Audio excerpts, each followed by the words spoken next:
Chapter 213. Have a safe journey. His origin awakened vessel is lightning. That's exactly what Lord Divine General refined that day. That's Han Mountain Bell. Lord Divine General took that bell away on that day. He's indeed Lord Divine General. This is unbelievable. Lord Divine General and Mo Su are one and the same. All the people in Han Mountain City had already fallen into a state akin to frenzy. All the things that happened this day had made them shocked, but none of the shock they felt was comparable to the shock they felt at this moment. The Lord Divine General that was ingrained deep within the minds of all the outsiders in Han Mountain City, whose presence was like the blazing sun during noon now, appeared before them. He was the Divine General. He was Mo Su. He was Su Ming. Tian's breathing quickened. He looked at Su Ming standing on Lake of Colors Mountain with a dumbfounded expression as his heart raced against his chest. Even if there had been speculations about this deep within his heart, when that speculation came true, he still found it hard to quell the shock in his heart. As expected, he's the Lord Divine General. Mo Su. It's clear that his level of cultivation didn't drop from awakening to the blood solidification realm due to grave injuries. When I first met him, he hadn't even awakened. He actually managed to intimidate me when his power was only at the blood solidification realm. He, as expected of a divine general. Lung Ying, who was standing beside Tian, took a deep breath. He was not unfamiliar to Mo Su's name, but in his heart, he had never thought that Mo Su was at a level so high that it was impossible for him to measure it. He had even once assumed that this Mo Su, who had been hiding his appearance all this while, did not exist at all. He could have even died somewhere a long time ago. His fame was simply the result of other people's deliberate work. However, once he saw that Su Ming was Mo Su, he was shocked. But before that shock disappeared, he also saw that Mo Su was the divine general that appeared before them just a few days ago. It was as if thunder rumbled in his head, and his mind turned blank. He lost all ability to think and was rendered completely stunned by the turn of events. An outburst with an intensity that was rarely seen erupted from within Han Mountain City. The waves of sound shook the sky and earth. They spread out in all directions and did not disappear. The voices seemed to all be calling out one single title. Lord Divine General. The people who had been drinking with Su Ming in the inn were the most excited as they joined in crying out with the other people. Never in their dreams would they have expected that their brother Su, who had been drinking with them, who had a smile on his face constantly, and the brother Su who spoke rarely would be Mo Su, and would also be the Divine General who had cleared the chains of Han Mountain, refined celestial lightning, and took away Han Mountain Bell in a display of mighty power just a few days ago. Amidst the crowd, the man named Yun stood with respect and fanaticism in his face. He had speculated about this before, but hadn't been certain. Now as he watched Su Ming standing at the top of Lake of Colors Mountain, he could not help but recall the scenes of the people drinking together in disappointment on that night. As for his companion, while there was excitement in his heart, he also felt fortunate. After all, during the night 2 days ago, he had been displeased with Su Ming inviting himself to their table. There was also a man and a boy in the crowd. The old man was stunned as he looked at Lake of Colors Mountain. As for the boy, he was standing there stupefied, mumbling words that other people could not hear. Greetings to the Lord Divine General from Tranquil East Tribe. As Han Mountain City was in the midst of their exited uproar, two voices traveled out from Tranquil East Mountain. They belonged to the elder of Tranquil East Tribe and Feng. Even the powerful berserkers in their tribe floated into the sky and wrapped their fists in their palms before bowing together to Su Ming above Tranquil East Mountain. Soon after, the same words were echoed from Puqiang Tribe. All the leaders from Puqiang Tribe bowed towards Su Ming together with respect and fear on their faces. Greetings to Lord Divine General from Puqiang Tribe. We did not know of your identity previously and offended you. We hope that you will be able to forgive us. The elder of Puqiang Tribe laughed bitterly. He had said the same words twice to the same person now. At the same time, sounds of respect rose like a wave from Han Mountain City and spread out through the entire area. Greetings, Lord Divine General. Welcome to Han Mountain once again, Lord Divine General. The voices echoed in the air, and as they shook the entire area, they traveled to Lake of Colors Tribe and into the man and woman's ears, causing their faces to turn pale and a loud bang to resound in their minds. Greetings, Lord Divine General. The flush on Yan Luan's cheeks turned redder as she bowed towards Su Ming. Su Ming calmly took off the mask from his face, and his gaze fell on the woman from Freezing Sky Clan. In regards to Freezing Sky Clan's second test set, I've already cleared the chains of Han Mountain, Su Ming stated slowly. When his words fell from his lips, the woman's face turned paler. As for the third test, with my identity as Divine General, it's enough to prove that I awakened after attaining completion in the blood solidification realm. Su Ming continued speaking. His voice was not loud, but it landed clearly in all the people's ears in the area. The woman who came from Freezing Sky Clan trembled and staggered a few steps backwards. She looked at Su Ming with a stunned expression, and her mind went blank. Everything was happening too suddenly, and this unexpected situation caused her to be unable to adapt.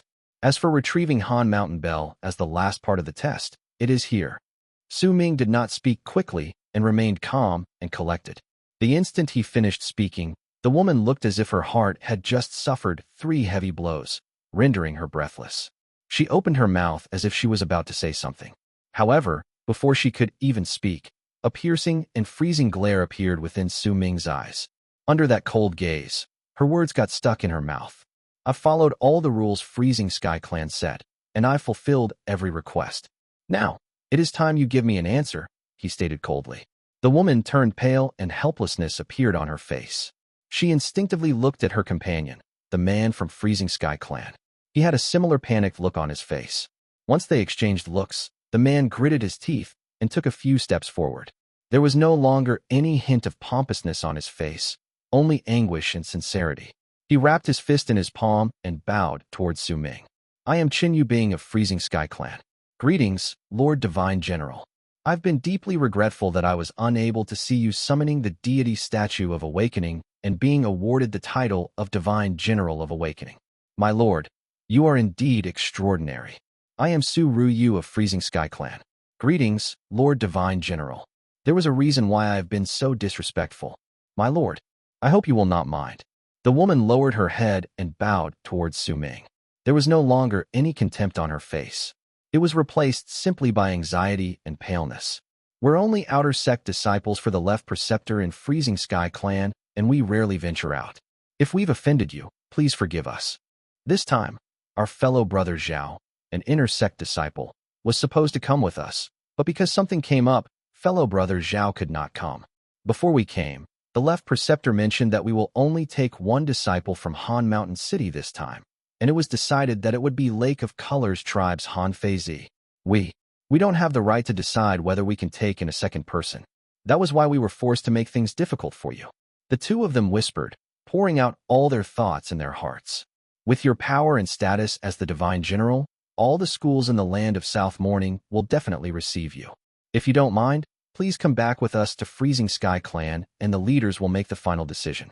The two of us have no right to make any decisions. I grossly exaggerated my words just now. I hope you'll forgive me. Su Yu bit her bottom lip and whispered entreatingly. Su Ming cast a glance at the man and woman who had changed their attitudes so completely, then put away his mask along with Han Mountain Bell. From the moment he knew from Han Songzi that Freezing Sky Clan was only taking in one person, he had been making all sorts of preparations for the sake of one goal, getting into Freezing Sky Clan. Su Ming had already predicted a long time ago that there was no way that he could be taken as Freezing Sky Clan's disciple in this place. My lord, this way. Chen Yubing spoke politely. The relocation rune on Lake of Colors Tribe was already fully activated. The light from the rune was flashing brilliantly. A gigantic ball of light had already gathered in midair. Freezing Sky Clan. Su Ming lifted his head and looked at the gigantic ball of light. An eager look appeared in his eyes. He took a deep breath and lifted his foot, but just as he was about to walk towards the light, fellow brother Chen, senior sister Su, you won't mind if I use this rune and go back to the school, yes? A soft voice traveled forth from tranquil East Mountain, and a petite figure also appeared along with that voice. It was Han Songzi, Feng Songlan. She let out a soft chuckle as she walked through the air towards them. Her robes fluttered in the air as she walked like a butterfly. She stopped by Su Ming's side. Once she gave him a smile, she looked at the two people from Freezing Sky Clan. A glint appeared in Su Yu's eyes.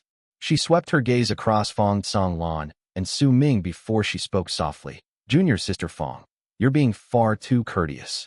We were just about to ask you whether you wanted to come back with us. Feng Songlan smiled and nodded, then moved closer to Su Ming. making it seem as if they were standing together and looking like they were well suited for each other. When the people saw this, all of them had different thoughts in their heads. Han Feizi looked like how she usually did. She did not even look at Feng Lan, but was instead staring at Su Ming. Then she walked over calmly until she was right before Su Ming. An enchanting smile appeared on her beautiful face. Han Feizi leaned towards Su Ming in a suggestive manner. The moment Su Ming frowned, she whispered breathlessly into his ear, in a tone only he could hear, "Don't forget. You still owe me that promise made under Han Mountain." Chen Yubing let out a fake cough by the side and wrapped his fist in his palm towards Su Ming and the other two people. Brother Su, junior sister Han Feizi, junior sister Feng, the rune is working now.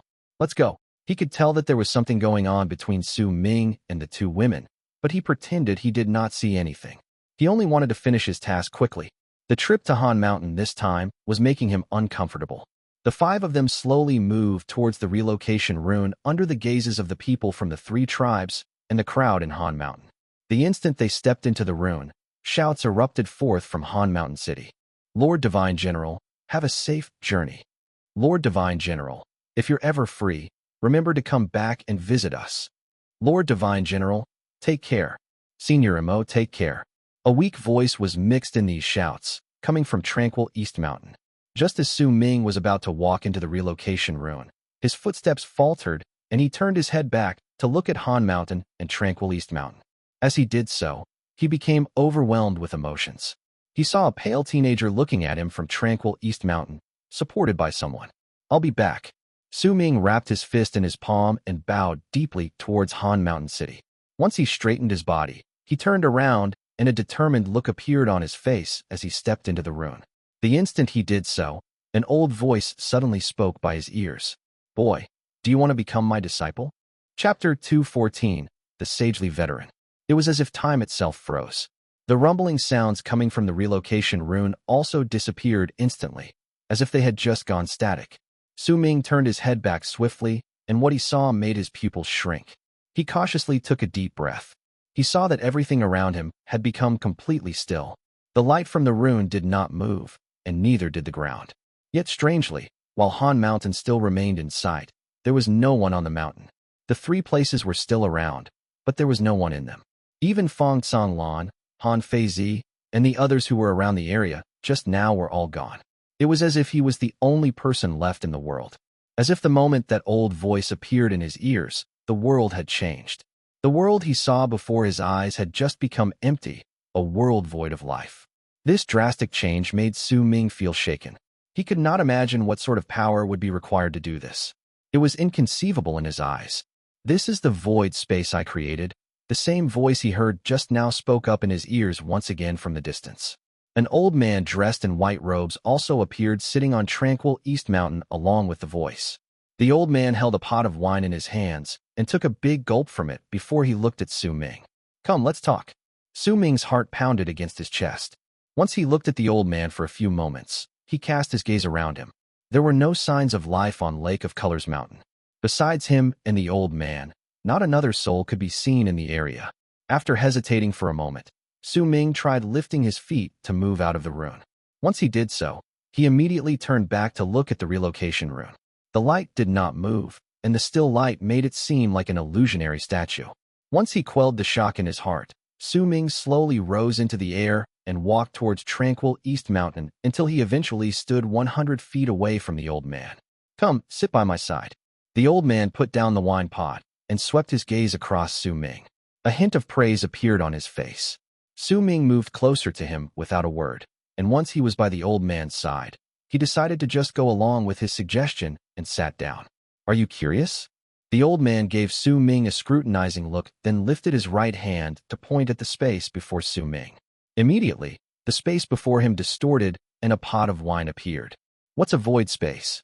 The moment the wine pot appeared, Su Ming's heart pounded and he looked towards the old man. A void space is a power belonging to those in the bone sacrifice realm. Once most of the bones in a berserker's body have turned into berserker bones, they can communicate with heaven and earth, and from there create their own world. Since it's not real and only an illusion, it's called a void.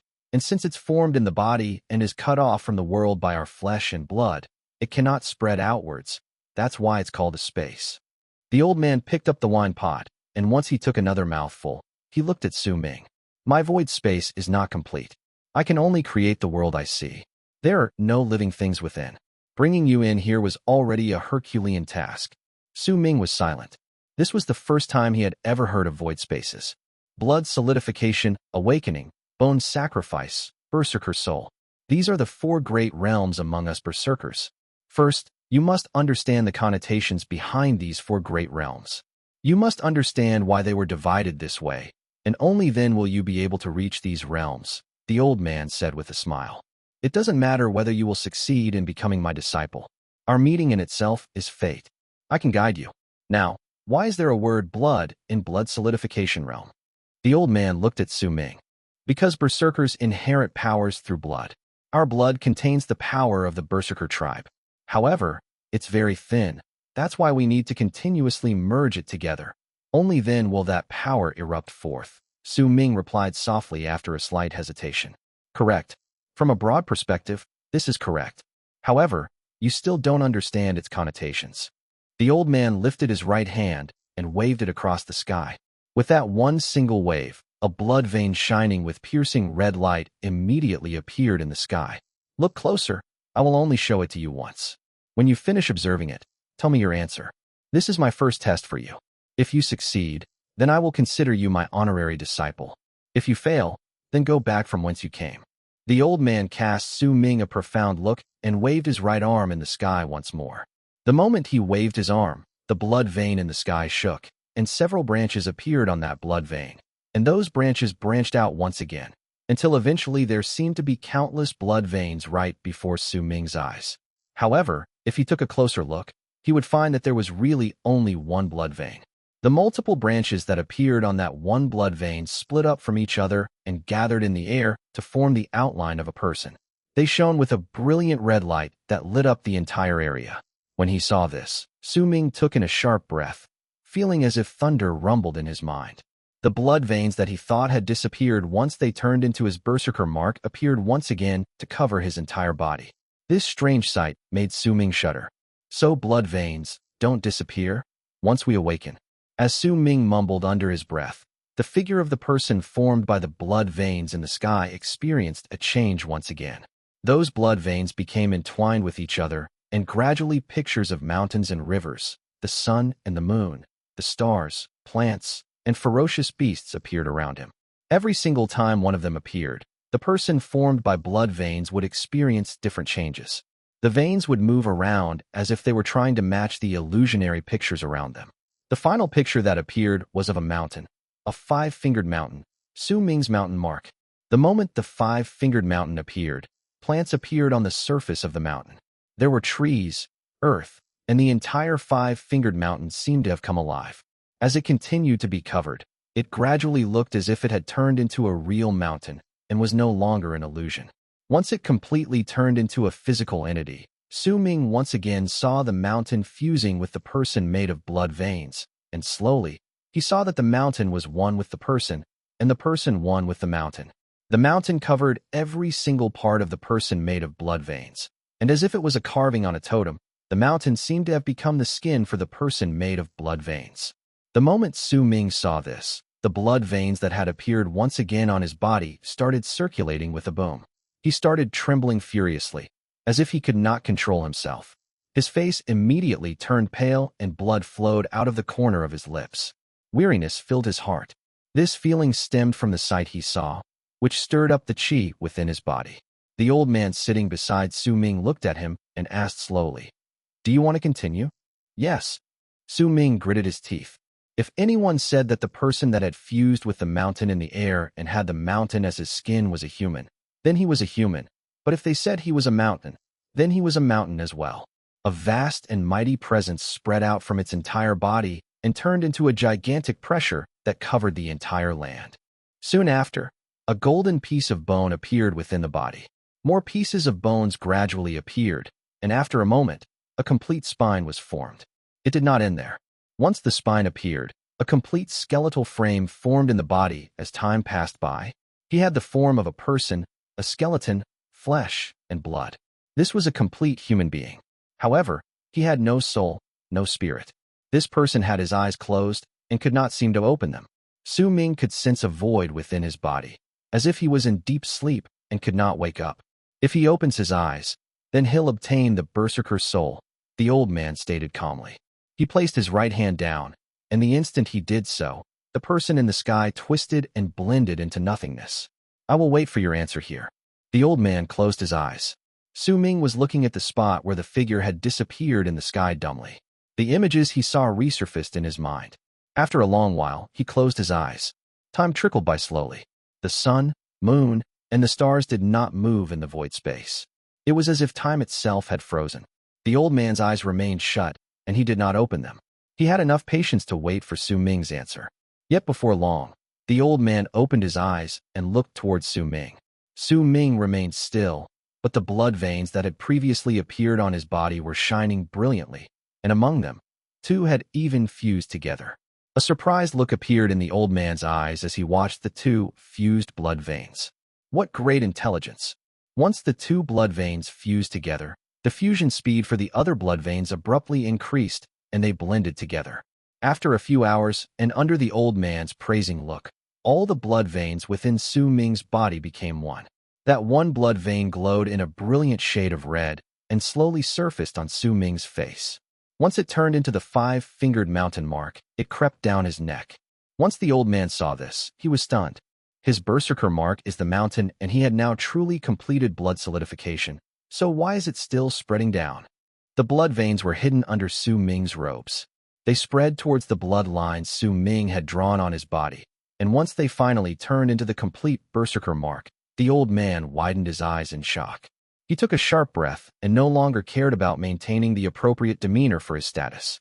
He lifted his right hand and waved it towards Su Ming, and immediately, Su Ming's robes covering his upper body disappeared, revealing to the old man the complete Berserker mark he had drawn on his body. Dark Mountain Tribe. The moment the old man saw the Berserker mark, he sucked in a sharp breath and was stunned.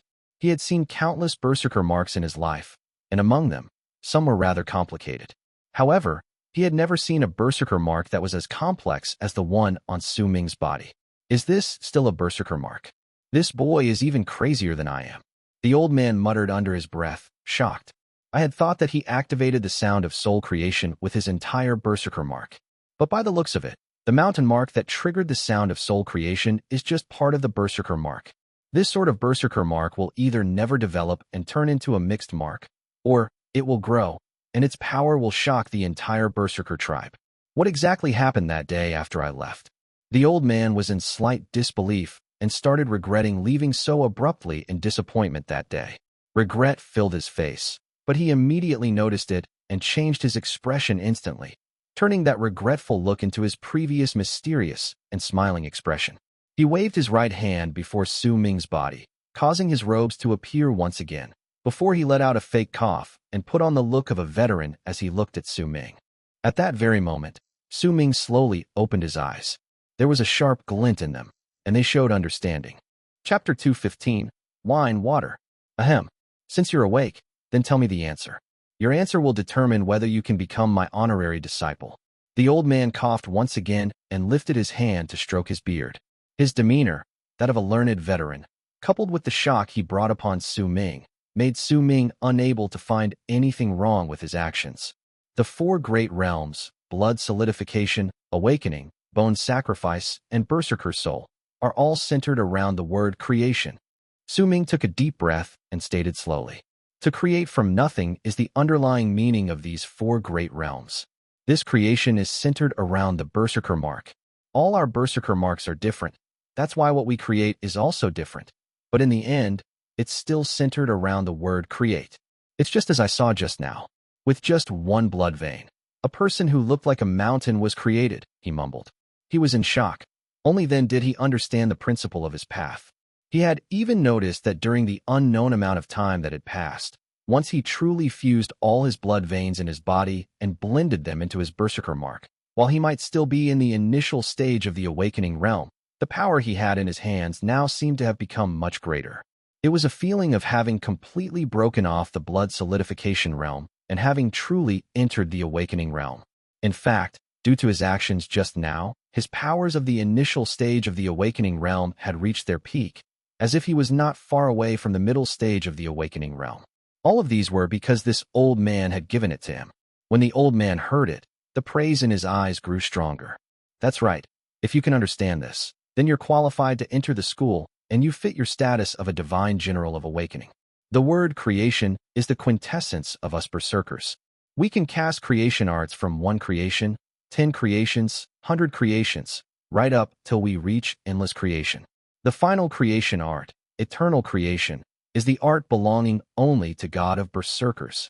There are countless other worlds in this universe, and there are also all types of practitioners. There are differences between all of us, but only us berserkers walk the path of creation. Once we reach the peak of the bone sacrifice realm, we can create our very own statue of the God of berserkers. You passed the first test. The old man's smile died down, and a solemn look appeared on his face. Su Ming, I am Tian. I stay in Freezing Sky Clan and am one of Freezing Sky Clan. However, I don't practice the arts of Freezing Sky Clan. I've never taken in any disciples before. There were a few that made me want to take them in as my disciples, but they were ultimately not suitable. You already caught my attention when you awakened. In fact, when you were searching for your Berserker mark in your trance, I was also there. Tian stated slowly, looking at Su Ming. Su Ming lifted his head and looked at the old man. He did not suspect his words. Right now, you have 2 choices. 1. Everything will proceed the way it's supposed to. You will go to Freezing Sky Clan and I will speak for you. Then you can become a disciple in Freezing Sky Clan. Since you gained the title of Divine General of Awakening, Freezing Sky Clan will surely pay a lot of attention to you. You'll definitely become an inner sect disciple. In fact, some of the old-timers in Freezing Sky Clan will choose you as their disciple. You'll be the same as Sima Xian and become a prodigy in Freezing Sky Clan. As for your future, it'll depend on your own luck. 2. Give up on entering Freezing Sky Clan and become my disciple. While I am in Freezing Sky Clan, you will also be there. If I leave, then you will have to leave with me. If you become my disciple, you can stay in Freezing Sky Clan, but you can't become a disciple of the school. You won't be able to receive the same treatment as other disciples.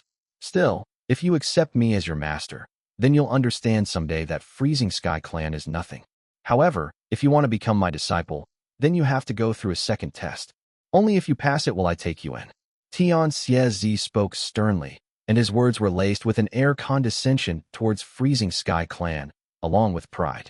Nonetheless, when he saw Su Ming falling into pensive silence, as if he was weighing his options, he became nervous. If he had not seen Su Ming's Berserker mark, he would not have minded this, but it was different now.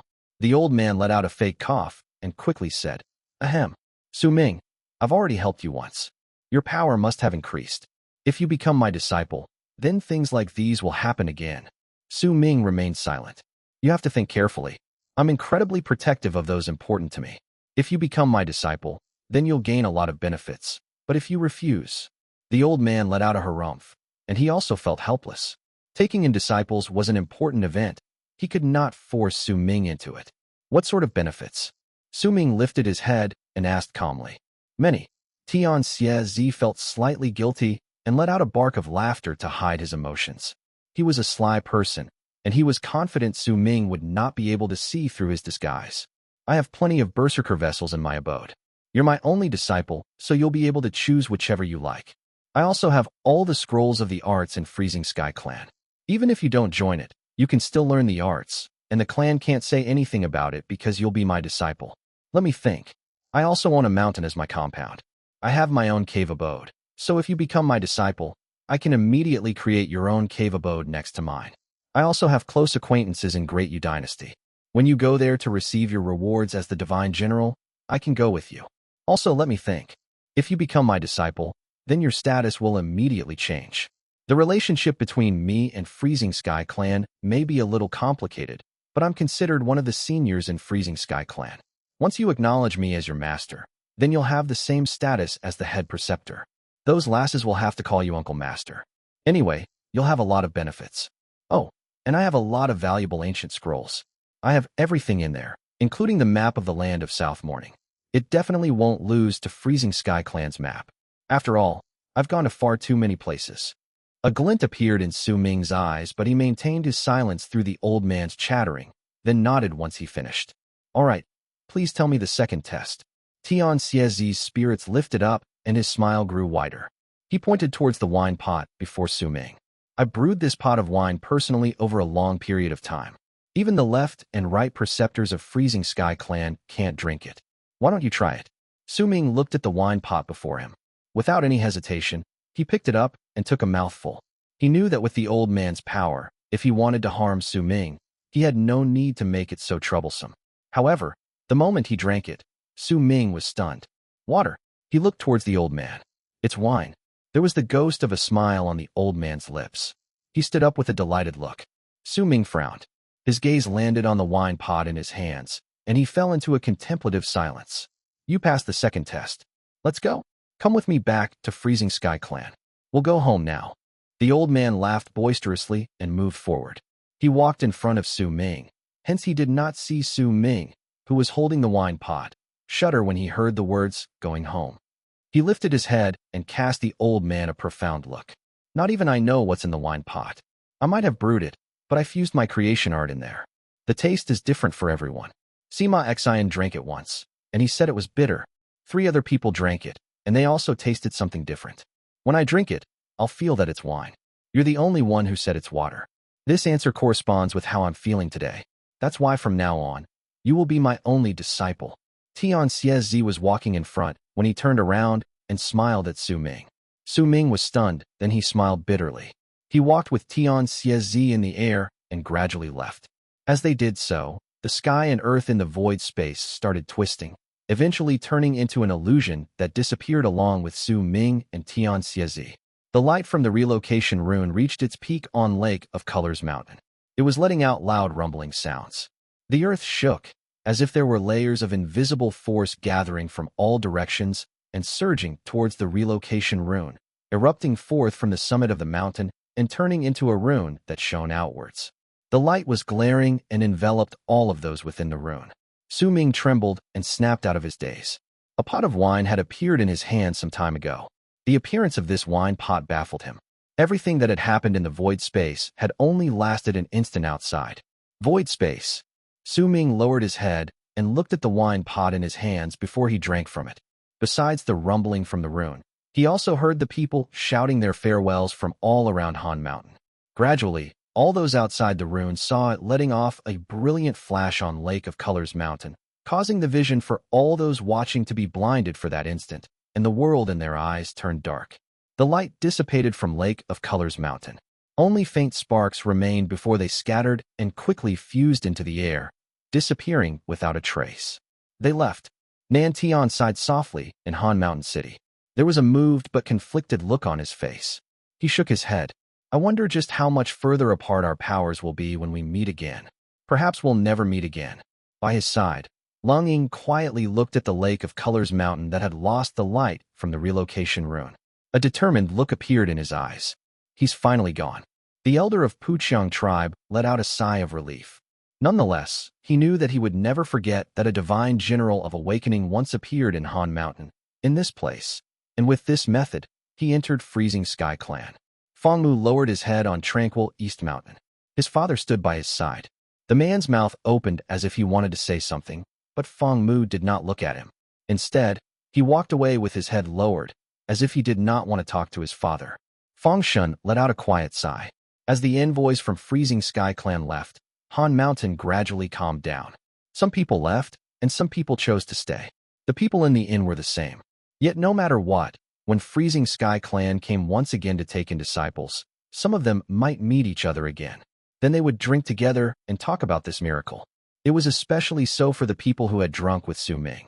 They might even say with pride that there was once a Lord Divine General called Su Ming here and speak of his stories. Chapter 216, Sky Mist Barrier. The land of South Morning was so huge it seemed endless. Even if people reached the awakening realm, few could manage to travel through the entire land. This place was simply too big. Some people had made rough calculations about how long it would take for an awakened Berserker to cross the land of South Morning, and stated that they would need at least 100 years to do so. That was discounting the dangers that the person would encounter during his or her journey. There were also an infinite amount of fierce beasts in the land. These beasts could even hold their own against those in the Berserker soul realm. Even those in the bone sacrifice realm would need a long period of time to cross the land of South Morning, and they would also have to be careful. The land of South Morning is separated into two regions, and the Sky Mist City acts as the border. The city was built by Freezing Sky Clan and Western Sea Clan. It has been around for thousands of years.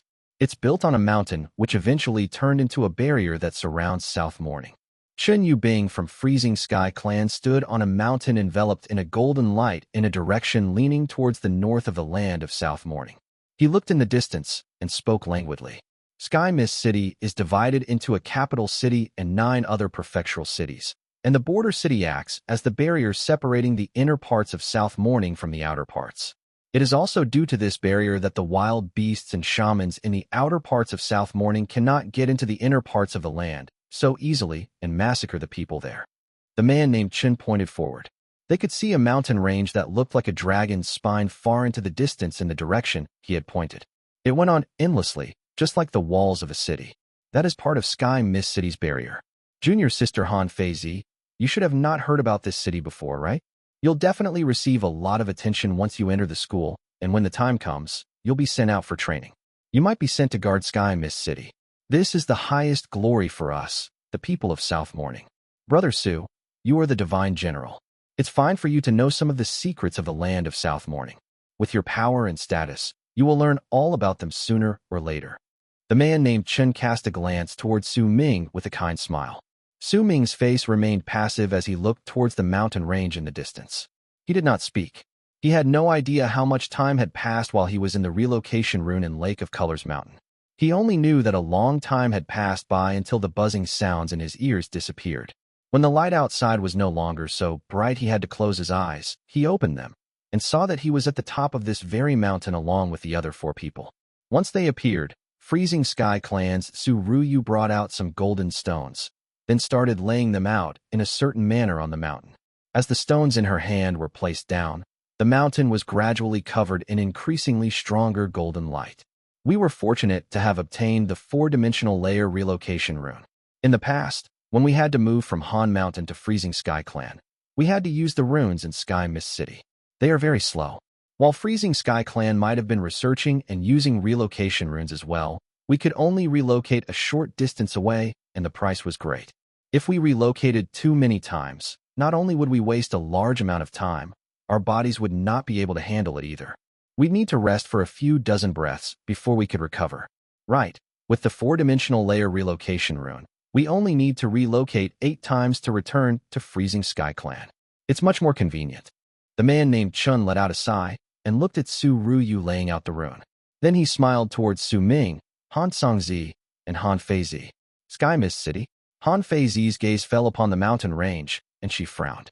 Looks like you don't know about the existence of this city, but that's normal. I only learned some of the secrets of the land of South Morning after I entered Freezing Sky Clan. Brother Su, have you heard of Sky Mist City before? The man named Chen smiled and looked at Su Ming.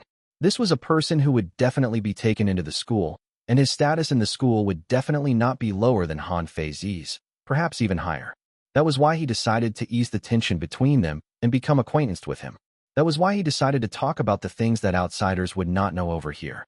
I've never heard of it, Su Ming said calmly, looking at the mountain range in the distance.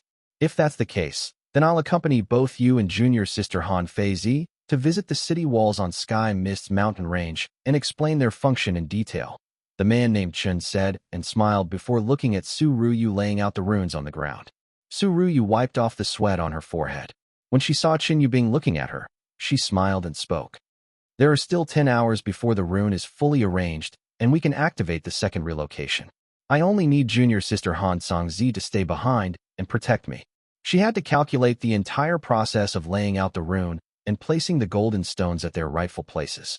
Su Ruyu was not very familiar with this, and that was why she needed to be cautious, which inevitably led to her tiring herself mentally. All right then, I'll leave it to you, senior sister Su. We won't go too far. If anything goes wrong, I'll come back as soon as possible. Chen Yubing gave her a nod and looked towards Han Songzi. Junior sister Feng, I'll leave it to you. Han Songzi had a solemn look on her face. Her gaze traveled to Su Ming before she nodded. Brother Su, junior sister Yin, this way. Chen Yubing lifted his hand and pointed in a direction before he moved forward and turned into a long arc that charged into the distance. Han Feizi's face remained cold and detached. White clouds appeared underneath her feet and lifted her up to chase after Chen Yubing. Su Ming lifted into the air unhurriedly. They turned into 3 long arcs and moved towards the city walls built on the mountain range in the distance. If we talk about Sky Mist City, then we have to talk about the barrier that separates the inner and outer parts of the land of South Morning. We live in the inner parts of the land of South Morning, and as of now, we are in the inner part. The inner parts are very large. Most of the western side of the inner parts belong to Western Sea Clan, and the north belongs to Freezing Sky Clan. However, compared to the world outside the barrier, the region we live in is only a small part of the entire land of South Morning. With Chen Yubing's voice in their ears, the 3 of them gradually approached the Sky Mist City's wall barrier at full speed. Once they were about tens of thousands of feet away from the wall with Chen Yubing's voice still echoing in their ears, a sudden great pressure spread out with a loud bang from the wall and charged towards them. This is Sky Mist's forbidden grounds. Trespassers are not allowed. A cold and detached voice shouted at them, the sound reverberating all around them like thunder, and the lingering echo buzzed in their ears. Han Feizi's expression changed, and she found that she could barely stand. The white cloud under her feet dissipated as well. Among the 3 of them, her level of cultivation was the weakest, and she was feeling terribly shaken. At that moment, a gentle wave of energy seeped into her body from her back and spread through her entire body, allowing her to regain her stability. Su Ming stood by Han Feizi's side and supported her with his right arm around her waist. A blush crept up her cheeks, but she did not refuse his kind will. Instead, she stood by his side and looked towards the wall from where the voice had come. I am Freezing Sky Clan's disciple, Chen Yubing. Greetings to the Uncle Master guarding the city. Chen Yubing also felt shaken, but he did not panic. It was clear that he had expected the voice to appear. He wrapped his fist in his palm and bowed respectfully in midair towards Sky Mist Wall, located tens of thousands of feet away. I saw all of you at the relocation spot a long time ago. Why did you come here instead of staying there? The cold and detached voice asked them languidly. Uncle Master, by orders of the left preceptor, I went to Han Mountain City to choose new disciples, and we're coming back now. We passed by this place and wanted to see the barrier of the land of South Morning at close proximity. We won't move forward anymore. We can just watch from here. But Uncle Master, we would be glad if you made an exception for us, Chen Yubing quickly answered. The moment he finished speaking, Su Ming immediately felt an intimidating pressure charge towards them and sweep through him and Han Feizi. At the same time, a soft gasp of surprise echoed in the air. Then come here. If you want to take a look, then stand on the wall and look at the outer parts of South Morning. After a moment, the cold and detached voice appeared again, but this time, there was a warmer tone to it. Thank you, Uncle Master. The man named Chen was momentarily stunned before he quickly wrapped his fist in his palm respectfully as thanks. He turned around and cast Su Ming a glance. He was not a foolish person. He had brought up this journey to the wall because he knew that there was a leader from Freezing Sky Clan here defending the place, and by right they should not be turned away. That was why he was using this to warm up his relationship with Su Ming. However, he did not expect this unknown Uncle Master to allow them to stand on the wall. This area belongs to Freezing Sky Clan. All the people defending the outer walls of Sky Mist City are leaders from Freezing Sky Clan. That's why we could get closer. If we were near Western Sea Clan's territory, then we would have been chased away a long time ago. If we showed any signs of disrespect, we might even have been killed. Su Ming cast a glance at Chen Yubing. Under his gaze, Chen Yubing lowered his head and laughed self-depreciatingly before he whispered, Honestly, I've never stood on the wall to see the outer parts of South Morning either. Su Ming averted his gaze and smiled as he said, Let's go. I'm very curious about this place. As the 3 of them got closer, an incredibly oppressive feeling gradually rose within Su Ming's heart. The wall on the mountain range had looked magnificent when he saw it from afar, and now that he was closer, it was even more so. It was hard not to feel tiny before the wall. It was so tall that if he stood at the foot of the mountain and looked up, he would feel as if it was connecting the sky and the earth. Han Feizi's breathing quickened. She looked at the wall on the mountain range before her and found that she could not imagine a mountain range like this surrounding the entire land of South Morning serving as its barrier. The distance of tens of thousands of feet shrank quickly, and the moment they stood on the wall, an intimidating pressure fell upon them. Under that pressure, Han Feizi's face turned pale, and she looked as if she was about to collapse. If she was not standing beside Su Ming, and he wasn't dissipating most of the pressure for her, she would not have been able to stand. Su Ming felt shaken to the core as he stood at the top of the mountain range and looked in front of himself. In his eyes, he saw a barren mass of land spreading into the distance. This land was also a part of South Morning, but it was outside the barrier. The earth was black, and there was a thick stench of blood in the mountain breeze. A desolate feeling filled the air. The barren lands, the boundless sky, the endless forest, the blurry shadows of the tall mountains, and even the vague roaring sounds from the distance contributed to this feeling. It was especially so due to a few skeletons scattered here and there on the ground. The bones were thick and bulky, and it was clear that they belonged to wild beasts. It was as if the lands inside and outside the barrier were two different worlds. By Su Ming's side, Chen Yubing was also shaken. This was the first time he stood on the wall and looked at the world outside the walls. I didn't expect that a divine general would be among the disciples the left preceptor took in this time. The cold voice said from behind them, and the space there distorted, and a middle-aged man walked out of it. The middle-aged man wore a sackcloth and his hair was braided with lots of tiny braids. He was not huge and leaned on the thinner side.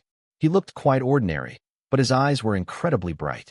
Chapter 217, Divine General of the Bone Sacrifice Realm. You are. Chen Yubing immediately whipped his head around and was about to bow in greeting respectfully when he saw the middle-aged man. He became stunned. Uncle Master Bai. Chen Yubing immediately felt as if thunder clapped in his heart, and his expression drastically changed. He might have known that those who were defending Freezing Sky Clan's portion of the wall were all from his school and knew that this particular wall would have the same treatment. But he did not expect that the person defending this particular portion would be the man before his eyes. He'd seen this man only once, but the memories of that encounter were etched deep into his mind. He was not the only one who knew him.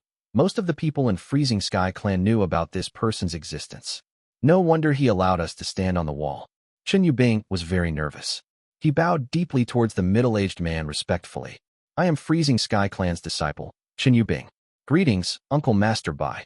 The middle-aged man gave him a slight nod and then no longer took notice of him. He looked at Su Ming instead, and once he sized him up, he asked with a calm voice, "What's your name?" When the man was sizing up Su Ming, he felt a wave of pressure landing on him. But strangely, this pressure was not terrifying. For some reason it gave him an affable feeling. Su Ming wrapped his fist in his palm and said calmly, I am Su Ming. Greetings, Uncle Master Bai.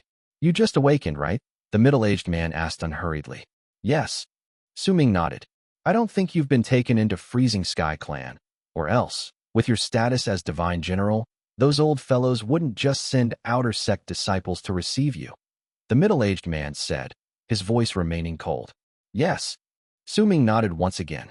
You don't need to go to Freezing Sky Clan. Stay, defend the place with me, and become my disciple. Besides me, no one else in Freezing Sky Clan can teach you suitable arts. There was a tone in the middle-aged man's voice that suggested the man would not allow refusal. Su Ming was stunned. Chen Yubing was also stunned, and envy appeared in his eyes. As for Han Feizi, she lowered her head as she stood by the side and did not speak. Su Ming hesitated for a moment.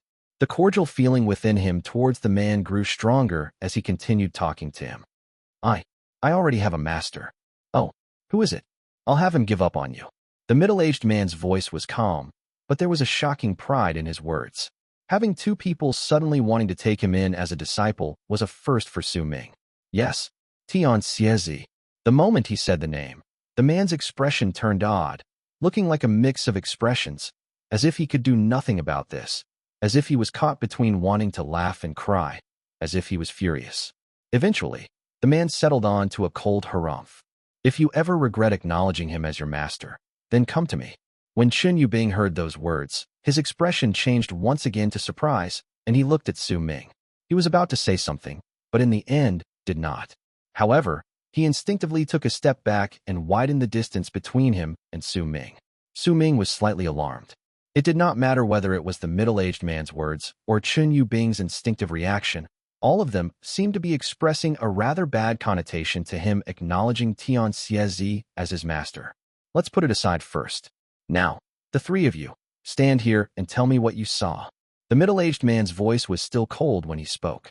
He did not look at Su Ming anymore, but instead towards the desolate world past the wall. Su Ming was silent when he looked at the land before him. He could still hear vague roaring in his ears. The entire world outside the barrier was filled with a desolate and bloody air. It looked like a quiet place, but it gave Su Ming an oppressive feeling. That oppressive feeling came from the silence, the barren lands, the black dirt, and the endless wall he stood on. Hate. I see hate. Chen Yubing was the first to answer. The light in his eyes flickered as he looked at the piece of land. The shamans won hate towards us, and our hate towards them. Chen Yubing's words held a steadfast quality, as if he was very confident in his answer. Not bad. It's the train of thought passed down to all of you by those old folks in Freezing Sky Clan. But that's not what I want, the middle-aged man said coldly. Chen Yubing smiled bitterly and acknowledged the rebuke with his head lowered. Indeed, his answer was formed based on the knowledge shared by most of the people in Freezing Sky Clan towards the world outside the barrier. What about you, lass? Tell me what you see. The middle-aged man did not look at Han Feizi when he asked her, but continued staring at the barren lands before him. Han Feizi's face was still slightly pale. She remained silent for a while before she whispered her answer. I don't see anything. The moment she finished answering, the middle-aged man turned around and cast a profound look at her. What's your name? Han Feizi bent her body slightly and answered respectfully. I am Yin Fei. The middle-aged man remained silent for a moment before he asked, Su Ming, what do you see? After a long while, Su Ming answered languidly, I see desire. The left preceptor got himself a good disciple. Tian Xiezi also got himself a good disciple. The middle-aged man let out a long sigh before he lifted his right hand and pointed towards the land outside the wall. You can view the land of South Morning as a circle. As he spoke, he waved his right hand forward and black light appeared out of nowhere, forming a black circle before their eyes. This is the barrier. He drew a small circle with his right hand in the circle. This is the inner part of the land. The outer part is what you see now. The barrier exists to fend against wild beasts and shamans invading the land. Shamans, they're a group of people belonging to tribes that are completely different from ours, though they have a similar system to us. They have their own elders, but they're known as patriarchs. You will learn more about this in the future. When Su Ming heard the middle-aged man's words, he had a sudden urge to ask something. After falling silent for a moment, he asked uncertainly, Senior, there's a barrier on the land of South Morning, but what is it like outside the barrier? We have several other continents in the land of Berserkers. How do they look like? I don't know, the middle-aged man answered calmly. I only know that the Great Yu dynasty still exists. And I only know about this because the deity statues are still around, and there are still people who are awarded the title of Divine General. But I've never been to the land of the Great Yu dynasty. In fact, there are very few people from the land of South Morning who have been able to go through the shaman tribes and leave South Morning entirely. By the way, your master, Tian Xiezi, he said he left South Morning before. According to his words, he went to the Great Yu dynasty and made a few close friends. As for whether the others believe in him, I wouldn't know, but I don't. Besides the land of South Morning and the Great Yu dynasty, I don't know whether there are berserkers in the other continents. The berserkers have fallen into decay. We are long past the glory days of the first god of berserkers. The middle-aged man let out a soft sigh, and he looked slightly downcast. Su Ming took a deep breath. He had never heard of such secretive things before. Shaken by the man's words, he looked towards the vast mass of land lying outside the barrier. A feeling of powerlessness stemmed from the distance filled his heart. I know that the alliance of the Western region's continent exists, because I came from the alliance of the Western region, he mumbled in his own heart. That's enough. Those who aren't the guards of the barrier aren't allowed to stay for long here. All of you. The middle-aged man swung his arm forward with the intent of sending Su Ming and the others away. Yet at that very moment, vague roaring came from the world outside the barrier, and it grew increasingly stronger with each passing moment. The moment the roars started, the barrier under Su Ming's feet immediately shuddered, and a strong pressure rose up. That pressure was so great that it reached its peak in an instant, causing Han Feizi and Chen Yubing to turn drastically more pale and cough out blood. If it were not for the middle-aged man waving his right arm and bringing up a typhoon to take Han Feizi and Chen Yubing backwards and out of the mountain barrier, the two of them would have definitely been heavily wounded by now. Su Ming did not move back, because the moment he heard the roars, the presence of awakening surged forth from within him and spread outwards, turning into a layer of black fog. The black fog surrounded his body and turned into black armor. The armor of a divine general. When the armor materialized, it allowed him to somewhat withstand the pressure outside the barrier. The light in his eyes flickered, and he looked towards the vast land lying before him. What he saw next made him tremble and suck in a deep breath. What he saw was something Han Feizi and Chen Yubing could not see, because they were not standing on the barrier. At that moment, the air was twisting so much that it covered his entire field of vision. Only Su Ming and the middle-aged man who now looked solemn saw that scene. The clouds were rolling about in the sky of the vast lands outside the barrier. The clouds were dark and looked as if they were a layer of black mist that covered an area of thousands of li. Within those clouds, Su Ming saw a gigantic wild beast that put him in disbelief. It was a humongous mackerel pike that swam in the sky and was leaping in the air. The sounds that they heard came from its mouth. Su Ming even saw a person standing on its back. The person was a woman. Her face could not be seen clearly, but he could make out that she was wearing a long purple robe. Her black hair was floating in the air, as if hinting that she had incredible beauty. "She is a shaman," a cold voice said beside Su Ming. The middle-aged man lifted his foot and took a step in the air beyond the barrier. The moment he stepped out, a large amount of white fog surged out of his body and surrounded him whole, turning into a white armor that was completely different from what Su Ming was wearing.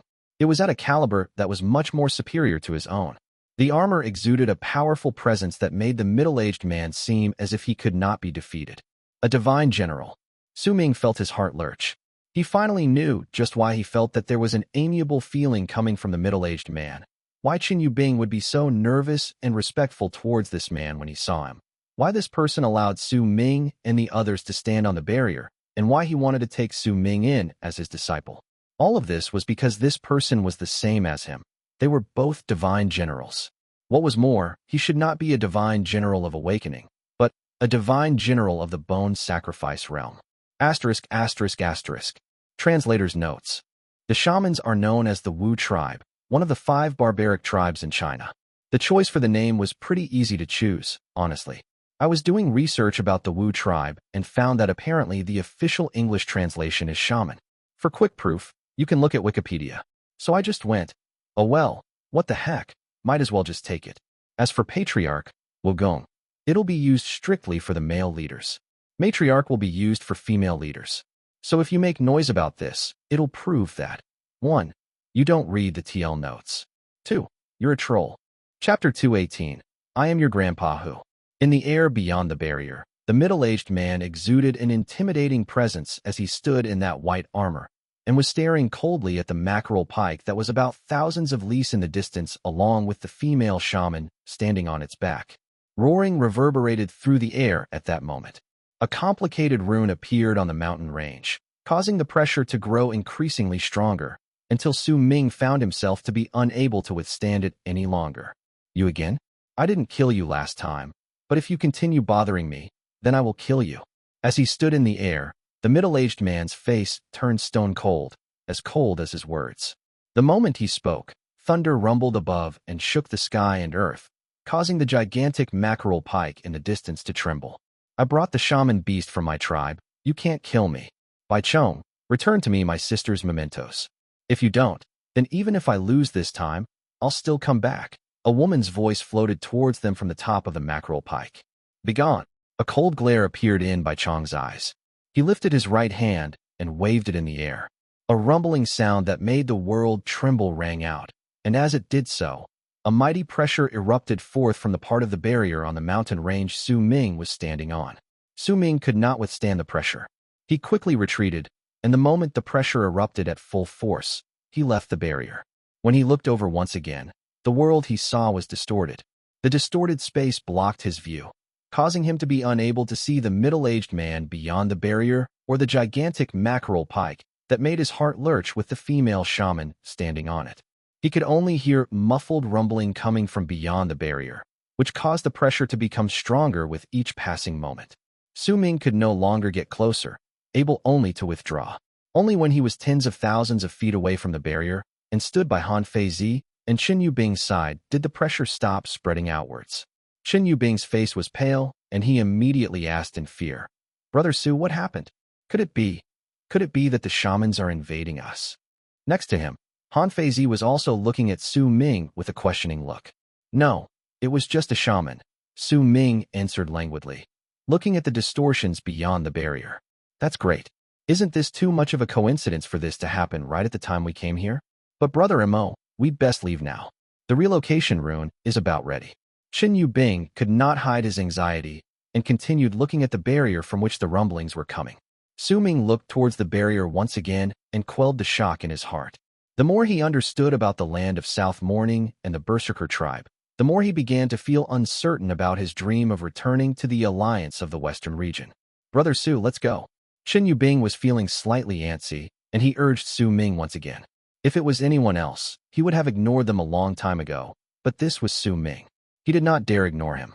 Su Ming nodded. He knew that the battle outside the barrier was not something he could participate in with his current level of power. He could not even withstand the pressure from the barrier with his current level of cultivation. There was no way he could provide any help, and Bai Chong did not need any help. When he saw that Su Ming agreed to leave, Chen Yubing let out a sigh of relief. The three of them turned into long arcs and gradually left the place. Before long, they returned to the mountain that was enveloped by golden light. Even when he was on the mountain, Su Ming continued looking at the barrier in the distance. Even Su Ruyu felt what was happening on the barrier. Once she completed activating the rune with trembling hands and the light from the relocation rune surrounded them, Su Ming averted his gaze. They slowly disappeared along with the light from the relocation rune. With one thunderous rumble, the mountain returned to its quiet state, and small golden balls of light spread out through the air. After several relocations and some rest, Su Ming and the others stepped into the final relocation rune 7 days later. When they reappeared next, they would be in Freezing Sky Clan. To the north of the inner parts of the land of South Morning was a tribe with a name that shocked the entire land. The tribe's name was Freezing Sky. The great tribe of Freezing Sky was one of the only 2 great tribes in the land of South Morning. The main tribe was located to the north of South Morning. While it might not be big, there were numerous tribes of various sizes belonging to Freezing Sky in the land of South Morning. With these tribes, not only did it make the great tribe of Freezing Sky's power to be on par with the great tribe of Western Sea and shock the entire land of South Morning, it also posed difficulties for the shamans outside the barrier for the last thousands of years. Freezing Sky Clan was created a long time ago, during the early days of the great tribe of Freezing Sky. They also used the tribe to develop a school belonging to a middle-sized tribe to one that belonged to a big tribe. It was located in the north of the land of South Morning, a mountain range covered in snow. This particular region was the only region that was covered in snow throughout the year within the barrier erected around the land of South Morning. The school took up half of the northern region, and same as the great tribe of Freezing Sky Clan, they were the strongest force in the north. Freezing Sky Clan was huge, and there were a lot of disciples in there. They all came from the myriad tribes in the area governed by Freezing Sky Clan. There were 9 main mountains in the Great Frozen Plains. The 9 mountains were covered by snow and surrounded the entire region. Each of the mountains could be called a sect of Freezing Sky Clan.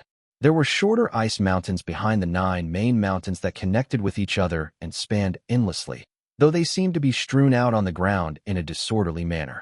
If someone looked from high in the sky, they would see that the mountains were positioned in a manner akin to a rune, and they exuded a mighty and intimidating presence. It was rumored that to the north of South Morning was an ocean. However, that ocean was frozen with an art when Freezing Sky Clan was formed thousands of years ago, causing the ocean to look like a layer of ice on Earth, and that was where Freezing Sky Clan was based. There were also rumors that there was still seawater underneath the endless layer of ice under Freezing Sky Clan. However, no one knew exactly why Freezing Sky Clan chose to build the school there and freeze the ocean to become a piece of land. The 9 main mountains and the numerous subordinate mountains were like a gigantic fortress that formed Freezing Sky Clan on the endless plains of ice. However, located in the air above the 9 mountains was a building that served as a landmark for Freezing Sky Clan. That building was known as the Heaven Gate. That was how Freezing Sky came to have its name. The building might be called a gate, but it was in truth 9 floating pieces of land. They overlapped each other to look like a tower. Each of them was about tens of thousands of feet in size and floated above the sky with the 9 mountains as their center. There were some elegant-looking towers built on each piece of land. The disciples who could stay within Heaven Gate were definitely not of mediocre standards. Even if someone lifted their heads, they could at most only see the 5th piece of land. The others above were all covered by clouds and could not be seen. There was a strange force up there. Even if a person flew up, they would not be able to get closer unless they obtained permission. The disciples in Freezing Sky Clan numbered hundreds of thousands, if one counted the disciples who had went out to train and those who were sent to defend Sky Mist's barrier.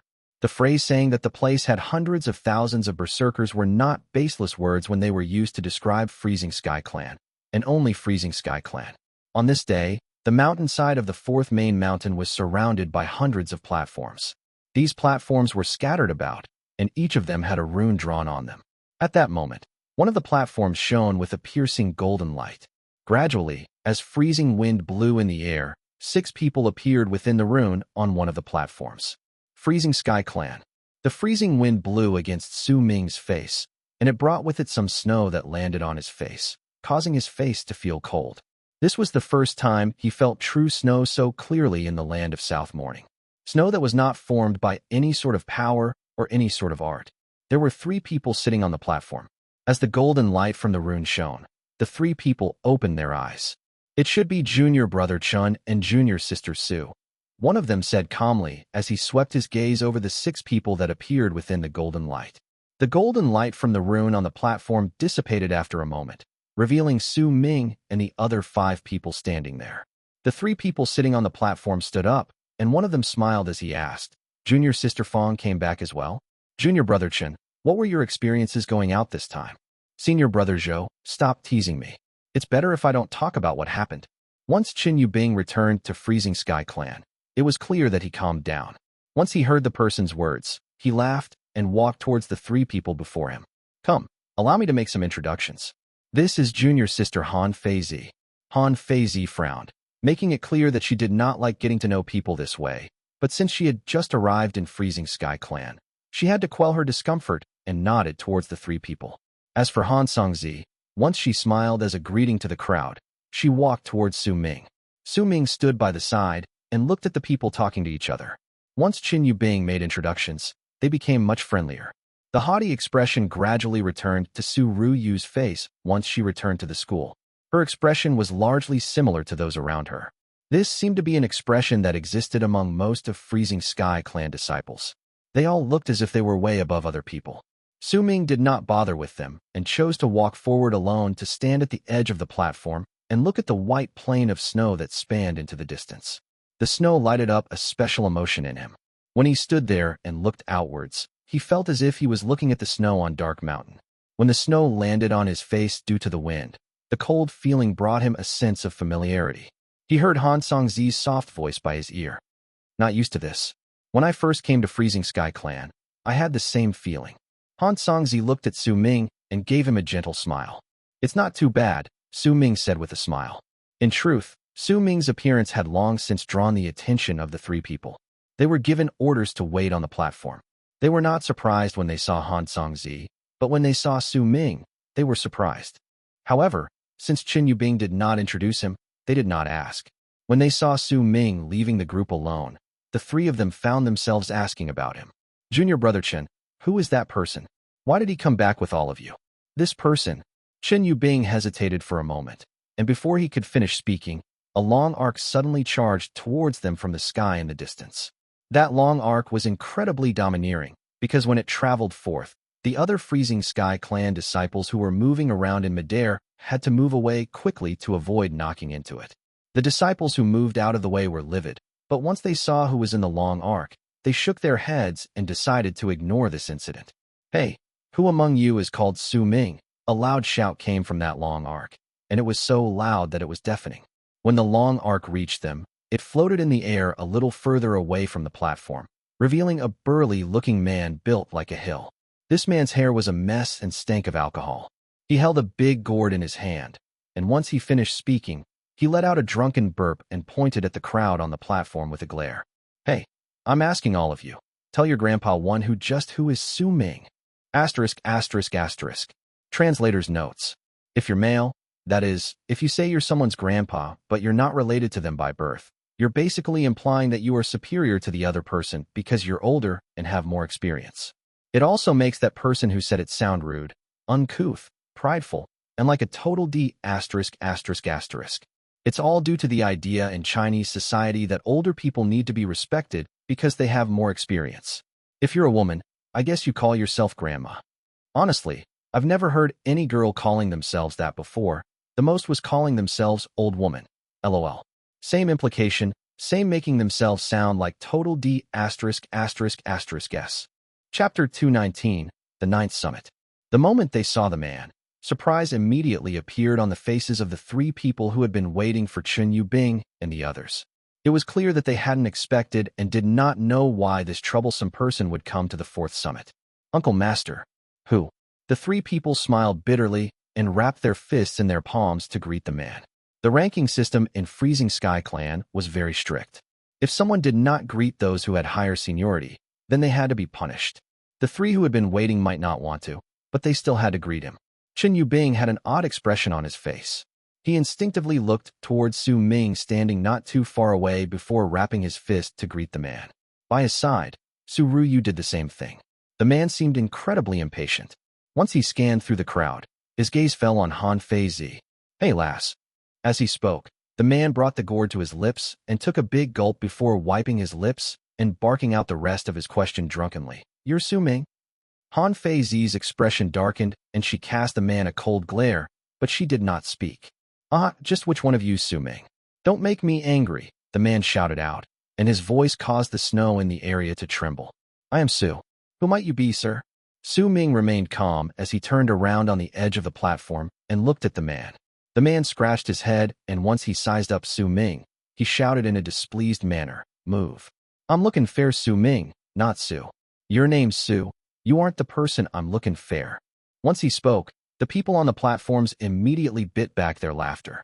If it were not because they were afraid of the man's power, they would have laughed out loud a long time ago. Su Ming was also stunned.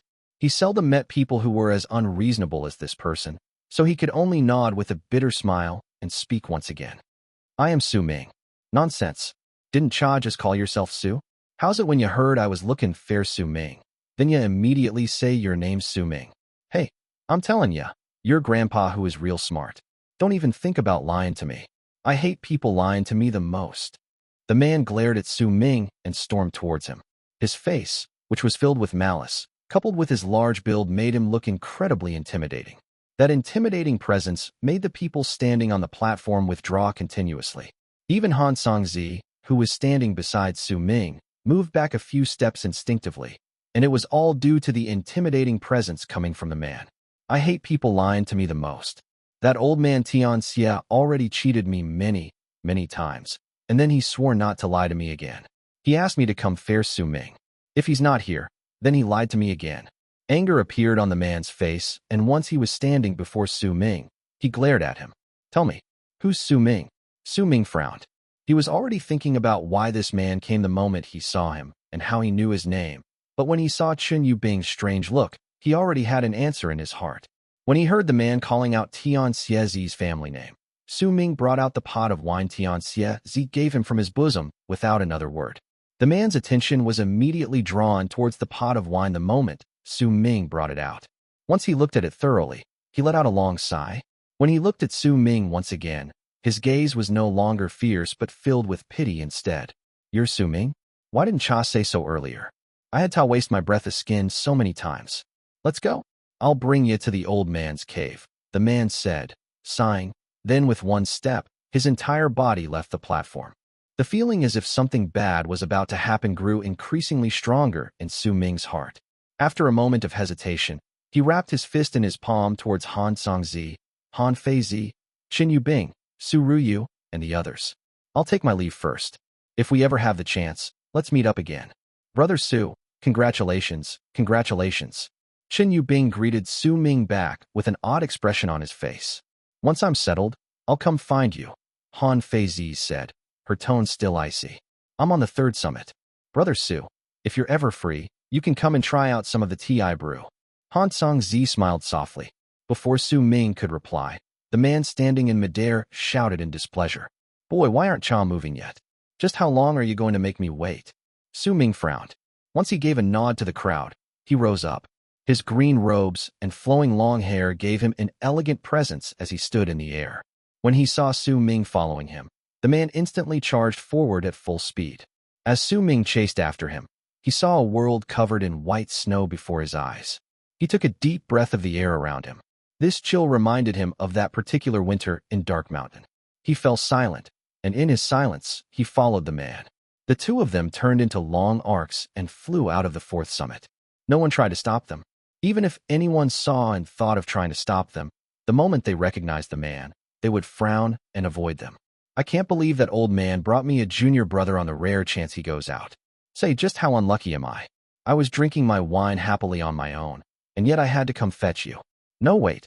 I'm not the one who's unlucky. You're the one who's unlucky. You're seriously unlucky. You're very, very unlucky.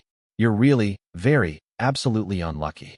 The man occasionally turned around to look at Su Ming as he continued moving forwards, mumbling under his breath. However, his mumbles were akin to low-pitched roars in Su Ming's ears. That voice was enough to make his ears start buzzing now that he was listening in close proximity. Su Ming's expression turned cold and shouted out in an icy tone, "That's enough." The man immediately glared at Su Ming and shouted at him. How dare you try to stop me from talking to myself? Su Ming felt the beginnings of a headache forming. It was especially so when he found that the man looked rather hurt by Su Ming's words while shouting. Once he remembered that the man came to pick him up, and remembered that this man was highly likely Tian Xiezi's disciple, as well judging by his words, Su Ming sighed. Tian Xiezi told me that I was his only disciple. The bad feeling in Su Ming's heart grew stronger. How should I address you? Su Ming asked with a bitter laugh. Humph. The man seemed to still be angry. He turned around and ignored Su Ming, choosing instead to continue flying forward. After a while, once the two of them passed through countless mountains, the man could not help but start talking when he saw that Su Ming did not speak anymore. I'm warning you. Don't talk to me anymore. Don't ask for my name either. Even if you ask me, your grandpa who won't tell you. 'Cause I'm angry. All right, then how should I address you? Su Ming asked with a nod. Humph. Everyone calls me Grandpa Hu, but since we're fellow disciples in the same sect, then I'll allow you to call me Grandpa Hu Zi. The man quickly answered, having long forgotten the words he had said just now. There was a prideful look on his face, as if he was very satisfied with his name. Su Ming's expression remained passive as he nodded and asked, Hu Zi, when is Master Tian Xiezi coming back? You didn't see him? The old man just came back. Humph. I was drinking wine when he threw me out to come and pick you up. When the man spoke of this, anger appeared on his face. Oh, I really didn't see him. A barely noticeable glint appeared in Su Ming's eyes. The old man is a sage. A sage, understand? A sage has to act like a sage. He's the best at sounding mysterious and giving us all that mumbo-jumbo. The man seemed to have recalled something, and he took a big gulp of wine from his wine pot, with a down-spirited look on his face. Su Ming clenched his right fist, and a freezing glare appeared in his eyes, but his face remained passive as he nodded. He once told me that he only had me as his disciple. Before Su Ming even finished speaking, that man immediately turned livid with rage and turned around to yell at Su Ming. He told me the same thing, but only when I came back with him did I realize that I had a senior brother above me, and my senior brother had another senior brother above him. A smile appeared on Su Ming's face, but that smile was a little forced, and there was even a hint of coldness in his smile. He even told me. This time, even before Su Ming finished speaking, the man immediately cut in. I know. He must have told you that he has a lot of Berserker vessels, and you can choose them at will. Su Ming clenched his right fist tighter. He might have even told you that he has all the Berserker arts of Freezing Sky Clan, and if you acknowledge him as your master, you can learn them. Su Ming's smile turned even colder. He must also have told you that if you acknowledge him as your master, then you'll understand in the future that Freezing Sky Clan is nothing. Well, D*M in him. That old man told me the exact same thing in the past. My junior brother, you're unlucky, you're super unlucky, you're super duper unlucky. I'm telling you, we're not the only ones with the same experience. My senior brother told me the same thing. His experiences were the same as ours. Our senior brother's senior brother apparently said the same thing to him. As the man babbled on in a sympathizing manner, both of them gradually weaved through several main mountains and arrived at Freezing Sky Clan's 9th summit. The 9 main mountains and the numerous subordinate mountains formed the vast snow plains belonging to Freezing Sky Clan. Together with Heaven Gate, both mountains and gate created Freezing Sky Clan's powerful presence. The 9 main mountains were an important part of Freezing Sky Clan. Each mountain was humongous. At first glance, They looked like towering ice mountains that exuded an aged presence. At that moment, the ninth summit was presented before Su Ming's eyes. "We're here." The man pointed at the ninth summit by Su Ming's side and let out a sigh. Su Ming was stunned. On the way here, he had lost all hope and was disappointed by Tian Xiazi's words. Yet when he saw the ninth summit, he could not help but be surprised. He hesitated for a moment before looking at the man. "How many people are staying here?" "Not many, including you and the old man. There are only 5 people here." This is the only thing the old man didn't lie about. He does indeed stay in Freezing Sky Clan and does indeed own a mountain, which is the ninth summit. Su Ming took a deep breath. At the very least, he now felt a little bit comforted after the hurt he felt for having been lied to. "Our eldest senior brother is in constant isolation. He will only come out on the day of eternal creation, and every single time he comes back, he'll make a huge ruckus. Even if you're dead drunk, you'll still wake up because of him. You'll have to listen to him shouting that he's finally out, and it's a real headache. You can treat him like a turtle. He usually sleeps, and when he wakes up he'll let out a loud yawn. Then he'll go back to sleep," the man mumbled under his breath. As Su Ming listened to him, he found himself rendered speechless. Chapter 220, Youngest Junior Brother. Our second senior brother has a good personality. He likes to plant stuff, so he fenced up a large plot of land in the mountain to plant his trees. But he's far too hardworking, which led him to believe that he could do better. Still, he planted too many trees, and slowly, most of the mountain was filled with his plants. If you walk around during midnight, you should be able to see him moving things around. Second senior brother has this weird habit of only coming out to look at his plants at night. Don't be scared when you see him. That man is always paranoid. He keeps thinking someone is trying to sneak in and steal his plants. The man continued mumbling even as he flew with Su Ming into the ninth summit and stood on the mountainside. Su Ming could no longer tell just how he was feeling right now. He was standing on a flight of stairs, and when he looked down, he saw a battered down place that might have been clean and tidy in the past. That battered image was especially highlighted by the plants that could survive in snow, which filled the entire place. Once he remembered what the man had said about their second senior brother, he let out a wry laugh. The man continued mumbling even as he was walking up the stairs. As he was talking, Su Ming's heart suddenly lurched in his chest. He lifted his head swiftly and saw a man in white, standing in the snow, not too far away. He had no idea when that man had appeared, but he was standing there looking at him and the man with a smile. "Who's he?" "This must be our youngest junior brother." That man seemed to also be in his 30s, and his appearance gave him a kindly and refined air. His white clothing gave him a gentle demeanor that made him not seem cold and unapproachable. "Second senior brother, morning." The man spoke with a relaxed manner, then pointed at Su Ming before he continued talking. "He's our youngest junior brother." The old man brought him back. "What's his name again?" "Su." "That's right, he's Su." Su Ming lifted his head to look at the sky. At that moment, the sky was already beginning to darken. It looked as if it was going to be dusk soon. However, light was reflected off the snow in these northern plains, causing the entire place to still look bright.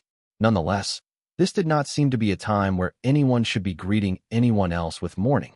I woke up a bit earlier today."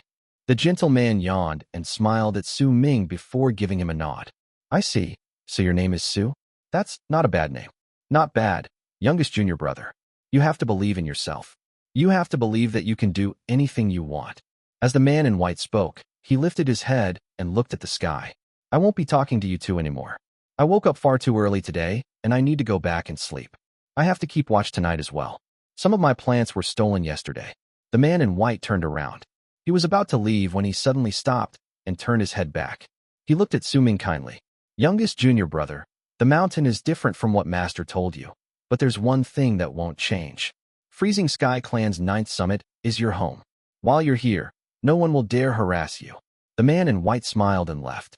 Su Ming was silent. He could not tell the man's level of cultivation. In fact, in his eyes, that man was just like an ordinary person. He could not sense any pressure or chi from him. Yet his words stayed in Su Ming's mind for a long time. But it was a pity, because another voice came from Su Ming's side and destroyed that feeling. The man called Hu Zi had a gloomy look on his face. "Don't trust him. When I first came here, second senior brother told me the same thing. I was really touched, you know? But you don't understand. When I was beaten up by those people in Freezing Sky Clan and ran back to the mountain, second senior brother never helped me. Every single time I went to him, he would get angry and want to take revenge with me, But then once he cools down, he goes back to sleep. I once waited at his place for 3 months without leaving, and he actually managed to sleep through those 3 months. The man's face was filled with hurt as he talked about his past. Didn't he just tell you to believe in yourself? It's precisely because he believed that he could do better that the entire ninth summit turned into his farm. Su Ming looked at the mountain, then at the man, then in the direction where the man in white had left, and instantly found himself speechless. Hey, this is my place. Your grandpa who ain't a turtle, and I don't like plants either. I just like drinking. This is my cave abode. I don't come out usually. I drink when I'm awake, and when I'm drunk, I sleep. When I wake up again, I drink, and when I'm drunk again, I sleep. The man pointed towards a direction in the distance, then picked up his gourd to drink another mouthful. The old man stays at the top of the mountain. Go see him. I don't want to see him. Every time I see him, I can't control my temper. The man mumbled and patted Su Ming's shoulder. Youngest junior brother, good luck. As he spoke, he turned around and started drinking while walking on the snow towards his cave abode. Su Ming stood alone on the mountain and looked around himself. Wind blew at that moment, and it lifted up the snow before him to dance in the air. Su Ming shook his head. There were similarities but also differences between the Freezing Sky clan right before him and the Freezing Sky clan in his mind. The similarity was Freezing Sky clan itself, and the difference was the ninth summit. He spent a moment to think while remaining on his spot, then lifted his head to look at the peak of the mountain. From there, he could see a magnificent building that gave people a grand impression even if they were looking from the distance. Su Ming walked up the stairs covered by plants that could survive in winter and stepped on the snow as he moved towards the top of the mountain. Since he was already here, then he would not turn back. Since he had already chosen Tian as his master, then unless he absolutely had to, Su Ming would not choose another master. As he continued upwards, the mountain breeze became stronger. The moaning wind and tumbling snow around him blended together with the quiet mountain and turned into an indescribable feeling within him that made his heart gradually calm down. This is such a tall mountain. One of the 9 summits of Freezing Sky clan. It might be the quietest mountain compared to the other summits here as well. Su Ming did not move quickly. As the sky gradually darkened and dusk arrived, he finally reached the top of the mountain. When he finished climbing the stairs, the magnificent building he'd seen in the distance stood before him. However, now that he was closer, this building, which looked like an audience hall and did indeed let out a grand presence, was in such a state of disrepair that it seemed to have a dreary air around it. There were 9 pillars around the audience hall. They surrounded the hall and enveloped it with a thin sheen of light. Others could only look at it and not enter. It's sealed. Su Ming was stunned. The 9th summit of Freezing Sky clan is composed of 1 main mountain, 6 subordinate mountains, and 7 audience halls, a familiar old voice said from behind Su Ming. He turned around and saw an old man walking out from behind the audience hall. The old man wore a white robe and had a mysterious smile on his lips, which gave him the presence of an enigmatic sage. The 7 halls each have their own function. If there's someone attending to them, then they could activate the mountain's might. All those who can occupy this particular hall will instantly become one of the 9 lords of Freezing Sky clan's Great Frozen Plains. The duties of the school in Freezing Sky clan are secondary. The left, right, and head preceptors, the sect protectors, and even the clan elders are just mere titles. The people taking up these positions will change, but the only ones that will not change and will remain unchanging until the people with the titles die are the 9 lords of the Great Frozen Plains, which are the 9 lords of the 9 mountains on this snow plains. The 9 lords of the Great Plains and the 9 lords of Heaven Gate. These 18 people are the strongest people in all of Freezing Sky clan, besides some of the old folks here, anyway. It's a pity that there are only 8 lords in Heaven Gate and 7 lords in the Great Frozen Plains. The halls in the 1st and 9th summits aren't taken by anyone. Su Ming remained silent and did not speak. Tian walked to him slowly and looked at Su Ming with his back to the sealed hall when he was a few dozen feet away from Su Ming. My disciple, how do you feel after you've come here? Tian asked, smiling. Like I've been lied to, Su Ming stated bluntly. There was not a hint of awkwardness on Tian face. He winked at Su Ming and smiled faintly without saying a word. Su Ming forced down the anger in his heart and asked calmly, I will not mind that you lied to me about me being your only disciple that day, but are the Berserker vessels, skills, ancient scrolls, and the others true? Of course they're true. Look, I told you that day that I live on a mountain. I didn't lie to you about that now, did I? If you want to see it, You can do it anytime you want. But you just came today, so how about I call your second senior brother and third senior brother to drink together? Su Ming looked at Tian Xie and hissed out, don't need. With your permission, I'd like to see it now. All right then. Tian Xie hesitated for a moment before he lifted his right hand at the air. Immediately, the mountain trembled and a stone door rose up from the ground beside him. This is where I store all my treasure. The first layer is where I keep the Berserker vessels. The second layer has the skills, and the third layer has the ancient scrolls. If you want to see them, then I'll wait for you here. Tian Xie let out a fake cough. That's right. You can take one thing away from each layer out of the things that catch your fancy in there.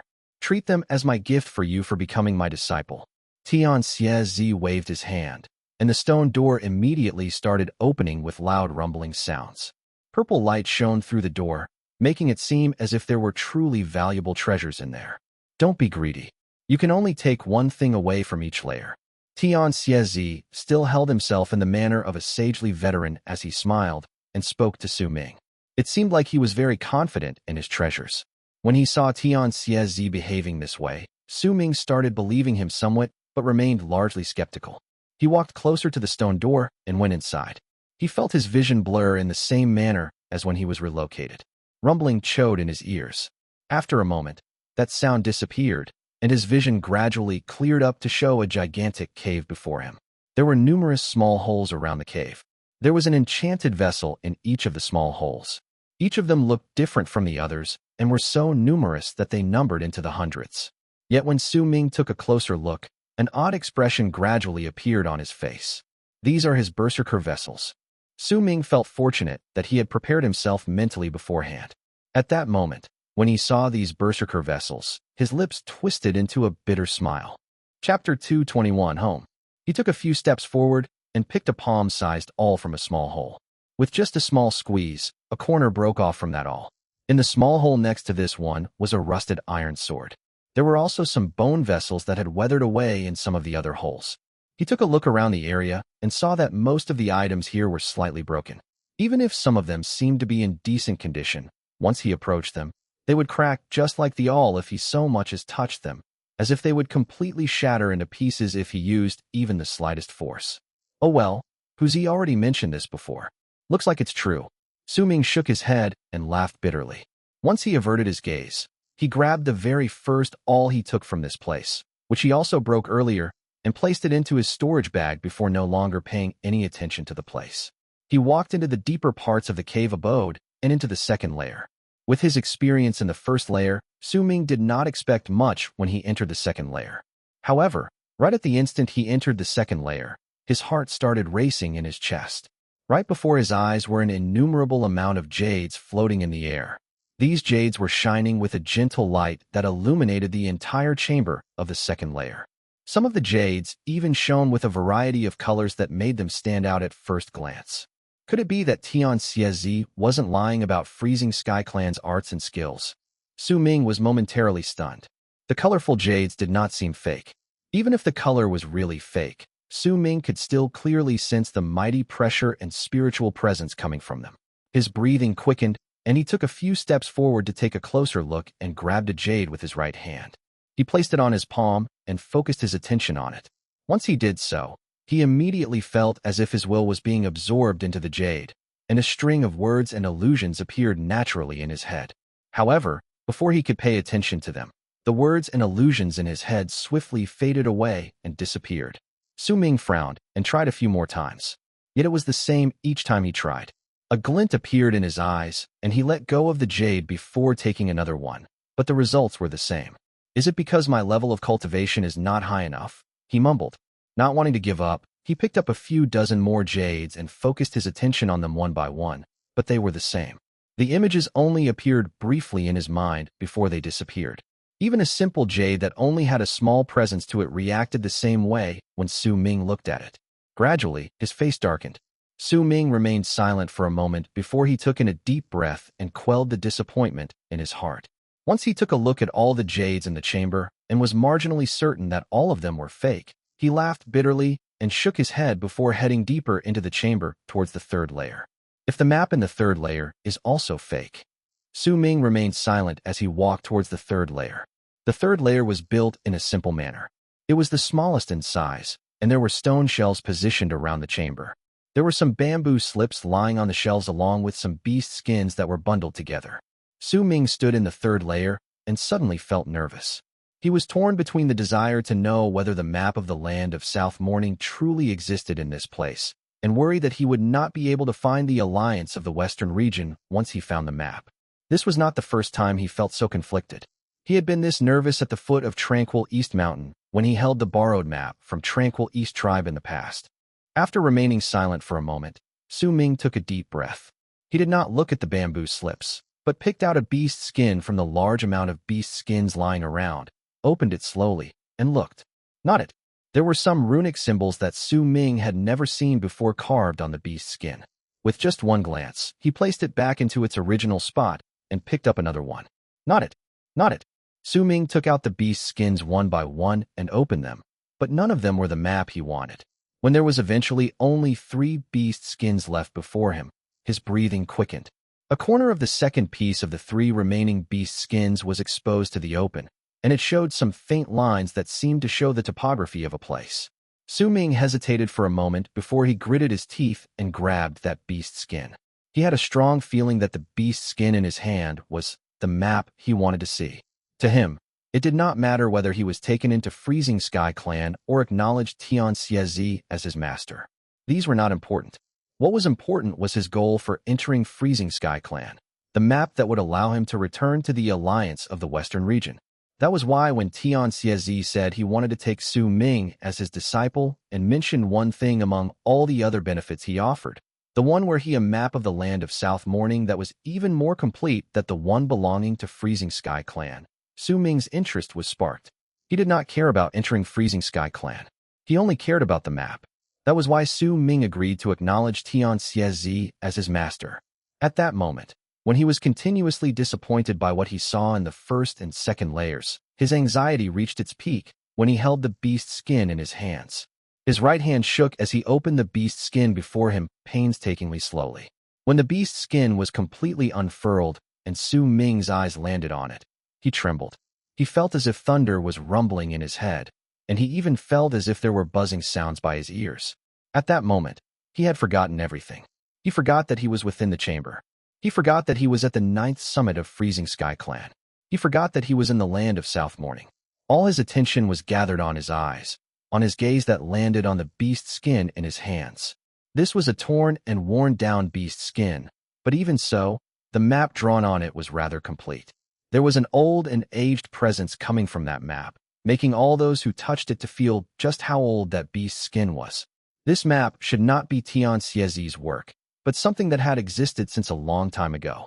There were 5 continents on the map. With his eyes trained on the map, Su Ming sat down on the floor slowly. There was a lost and nostalgic look in his eyes, and with grief on his face, he caressed the map gently with his right hand. He saw the land of South Morning on the map, and also saw the alliance of Western region just right above it. My home, he mumbled. Tears had started falling from his eyes some time ago. The tears slid down his face from the corners of his eyes and stained his clothes before seeping into the fabric. 4 of the 5 continents were located to the north, south, east, and west, and right at the center was the 5th continent.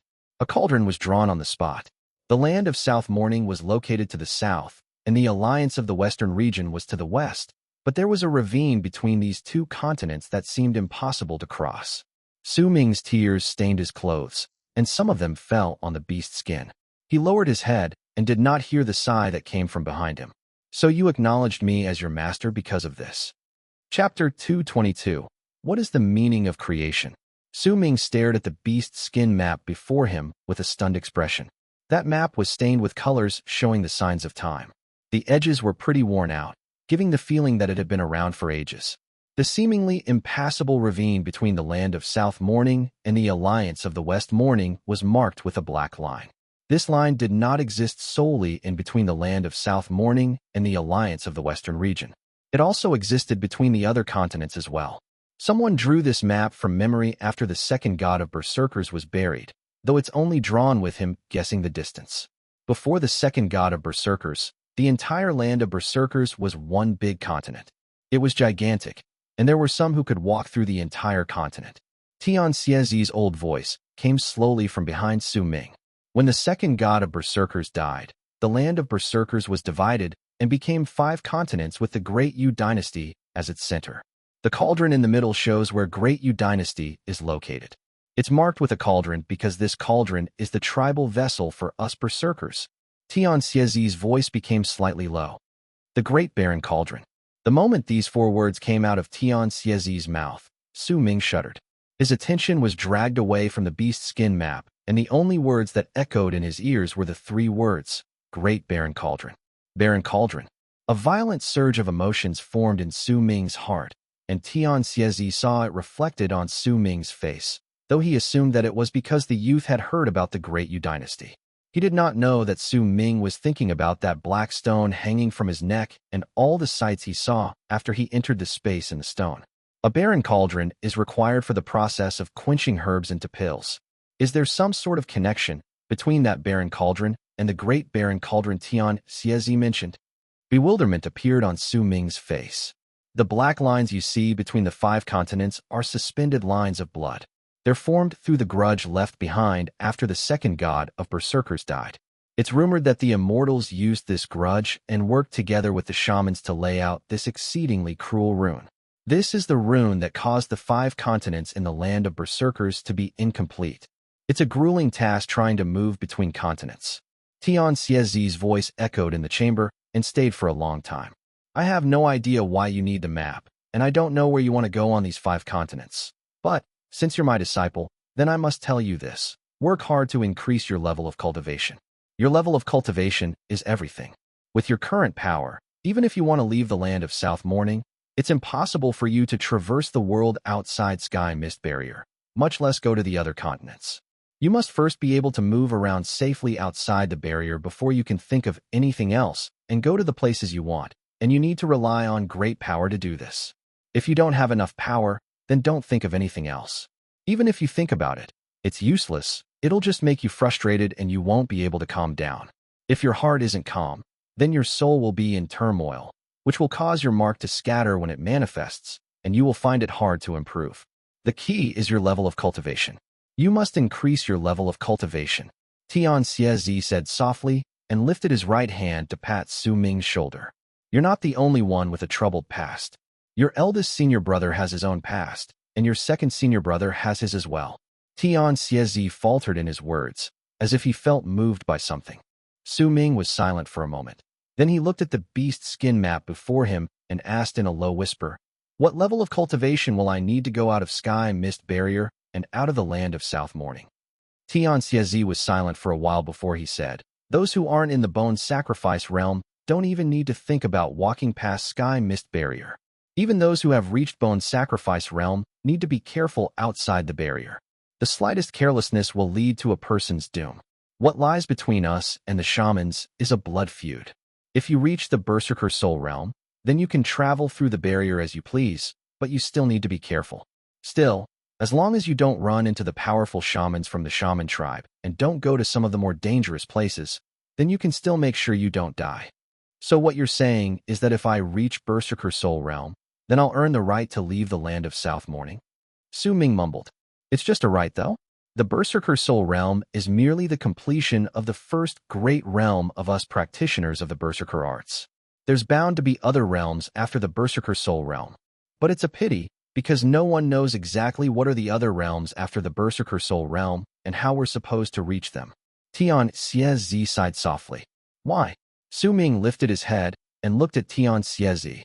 "Because the 4th god of Berserkers still hasn't appeared even after so long.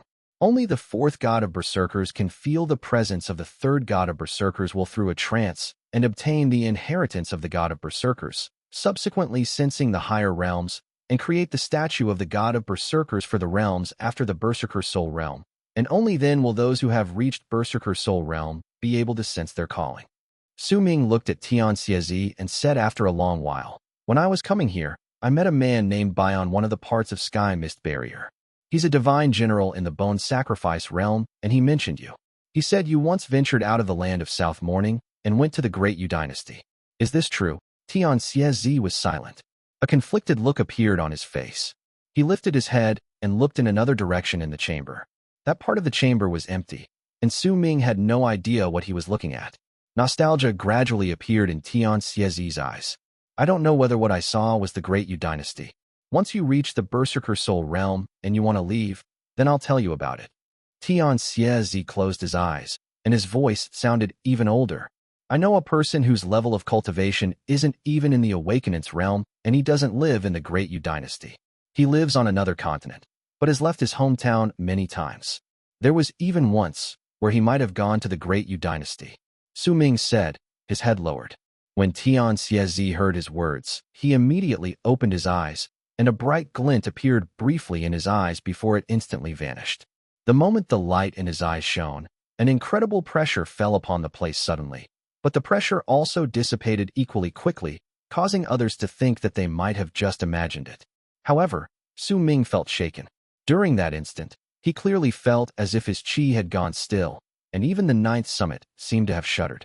Going to Great Yu dynasty from the other continents without even awakening. That's impossible, Tian Xiezi exclaimed. Impossible. It might be. Su Ming closed his eyes and covered the bewilderment in his eyes. The more he knew, the more things he found were out of place in his memories regarding Dark Mountain. It was especially so when he saw Lei Chun and Bai Ling on the chains of Han Mountain, whose appearances he had not been able to determine were real or false. There was also the elder, who seemed to have wanted to tell him something when he appeared. All of these things made him uncertain and confused about the things he saw. There's a veil covering Dark Mountain and the things that had happened when I was in the void in the crack. Perhaps when I have the ability to lift the veil, I'll be able to find out the secrets surrounding me. Su Ming thought quietly, and this was the only thought that could prevent him from losing himself in the midst of his bewilderment, stop him from breaking down from fear and his suspicions regarding his future and his past. How can I increase my power quickly? Su Ming opened his eyes and looked towards Tian Xiezi, who was sitting by his side. Your eldest senior brother asked me that question in the past, and I told him that he needed to have a clear mind. He thought about it for a long time and chose to isolate himself for long periods of time in the end. Tian Xiezi cast Su Ming a profound look. There was a brief pause in his sentence before he continued speaking. Your second senior brother also asked me the same question, and I also told him to clear his mind. His decision was different from your eldest senior brother's. He chose to go plant flowers and trees. As for your third senior brother, well, he's an ignorant fellow. He didn't ask me that question, only spending all his days drinking and searching for his heart while wasting his life away. I'll tell you the same answer. You have to have a clear mind. Tian Xiezi smiled faintly and pointed towards the entrance with his right hand. You must have been disappointed by the Berserker vessels in the first layer of the chamber. You see them as broken and useless items. That is the same as the wine you drank from the gourd. You think it's water, but to me, it's wine. That's the same logic. To me, the items in the first layer of the chamber are things that I collected throughout my life. In my heart, they're the most precious enchanted vessels in the world. You must also have been disappointed by all the skills belonging to Freezing Sky Clan stored in the second layer, because you couldn't tell what was within. There was a ghost of a smile on Tian Xiezi's lips as he looked at Su Ming. Su Ming was silent. He did not speak. You still don't truly understand. What do Berserkers practice? We practice creation, and that means we aren't limited by anything. We rely on ourselves to create whatever it is that we want. Those so-called skills and abilities are just creations left behind by our ancestors.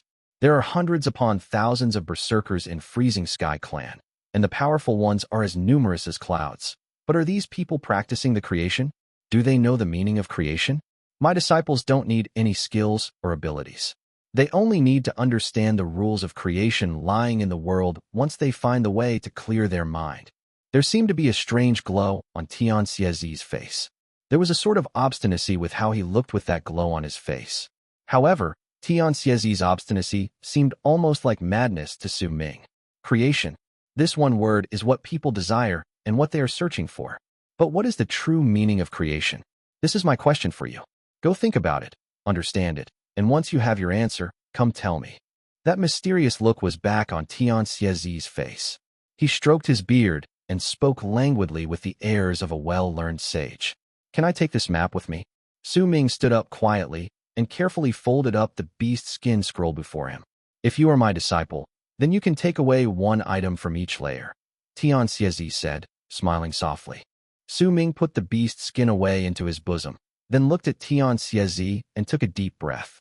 He wrapped his fist in his palm and bowed towards him. Please receive the greeting from your disciple, Su Ming, master. Tian laughed boisterously and waved his arm. Immediately, wind blew past with a whistle and brought Su Ming out of the cave. Your senior brothers are a little odd, but you should get in touch with them. Go and search for a way to clear your mind. Trust me, you'll be able to find it. Chapter 2:23, Third Senior Brother's Eccentricities. Su Ming stood alone on the top of the ninth summit. Once he was taken out of the chamber by Tian he was left alone on the spot. He had no idea where Tian went. Freezing Sky Clan's ninth summit. Is it my home now? Su Ming looked at the white world lying before him in the distance, and a familiar, yet strange feeling rose in his heart. What was familiar was the snow, and what was strange was the land. Snow danced in the air around him. When he looked at it, Su Ming lowered his head and walked down the plant-covered stairs. Since I'm already here, then I might as well find a cave abode first. As Su Ming walked down, he looked around him, and all he saw were plants that could survive in the cold. They grew so densely that they covered most of the mountain. Our second senior brother is far too hardworking, which led him to believe that he could do better. The words of his third senior brother, Hu Zi, echoed in Su Ming's ears. He walked for a long time, and gradually began to understand what those words meant. When night arrived and the world turned dark, Su Ming found a place that was not covered in plants in a certain part of the ninth summit's mountainside. The spot was a little further away from the stairs. There was a big stone protruding off the ground, and it formed a platform that was not too big. When Su Ming stood on the platform and the moaning winter breeze blew past his ears, he lifted his right hand, and immediately, the center of his brows shone with a green light. The small virescent sword flew out and circled Su Ming several times before it charged towards the rock wall of the ninth summit next to him. Banging sounds echoed in the air, and under the small sword's continuous barrage, Su Ming gradually opened up a simple cave abode in the rock wall. The ice stones on the wall were incredibly sturdy. Just trying to hew out a simple cave abode required a bit of an effort from Su Ming's part. Only when the moon hung high in the sky was the cave abode finally finished. Su Ming put away the small sword and looked at the cave abode before him. It was so simple that it did not even have a door. He shook his head and went in. There was only one room in his abode. Su Ming walked to the end and looked around. The walls of the cave gave off a chilling air, causing the entire abode to also be cold. He sat down quietly and took out the beast skin map from his bosom. He lowered his head and looked at it for a moment before sighing softly. Power. Master is right. If I want to get out of the land of South Morning, then I need great power. First, I need to find a method to clear my mind and understand the true meaning of creation. Su Ming put away the beast skin map and sat down on the ground with a contemplative look on his face. Time trickled by. During his first night in Freezing Sky Clan's ninth summit, and in the simple cave abode with the moaning winter wind as his companion, Su Ming spent most of the night mulling over Tian Xiezi's words. Besides the wind, Freezing Sky Clan was quiet at night. It was especially so on the ninth summit, because there were just too few people living there. Moonlight scattered on the ground outside in a gentle manner, though the light gave the snow on the ground a biting cold air. When it was almost daylight, Su Ming woke up from his meditation. He frowned. He was a little unclear on what exactly clearing his mind meant. Clearing my own mind? I should have already done it. My mind is already calm and cleared. But what's the use of it for my training? What does Master mean by understanding it? Su Ming thought about it for a long time, but still found himself a little unclear about it. He lifted his head and looked at the dimly lit sky outside his abode before walking outside.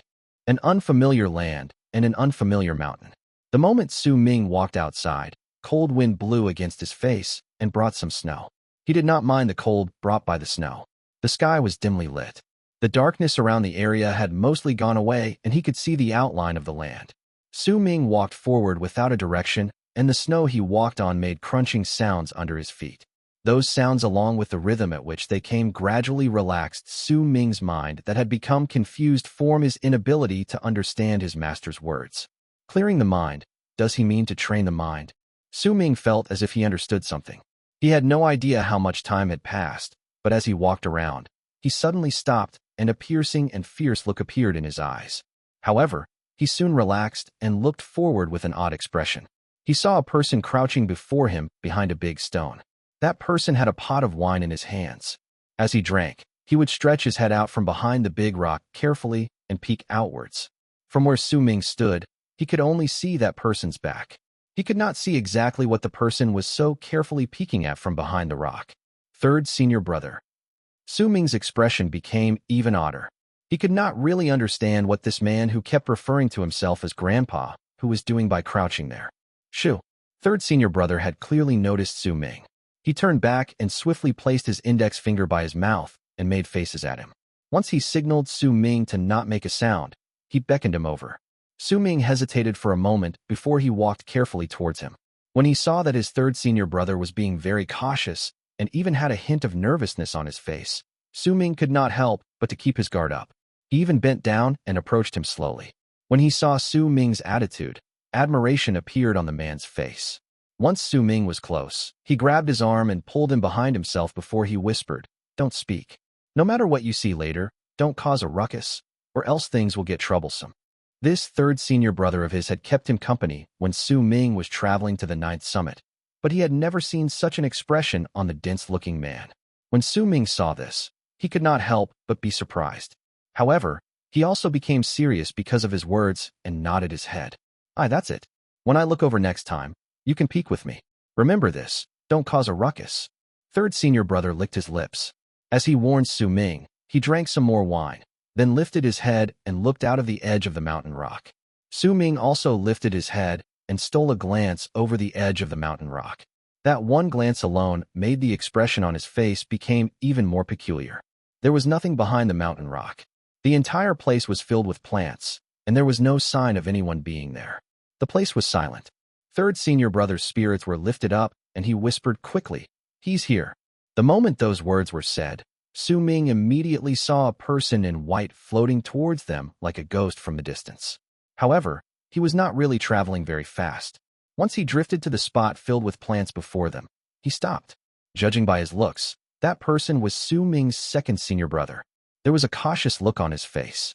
Once he looked around to check his surroundings, he lowered his head and looked at the plants by his feet before crouching down and picking some of them. After that, he looked around once again before drifting away into the distance. Su Ming was stunned. He simply could not understand just what he needed to observe in this person. The cautious and stern look on Hu Zi's face made Su Ming feel that this was completely absurd. Once their second senior brother left, Hu Zi relaxed and leaned against the stone with a wide grin on his face as he looked at Su Ming. "So, didn't that feel great?" Su Ming was speechless. He looked at his third senior brother and found himself at a complete loss for words. "Let me tell you, youngest junior brother, do you know who is the smartest person on the 9th summit?"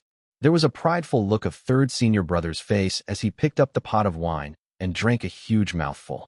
He even let out a drunken burp in the process. Su Ming was silent and shook his head. He felt that he should not be here, or perhaps more accurately speaking, he should not even have come out of his cave abode. "You don't? Well, that's to be expected. This is your first day on the mountain. Let me tell you, if we compare our powers, I can't win against our second senior brother. Neither can I win against our eldest senior brother, much less the old man. But intelligence is another matter. Is there anyone else who is smarter than me on this mountain?" "None." Third senior brother's expression became even more prideful. Su Ming continued staying silent. He looked at the man before him and had no idea just how he came to this conclusion. "You're shocked, right? Let me tell you, your grandpa who is the smartest person because I like to think," third senior brother whispered to him with a pleased look. "Not only do I like thinking, I also like observing things. It's not just the 9th summit. I also have other targets of observation on the other mountains. I think, I observe, that's why I keep getting smarter. What did you see just now? You saw our second senior brother, right? Let me tell you, what you saw was our second senior brother, but also not our second senior brother. Haha, our second senior brother is constantly paranoid and keeps saying that someone is stealing his plants at night. He even suspects that I'm the one stealing those plants, but I'm not going to tell him that I see him stealing his own plants at night every single time." The pleased look on third senior brother's face grew clearer as he whispered to Su Ming. Su Ming felt his head hurt. He rubbed the center of his brows, and just as he was about to stand up and leave, "Our senior second brother has gone mad with farming. The him you see at night and the him you see in the morning are different people. Isn't it tiring? He goes to plant stuff in the morning, and then he goes and steals at night, and he's always looking for the thief, which also happens to be him. I'm not going to tell him, though. Third senior brother grinned and took a big swig from his wine pot. Su Ming smiled wryly as he looked at him. He finally understood just what was his third senior brother's strange habit. That eccentricity of his was not his love to drink wine, but it was his love to observe and think. The wine's a little cold now. I've been here for too long, and now the wine's not nice anymore. Third senior brother mumbled and stood up, then swept his gaze over Su Ming. Youngest junior brother, your senior brother who is happy today. So what do you say if I bring you to see our eldest senior brother? Our senior brother is a weird person. Isn't he silly? He's constantly in isolation, just like a turtle. Isn't that tiring? He should live his life like me. He needs to think more, observe more, drink more, and dream more. But I heard from the old man, when he borrowed wine from me, that our eldest senior brother is different from us. He's real lucky, you know? He was the first to follow the old man, and I heard that he got himself some real skills. I heard that it's the most mysterious skill from Freezing Sky Clan. Third senior brother mumbled drunkenly, pouting. Su Ming was just about to leave when he heard the man's words. His heart jumped suddenly, and a brilliant light appeared in his eyes. He had a feeling that he had caught on to something from his third senior brother's words, and his feet stopped moving once again. He lowered his head and looked at his third senior brother, looking at him with a drunken look and a foolish grin. Slowly, he found himself unable to tell whether this person was truly drunk or that he was just telling him all of it on purpose. Are you coming? If you're not, then I'll go by myself. Third senior brother rubbed his eyes and yawned. Chapter 224, Epiphany. I'll go. Su Ming nodded his head. His third senior brother's spirits were immediately lifted, and he picked up the gourd from the ground before lifting his head to look at the sky. As he mumbled some words that Su Ming could not hear, he lifted his hand and made a few signs with his hand as if he was scheming something. After a moment, a silly grin appeared on his face. That's great. You're real lucky. We can see our eldest senior brother today. Come, follow me closely. As third senior brother spoke, he charged into the distance. Su Ming did not say anything but simply followed behind him, looking at his third senior brother's back. He gradually found himself unable to understand this person. Su Ming ran behind Hu Zi through the mountains, and before long, as the sun started rising in the sky, they saw a rather broken mountain rock. He could see a low cave over there, and most of the entrance was blocked by a big rock, causing a large amount of sunlight to be blocked off the cave, even if it was already daylight. Su Ming hesitated for a moment before he asked, "Eldest senior brother isolated himself here? There's no way our eldest senior brother would enjoy his life this way. This is your senior brother, whose cave abode. So, it looks grand, right? Wait here, I'll get me some wine." While speaking, he bowed his top half and entered through the low cave entrance. Su Ming stood stunned outside for a moment, beginning to feel doubtful about his previous speculation. Very soon, his third senior brother walked out. Some wine spilled out from the wine pot in his hands. It was clear that he had just refilled it, and there was an excited look on his face as he held the giant gourd in his hands. "Let's go. We have to hurry, or else it'll be too late." As he spoke, third senior brother dashed forward. Su Ming hesitated for a moment before following behind him. The both of them ran to the bottom of the mountain. After about the time it takes to burn an incense stick to burn, Hu Zi brought Su Ming to the bottom of the mountain. With a few twists and turns, they moved to a crack in the mountain. The moment they stepped into the crack, Su Ming immediately sensed a chilling air blow against his face. He looked at his third senior brother's actions. It was clear that he was incredibly familiar with this place. They walked for half a day in that crack and gradually moved deeper underground. During the entire process, there were times where they seemed to have reached the end because Su Ming could no longer see any road leading forward. But the moment Hu Zi took another turn, a new path would appear before them. They took many turns in the ice layer, and when Su Ming started feeling dizzy, his third senior brother came to a halt before him and brought him to an ice basin that was moderate in size. When he looked over, the basin seemed like a gigantic hole lying before him. It was dark inside it, and freezing air spread out from within. There were also numerous icicles hanging from the top of the basin that exuded a biting cold presence. "We're here. Our eldest senior brother is down there, but it's too deep, so we can't go in. We can only look from here." Third senior brother turned around and looked at Su Ming before pointing towards the basin before them. Su Ming took a few steps forward and looked down the basin. He could not see the end with his current level of cultivation and sight. His third senior brother placed the gourd in his hand on the ground and stood beside him. He lifted his right hand and started counting on his fingers, looking as if he was counting time. There's still the time of half an incense stick left. Youngest junior brother, you'll have to wait a bit. Yet before he finished speaking, a low roar suddenly came from within the basin. That roar was so loud that the ice around the basin started trembling viciously. Su Ming's expression changed. He could clearly feel a strong wave of heat that did not belong to the ice suddenly erupting forth. He instantly took a few steps back. The heat crashed into the two like an explosion, and a wave of hot air surged forth explosively from underneath the basin. That wave of hot air gave people a sense of scorching heat that would even burn their bodies. Yet strangely, the basin and the ice around it was only melting slowly under that wave of heat. When this sight that obviously defied logic appeared before Su Ming, he felt shaken, and he took a deep breath. Darn it!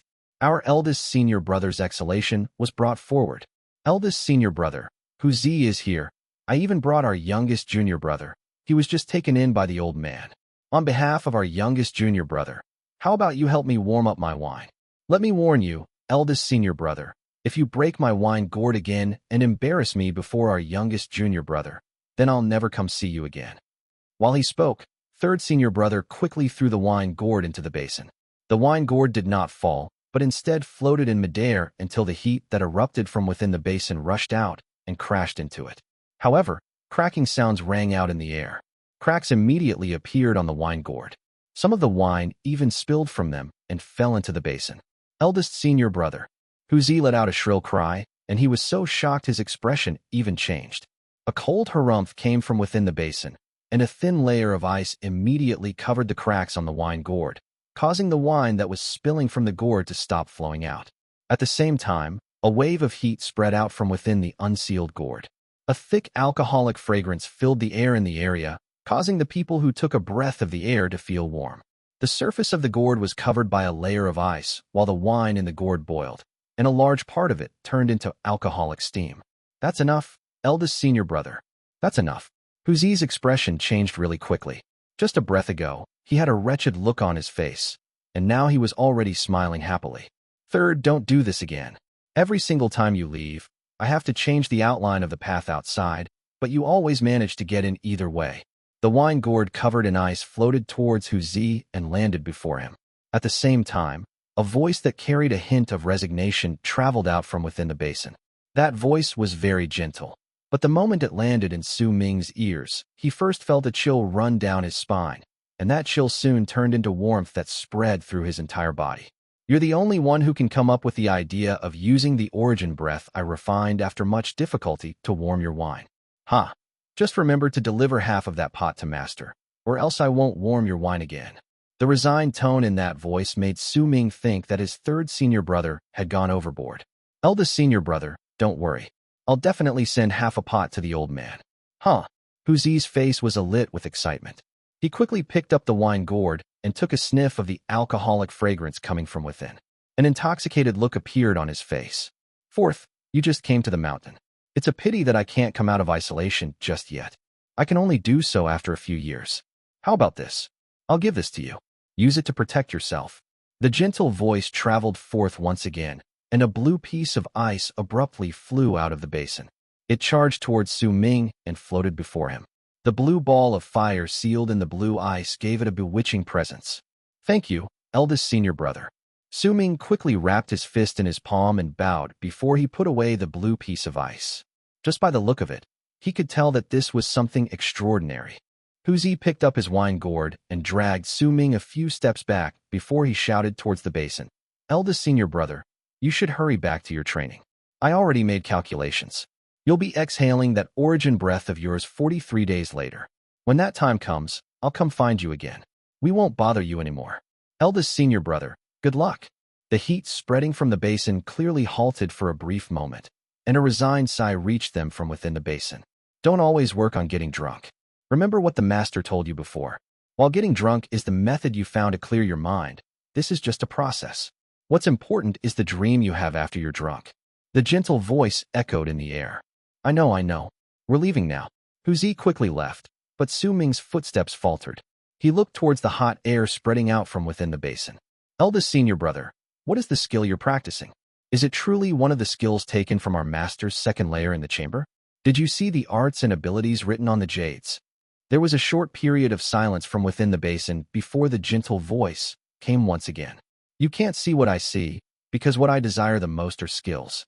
His eldest senior brother's voice vibrated in the air, just like how Su Ming's heart was shaking at that moment. When he was eventually dragged out of his eldest senior brother's isolation grounds by Hu Zi and arrived at the bottom of the 9th summit, he felt his mind going into such turmoil it felt as if there were waves crashing in his mind. He did not know how he left the place. In the shaken state he was in, he parted ways with his 3rd senior brother and returned to his cave abode. He sat down cross-legged on the platform and looked at the world in the distance. However, what he saw was no longer important. He could not calm down. Nothing he saw could calm him down. Because my eldest senior brother desired skills, that's why when he saw the jades in the 2nd layer, they were real to him. He got the skill he wanted and isolated himself to train and make himself stronger. And I wanted the map the most. That's why the Berserker vessels in the 1st layer, the skills in the 2nd layer, and even the ancient scrolls in the 3rd layer were fake. The map was the only thing I could see. My eldest senior brother isolated himself to clear his mind and understand the meaning of creation. Perhaps the skill he obtained was just a part of it. To bring into being is the true meaning of creation. I wonder what my 2nd senior brother obtained from Master's chamber. He chose to plant those plants because if he planted them on his own, that's also a form of bringing something into being. He's bringing life into being and using this method to train his mind and to understand this. As for my 3rd senior brother, he enters sleep after he's drunk. Getting drunk is the process, and he dreams when he falls asleep. That is a start of him training his mind. Dreaming can also mean creating dreams. Su Ming understood now. He shuddered. At that moment, he saw the world lighting up in the distance. The sun was rising in the horizon. The sun was lighting up the land with an indescribable, shocking presence. The wind was traveling at a moderate speed and lifted Su Ming's hair. The sunlight cast him under a few different shades of colors. Su Ming slowly turned his head and looked towards the top of the mountain that was now illuminated by sunlight. He could vaguely see an old person standing there. That person was looking at the sun rising in the horizon as his clothes fluttered in the wind. Master, Su Ming mumbled. The words Tian had told him that day appeared in Su Ming's mind once again. If you accept me as your master, then you'll understand someday that Freezing Sky Clan is nothing. Su Ming closed his eyes and immersed himself in his own understanding of the words. Time passed by slowly. 1 day, 2 days, 3 days. As the sun rose and set, Su Ming sat on the platform and remained unmoving in the midst of the wind and snow. Chapter 225. The Person Who Came in the Snowstorm. Su Ming lost his sense of time in that rather unfamiliar state. He had his eyes closed, and he looked as if he had lost his soul. His soul seemed to have left his body and fused together with the world. In his world, there was neither the sky nor the earth. There was only chaos that enveloped his mind like a thick layer of fog, causing him to be unable to see clearly. But his heart was still calm, so calm that even his heartbeat was beginning to grow faint. Snow fell on his hair and his clothes. The snow gradually accumulated on him, causing Su Ming to look like a snowman from afar. For days, 5 days, 6 days, the sun rose and set numerous times. Sunlight and moonlight fell on Su Ming's body alternatively and reflected off different shades of light on his body. Nonetheless, he still remained still and unmoving. Su Ming did not know about this, but at that moment, at the top of the 9th summit, the person he'd seen before he entered this state had not left. Tian stood on the peak silently. He had been watching Su Ming sitting there from the very start, had been going through the past few days along with him, and he would continue staying there. As his master, he would only leave when Su Ming woke up. He knew that this state was an incredibly important process of life and metamorphosis for this particular disciple of his. This was a process that would grant him epiphany. Tian looked at Su Ming in the distance as he mumbled under his breath. All my disciples would experience their first epiphany at different points of time once they came under me. When his first disciple experienced his epiphany, he watched. When his second disciple experienced his epiphany, he watched. He still watched on the peak quietly when his third disciple experienced his epiphany. Right now, he was standing on the mountain just like the previous 3 times he had done so. He watched Su Ming gain his epiphany. During this process, he would not allow anyone to disturb his students. He was their master. He had to stretch out his arms and protect them with his body when they were weak. I look forward to what sort of method will dawn on you and allow you to clear your mind. A kind smile appeared on Tian Xiezi's face. In that smile was expectation. He would never forget the sight of this disciple of his crying when he saw the beast skin map in the chamber a few days ago. Just like how when he took in his first, second, and third disciples, the moment Su Ming called him his master, he treated Su Ming as his disciple. There was no need for him to acknowledge Su Ming as his disciple over time. Sometimes, people only needed that one particular feeling at that one particular moment to familiarize themselves with each other. Tian Xiezi continued watching. Su Ming's third senior brother, who loved calling himself Grandpa, who lay in his cave on the 9th summit with his wine gourd in his hand, drinking from it. He was already drunk. However, the state of drunkenness he was in for the past few days made it difficult for him to fall asleep. He would occasionally lift his head and look towards a particular direction. His line of sight might have been blocked by the stone wall of his cave, but if the wall was not there, then he would be able to see Su Ming sitting on that platform in the direction he looked. My life is so difficult, but there's no help to it. He's my youngest junior brother. There's no way around it. But at least when I go out and fight next time, I'll have someone helping me. Not bad at all.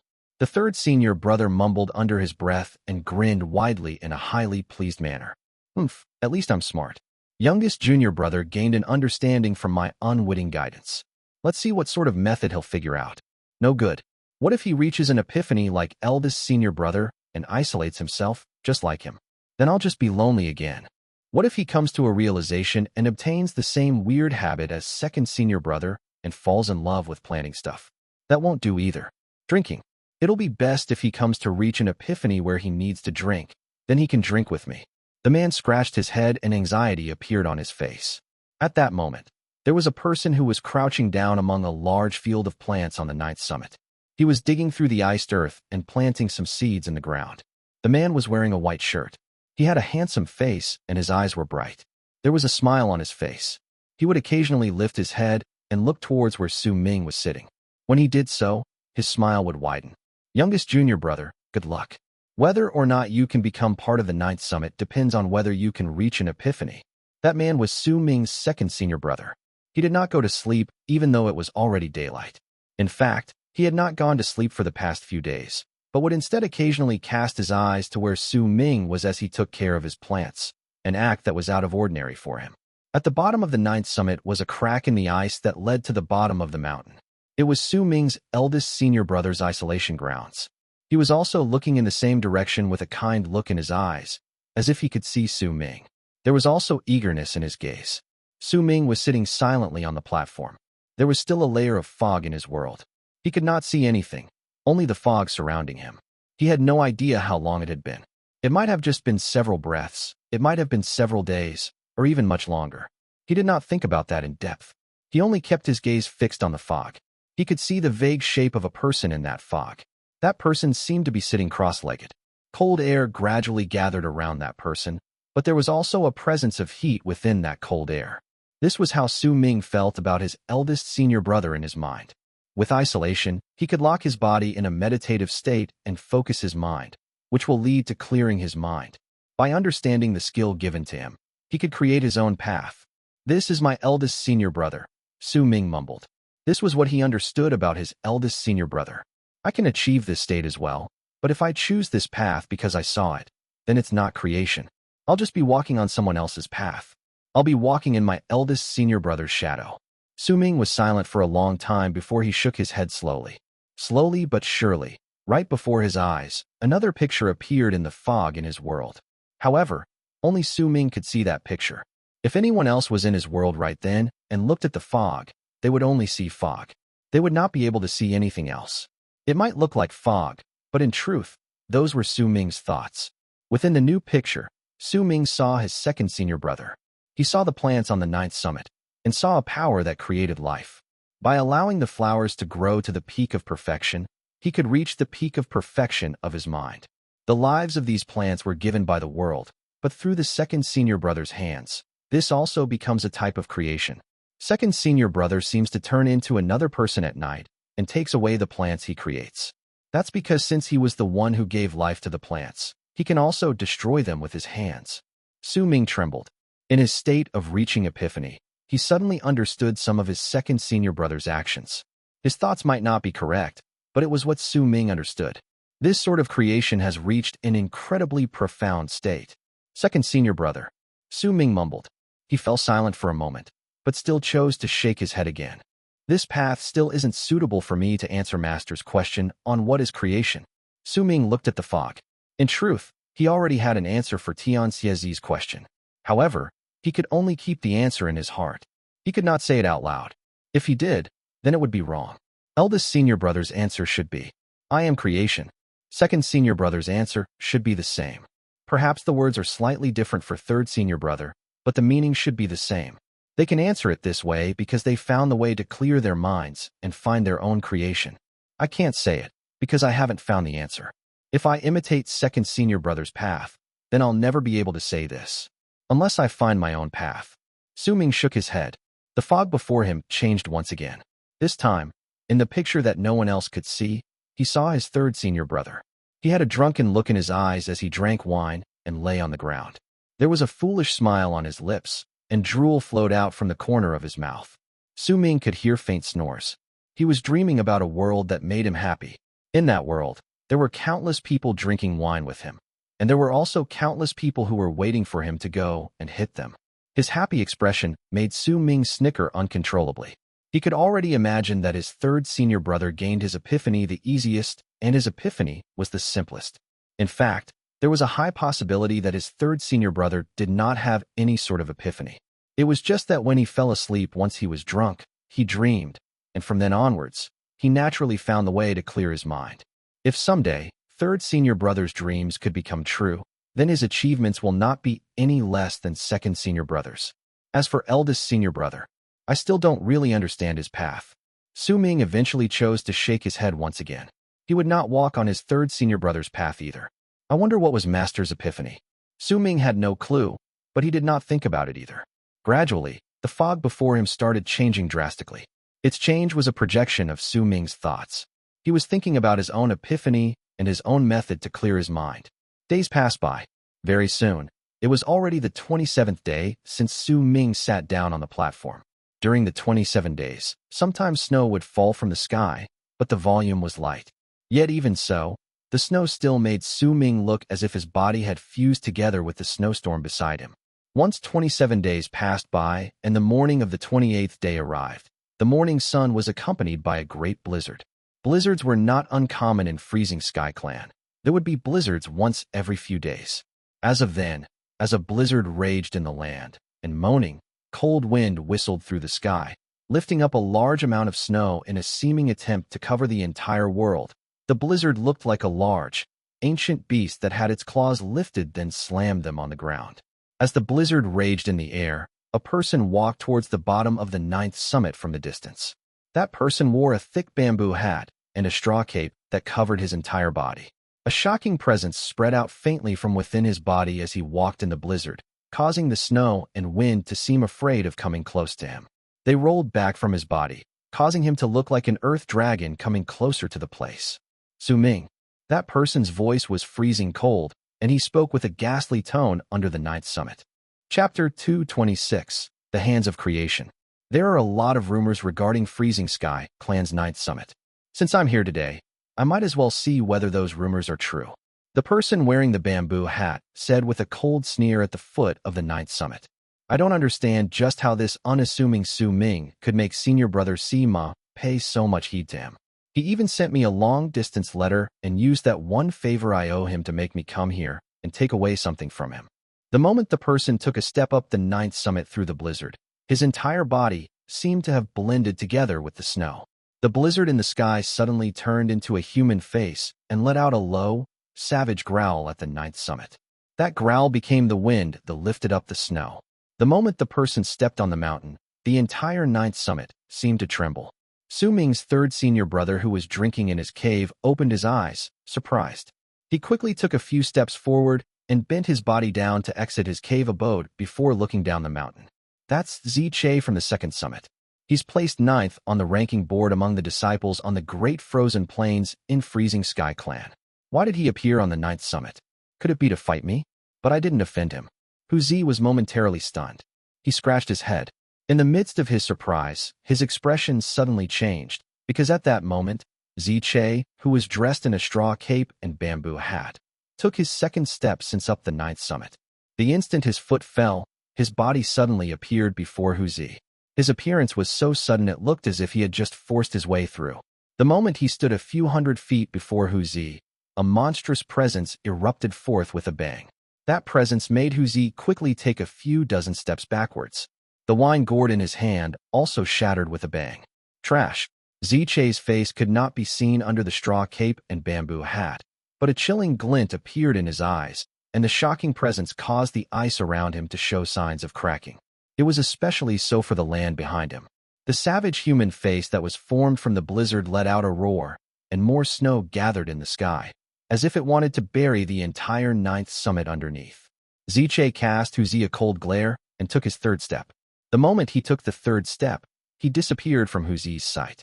Because he had left, he did not see that Huzi was staring at the shattered wine gourd on the ground at that moment. Red filled his sight and viciousness appeared in his eyes. "How dare you break your grandpa Hu's gourd?" Huzi lifted his head swiftly and let out a loud shout towards the sky. He turned into a long arc and charged towards Ziche, who was leaving. At that moment, two people were running out of the seventh summit towards the ninth summit.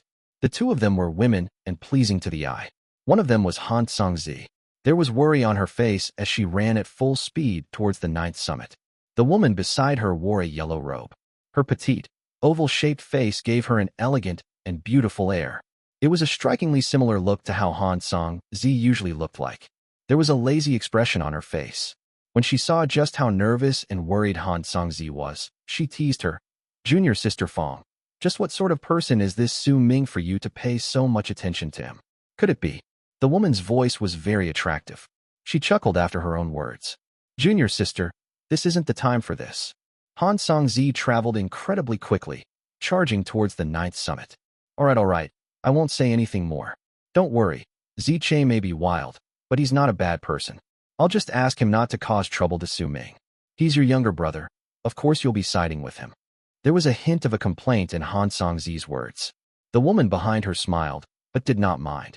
She simply continued trying to soothe Han Songzi with a gentle voice. They gradually got closer to the ninth summit as they spoke. However, right at the moment they got closer, they clearly felt the power of a blizzard charging towards them and forcing them to slow down. At that moment, both of them also saw the savage human face formed by the blizzard, which was previously obscured from their sight by the ninth summit. The face was howling at the ninth summit. Han Songzi's expression immediately changed. The woman beside her also turned grave. He activated the art for his Berserker mark. The woman took a step forward and charged towards the ninth summit in the face of the blizzard. Han Songzi bit her bottom lip and followed behind her with worry. On the ninth summit, Ziche, who was dressed in a straw cape and a bamboo hat, arrived 300 feet away from where Su Ming sat the moment with his third step. He stood there with a cold and detached expression as his gaze fell on Su Ming's body. "Just another piece of trash. The ninth summit is not as spoken in the rumors," Ziche said coldly and lifted his right hand. But just as he was about to point towards Su Ming, at that moment, Su Ming was completely unaware of what was happening outside. He was immersed in his own world. The fog he saw was currently raging and tumbling furiously. He thought he saw a faint shadow of something within. A feeling akin to Epiphany gradually formed in his heart. "Just let me see a little clearer," he mumbled.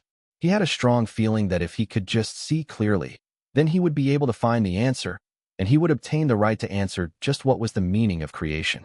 As Ziche lifted his right hand in the world outside Su Ming's mind, the world let out a loud rumble around the platform Su Ming had seated himself. The giant blizzard that had turned into the savage human face appeared in the air just to Su Ming's side, and it was approaching quickly. The giant blizzard brought with it an earth-shaking presence that did not just intend to bury Su Ming underneath, but also the entire ninth summit. That sight even created a false impression that this blizzard was a work of nature, not due to a person using a divine ability. Ziche did not intend to let Su Ming live. If he had not joined the ninth summit, but joined any other summit and became a true Freezing Sky clan disciple, then Ziche would find his hands tied. After all, they would belong to the same school, and the rules within the school were very strict, and it would be difficult for him to act in a day like this. Yet Su Ming entered the ninth summit that belonged to Freezing Sky clan, but at the same time not. The disciples here did not have to follow the rules set by Freezing Sky Clan, but because of that they were also not protected by the rules of the school. That was why Ziche thought about killing Su Ming without even a word and subsequently throwing his corpse to Sima Xiang, who was rushing back to Freezing Sky Clan. To him, the man who always referred to himself as Grandpa who was trash, there was no need for him to be careful of him. As for the person who loved planting things, he was a very effeminate and weak person to Ziche. Even the eldest senior brother of the Ninth Summit was just a coward who loved isolating himself. Ziche had heard about him before. When disciples from other summits came to teach that trash Huzi a lesson, his other two senior brothers did not act at all. The trash who loved planting stuff would especially pretend to be asleep to avoid trouble and let his junior brother fend for himself. In fact, there was even one time when he saw such a thing happen when he was passing by the Ninth Summit. At that time, he was filled with disdain and contempt towards the Ninth Summit. The only person he was wary of was the old man, Tian. However, he had already made preparations before he came to this place. He was the second summit's prodigy, and his master placed high value on him. In his mind, if Tian attacked him without care for their differences in status, then his master would definitely not stand by and watch. With all these preparations, he was certain that nothing could go wrong. He lifted his right hand and readied himself to point at Su Ming so that the human face in the blizzard could swallow him up and let him achieve his goal for coming back this time.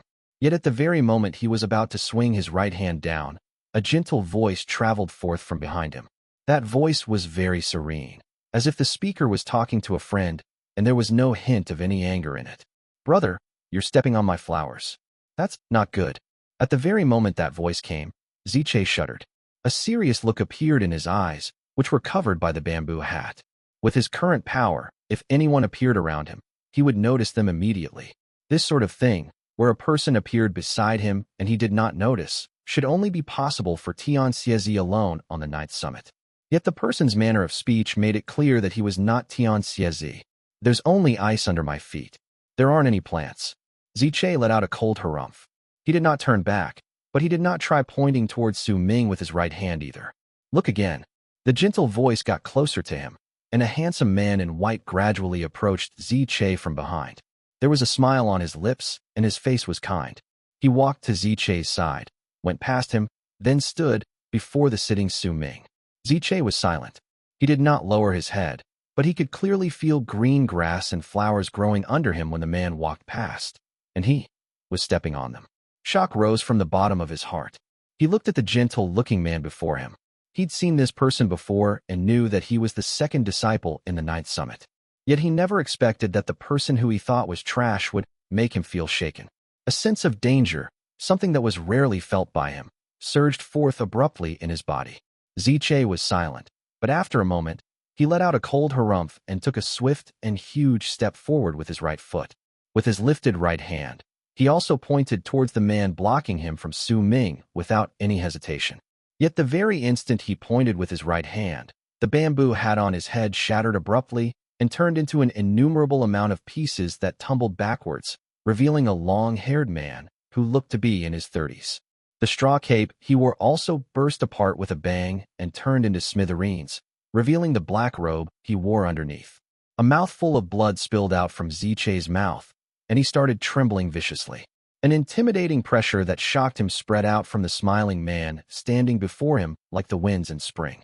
No one else could feel that pressure. In fact, from Ziche's perspective, this might not even be pressure. This was a type of stress formed by a gaze and also a temperament that created an indescribable but still spine-chilling terror within him. The source of that terror came from the hands of the man standing before him. Those ordinary hands, those hands that were not lifted but placed by his sides, touching his sleeves, seemed to hold the keys to his life and death. Those were the hands of creation. Chapter 2:27. Understood. Ziche shuddered, and shock appeared on his face. He turned pale instantly and instinctively staggered a few steps back. Once he coughed out a mouthful of blood, he quickly retreated and rose into the air to leave the mountain immediately. His heart pounded and raced against his chest. Terror had replaced all his thoughts. He had never expected that such a frightening person would exist on 9th Summit of Freezing Sky Clan. Those terrifying hands, those hands that seemed to control life itself, those hands that made him feel shaken to the core and made him injure himself badly the moment he made a move. He left just like that. Su Ming's second senior brother continued smiling as he looked at Ziche. His smile was gentle, and no hint of anger or happiness could be found beneath it. Yet the moment he spoke, all the plants in the ninth summit shuddered at the same time. I didn't act last time because you didn't touch the ninth summit's bottom line. It doesn't really matter that Huzi gets hit. He's built tough. He'll get better if he just takes a nap after getting hit. Su Ming's second senior brother spoke with a smile, and as he did so, the plants in the ninth summit trembled. A shocking presence erupted forth. There was an endless amount of life force within that presence, and it came simultaneously from all the plants in the mountain. Ziche's expression changed drastically. As he ran, he groaned in his heart. All the other people from the ninth summit may be trash, but the man before him was not. He was as terrifying as a monster. With just a breath, he drew out the force of all the plants. This isn't a normal Berserker art. Ziche sucked in a sharp breath, and as he retreated, the giant human face formed by the blizzard behind him gathered together and let out a faint growl towards the second senior brother. But this time, you spoiled a lot of my plants, broke Huzi's gourd, and even came to hurt my youngest junior brother. These aren't good. Second senior brother sighed softly. The moment he said not good, all the plants in the ninth summit floated into the air, and with an indescribable speed, they covered the sky and earth before charging towards Ziche. Ziche was in shock. The snow human face behind him immediately surrounded him, attempting to fight back as they retreated, but the moment the snow face touched the innumerable plants, it exploded with a loud bang. It exploded and the world rumbled, turning into mountains of snow that fell down. At the same moment, Ziche, who was wrapped inside the face, coughed out once again. His face immediately turned pale, and before he could retreat once more, the plants charged straight towards him and instantly surrounded him. Some of them even crept into his body, causing Ziche to look like a person made of plants. He trembled, and when he fell face down, he was wrapped by the plants and pulled back to the ninth summit. I won't kill you. I'll punish you instead to repair my third senior brother's gourd at the ninth summit, then to help me check who is stealing my plants at night. Listen to the other people in the mountain during the other times, like making sure my youngest junior brother is safe when he leaves the mountain. Second senior brother retained his gentle demeanor as he smiled and explained. Do this for 3 years. At that moment, Huzi let out a loud roar and stormed out of the cave. He grabbed the plant-covered but not unconscious Ziche and lifted him up with a ferocious smile. You jerk! How dare you break your grandpa who's gourd? Just you wait and see how I'll deal with you. D***menu. I'll drag you into my dreams. There was anger in Ziche's eyes, but he had already lost all his strength. When he was lifted by Huzi, who he had deemed as trash previously, a feeling of humiliation spread through his entire body. At that moment, 2 long arcs arrived from the sky, before they revealed Han Song-zi and her companion within. The two of them stood in midair and were stunned for a moment. We have guests. Are you here to visit my youngest junior brother? Second senior brother looked at the 2 beautiful women in the sky with an even gentler smile on his face. Feng Songlan remained stunned for another moment before she quickly bowed towards second senior brother. Greetings, second senior brother. The woman beside her had a steely expression on her face. She glared at the gentle-looking second senior brother standing beside Su Ming, then looked at Ziche who was being dragged into the distance by Huzi, but she did not say a word. We seldom see such pretty ladies on the ninth summit. Looks like my youngest junior brother has a lot of luck with ladies, but you came at a bad time. He's currently training. Why don't you stay here and help me take care of him? Second senior brother winked and laughed. With that one laugh, Feng Songlan immediately blushed. It's not what it looks like, she quickly explained. At that moment, the woman with the oval-shaped face glared at second senior brother. With a cold harumph, she turned around and walked away. Feng Songlan hesitated for a moment, looked at Su Ming, who had his eyes closed and was meditating, then at her clearly livid senior sister, and then shot an apologetic look to second senior brother. Since Su Ming isn't in danger, then, I'll be leaving first. Second senior brother, when he wakes up, please tell him. As Feng Songlan spoke, she saw the teasing look on second senior brother's face and blushed again. She quickly made her leave and went after her senior sister as if she was chasing something. Second senior brother looked at the 2 leaving figures and shook his head before looking at Su Ming again. Just when he was about to feel moved, He suddenly narrowed his eyes and looked towards the sky in the distance once again. There was an old man wearing a purple-red long robe walking forward with a calm expression on his face in the sky in the distance. He was alone, but as he got closer, the wind around him froze. An intimidating presence spread out and covered every inch of the plants and the ice on the ninth summit. Ugh, I knew it. Once I hit the young one, the old one immediately popped out. Master, I can't deal with this one, you'll have to do it. Second senior brother smiled and sat beside Su Meng. Youngest junior brother, how is that you already offended others when you just came? Are you waking up already? There was a puzzled look on second senior brother's face when he looked towards Su Meng, but he suddenly smiled, and there was eagerness hidden within that smile. I wonder what method you found to clear your mind. Second senior brother mumbled. Beside him, wisps of fog seeped out of Su Meng's pores and gradually spread around him. The fog tumbled around in an illusionary state before it gradually took form. In Su Meng's mind, the fog that covered the world he saw was thinning out, causing his sight to no longer be obscured and allowing him to see the world behind the fog. No, it wasn't a world he saw, it was a painting. The painting was slowly filled with mountains, water, grass, trees, and people. Gradually, a sort of epiphany formed within his mind. My answer is that I will bring things into being myself. I am creation. Su Meng mumbled. He understood it. In the sky of the physical world was the old man in the purple-red long robe calmly getting closer. He stood in the air beyond the ninth summit. There was no sign of any emotion in his eyes as he stood there and stared at Tian Xie standing at the top of the ninth summit. Tian Xie, let go of my disciple. The purple-red robed man's low and deep voice reverberated in the sky. Chapter 228, Insolent Brat. That's Uncle Master to you. What an insolent brat. Didn't your master tell you about my status? Besides those old folks in the sky, who else has a higher status than me and Freezing Sky Clan? Even the head preceptor has to call me his Uncle Master. You're of the same seniority as the head preceptor. Don't you know how to address me? Boy, let me just point out which rules you broke by offending your seniors. You broke the 2nd, 5th, and the 7th rules of the school. Tian Xie yawned on the 9th summit of Freezing Sky Clan and spoke lazily. There was a lackadaisical tone to his voice, and it did not bear the low and deep quality of the purple-red-robed old man's voice, and it did not travel too far either. The old man wearing the purple-red long robe stood calmly in the air and watched Tian Xie standing on the top of the 9th summit. If it had not been completely necessary, he would not have wanted to come to the 9th summit.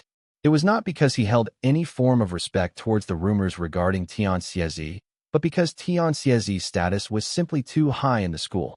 He was silent for a moment before he wrapped his fist in his palm and greeted Tian Xie. Greetings to Uncle Master from Yulongzi. Aye, that's more like it. I doubt that you were born when I came to this mountain. You can't be so rude. Pay more attention next time, understand? Tian Xie stroked his beard and nodded towards the old man in the purple-red long robe. Then, Uncle Master, please give me my disciple back. I'd like to take him away, the old man in the purple-red long robe said, remaining calm and seeming to not have heard Tian Xie's words. Oh, do you disagree with the punishment dealt out by your second senior brother to your disciple? Tian Xie put on a surprised look. The old man remained silent. He had to accept the fact that all the people's status in the 9th summit were raised exponentially due to Tian Xie. For example, the man who injured his disciple, that person was indeed of the same seniority as he was. It was difficult to tell whether he was the senior brother or junior brother for the time being, though. Tian Xie, I don't have time to play with you. I only asked you for one thing. Are you going to let Ziche go? The old man frowned, and his expression gradually turned cold. He had already paid his respects, so even if he spoke this way right now, no one would find fault with him. Huh? Are you trying to scare me? I'm not letting him go. I won't. I won't. I won't. Tian Xie glared and put on a domineering air. The old man's face turned dark, and he let out a cold harumph. He did not attack, but that one harumph alone sounded like thunder rumbling, and it caused the entire 9th summit to tremble, the weather to change, the clouds and wind to tumble backwards, and thin cracks to spread through the ice on the 9th summit. Tian Xie widened his eyes and quickly took a few steps back from the top of the mountain. He let out a shrill cry, and that cry was so distressed it was enough to make those who heard pity him. Huzi was in his own cave. He had long since brought Ziche back with him, and had by then thrown him to the side before crouching down and starting to drink while laughing viciously with ill intent. Tian Xiezi's shrill cries echoing in his ears made Hu Zi lift his head to look at the stone wall above him, and an odd expression appeared on his face. Go on pretending, old man. That's what you do best anyway. Don't think that your grandpa who. Ugh, don't think that another person's family's grandpa who doesn't know that you wore white today. That shrill cry spread through the entire ninth summit, similarly falling into the second senior brother's ears, who was sitting beside Su Ming. Second brother had his head lowered and was toying with the plants before him, as if he had heard nothing. Master, I saw you wearing white today. Second senior brother shook his head with a gentle look on his face, as if he was whispering to the plants before him. At the same time, in the basin located deep in the cracks in the ice right under the ninth summit, a weak mumble sounded in the originally quiet place. The master was wearing white today, wasn't he? That voice belonged to the eldest senior brother.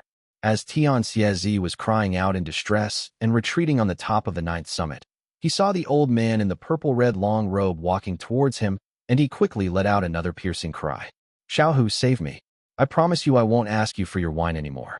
Hu Zi drank his wine in his cave abode and glared at Ziche lying before him. He swatted Ziche's head, and the force was so great it made the man jolt. Anger burned within him, and he glared at Hu Zi. Huh, how dare you glare at your grandpa who? I'll kill you. Hu Zi seemed to have found a way to not think about his master crying out in distress. He stretched out his arm and swatted Ziche's head again. Once Tian Xiezi shouted out those words on the mountain, he found that the old man had already closed in on him. He had even landed on the ninth summit, and the moment his feet landed on the ground, a loud boom came from the ninth summit. Second, I'm warning you, if you don't save me, then I'll pluck out all your plants from the mountain. The second senior brother sitting by Su Ming's side seemed to not have heard anything and touched the plants before him as he said in a gentle whisper, Go on and pluck them then. I'll just plant new flowers after you pluck them away. It'll be fine, won't it, youngest junior brother? Second senior brother lifted his head and cast a glance at Su Ming with a smile. The old man in the purple-red robe from the second summit was looking at Tian Xie screaming with a cold look. He then frowned and lifted his right leg to move forward. First disciple, why are you still isolating yourself at this moment? Do you only know how to isolate yourself? Your master is about to be finished. If you don't come out now, I'll get Xiaohu to go to you to warm up his wine every single day. The basin deep under the ninth summit remained silent. Eldest senior brother who had chosen this place as his isolation grounds also chose to pretend not to hear anything as he immersed himself in his meditation. However, Tian Xiezi's voice was simply too distressing, and a moment later, a sigh came from within the basin. Master, stop fooling around. The voice originated within the basin and spread outwards.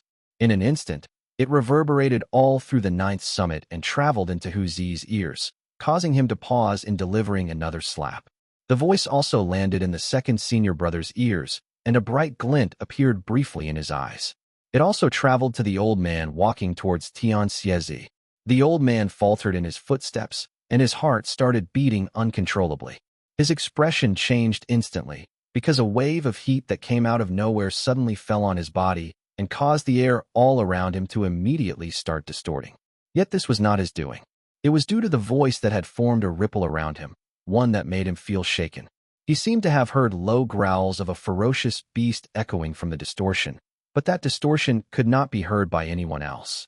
Only the old man himself could hear it clearly. That voice made him don on a grave expression. The sound of creation. The old man's pupils shrank. However, the sound only appeared for an instant before slowly fading away. The distortion around the old man's body also disappeared without a trace. The moment Tian Xiezi heard the sound, surprised delight appeared on his face, but his expression soon changed to one of anger when the sound dissipated. Rascals! You three rascals! If I knew about this, then I wouldn't have taken you people in as my disciples. How could you not help your own master at such an important moment?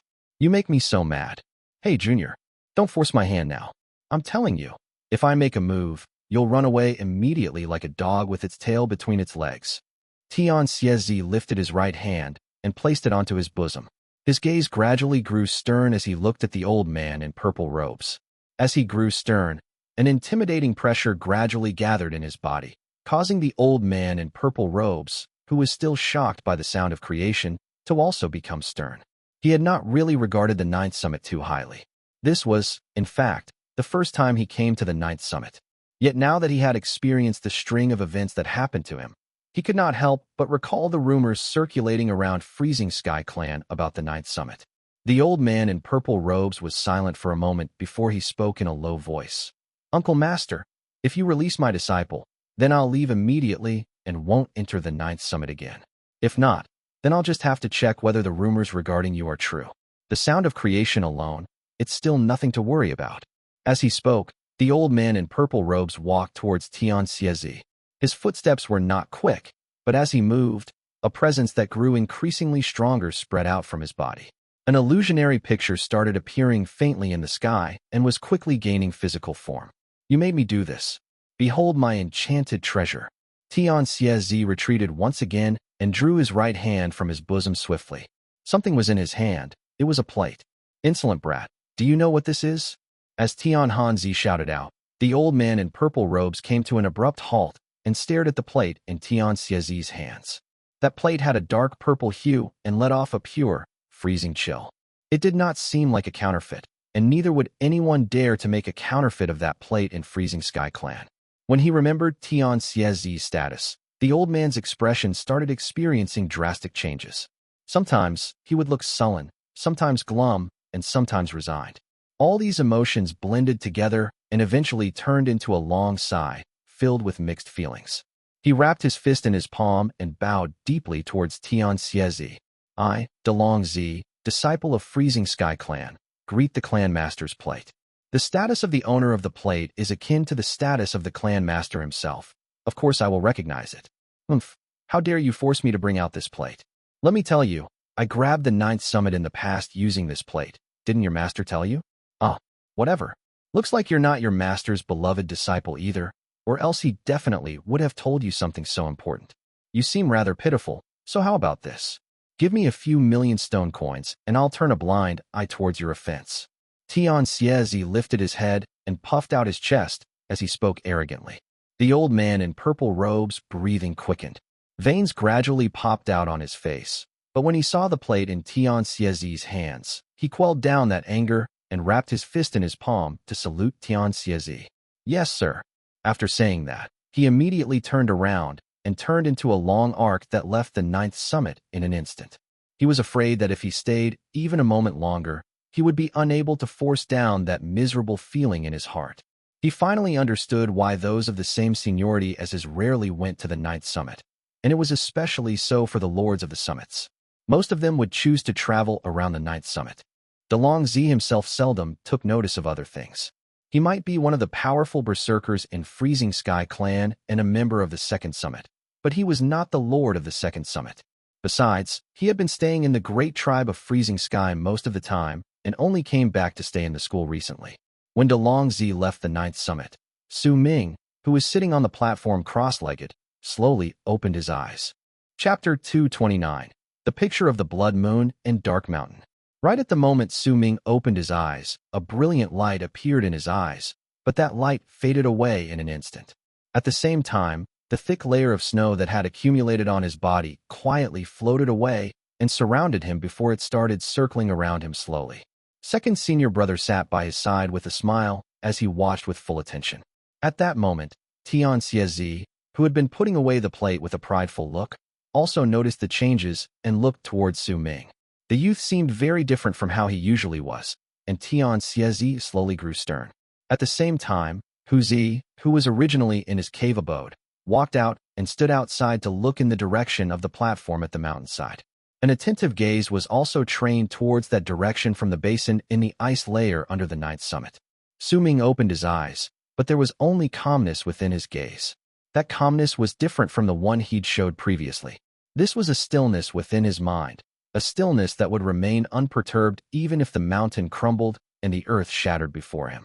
The things that allowed him to remain in such a state of calm were the snow flowers before him. As they danced around him, Meng slowly lifted his right hand, and they immediately gathered there, turning into a snow brush between his fingers. When Meng held the pen, he drew a stroke in the air before him. He took a few more strokes, and snow would float to the places the tip of the brush passed through. With each brush stroke, the air before him turned into a canvas, and a mountain appeared on the mountain. The The mountain's lines were formed by snow and floated in midair.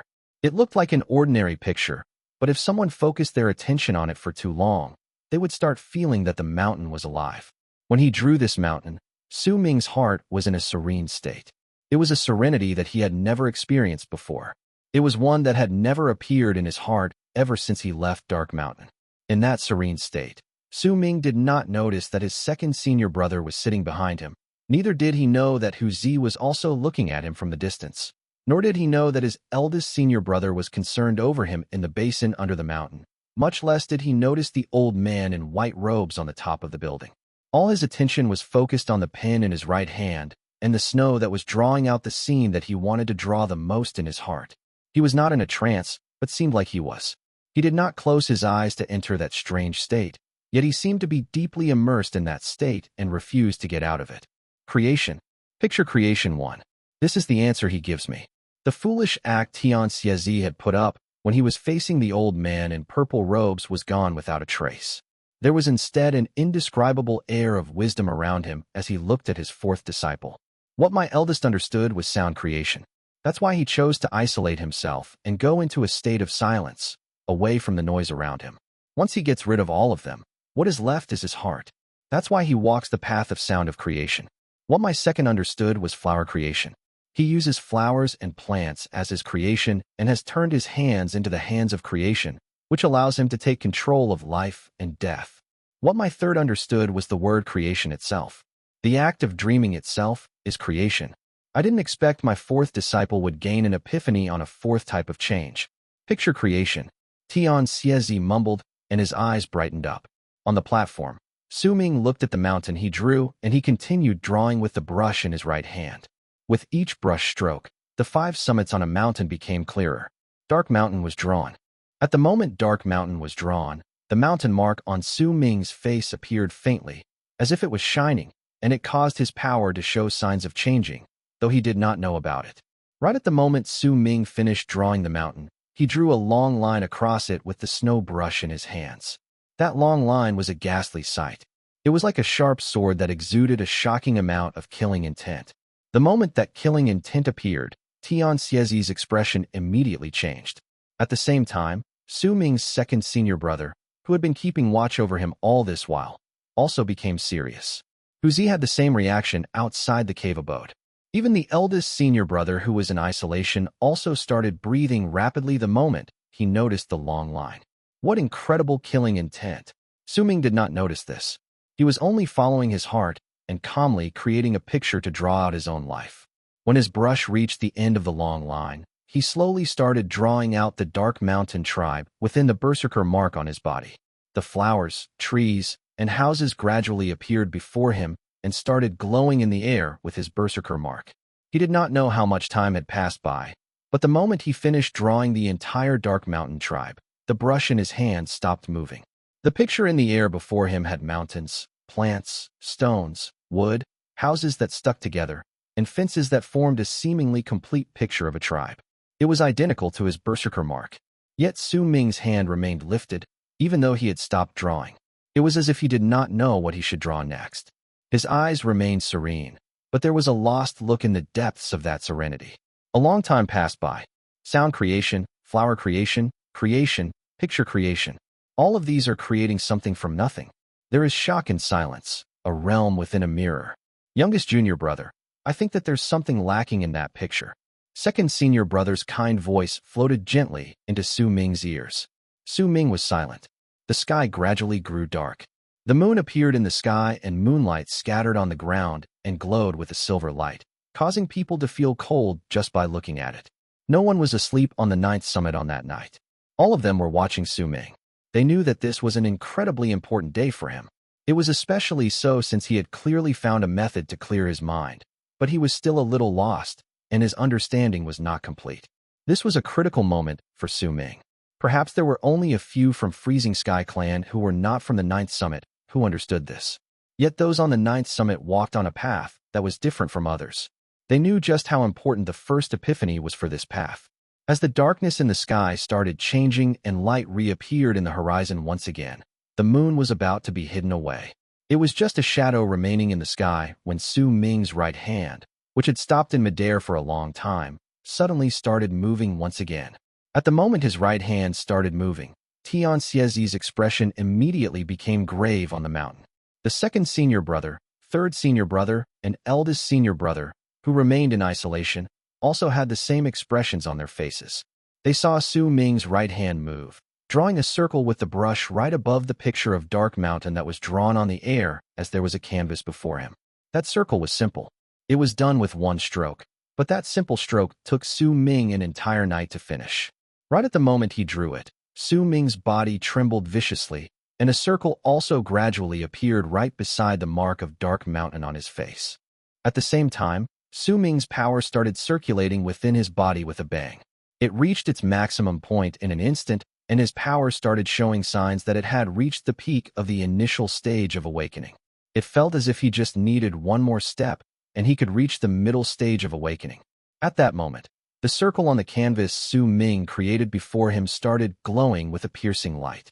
That light was red, and the circle seemed as if it was burning before it turned into a moon. The blood moon. The burning blood moon. This was the first Berserker mark Su Ming gave up when he was in a trance. At this moment, it was drawn on his very first canvas in his serene state. Right at the moment he finished drawing the blood moon, the presence within the canvas changed abruptly and turned into the picture of the blood moon and Dark Mountain. A shocking amount of killing intent came from the picture of the blood moon and Dark Mountain, and the strength of that murderous intent made even second senior brother's face become grave. Huzi shuddered outside his cave abode and mumbled out a few sentences under his breath. As for the eldest senior brother, he remained silent for a moment before he sighed. Looks like the ninth summit won't be peaceful any longer. But since he's my youngest junior brother, it's fine. When the picture of the blood moon and Dark Mountain appeared, it made Su Ming tremble, and his power broke through his previous limits. Banging sounds echoed within his body, and his level of cultivation reached the middle stage of the awakening realm from the initial stage. One epiphany, one picture, and one blood moon. These things changed Su Ming's mark and made his training reach a breakthrough. My disciples don't need any skills or abilities. They will only need to understand the rules of creation lying in the world once they find the way to clear their mind. Tian Xiezi's words rose back in Su Ming's mind. At that moment, he finally understood what the old man was trying to teach him. This was a completely different path that trained the mind. The ninth summit did not practice any skills, neither did they learn any divine abilities, but they honed their minds. Tian Xiezi was silent as he stood on the mountain. After a long while, he turned around slowly and walked towards the sealed hall. He may have seemed to be staggering, but his footsteps were stable. He had turned around, so no one could see the sad determination on his face.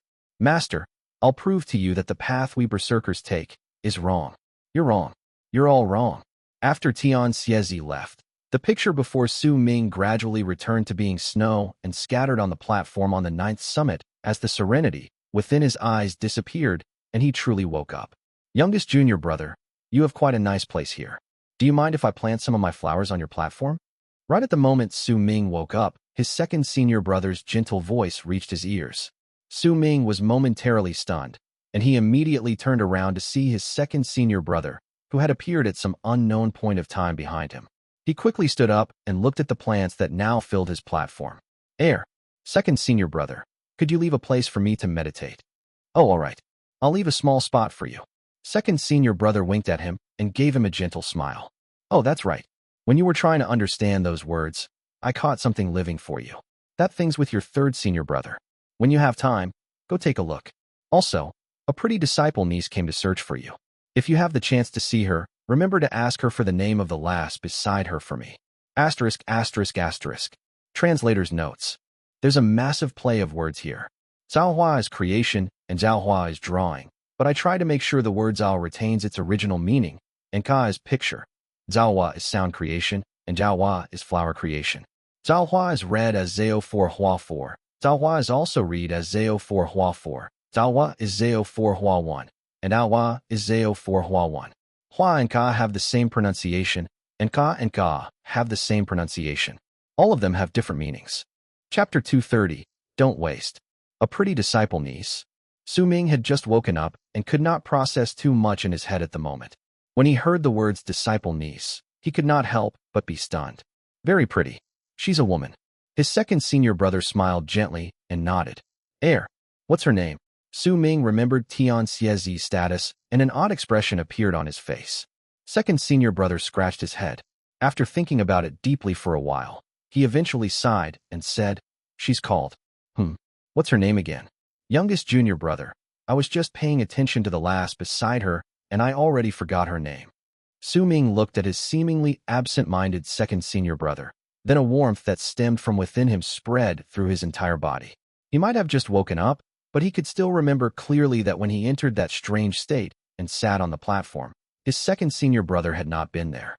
Yet right now, his second senior brother was sitting behind him. Su Ming could not imagine just how long he had been sitting.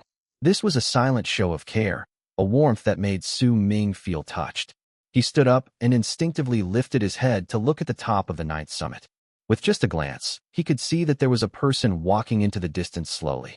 That figure was gradually hidden away by the ice mountain, causing Su Ming to be unable to see him any longer. However, while it may have been just one glance, but that aged back was familiar to Su Ming's eyes. "Thank you, second senior brother." Su Ming averted his gaze and looked at his second senior brother. He did not even know his name, but in his heart, the title of second senior brother was already deeply embedded within him. "We're brothers. There's no need for thanks between us. Besides, I didn't do anything. I only planted some flowers on your platform." Second senior brother smiled and stretched lazily. "I'm going to sleep. I haven't slept for the past few days. Youngest junior brother, remember to ask for me." As he spoke, second senior brother winked. There seemed to be a rare and slight hint of red on his cheeks, as if he was a little embarrassed of himself, reminding Su Ming of this so many times. "Oh, that's right. The method you use to clear your mind is the state of creating pictures. If that's the case, you'll need to immerse yourself in that realm for a long period of time. When you drew in the air just now, you used the power stored within your body. Gathering your power to draw is not good. That's called convergence through spreading out your power. You mustn't use it too often. You can't use it to calm your heart, so it's not suitable for you to train your mind. Look at my flowers. When did I ever use my power to make them grow? Do it naturally. Only then can you clear your mind." Second senior brother let out a fake cough and advised him again. "How about this? Your third senior brother is familiar with the layout of Freezing Sky Clan. Have him bring you to the school's artifact storage hall. I remember there are some canvases that belong to Freezing Sky Clan stored there. It may lean slightly on the more expensive side, but you can go to Master and have him give you the Clan Master's plate. Then you won't even have to spend a single coin." When a smile appeared on Su Ming's face, his second senior brother turned around and walked towards the mountain trail on the other side of the platform. He traveled with a natural grace, his hair flying behind his back from the wind, and he gradually disappeared from Su Ming's sight. As he watched his second senior brother leave, the warmth in Su Ming's heart spread through his entire body. He looked at the mountain rocks on the ninth summit, then at his surroundings. Slowly, a faint sense of home slowly appeared in his heart. Perhaps as time passed by, this feeling would grow stronger and deeper until he completely blended with the people here and would treat this place as his second home. Once Su Ming meditated for another day in his cave abode, he managed to stabilize the power of the middle stage of the awakening realm within him by noon, and he walked out once again. Su Ming did not quite understand the increase of his level of cultivation this time. He was confused, but he still knew that the main key for his increase in level was due to him training his mind. Training the mind, a state where you clear your mind to understand your own form of creation. Su Ming touched his face, right on the spot that was now hidden, but belonged to the additional blood moon that manifested beside the mountain mark. The blood moon was located in a rather strange position. It was placed within Su Ming's right eye itself. The blood moon in the right eye. Su Ming took a deep breath, and his expression gradually became calm. He walked down the mountain trail, and before long, a cave abode appeared before him. Before he even got closer, he could already smell the fragrance of alcohol and hear snoring coming from within. Those snores rumbled like thunder. When he stood outside the cave abode, Su Ming paused for a moment. He was really only here to see just what was the living thing his second senior brother had talked about. It was a little difficult for him to understand, but now that he was here and was looking at his third senior brother's cave abode, Su Ming decided to bend his body down and walk through the door. The moment he entered, the snoring reached a deafening volume, reverberating through the cave. Huzi lay not too far away, a long line of drool hanging off the corner of his mouth. There was an intoxicated look on his face, as if he was doing something that made him happy in his dreams. Lying by his side was a person covered in plants. His right hand was captured by the unconscious Huzi. There were fewer plants covering his face, and Su Ming could see the pain on his face. That person also had his eyes closed, as if he was deep in his dreams and doing something that he did not like. His body would even occasionally convulse a few times. This was the first time Su Ming entered Huzi's cave abode. When he saw the person covered in plants, he was stunned, but did not think too much about it. He simply thought it was a unique feature in Huzi's practice. When he saw that his third senior brother was still deep in his sleep, Su Ming sat down cross-legged by his side. He did not bother Huzi, but chose to sit down and wait. Time trickled by, and after several hours, when the sky outside gradually darkened and dusk was about to arrive, Huzi's snores reached their loudest volume, and at that very instant, they were cut off abruptly. He opened his eyes and rubbed them, then wiped away the drool at the corner of his lips. Only then did he see Su Ming sitting not too far from him. "Huh, you're here." Huzi laughed foolishly and ruffled his own hair before grabbing a pot of wine by his side and taking a big mouthful again. "That was a good sleep. You brat, who gave you the right to disobey me?" Huzi put down his wine pot and looked at the person made of plants, slapping him. "Why are you still sleeping? Wake up." With that one slap, the person made of plants shuddered and opened his eyes. The first thing that entered his eyes was Huzi, who had suddenly put his head right before his face and was looking at him ferociously. Once he saw Huzi, the person visibly shuddered, and a look of anger and fear appeared on his face. So? How does it feel like sleeping with your grandpa who? There was a prideful look on Huzi's face. He pulled his head back and slapped the person covered in plants with his right hand once again. When Huzi moved away, the person covered in plants immediately saw Su Ming sitting by the side, looking at him calmly. The moment he saw Su Ming, a conflicted look appeared in his eyes.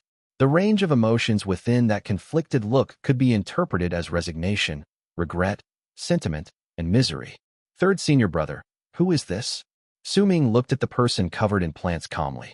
When he saw the conflicted look in his eyes, he was surprised. Don't you know? Oh, that's right. You were trying to reach an epiphany. This person is called Ziche, and he's very powerful. When you were within yourself, he wanted to harm you, but he was unlucky. He shouldn't have crushed my gourd, much less stepped on second senior brother's plants. He was tied up by second senior brother in the end, and he said he was giving him to us.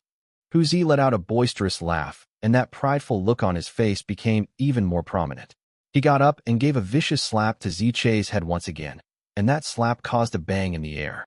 Ziche was already used to Huzi's slaps, yet when he was slapped right before Su Ming, the anger in his heart grew stronger.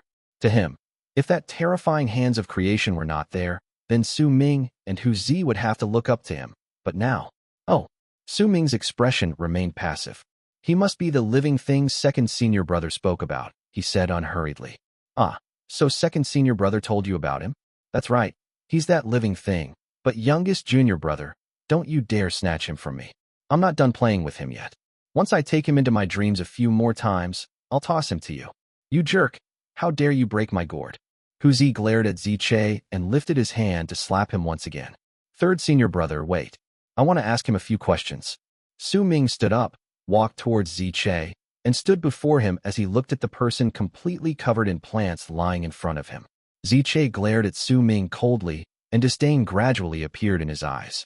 He might have been captured and humiliated by Huzi, but as a powerful berserker, he had his own pride. In his eyes, Su Ming was clearly the weakest among all, just as weak as an ant. Even if an elephant was captured, it would never cave against an ant. Su Ming crouched down and looked at Ziche as he stated calmly, "By right, I just came to Freezing Sky Clan, so there shouldn't be anyone paying attention to me. As for the reason why you came to the 9th summit to find me, it's because of Sima Xian, yes?" Ziche's gaze remained cold and disdainful, as if he did not hear Su Ming's words. "Third senior brother, just how much of his power was sealed by second senior brother?" Su Ming's expression remained passive as he asked softly, "It's completely sealed. Once we're done toying with him, we can just ask second senior brother to release some of his power. It'll be more fun this way." Huzi rubbed his hands, and excitement appeared in his eyes, as if he had experienced this before. Once he heard Huzi's words, Ziche's expression clearly changed, but he gritted his teeth and forced himself to remain calm. However, From the occasional glances he threw towards Huzi, Su Ming could tell that he was afraid of him. However, he was clearly not afraid of Su Ming. This is such a rare material. I can't waste it now. Su Ming looked at Ziche and smiled. That smile was very faint, so faint that it seemed like a light breeze, and it made him look completely harmless. Yet when the words fell into Ziche's ears, it made his heart tremble. For some unknown reason, the word material suddenly made Su Ming's faint smile seem much more vicious and terrifying than Huzi. Su Ming's smile made Ziche feel a chill traveling down his spine. This was a completely different feeling than the one he got when confronting Huzi. To him, while Huzi's actions might not be completely predictable, but they were still predictable enough for him to know what he would do. He might be afraid of him, but his fears were only towards the viciousness in his dreams. In truth, he still largely looked down on Huzi. Yet Su Ming gave him a completely different feeling.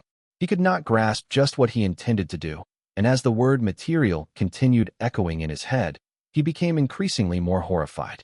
Chapter 231, Freezing Sky Cave. Don't be afraid. Su Ming smiled faintly. His voice remained serene as he crouched down and put his right hand into his bosom and pulled out a few items unhurriedly.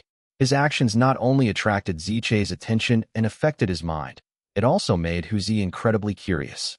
He quickly widened his eyes to watch. It was a beast bone and a few shrubs of herbs. When Huzi saw Su Ming taking these common items out, he was disappointed and started mumbling under his breath. He originally did not want to look at it, but when he saw Ziche's expression changing drastically when he saw the items, he was immediately surprised. What do you want to do? This was the first time Ziche spoke after he was captured. His voice was hoarse, but there was terror in his voice, and he was indeed terrified. This terror far surpassed the terror of facing Huzi. It was one that stemmed from his heart. Because when he saw the beast bone and the herbs, he suddenly understood what Su Ming meant by material.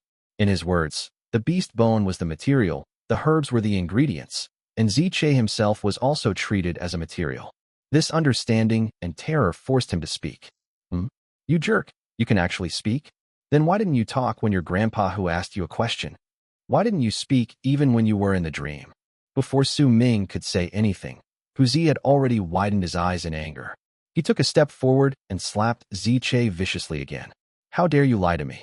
I hate people lying to me the most. Huzi slapped him a few more times in anger before he turned to look at the materials Su Ming brought out. Fourth, what are the bone and herbs for? Huzi scratched his head with a puzzled look. Third senior brother, you may not know this, but before I joined the 9th Summit, I was creating medicine myself. His body is in good condition. He's perfect for me to create a certain medicine. Su Ming smiled softly and took up a shrub. He swept his gaze through Ziche's body, and as he spoke, he crushed the herbs and took out some of the seeds before stabbing through Ziche's chest with a finger. Just as blood flowed out of the wound, he pressed the seed into his flesh. Su Ming immediately followed by tapping on several other spots on Ziche's body in quick succession. Ziche did not feel too much pain, but his chest quickly grew numb, and when he lowered his head, he was shocked and terrified to see the seed on his chest growing at a bizarrely quick speed. Ziche's expression drastically changed when he saw the seed growing. This change of emotion was not at all weaker than when he was facing Su Ming's second senior brother's hands of creation. He could clearly feel the herbs absorbing his blood and life force to aid in their growth. The roots of the herbs were even spreading out slowly through his body. While he could ignore the pain of having something force its way through his flesh, but the terror of the unknown made his breathing quicken. A terror that was never seen in his eyes appeared as he looked at Su Ming. That terror reached its peak when Su Ming took some of the blood from Ziche's body and let it drop on the beast bone. Ziche quickly asked, "Just what do you want to do?" Su Ming lifted his head and cast Ziche a glance. With a faint smile, he said, "Make medicine." "What medicine?" Ziche trembled. Huzi was paying full attention to what was happening, but there was puzzlement on his face. However, when he saw Ziche's expression, he could not help but admire Su Ming a little. Fourth is good. Just a few actions, and this man is already terrified. My intelligent self will have to learn this. Huzi nodded his head as if he was deep in thought. The procedure of making this medicine is easy. All I need is a living dead person. I'll plant some herbs in his body and use his blood and life force as nutrients for my herbs. Once the herbs fully mature, the living dead person will become an important material to create this medicine. Call it a medicine human, if you will. And then, I'll need some aura of death to create the pill. Once the medicinal pill is formed, the medicine human will also die. When the medicine human dies, the medicine will also be ready. Don't worry, I've already made it once, so I'm very familiar with the process. I'll make sure that you won't feel too much pain, Su Ming said, smiling, and due to his words, his voice was naturally laced with a strange quality. He brought out a few more herbs and planted them within Zichei's body. His actions were very gentle, as if he was afraid of damaging the herbs and the material before him. Yet when his actions fell into Zichei's eyes, and his words, which sounded casual but held a determined quality to them, echoed in his ears, his face instantly turned pale. Terror or fear could no longer be used to describe how he looked at Su Ming. He was petrified. Even Hu Zi, who was crouching beside Su Ming, sucked in a sharp breath when he heard those words. A strange look came to his eyes as he looked at Su Ming. Eldest senior brother is a turtle, and he's always in isolation. Second senior brother likes planting stuff, but he steals the plants at midnight himself. As for master, well, forget about him. I thought my new youngest junior brother would be the only other normal person besides me in this mountain. Who would have known that he has such a weird quirk? Treating a person as a material and turning him into medicinal liquid before drinking it down. Hu Zi shuddered and let out a long sigh. He had already finished thinking about how he would describe the fourth to his fifth junior brother if he should ever have one. Your second senior brother only took away 3 years of my freedom. He said he'll release me 3 years later. Zichei quickly said, "It's fine. I can ask him to turn those 3 years to an eternity," Su Ming said and smiled. He did not lift his head, but continued stabbing bloody holes into Zichei's body and planting medicinal herbs inside him. We're from the same school. You can't do this. You. My master won't let you off." Zichei looked at Su Ming, who was still smiling, and his terror reached its peak. To him, this face could practically become the most terrifying sight he had ever seen in the world. He suddenly understood why Sima Xian still asked him to take away that thing from Su Ming, even though he was already on the way back. "It's fine. I also have a master." Su Ming still did not lift his head. He brought out another herb with a serious expression, as if he was hesitating where he should place it on Zichei's body. In his terror, Zichei gritted his teeth and cursed in his mind. "Damn it, Sima Xian didn't ask me to return my debt to him. He just pushed me into a fire." This Su Ming may not have great power, but the terror I feel from him can't be fake. This person is definitely abnormal. I can't use his power as a basis to judge him. "It's Sima Xian. He was the one who asked me to come to you and take the bell away from you," he quickly said. Su Ming held the herbs in his right hand and slowly lifted his head. His expression remained passive, but in Zichei's eyes, that calmness was like the calm before a storm, a monstrous storm. Zichei even saw a hint of red in Su Ming's right hand. That red was murderous intent. While that murderous intent did not erupt forth from Su Ming's body, but as it appeared, the cave abode immediately turned cold. Zichei felt shaken, and he did not dare look at Su Ming's right eye. Hu Zi also took in a sharp breath by his side and shuddered. He could feel that his youngest junior brother completely changed from how he was previously in an instant. "Where is Sima Xian?" Su Ming asked unhurriedly. His voice sounded the same as usual, but when it landed in Zichei's ears, it sounded like thunder rumbling. There were even some lightning arcs traveling through his body, though they disappeared soon after. Zichei trembled and quickly explained, "He's rushing back to the school. He'll be back in 2 days, I think. I owed him a favor in the past. That's why when he sent me a letter to come, I couldn't refuse him. I didn't mean to offend you." He did not know why he was saying so much to explain himself, but he had a strong feeling that if he did not come clear, then even if he did not end up dead this time in the Ninth Summit, he would still be in great trouble in the future. This was what his instincts told him. This was an instinctual feeling that rose in him as he faced Su Ming. Su Ming was silent for a moment until the red light in his right hand flashed briefly, and he asked calmly, "What is Sima Xian's current level of cultivation?" He has been away for many years. When he left, he had attained completion in the awakening realm. I haven't seen his current level of cultivation, so I'm not too certain. But if he reached the bone sacrifice realm, he'll definitely think of a way to enter Freezing Sky Cave and try to sense the will left behind by our ancestors there. Then he'll have a chance to change all the bones in his body at the initial stage of the bone sacrifice realm and reach the great completion of the bone sacrifice realm in one go. While the possibility of this happening is very low, and from what I know, there are only 3 people who had managed to do this, But if he can really find our ancestors' bones in Freezing Sky Cave, then he might be able to do it. He was originally known as the prodigy of Freezing Sky Clan to begin with, and was also rumored to be the person who is most likely to become the fourth god of Berserkers. He has a lot of friends within Freezing Sky Clan. Besides the 9th summit, the other 8 summits are practically filled with his friends. If he becomes your enemy, then you'd best be careful. Ziche's voice echoed within the cave abode and lingered around for a long time. What's Freezing Sky Cave? This was the first time Su Ming had heard of that name. I don't know the details, but I heard that Freezing Sky Clan's Great Frozen Plains is built on Freezing Sky Cave. If that's the case, then, in the deep parts of the endless icy water under our feet is Freezing Sky Cave. After all, the 9th summit is still part of Freezing Sky Clan. Ziche said. Once he was done speaking, he hesitated for a moment, then looked at the herbs on his body, gritted his teeth, and spoke again.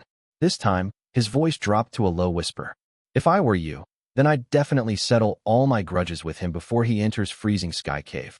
Or else. It won't matter whether he succeeds or fails, as long as he makes it out of Freezing Sky Cave. Then he'll have a chance of entering Heaven Gate. Once he enters Heaven Gate, then his status will be completely different from us on the Great Frozen Plains. When that time comes, he will kill you. Unless the 9th summit has the power to go up against Heaven Gate, then you'll definitely die. Su Ming was silent for a moment before he asked, Heaven Gate. Freezing Sky Clan is divided into 2 sections, the Great Frozen Plains and Heaven Gate. Only those in Heaven Gate are considered to be the core of Freezing Sky Clan. Besides inheriting the right to enter Heaven Gate, the only other way to enter Heaven Gate is to obtain 1,000 shaman heads and not die when you enter Freezing Sky Cave. You can only enter once you fulfill those 2 conditions. Major announcement, very major, read it. Due to reasons of continuity, Transcendence Realm has now been officially changed to Awakening Realm. Spirit Infant, Ling Ying, has also been changed to Nascent Soul, while Origin Spirit, Yunsen, has been changed to Nascent Divinity. But the major one is Transcendence Realm. The reason it's changed is because the Immortals and RI and ISSDH also have a Transcendence, so to avoid confusion, the following has happened. Transcendence Realm, Awakening Realm. Transcended, Awakened. Transcend, Awaken. Divine General of Transcendence, Divine General of Awakening. Deity Statue of Transcendence, Deity Statue of Awakening. Power of Transcendence, Power of Awakening. Everything should have been changed, except for Chapter 51. For some reason, I don't see the edit button for that chapter. I am waiting very patiently for that edit button to appear for me. Anyway, all the changes for 365 chapters were done overnight in 2 hours to avoid the chaps looking like a mess of transcendences and awakenings flying all over the place. Since it was done in a rush, I'll be checking through all the chaps starting from Chapter 0 in case I missed anything. But if you peeps happen to stumble on any lurking transcendences, please leave a comment in the chapter, either Jimmy or I will change it. 3. Much thanks. Chapter 232. He saw it. Hu Zi crouched by the side, watching Su Ming asking questions and Ziche answering them, and he had a dazed expression on his face. When he saw Ziche's change between how he had acted previously to how he acted now, he could not help but think of his previous actions. Youngest junior brother sure has a good trick up his sleeve. I'll definitely have to learn to do this. Hu Zi ran through Su Ming's every single word and action in his head, and once he believed that he had learned it, a prideful smile appeared on his face. Heaven Gate. Great Frozen Plains? That's utter nonsense. Youngest junior brother, if you don't like Sima Xian, then I'll teach him a lesson for you. If we can't win against him, then we can just run and go back to the 9th summit to look for second senior brother. Once he heard Hu Zi's words, warmth blossomed in Su Ming's heart. By the way, youngest junior brother, why did you come to me? If you didn't come for me, then I'll go out for a while. I haven't been out of the mountain for days. I'm worried that the people outside will miss their grandpa Hu. Hu Zi picked up his wine gourd and swung it a little. There was not much wine left in it. About that, third senior brother, you're familiar with Freezing Sky Clan. I'd like to go to the school's artifact storage hall and bring out some of the papers second senior brother spoke about for me to use on a regular basis when I practice clearing my mind. But before I go, I'd like to borrow Master's Clan Master's plate, Su Ming said, smiling. Clan Master's plate? You don't need to go and get it from Master. I have several of them with me here. As Hu Zi spoke, he ruffled through the things in his cave abode before bringing out a purple ice shaped in the form of a plate. Here, that's the one. Master has a lot of these. When I went there last time, I brought a few back. I'll give you one. Take it and scare away other people when you feel like it. Hu Zi threw the plate in his hand to Su Ming while speaking. Su Ming was stunned. When he caught it, he immediately felt a freezing chill travel into his body and circulate around him once. By the looks of it, it was crafted with fine detail and did not seem fake. However, he was not the only one stunned. Ziche was also stunned. He sucked in a sharp breath because he recognized what that plate was, and Hu Zi's words threw him into a state of disbelief. The 9th summit. So this is the 9th summit. Ziche's heart trembled. Let's go. I'm familiar with the artifact storage hall. I taught a lot of the people there a lesson before. Hu Zi patted his chest and was about to take Su Ming and leave, but once he took a few steps forward, he turned around and walked towards Ziche to glare at him. Hey, jerk, your grandpa who is about to leave. You're the living thing second senior brother gave us. Remember to follow behind us. Second senior brother might have sealed your power, but he said that you have to protect my youngest junior brother when he goes out, so you have to do it. Don't lie to me anymore, or else I'll teach you a lesson in my dreams. Ziche felt incredibly aggrieved and quickly said, But my power has been sealed. I can't fly on my own. Shut up. Your grandpa who will bring you out and throw you off in midair. If you don't know how to fly, then you'll fall to your death. Don't blame me for not saving you then. As Hu Zi spoke, he lifted Ziche and grinned at Su Ming before he bent his body down and went out of the cave abode before him. Su Ming followed behind. When he looked at the plant-covered Ziche being lifted with an expression filled with anger and indignation, he smiled and followed after. The three of them turned into long arcs and charged out of the 9th summit towards the center of the 9 summits, located far in the distance underneath Heaven Gate. There were many buildings there, and it looked so grand that it exuded a vast and mighty air. The buildings seemed like they were cut from jades and gave off a magnificent aura. There were numerous people walking in and out of the buildings, and it gave the place a lively air. Hu Zi, who was leading the way in midair, let his right hand go loose the moment he flew out of the 9th summit's area. He tossed Ziche off and let out a huge shout. Hey, I'm letting you fall now.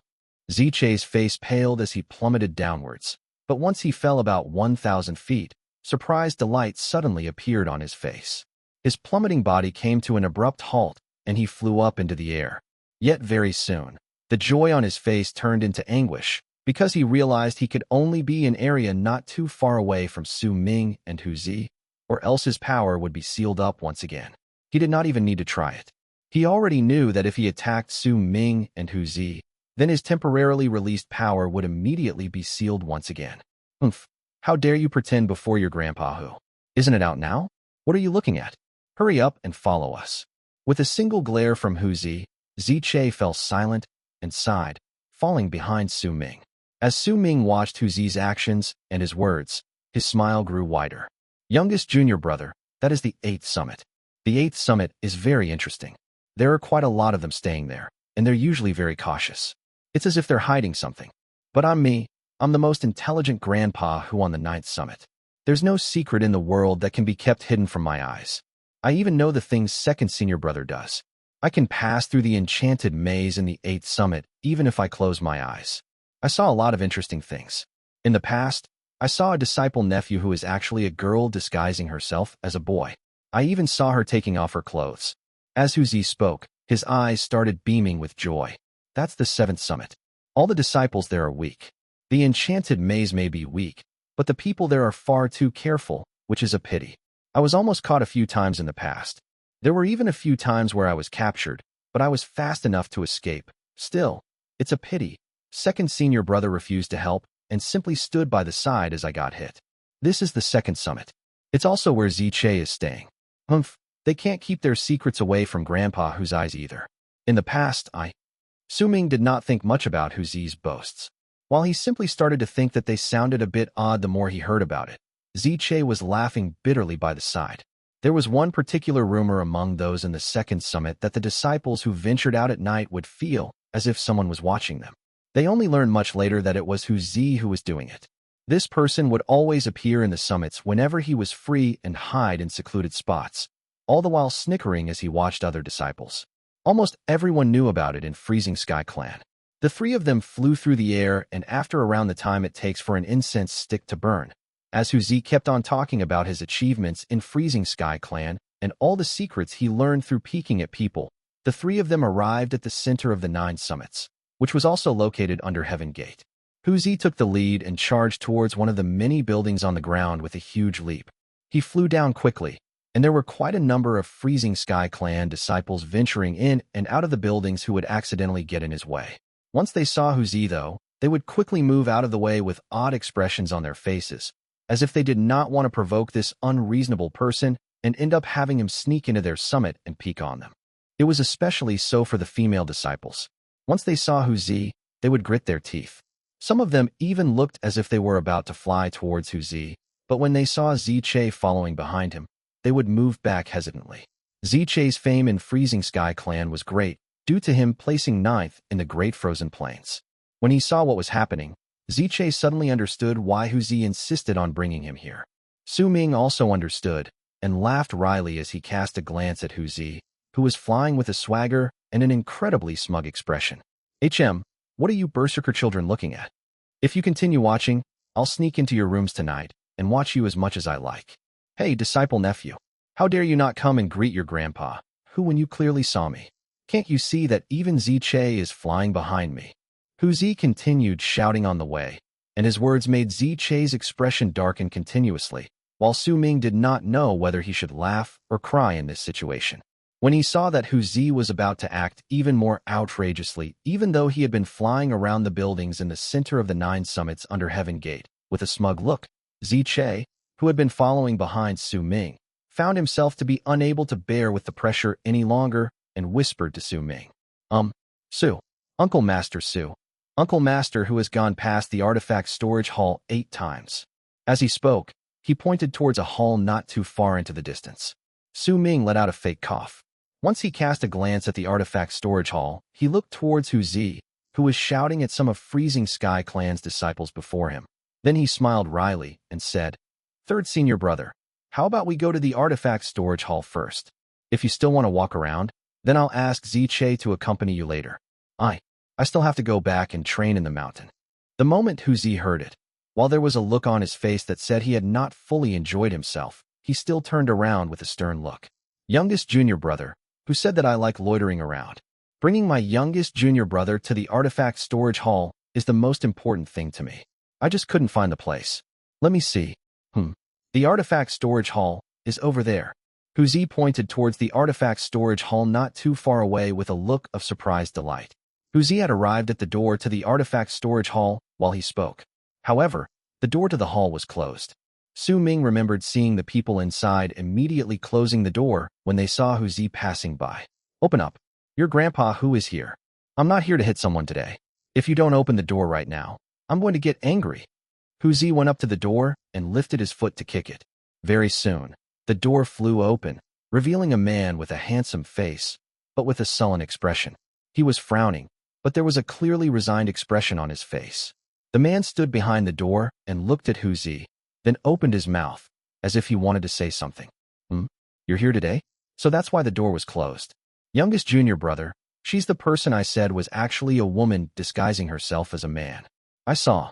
The man's expression instantly turned incredibly dark, and veins even started popping on his face. Su Ming quickly went up front to pull Zi back, who was still shouting out in surprised delight, and smiled towards the man apologetically. "Disciple nephew, about that." Su Ming had yet to finish speaking when a focused look appeared on his face. He heard the sounds of an uproar nearby. Even the man standing before him lifted his head and looked towards the air behind Su Ming with a fanatical and respectful look. "The 7-colored light. Eldest senior brother Ma has returned. There's no way we can be mistaken. That's eldest senior brother Ma's 7-colored mountain. Look, isn't that eldest senior brother Ma sitting on the mountain? There's a girl sitting beside him. That girl seems rather familiar. It's really big brother Ma." Uproars broke out everywhere around him. From the corner of his eye, Su Ming saw a 7-colored light piercing through the sky, traveling towards where they were. He slowly turned around and looked up. Chapter 233. What is your name? The entire sky was covered by a piercing 7-colored light. The 7 colors were like a rainbow, but the light was not as gentle as that of a rainbow. It spread all over the place instead, and every part of the world as far as Su Ming could see was filled with those colors. The seemingly blinding 7-colored light fell on all the summits and blended with the sky scattering on the ground. It filled everyone's vision with those colors. There was an indescribably domineering air to the light, causing all the disciples from the other 8 summits besides the 9th summit on the great frozen plains to lift their heads and look towards the center of the 7-colored light. Uproars broke out all over the place, because this 7-colored light could only come from one person in Freezing Sky Clan. In Freezing Sky Clan, only one person could make himself known in such a manner.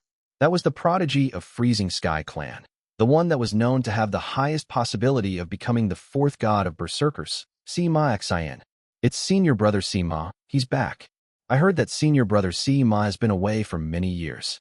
When he left, his power had already reached the peak of the awakening realm. Now that he is back, could it be that he's now in the bone sacrifice realm? When senior brother Sima left the school, he said he won't return unless he reached the bone sacrifice realm. The uproars shook the world. The appearance of the 7-colored light shocked all of the disciples of the 8 summits on the great frozen plains. Some of those who were close to Sima Xiang even turned into long arcs and flew out from their summits. In the blink of an eye, numerous people flew into the sky and floated in midair to watch from the distance. The crowd besides Su Ming, who were gathered in the center of the 9 summits underneath Heaven Gate and were walking in and out of the buildings just now, also flew up into the air with fanatical and respectful looks on their faces. When they looked at the sky, they wrapped their fists in their palms and bowed towards the person in the light. Even the man who Zi said was really a woman disguising herself as a man also walked out briskly to bow towards the sky. "Welcome back, eldest senior brother Sima." These words were repeated by the numerous people on the ground and seemed to have fused together to become one voice that shook the world.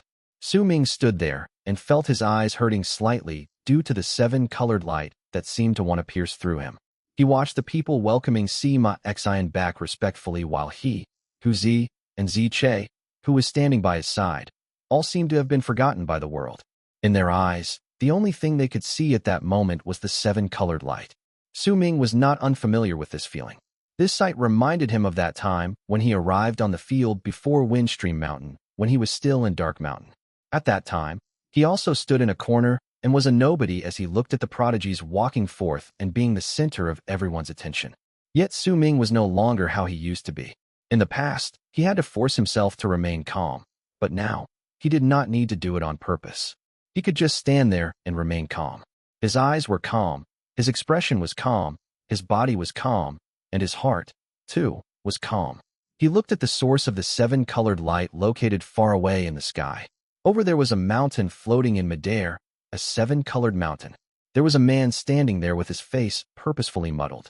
The color of the man's clothes could not be seen clearly through the 7-colored light. Su Ming could only see his hair floating in the air and a girl standing by his side. However, that girl's face could not be seen clearly. As the 7-colored mountain got closer, more shouts echoed on the ground.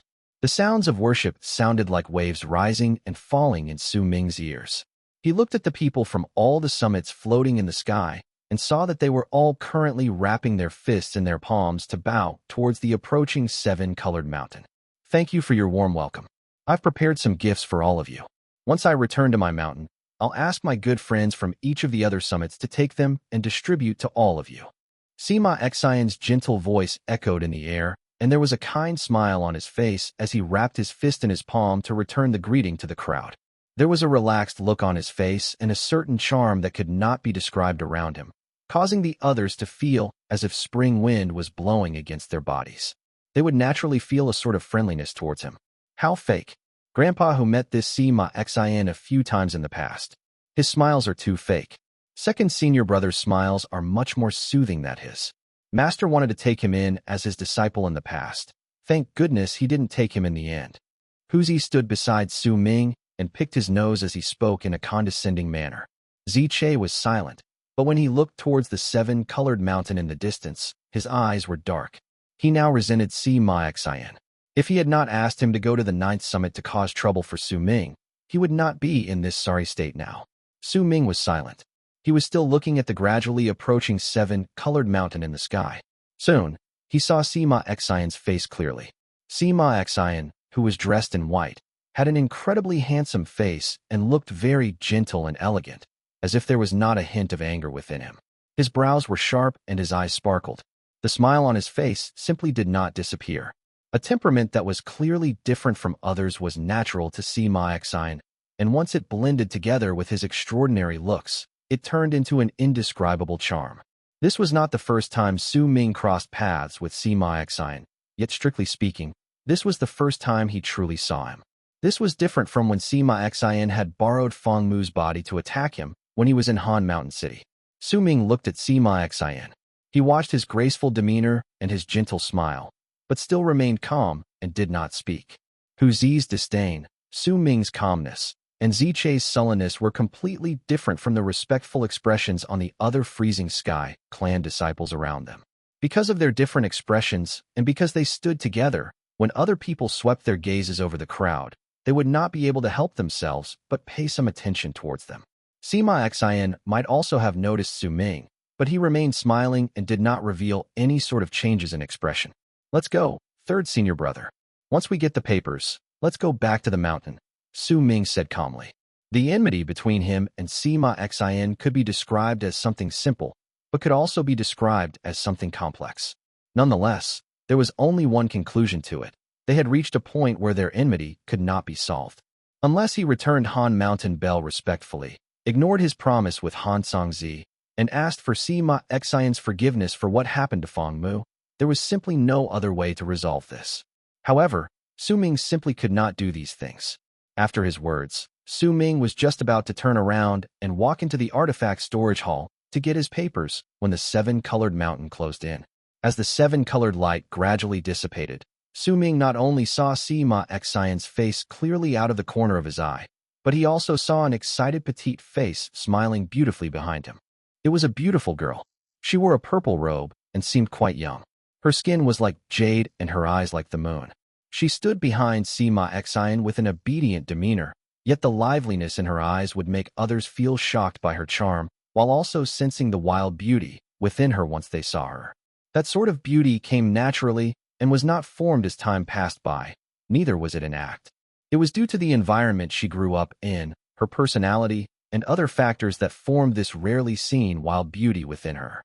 Her sparkling eyes, curving brows, the arc of her lips that could captivate others with a smile were the true epitome of a beautiful smile. Although she might still be young and was yet to fully mature, this girl still made Su Ming shudder when he caught sight of her from the corner of his eye as he was just about to turn around. At that instant, he felt as if hundreds upon thousands of thunders rumbled in his mind and exploded simultaneously, causing his body to tremble and shudder.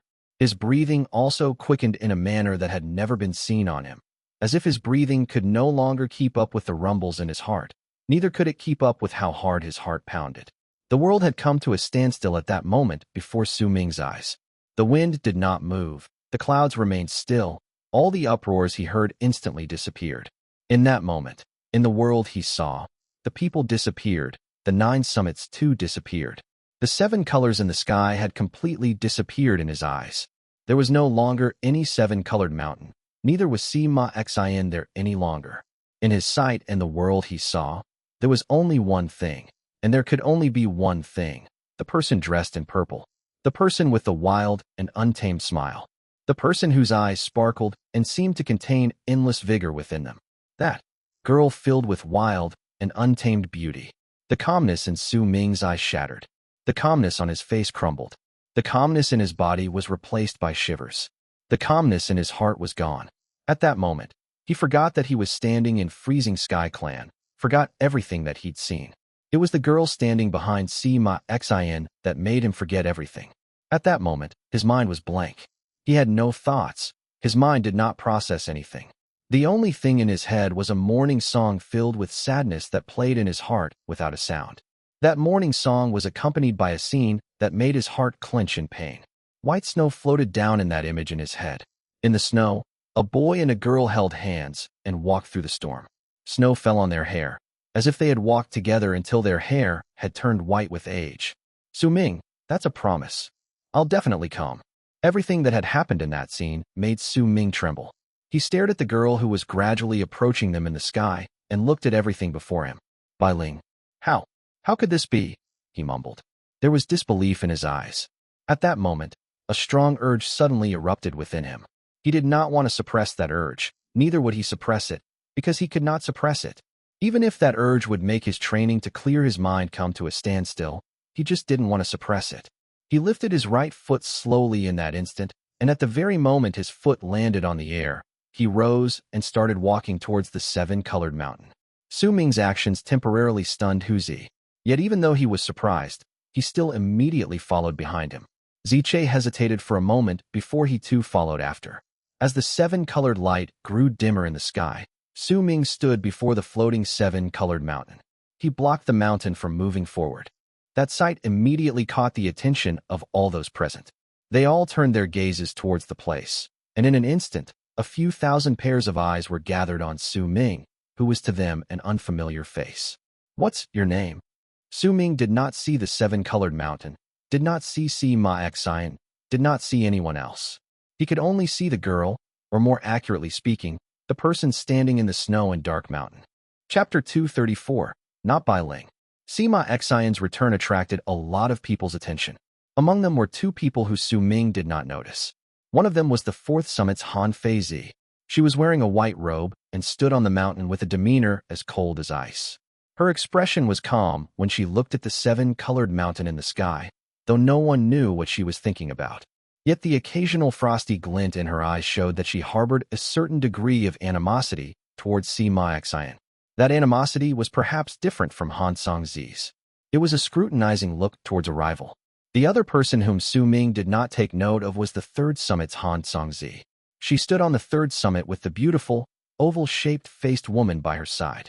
They saw Sima Xiang, heard the people's cheers, and saw the light from the seven-colored mountain falling on their bodies.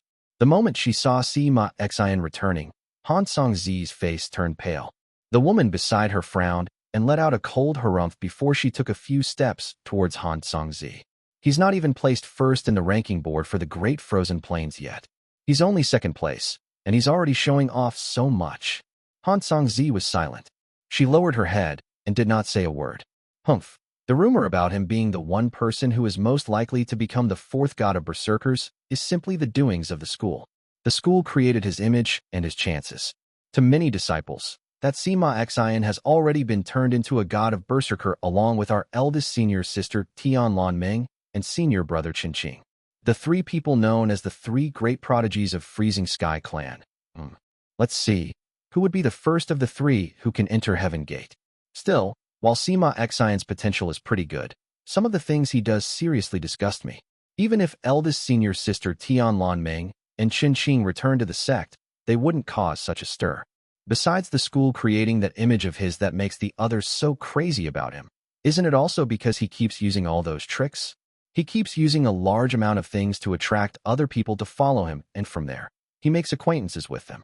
The woman beside Han Songzi spoke with a cold smile on her face, then cast Han Songzi a look. There was pity on her face. Why do you always look this way whenever you see him? Why are you afraid of him? He simply planted the Berserker seed of love within you. That's all. If you're scared of him and keep hoping that someone will help you, then even if someone actually manages to free you, you'll be controlled by someone else in the end. Are women any less than men? Look at eldest senior sister Tian Meng. She's our best example. Even when that Sima Xiang sees our eldest senior sister, would he dare harm her? There was an aloof pride on her oval-shaped face.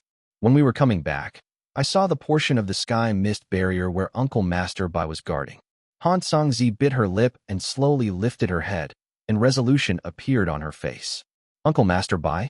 You mean the person who is also rumored to have had the hopes of the entire school placed on him in the past? The person who also practiced the creation arts of the god of Berserkers, but eventually ended up practically estranged from the school simply because he did not follow the will of the school to practice the god of Berserkers' transformation, but instead inherited his master's right to become the divine general of the bone sacrifice realm? That Uncle Master Bai. Han Songzi nodded. Once the oval-shaped-faced woman heard it, she sighed softly. Divine generals are all revered people, and it's something a lot of people dream of attaining. Even in the school, the desire to become divine general is second only to becoming the god of Berserkers. But once you become a divine general, it's practically impossible to become the god of Berserkers. They can only become the subordinates for the future god of Berserkers. There aren't many divine generals within the school. Most of them have already been sent out to gain experience in killing so that they could be a force for the future god of Berserkers. I heard that the person you like is also a divine general? She asked suddenly. A red blush immediately appeared on Han Songzi's face, as if she forgot the stress brought by Sima Xian at that moment and was embarrassed like a little girl. Just as she was about to speak, her senior sister's expression suddenly changed. That person you like, what is he doing? Han Songzi was stunned. Instantly, she turned her head back to look, and her expression changed. The entire area was filled with silence at that moment. Including Han Songzi, all the people's gazes were focused on the person walking slowly towards the seven-colored mountain in the sky. At that moment, even Han Feizi's cold and aloof face changed. There was confusion as she looked at Su Ming. Hu Zi was also stunned. He rubbed his eyes and looked at Su Ming, who was walking from his side with a dumb expression towards the seven-colored mountain. Hu Zi did not hesitate, and with a single move, he charged towards Su Ming. He would not bother thinking about Sima or whoever else, nor would he be bothered by the crowd's gazes. The only thing in his mind was that he was the one who brought his youngest junior brother here. He could not let anything happen to him. Ziche felt his heart lurch and his mouth go dry. He never expected Su Ming to walk out just like this and face Sima Xian. What's your name?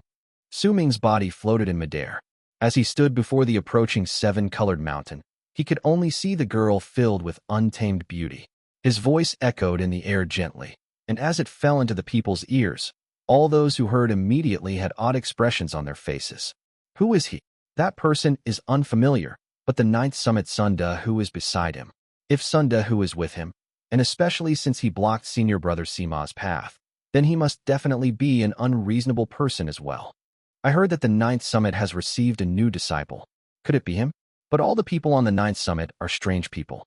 His actions and words at least follow the traits that belong to those in the ninth summit. Interesting. This person must be attracted to junior sister Bai's face, and blinded by his infatuation, he forgot his status and asked for her name. He's biting off more than he can chew. How could he be so rude to junior sister Bai? Low mocking and disdainful voices gradually appeared as the people looked on with odd expressions on their faces. To them, Su Ming was simply a person who was too confident in himself. Being rude to a beautiful woman right in front of senior brother Sima was exactly what an unreasonable person would do. Han Songzi was stunned. Her gaze immediately shifted from Su Ming to the girl behind Sima Xian, and gradually, a conflicted look appeared in her eyes. He once said that he broke a promise. Han Songzi sighed softly.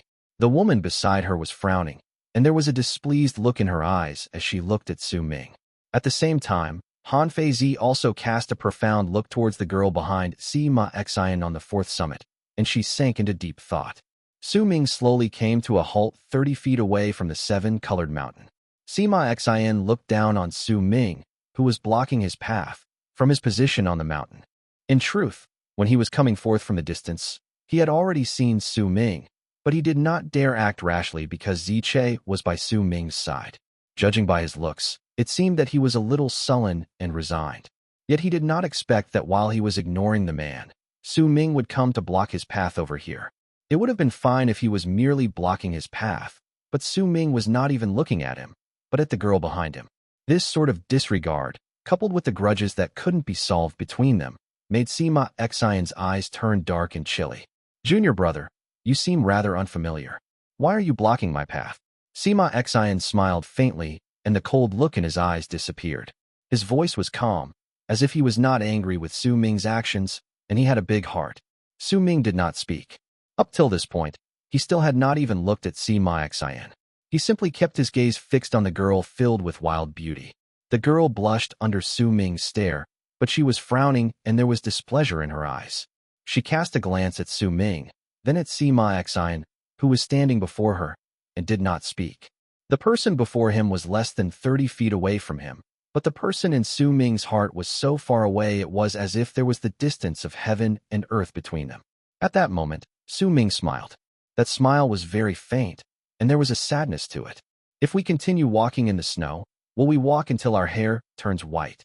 Those words echoed in his head and eventually turned into a sigh. Su Ming knew. The girl before him was not Bai Ling. This had nothing to do with the Berserker seed of love.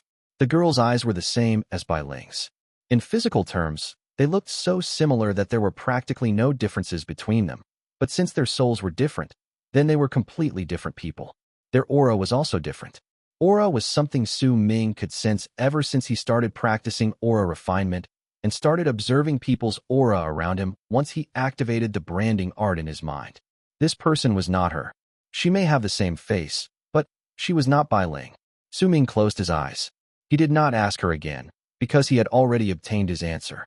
That urge within gradually died down. When he opened his eyes once again, they had already returned to a calm state. No longer looking at the girl, Su Ming turned around and started walking away to leave. He heard the mockery and disdain in the low voices around him and felt the ridiculing gazes on his person, but these did not bother him. Yet while he may not care about it, it did not mean that Huzi did not mind it. Huzi narrowed his eyes and cast an angry glare around the place from beside Su Ming, even growling with a hostile look on his face. "What are you looking at? What?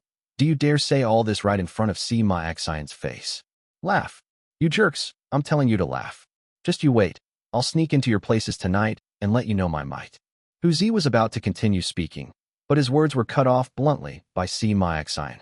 Sima Xiang smiled as if he was pleased with what the girl behind him did and cast a look at Su Ming, saying slowly, "Junior brother, are you going to leave just like that?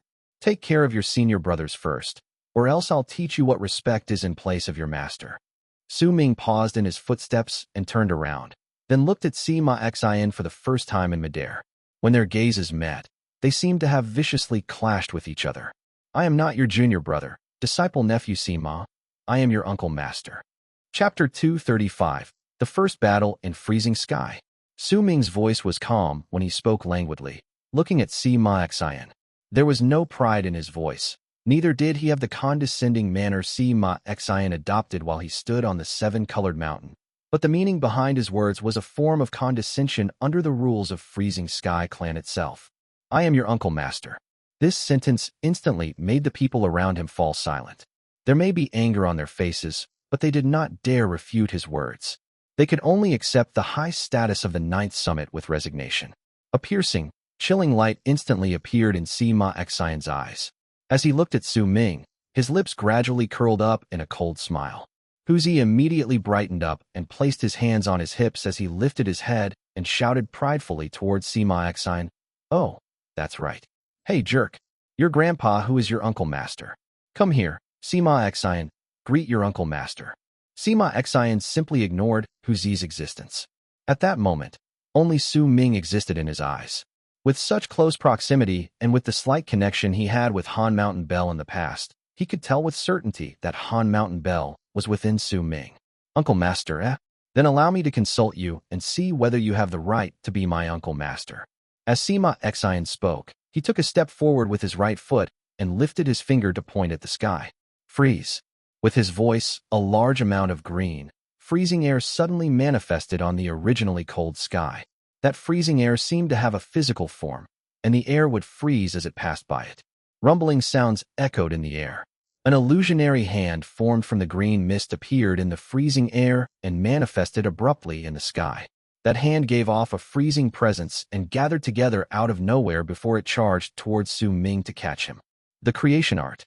As expected of senior brother Sima, he's indeed the person who will become the god of berserkers. His first move itself is the creation art. No ordinary person could cast the creation art so easily, even if it was just the one creation art. Besides Leader Lu on the Ninth Summit, the other people there are all trash. I heard that their eldest senior brother isolates himself all the time. The second is always planting flowers like a weak woman. The third is an unreasonable fellow. And that newest addition to the Ninth Summit just had the galls to block senior brother Sima's path. The green hand charged towards Su Ming, and a glint appeared in Su Ming's eyes. Yet at that moment, anger appeared on Huzi's face, and he let out a low growl. "Youngest junior brother, move back. Jerk, how dare you attack my youngest junior brother in my face?" Huzi lifted his head and sat down in midair. He lifted his right hand swiftly and overlapped his index and middle fingers together. As he lifted his hand, he drew an arc in the sky. A mighty presence erupted forth from Huzi's body. The strength of that presence seemed to have caused the weather and earth to change, causing the incoming green hand to falter for a moment in midair. Entering. Dream. Huzi's expression was stern. At that moment, not a hint of recklessness could be seen on his face. His act of drawing an arc with his 2 fingers seemed to have contained some mysterious form of creation, and when Sima Xian saw this, his expression turned grave. The people around him also became nervous. As they looked at Hu Zi, expressions of surprise appeared on their faces, as if during that instant, the Sunda who before them became completely different from the person in their memories. Right at the instant the green hand froze in midair for a moment, Hu Zi's right index finger touched the center of his brows. His eyes immediately fell shut, and he started snoring. Nothing changed, except for the appearance of Hu Zi's snores in the air, and since he was in deep sleep, he could not continue floating in the air and fell from the sky. All the people who saw this were stunned and burst out laughing a moment later. Even Sima Xian started chuckling after the stun wore off. Yet a chilling glint appeared in his eyes, and he pointed towards the falling Hu Zi with his right hand. Immediately, the freezing green hand charged towards Hu Zi, whistling through the air, a clear sign that while Sima Xian had laughed at Hu Zi's actions, he was also displeased, and for that, he wanted to hurt him. Su Ming was silent. He did not laugh. It was clear that Hu Zi chose to act that way just now because he already considered Su Ming as his youngest junior brother under the same master, and as his senior brother, it was his duty to protect him. Hu Zi's power may not be great, but it was precisely because of this that his actions reflected what he thought even more prominently when he stood before Su Ming. That alone was enough. Right at the moment Hu Zi started plummeting downwards, Su Ming turned into a long arc and charged towards him, catching his body in midair and landing on the ground. But the green hand was still chasing after them. Su Ming did not bother with that hand. Right at the moment he landed on the ground, Ziche flew up and charged towards the hand. He had to act, or else he had no idea what sort of horrible fate would befall him when he went back to the ninth summit. Besides, he was also angry towards Sima Xian. Rumbling sounds echoed above Su Ming, but he did not lift his head up to look. Once he landed on the ground, he gently placed the snoring and drooling Hu Zi on the ground. He looked at Hu Zi's face. That silly look on his face made Su Ming smile. Amidst the rumbling sounds in the air was Sima Xian's downcast voice. Ziche, what's the meaning of this? Sima Xian, there's no use talking. If you attack Su Ming, then I have to act against you. Ziche's appearance made all the people watching immediately burst out into an uproar again. That's senior brother Ziche, ranked 9th on the Great Frozen Plains ranking board. Isn't he good friends with senior brother Sima? Why is he suddenly helping an outsider? I saw him with the people from the 9th summit just now. The oval-shaped-faced woman beside Han Zhangzi let out a cold harumph as the discussions raged around her, but it was clear that she had let out a sigh of relief when she saw Ziche just now. Sima Xian stared at Ziche. As their gazes met in midair, his eyes gradually turned cold. At that moment, as Su Ming looked at Hu Zi snoring as he slept on the ground, he slowly lifted his head and looked at Sima Xian standing beside the 7-colored mountain in the sky. Ziche, stand back. Take care of my 3rd senior brother, Su Ming said unhurriedly, then lifted his right foot to take a step into the sky. The moment his foot landed, his body left the ground, and he stood in midair. Ziche hesitated for a moment before he wrapped his fist in his palm to salute Su Ming, then returned to Hu Zi's side. My power is not as great as yours, and I didn't want to fight you, Su Ming said calmly, looking at Sima Xian. You have your own thing to do, as do I, but you shouldn't have tried to hurt my 3rd senior brother once he lost all power to fight back. Su Ming's voice still remained calm. He is my 3rd senior brother. If you want to fight, then I will fight. At that moment, a chilling glint appeared within the calmness in Su Ming's eyes. At that very moment, an incredibly powerful killing intent surged out from Su Ming's body. That murderous intent came from his right eye, from the picture of the blood moon and dark mountain. The instant Su Ming declared his intention to fight, his entire demeanor changed. While he may still look calm, there was a pressure coming from within that calmness that made people feel as if it was pressing heavily on their bodies from above. He lifted his right foot and took his first step towards Sima Xian. At the moment it landed, a clear mountain mark appeared on Su Ming's face. It was the mark of the mountain with 5 summits, Dark Mountain. When that mark appeared, an illusion immediately formed in the sky above Sima Xian. In the blink of an eye, the gigantic dark mountain that was exactly like the dark mountain mark on Su Ming's face appeared in the sky. The moment it appeared, an incredibly powerful pressure spread out, and caused the people who were watching on the sides to withdraw with changed expressions. Sima Xian gave a cold sneer and lifted his right hand and clenched his fist around empty air. The moment he did so, a large amount of cold air gathered together underneath Dark Mountain and turned into a gigantic ice fist that charged towards it. Rumbling sounds reverberated through the air, and the ice fist crashed into Dark Mountain, triggering a vicious wave of force that turned into a large wave of ripples that spread through the air. Once that punch was thrown, an ice layer instantly appeared on the spot where the ice fist touched the five-peaked Dark Mountain formed from Su Ming's mountain mark amidst the rumbling sounds. The ice layer spread out rapidly, and in the blink of an eye, ice covered the entire mountain, turning it into a five-peaked ice mountain. The ice mountain floated in the sky. It was originally just an illusion, but at that moment, due to the ice fist created by Sima Xian's creation art, the mountain was caught between a state of having physical form and being an illusion. A simple trick. You are as weak as you were when I met you in Han Mountain. I don't even need to use the power of my Berserker mark, neither do I need to use my origin vessel, the seven-colored mountain.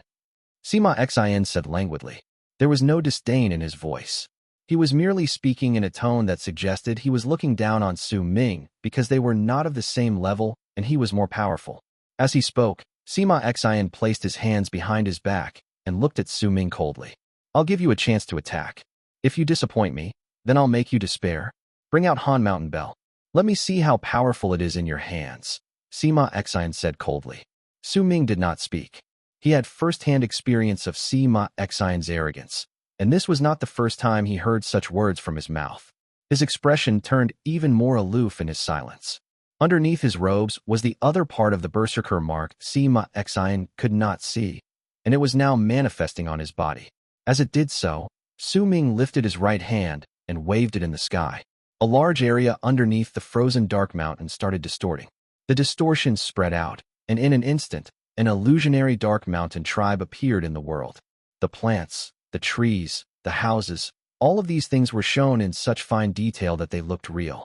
They covered the entire sky, and those who saw it felt as if their entire beings were about to be sucked into the tribe. A grave expression appeared on Sima Xian's face. This is your complete Berserker mark.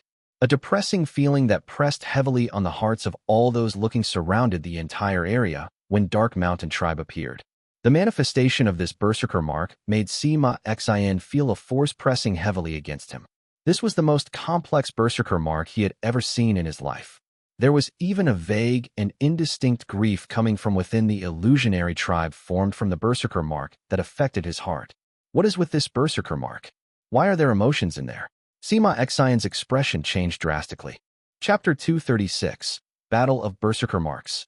Sima Xian was shaken. Su Ming's Berserker mark gave off a huge, threatening presence. This threat far surpassed how he felt when he first saw Su Ming in Han Mountain. However, it was merely a threatening feeling. Besides the grave expression on Sima Xian's face, a pattern was appearing faintly on his skin.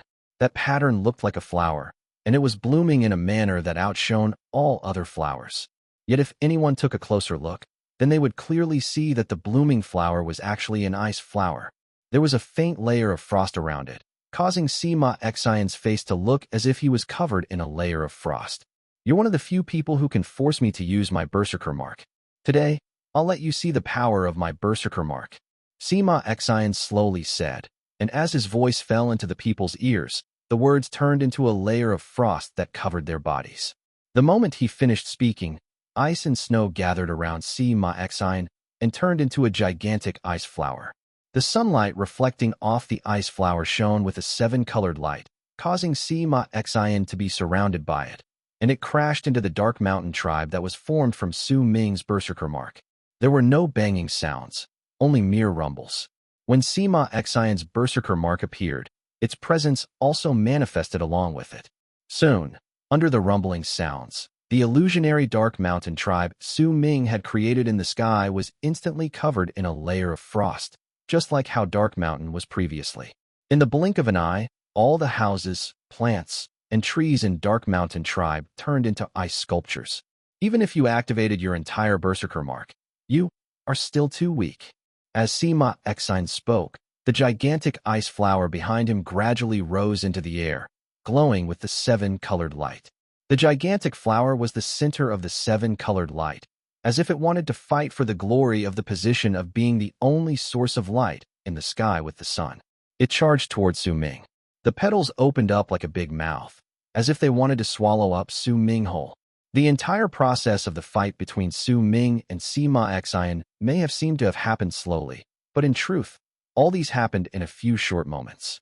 The two of them may be hundreds of feet apart, but this sort of battle between Berserker marks was incredibly dangerous. If one party was slightly weaker, that person would instantly be gravely injured. This sort of battle between Berserker marks was an origin divine ability that only the Berserkers of the Berserker tribe could cast after they reached the awakening realm. Su Ming's expression did not change even the slightest, even though the ice flower formed from Sima Xian's Berserker mark was quickly charging towards him. He stood in his spot calmly, and he looked not towards Sima Xian, but towards the frozen dark mountain and his equally frozen tribe. "My Berserker mark is not yet complete," he said unhurriedly. This was the first time he spoke ever since he started battling Sima Xian. As he spoke, a shocking wave of murderous intent erupted forth from his body. In an instant, his right eye was stained with a bloody shade of red. That bloody red look was clearly the blood moon. At the same time, the illusionary dark mountain and tribe in the sky welcomed a new addition, a blood moon. There was an enchanting air to the blood moon. The moment it appeared, the sad presence that shrouded Dark Mountain and Dark Mountain tribe changed abruptly. There was no longer any grief coming from within, but a shocking amount of killing intent. It fell upon the entire layer of ice on Dark Mountain and colored the place a bloody shade of red. The ice on the houses in the tribe was also illuminated by a bloody red glow. It was as if the entire world had just been dyed in a blood-red color. The picture of the blood moon and Dark Mountain. Booming sounds spread in all directions like thunder. The ice layer on Dark Mountain completely shattered and exploded into pieces with a bang. The ice on the houses in the tribe also cracked and turned into ice shards that tumbled backwards. Even the gigantic ice flower charging towards Su Ming turned into a blood-red flower under the illumination of the blood moon. Before it even got close to Su Ming, it was torn to pieces and exploded. "This is my complete Berserker mark." Su Ming took a step forward and lifted his right hand, then slammed it downward before him. The moment he did so, Dark Mountain rumbled and charged towards Sima Xian. Whispering could also be heard coming from the houses in the tribe, causing Sima Xian's expression to change. He instantly retreated. Yet before he could move too far back, he found himself unable to leave the area of the blood-red light. The entire picture of the blood moon and Dark Mountain seemed to have come to life and turned into a gigantic sealing rune. Sima Xian was within the rune, and he could not seem to escape. Not only did the expression on his face drastically change to shock, his pupils also shrank. Su Ming's Berserker mark had once again surpassed his expectations. This was completely different from the Su Ming in his memories. He suddenly understood why Zi Che would fail. He could sense that at this moment, Su Ming had the power to fight against those in the later stage of the awakening realm with just his Berserker mark alone. He still has that origin lightning of his. He also has Han Mountain Bell and that sharp sword. As Sima Xian retreated, he bit his tongue and coughed out a mouthful of blood. That blood immediately turned into blood mist before him. "Your Berserker mark may be complicated, but my Berserker mark isn't easy either." As Sima Xian spoke, the blood mist before him immediately charged towards him and stained his face. Then with a bizarre speed, seeped into his skin. It was quickly followed by Sima Xian lifting his head to growl at the sky. The Berserker mark of the ice flower appeared once again on his face and body. However, this time, there was not just one ice flower, but 2, 3, 4, until 8 flowers appeared on his body. The 8 ice flowers covered his entire body. However, the sizes of these 8 flowers were clearly slightly smaller than of the first. Yet when the 8 ice flowers appeared, it made Sima Xian's retreating body instantly stop. He no longer retreated, but lifted his arms and swung them sideward. With that one swing, the 8 ice flowers formed and spun around him to turn into an ice typhoon. Freezing Sky Berserker Art, 10 Creations. Sima Xian stated in a low, booming voice and clapped his hands together to point in Su Ming's direction. The ice typhoon around him instantly grew bigger, as if it wanted to tear the world apart, and crashed into the illusionary world that was the manifestation of Su Ming's Berserker mark. Rumbling sounds echoed in the air. The ice typhoon became smaller, but similarly, the Dark Mountain tribe formed from Su Ming's berserker marks scattered away like dust in the typhoon, like a picture that was ripped to shreds. When Dark Mountain tribe completely disappeared, Dark Mountain too trembled and shattered. Only the Blood Moon remained and crashed into the now greatly shrunken ice typhoon for the last time. The greatly reduced ice typhoon turned into 8 ice flowers once again and charged towards the Blood Moon while connected to each other. Under the blood-red light and the rumbling sounds, the first ice flower exploded, the second ice flower shattered, the third ice flower crumbled, and the fourth ice flower disintegrated, but the fifth ice flower broke through and crashed into the Blood Moon. The Blood Moon trembled and started showing signs of not being able to remain stable amidst the thunderous rumbles. At the same time, the sixth ice flower came forth and crashed into the Blood Moon. Soon, the seventh and eighth ice flowers crashed into the Blood Moon. A loud boom shook the skies, and when the Blood Moon broke down, the ice flowers disappeared. What a strong berserker mark! Sima Xian found himself unable to say that Su Ming was too weak anymore. At that moment, he was breathing rapidly. His berserker mark was already complete, but it only managed to reach a tie with Su Ming's berserker mark. This must be the limit for his berserker mark. This sort of berserker mark will not change anymore. Killing intent appeared in Sima Xian's eyes. In truth, he had harbored killing intent towards Su Ming since a long time ago, but had always kept it hidden. After all, he was in Freezing Sky Clan. Yet when he witnessed the might of his berserker mark, he could no longer hide his killing intent. In the instant their berserker marks disappeared from the clash, Sima Xian made a sudden move. He turned into a long arc and charged towards Su Ming. He wanted to kill Su Ming. Yet at the moment he charged forward, Su Ming also took a step forward. He did not retreat, but used a similarly shocking speed to rush at Sima Xian. The two of them were not far from each other in the first place. Hence with that rapid speed, in an instant, they closed in on each other. Once they were close, a large amount of electrical arcs immediately began swimming through Su Ming's entire body. As he swung his fist forward, an innumerable amount of lightning gathered together and charged towards Sima Xian with a thunderous rumble. Sima Xian also lifted his right hand, and as he clenched it into a fist, 7 colored light appeared in his hand. Lightning and light clashed with each other, and as rumbling sounds spread out, the two of them let out muffled groans and tumbled backwards. Sima Xian moved 30 feet backwards, and Su Ming moved 50 feet back. At the moment the both of them came to a stop, they rushed towards each other once again. This time, Sima Xian tapped at a few spots on his body with both hands, and 7 colored light immediately started shining on his body. There was a layer of ice underneath that 7 colored light, which turned into ice armor on his body. This was the 7 colored ice armor Sima Xian had created himself. Similarly, black fog surrounded Su Ming's body. As a divine general of awakening, he also had his own armor. The black fog turned into armor, and at the instant it appeared, the stunned crowd that had been watching all around them immediately let out loud cries of surprise. A divine general of awakening. He's a divine general of awakening. No wonder he could fight against senior brother Sima. He's a divine general of awakening. He has extraordinary power, and the complexity of his berserker mark is simply outrageous and unheard of. The uproars had been stifled due to the intense battle between berserker marks just now, but erupted forth now with such force that it filled the air with buzzing sounds in an instant. In truth, Su Ming's identity as a divine general was hidden from the crowd largely due to the Fourth Summit. For some unknown reason, the left preceptor in the Fourth Summit had locked down all information regarding Su Ming. The other people in Freezing Sky Clan only knew that there was a new disciple in the Ninth Summit. As for his status, level of cultivation, and all the other things, it all remained fuzzy. As for Chen Yubing and Su Ruyu, once the two of them returned to Freezing Sky Clan, they were placed under a gag order and were told not to talk about Su Ming. Is he the one who made Big Brother Sima angry? The girls who was on the 7-colored mountain gaze was fixed on Sima Xian, who remained mighty and powerful in her heart, all this while. As for Su Ming, her first impression towards him was bad, and since he was Sima Xian's enemy at the moment, she recalled the things that had happened when she was playing chess with Sima Xian, and her gaze towards Su Ming turned even more hostile. Chapter 237. Similar. Su Ming and Sima Xian stood in the sky. One of them was surrounded by black fog, which turned into a black fogged armor that gave off a ghastly feeling, while the other was surrounded by 7-colored light, and his ice armor seemed to be filled with light that pierced the eyes, making it hard for others to look at him directly.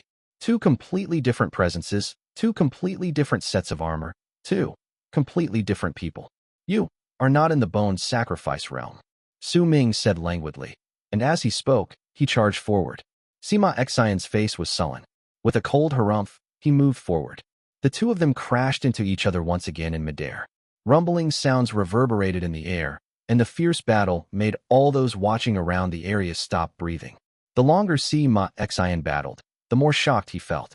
He could not imagine just how Su Ming had become so strong in such a short amount of time. This was no longer the person he could defeat by just attacking with a move through manifesting his soul on a Berserker seed. With such a speed in his growth, Su Ming had the right to make Sima Xian pay attention to him. This person is growing too quickly, I can't let him stay alive. Sima Xian took a few steps back and grabbed the air with his right hand. Immediately, an ice spear appeared in his hand, and he threw it towards Su Ming. At the same time, Sima Xian swung his left arm forward, and a round bottle appeared. With a snap of his fingers, howling sounds came from within the bottle. A white wolf charged out and started growing as it was exposed to the wind. In an instant, it grew up to be a few dozen feet tall. Its fur was white as snow, and with its fangs bared, it growled at Su Ming.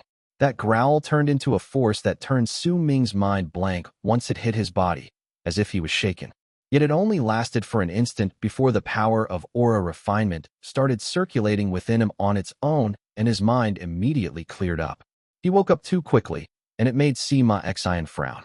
He fought against Su Ming with the long spear in hand, and at the same time, the ice wolf pounced on him. He foamed. Su Ming took a few steps back, and black fog immediately rushed out from his chest.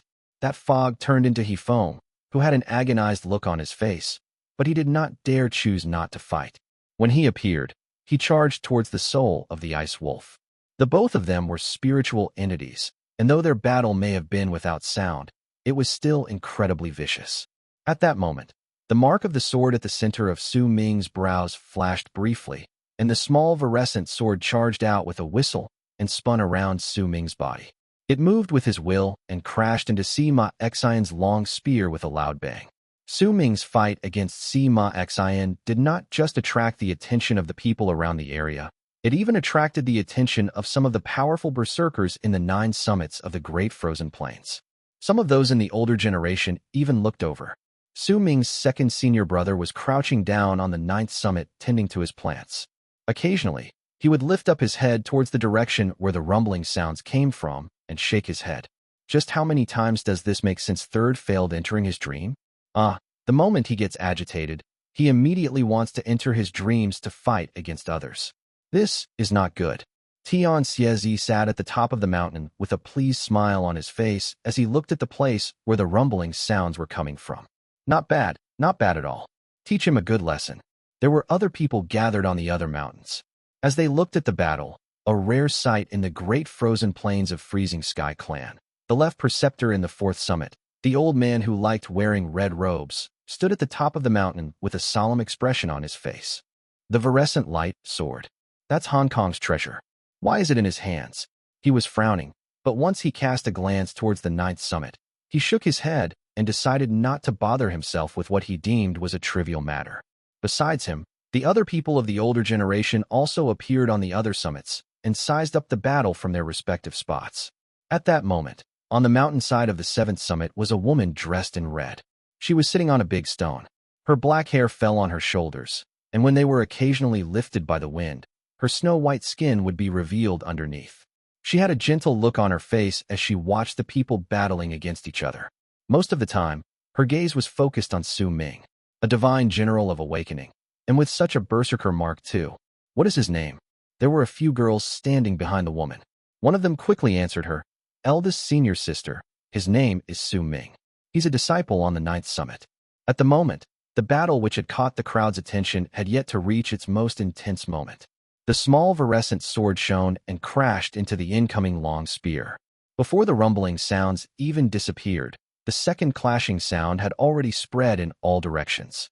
More lightning arcs swam through Su Ming's body and turned into numerous lightning sparks that charged towards Sima Xian. Thunder rumbled in the sky, and by the looks of it, lightning was about to fall.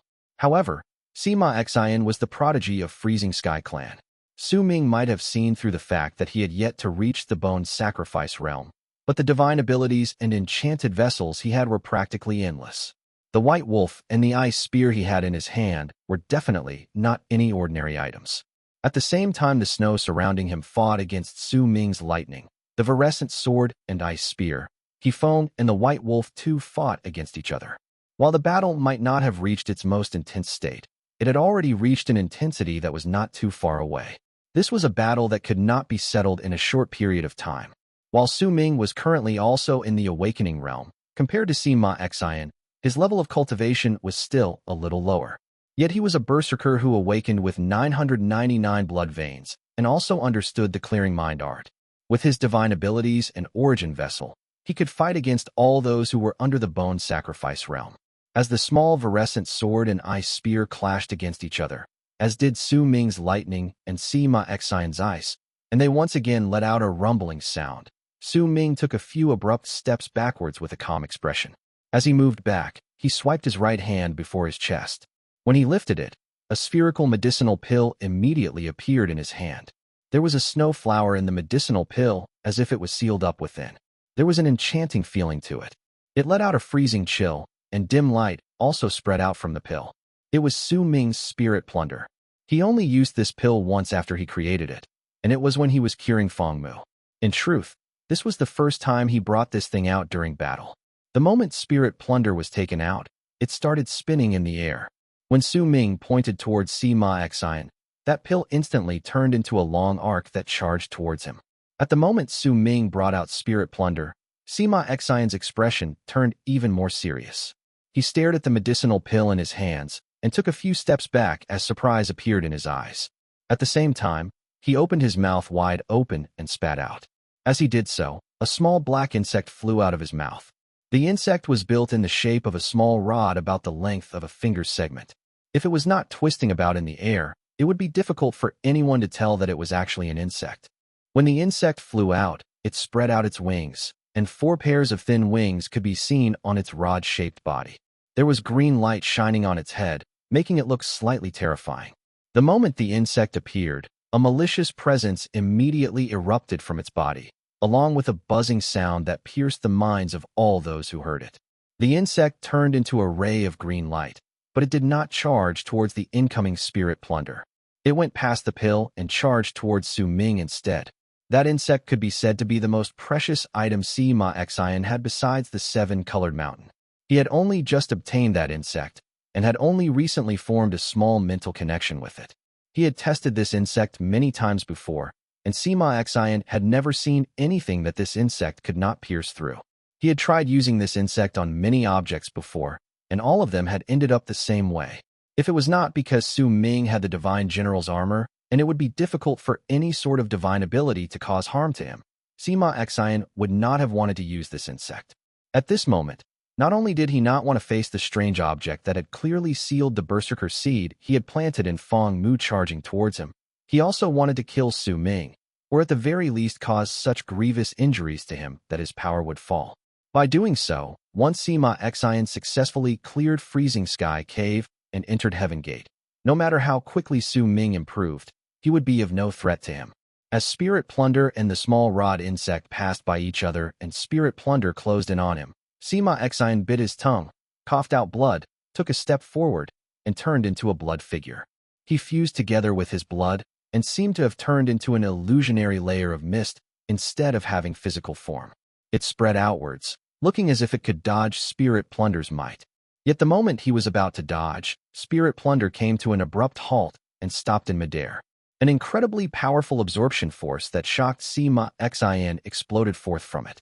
That absorption force caught all the blood mist around the area, and the blood mist started showing clear signs of being sucked in. The mist struggled incessantly, and Sima Xian's face was revealed within.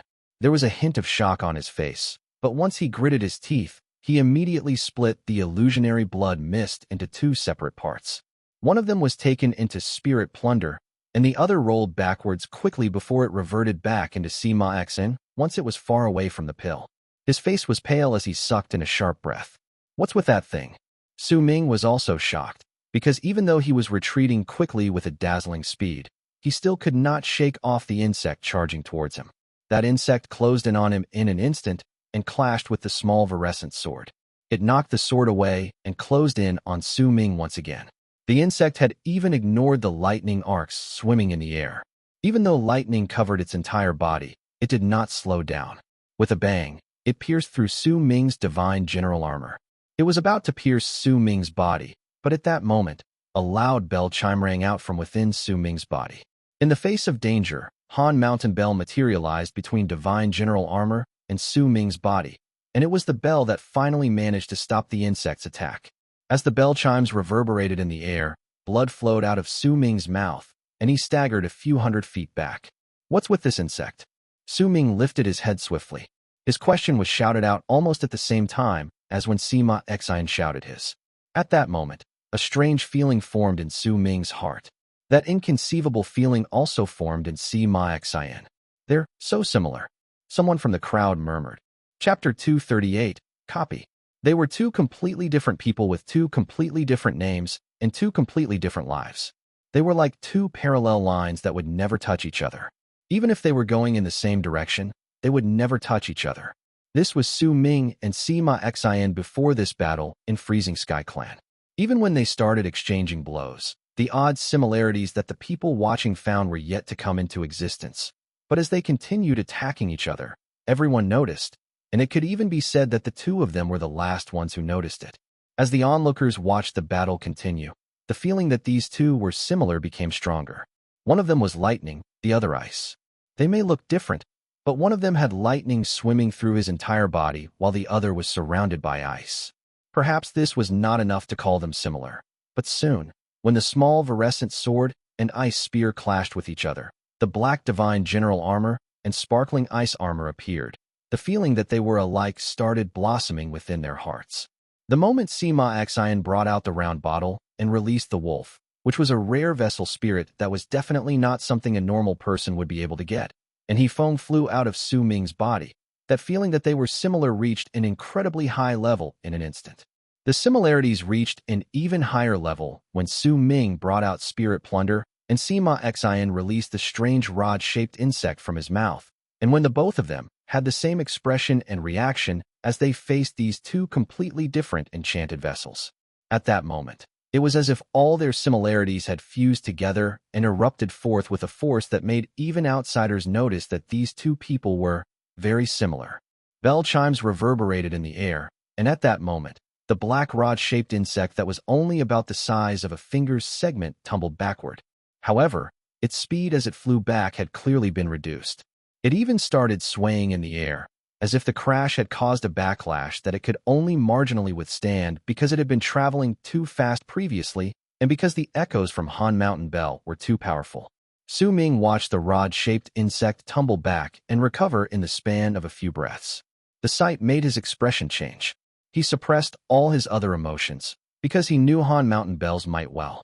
That crash just now and subsequent rebound were difficult even for him to withstand. Yet that strange insect was already showing signs of recovery after such a short period of time. A glint appeared in Su Ming's eyes. He knew that he could not let that insect recover, or else that thing alone would affect him greatly. At the same moment the insect retreated, Su Ming lifted his right hand, pointed towards it. He also took a huge step forward. The moment his foot landed, his body instantly appeared above the retreating insect, and soon, Han Mountain Bell appeared in his hands like a small bell, then like a huge shade that covered the small insect. In the distance, Sima Xian was forced to split up and discard part of the blood figure formed from his blood under the might of Spirit Plunder. His face was pale. While he did not cough out blood like Su Ming, he was also clearly weakened. When he saw Su Ming's actions, Sima Xian's eyes immediately became clouded with anger. He charged forth with a low growl and grabbed the air with his right hand. Immediately, the floating seven-colored mountain in the distance erupted with a piercing seven-colored light. The girl standing on the seven-colored mountain let out a cry of surprise and quickly flew back. There was a floating ribbon under her feet which supported her.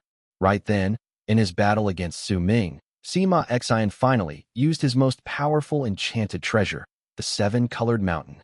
Su Ming, how dare you touch my snake? Sima Xian's face was vicious. As he grabbed the air with his right hand, the red light from the light of the seven-colored mountain shone with an intensity that was far brighter than all the other colors. It was as if it was asked to come forth from the seven lights.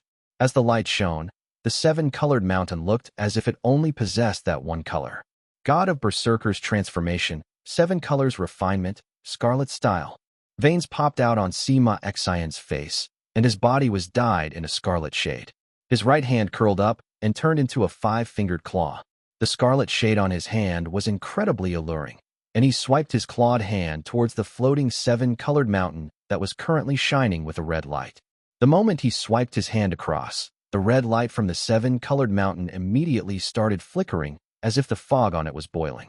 As it flickered, the mountain let out a buzzing sound. The red light looked as if it was absorbed into Sima Xian's right hand, and a large amount of it was gathered there before turning into a scarlet long sword. That sword was 7 feet long and looked as if it was dyed with blood. There was even a harrowing sadness coming from it that stunned people. When Sima Xian held the sword in his hands, he swung it down in Su Ming's direction. That slash immediately made the world dark. An oppressive feeling spread out so suddenly that the crowd watching immediately felt as if they were suffocating. It was as if that sword stroke had sucked in all the air from the world. A sadness that could affect all those around it spread out in all directions as the sword slashed downward. The place where I was born still did things according to the laws of the universe. A voice filled with grief spilled out of Sima Xian's mouth as he swung the sword down. His expression seemed to have fused together with the sword, and with that one sentence, he executed one sword stroke. The moment that sword stroke fell, Han Songzi's face turned pale on the third summit. The oval-shaped-faced woman beside her also sucked in a deep breath. He casted the god of Berserker's transformation. When the red-robed left preceptor saw this on the fourth summit, he narrowed his eyes. Looks like he has understood the first style of the god of Berserker's transformation. All those who understood the meaning of the sword stroke turned their attention towards the attack from their respective summits. On the ninth summit, a gourd had appeared in Tian Xiazi's hand some time ago. He placed it by his mouth and drank from it before he shook his head, and disdain appeared in his eyes. God of Berserker's transformation. It's not worthy of the word transformation. One day, I'll let the people know just what is the true god of Berserker's transformation. But Sima Xian's method of casting this divine ability has some form of transformation that originated from him. Tian Xiazi did not seem to be paying attention to the question of how Su Ming was going to deal with that shocking sword slash. He was drinking wine instead and was uttering words that no one else could hear besides himself. It was as if he had the confidence that Su Ming could deal with that sword strike. Similarly, Su Ming's second senior brother, who was still planting flowers on the snow-covered ground with his back bent on the ninth summit, lifted his head to look into the distance when his right hand, which was holding several flowers, faltered. He trained his eyes on the distance as he mumbled under his breath, "Youngest junior brother, this is a rare chance. God of Berserker's transformation. This is the strongest skill in Freezing Sky Clan. When people draw, they first learn by copying others. Only then will they be able to create their own drawings." Su Ming and Sima Xian's battle had attracted even more attention from the people gathered under Heaven Gate and in the center of 9 summits of the Great Frozen Plains. When Sima Xian casted the god of Berserker's transformation and brought out the red light from the 7-colored mountain before turning it into a long sword that seemed to be dyed with blood and swung it down, the presence that exploded from that sword strike caused the battle to instantly reach its most intense moment. The red light from the sword brought forth a strange sound as it sliced through the air. It sounded as if there were numerous people mourning and crying, and when the sounds gathered together into one, it turned into the sound of the scarlet sword slicing through the air. A hint of seriousness appeared on Su Ming's calm face. He had already known a long time ago of Sima Xian's strength. Although he was no longer the same as he was before, there was still some difference in power between him and Sima Xian.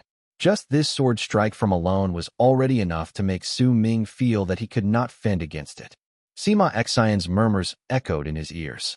Those words had fused into the sword, and it seemed to be filled with a power that could change the world, a change that far surpassed Su Ming's ability to possibly comprehend it. It was this change that seemed to be able to turn something decadent into something great that caused this simple sword slash to turn into a power that Su Ming could not resist. The sword itself was also a treasure manifested from Sima Xiang's seven-colored mountain, which meant that it contained an incredible power. With the might of the divine ability, god of Berserker's transformation, the might contained within the sword stroke was enough to kill all Berserkers under the Bone Sacrifice realm, Su Ming analyzed. Even the powerful Berserkers in the Bone Sacrifice realm would find it hard to resist this sword slash. However, Su Ming had yet to arrive at the Bone Sacrifice realm. He could assume it as such and could not be certain of it. The moment the sword fell towards him, a glint appeared in Su Ming's eyes.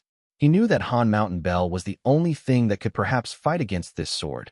But if he used Han Mountain Bell to fend against the attack, then he would not be able to subjugate the rod-shaped insect that was about to recover. If he let the rod-shaped insect recover its speed and clear its mind, then Su Ming would be forced into a complete defensive position in this battle.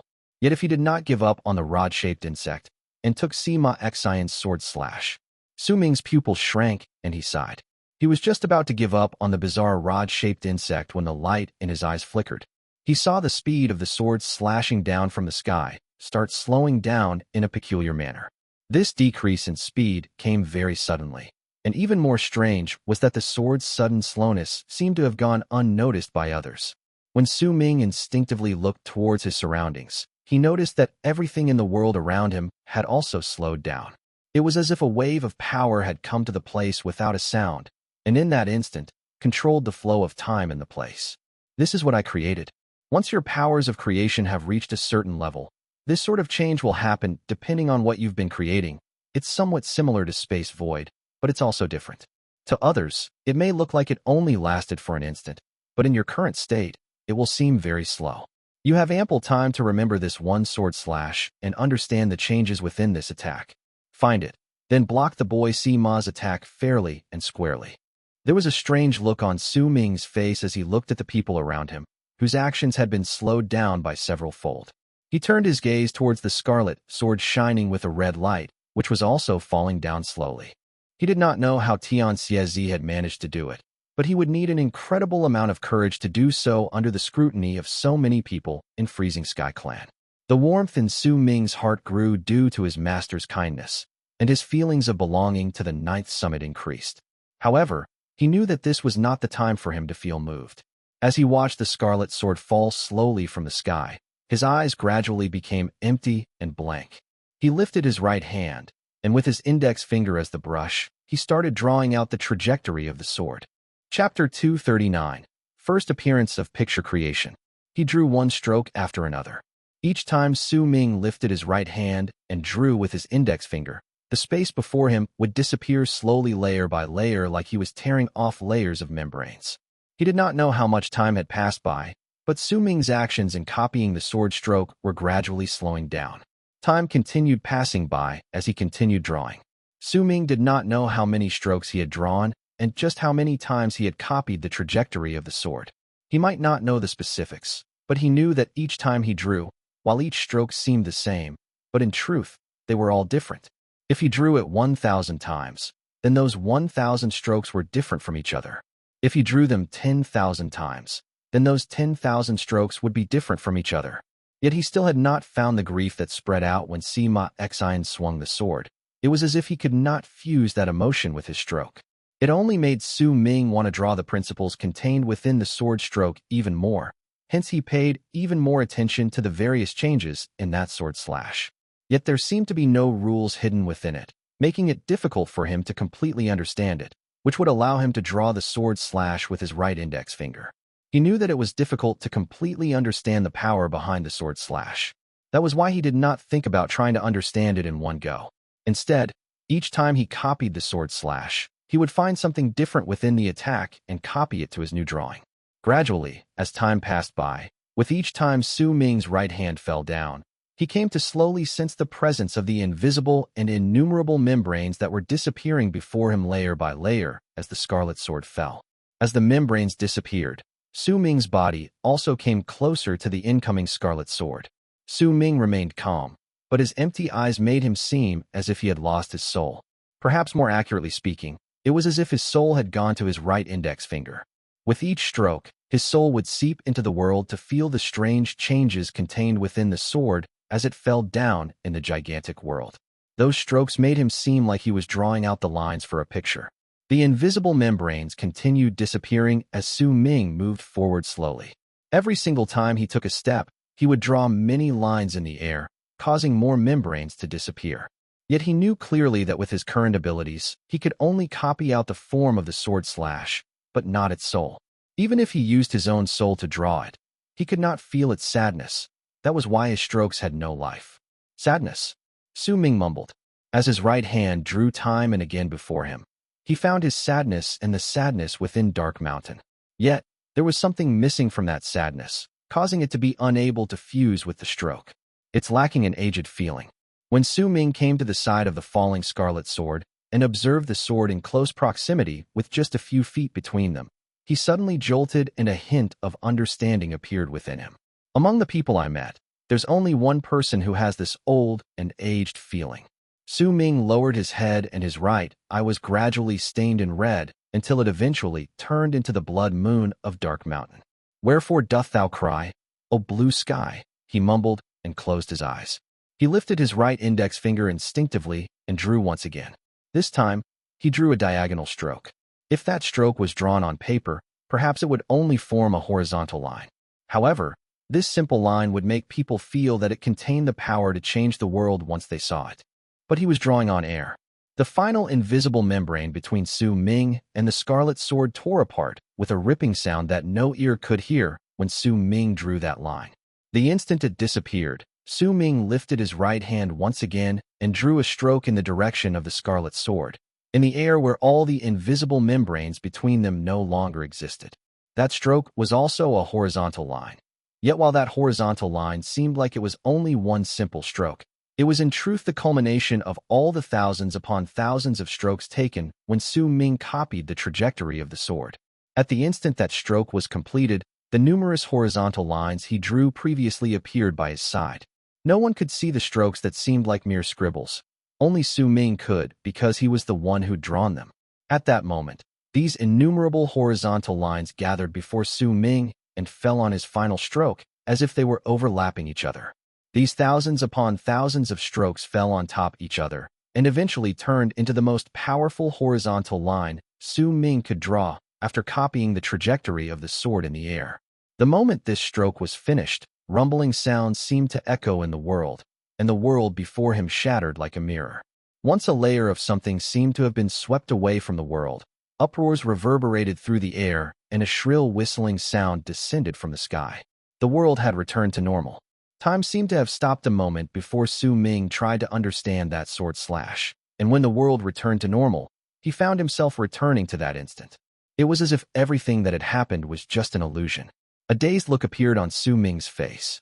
His right hand was lifted and remained in the same position of when he'd drawn his final stroke in the strange world. The shrill whistling sound before him was from Sima Xiang's scarlet sword. That sword was now tumbling backwards, and with a boom, it could no longer maintain its sword form.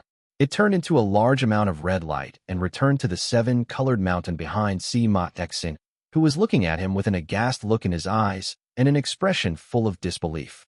Sima Xiang's breathing quickened. All the people who were watching looked towards Su Ming, and their gazes were filled with shock along with horror. Just now, they saw the scarlet sword slicing down towards Su Ming. Su Ming originally did not react to it, but when the sword was less than 100 feet away from him, he suddenly lifted his head, and with his right hand, he waved at the incoming scarlet sword gently. Yet that wave made the space between him and the scarlet sword twist. Before any of them saw it clearly, rumbling sounds echoed in the air, and the scarlet sword let out a shrill whistling sound before it tumbled backwards because it could not fight against that wave, and eventually could not even maintain its sword form. To top it off, that was the god of Berserker's transformation Sima Xiang had casted. After a short moment of silence, uproars rose in the air like a constant buzzing. There was surprise and bewilderment as the people looked at Su Ming, as if they had just renewed their understanding of this unfamiliar face before them. Sima Xiang breathed rapidly. He might not have been injured, but during that instant when Su Ming waved his hand lightly and made his scarlet sword tumble backwards before shattering, he was stunned. He understood the might of his god of Berserker's transformation art, and it was precisely because of this understanding that his heart pounded and raced against his chest while he looked at Su Ming with a face filled with disbelief. Impossible. He's not in the bone sacrifice realm. How could he so easily dispel that one style I mastered? And the method he used to counter it just now. Sima Xian could not believe what he saw just now, and the movements Su Ming made when he waved away the sword were also incredibly familiar to him. During that instant, there was a subtle hint of grief that made him feel shaken. A brilliant glint appeared in the eyes of the red-robed left preceptor standing on the fourth summit. With a grave expression on his face, he took a step forward and took a careful look at Su Ming, who was standing in the battlefield in the distance. Creation, the left preceptor mumbled, and kept his gaze fixed on Su Ming for a long time. Some of the older generation who rarely left their mountains on the great frozen plains of Freezing Sky clan turned their attention towards Su Ming. His final wave during the battle just now was enough to make them feel shaken. The long-haired woman sitting on the platform on the 8th summit lifted her right hand and tucked her hair behind her ear. When she lowered her hand, she drew a line before her gently. The arc she drew bore some similarities to the horizontal line Su Ming had drawn. The similarity was not in the appearance of the lines, but the essence within those strokes. In fact, when she drew her arc, the air before her also twisted, as if she had just imitated Su Ming's actions with ease. However, the sorrow and aged feeling was missing from her stroke. What an interesting stroke. A disciple of the 9th summit. The woman smiled faintly. The dazed look on Su Ming's face disappeared, and the calm look returned. However, his heart remained in a state of shock. Yet when his mind cleared, a sharp pain spread through his entire body, causing him to turn pale, and he coughed out blood before staggering a few steps back. This pain did not come from a specific spot within him, but from his entire body. Every single inch of his flesh and bone, even his veins and organs were crying out in pain. This pain came too suddenly, as if Su Ming had performed an action that far surpassed what his body could endure just now, and it had caused his body and his organs to show signs of weakening. When Su Ming retreated, Han Mountain Bell had already captured the rod insect. Once it held the creature within it, Han Mountain Bell shrank and returned to the size of a small bell before it flew back to Su Ming and landed in his hand. Buzzing sounds appeared from within the bell, causing it to tremble in Su Ming's hand, as if the captured rod insect was struggling furiously inside. After all, Su Ming was still not in total control over Han Mountain Bell. He might have been able to take it away, but in terms of using its power, as of now he could only use the bell's tolls and turn them into a sound wave, and also use the bell to seal things just like before. Not too far away, when Sima Xian saw Su Ming coughing up blood, his expression relaxed slightly and was no longer as shocked as it was before. If Su Ming could really dispel his first style in the god of Berserker's transformation without suffering any form of injury, then Sima Xian would immediately turn away and return to the first summit to isolate himself and avoid Su Ming. Yet when he saw Su Ming coughing up blood, Sima Xian's confidence returned. He stared at Su Ming and took a deep breath. A serious expression of an intensity never seen before appeared on his face. He lifted his right hand slowly and pushed his palm up towards the sky. If you can fight against my final attack, then from now onwards, whenever I see you, I will immediately kneel down towards you. Sima Xian said resolutely and made a slight hooking motion in the air with his fingers. In the span of that breath, from the various tribes on the land of South Morning, all the Berserker seeds Sima Xian had planted in the people just like he'd done to Feng Mu shuddered violently and fell unconscious in different locations. Great art of heartless Berserker seed. Sima Xian's hair floated without wind, and a dim light appeared in his eyes. He spread his arms outward, causing him to look extraordinarily enchanting in midair. Chapter 240. My name is Bai Su. The moment Sima Xian spoke the words, the crowd quickly retreated once again, and an even wider space was cleared for the battle. All their gazes were no longer trained on Sima Xian, but on Su Ming, and their looks were all conflicted. Su Ming rarely spoke, and it seemed to them that he was a quiet man. Yet Su Ming and Sima Xian's battle had made the other Freezing Sky clan disciples from the other 8 summits to remember him. Their previous disdainful comments were already gone like the wind. Su Ming had used his actions to crush all their disdain and contempt, and all these emotions had melted into the hearts of all those who'd spoken those words. To them, Su Ming was now an existence that could be said to be equal to Sima Xian. He might be slightly weaker than he was, but if he could fight against Sima Xian to this point and force him to use the great art of Heartless Berserker Seed, then it could only mean that he was an extraordinary person. From this day onwards, Su Ming's name would sweep through the land like a typhoon, and there will be a lot of people who would remember everything that had happened. Perhaps in the future, there will be one more person who will be known as the prodigy of Freezing Sky Clan. However, this person belonged to the 9th Summit. Moreover, he was not their senior brother or junior brother. He was their Uncle Master. The 4th in seniority from the 9th Summit, Uncle Master Su. However, when Han Songzi heard Sima Xian's words from where she stood on the 3rd Summit, her expression instantly changed. She had a vague feeling that something was off with Sima Xian's words. It was as if there was something within them that made her skin crawl and her heart clench in terror. It was as if the attack was not as simple as it seemed, but there was a danger within that could not be pinpointed. No, there's something wrong with this, Han Songzi mumbled. With a frown on her face, she started mulling over his words. At the same time, Han Feizi was also watching from the 4th Summit. However, she was different from Han Songzi. She did not think about what Sima Xian said, but was watching Su Ming. There was shock on her face. Su Ming's strength had once again exceeded Han Feizi's expectations. This change made her feel that if Su Ming continued growing stronger, then the distance between them would increase. The red-robed left preceptor had a displeased look in his eyes as he stood on the 4th Summit. The others might not understand the meaning behind Sima Xian's words, but he did. Preposterous.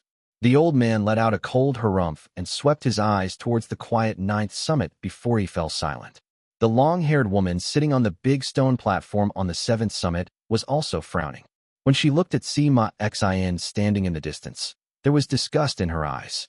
I read some ancient scrolls before, and one of them recorded the words left from one of the other worlds. What did it say now? The woman spoke softly, and the women standing behind her immediately stood to attention. Some of them even looked excited and eager. Being able to receive pointers from their eldest senior sister was something fortunate to them. If you stay on your Tao 1 but have no method of solving a particular problem now, that method will eventually come to you. If you have the skills and power but have strayed from your Tao, then you cannot use your skills, and your power will forever stay stagnant. I don't understand the Tao meant by those in the other worlds, but now. The woman's gaze went from Su Ming to Sima Xian, a contemplative look on her face. Tian Xiezi continued drinking from his gourd at the top of the 9th Summit. It was as if he did not hear what had happened outside.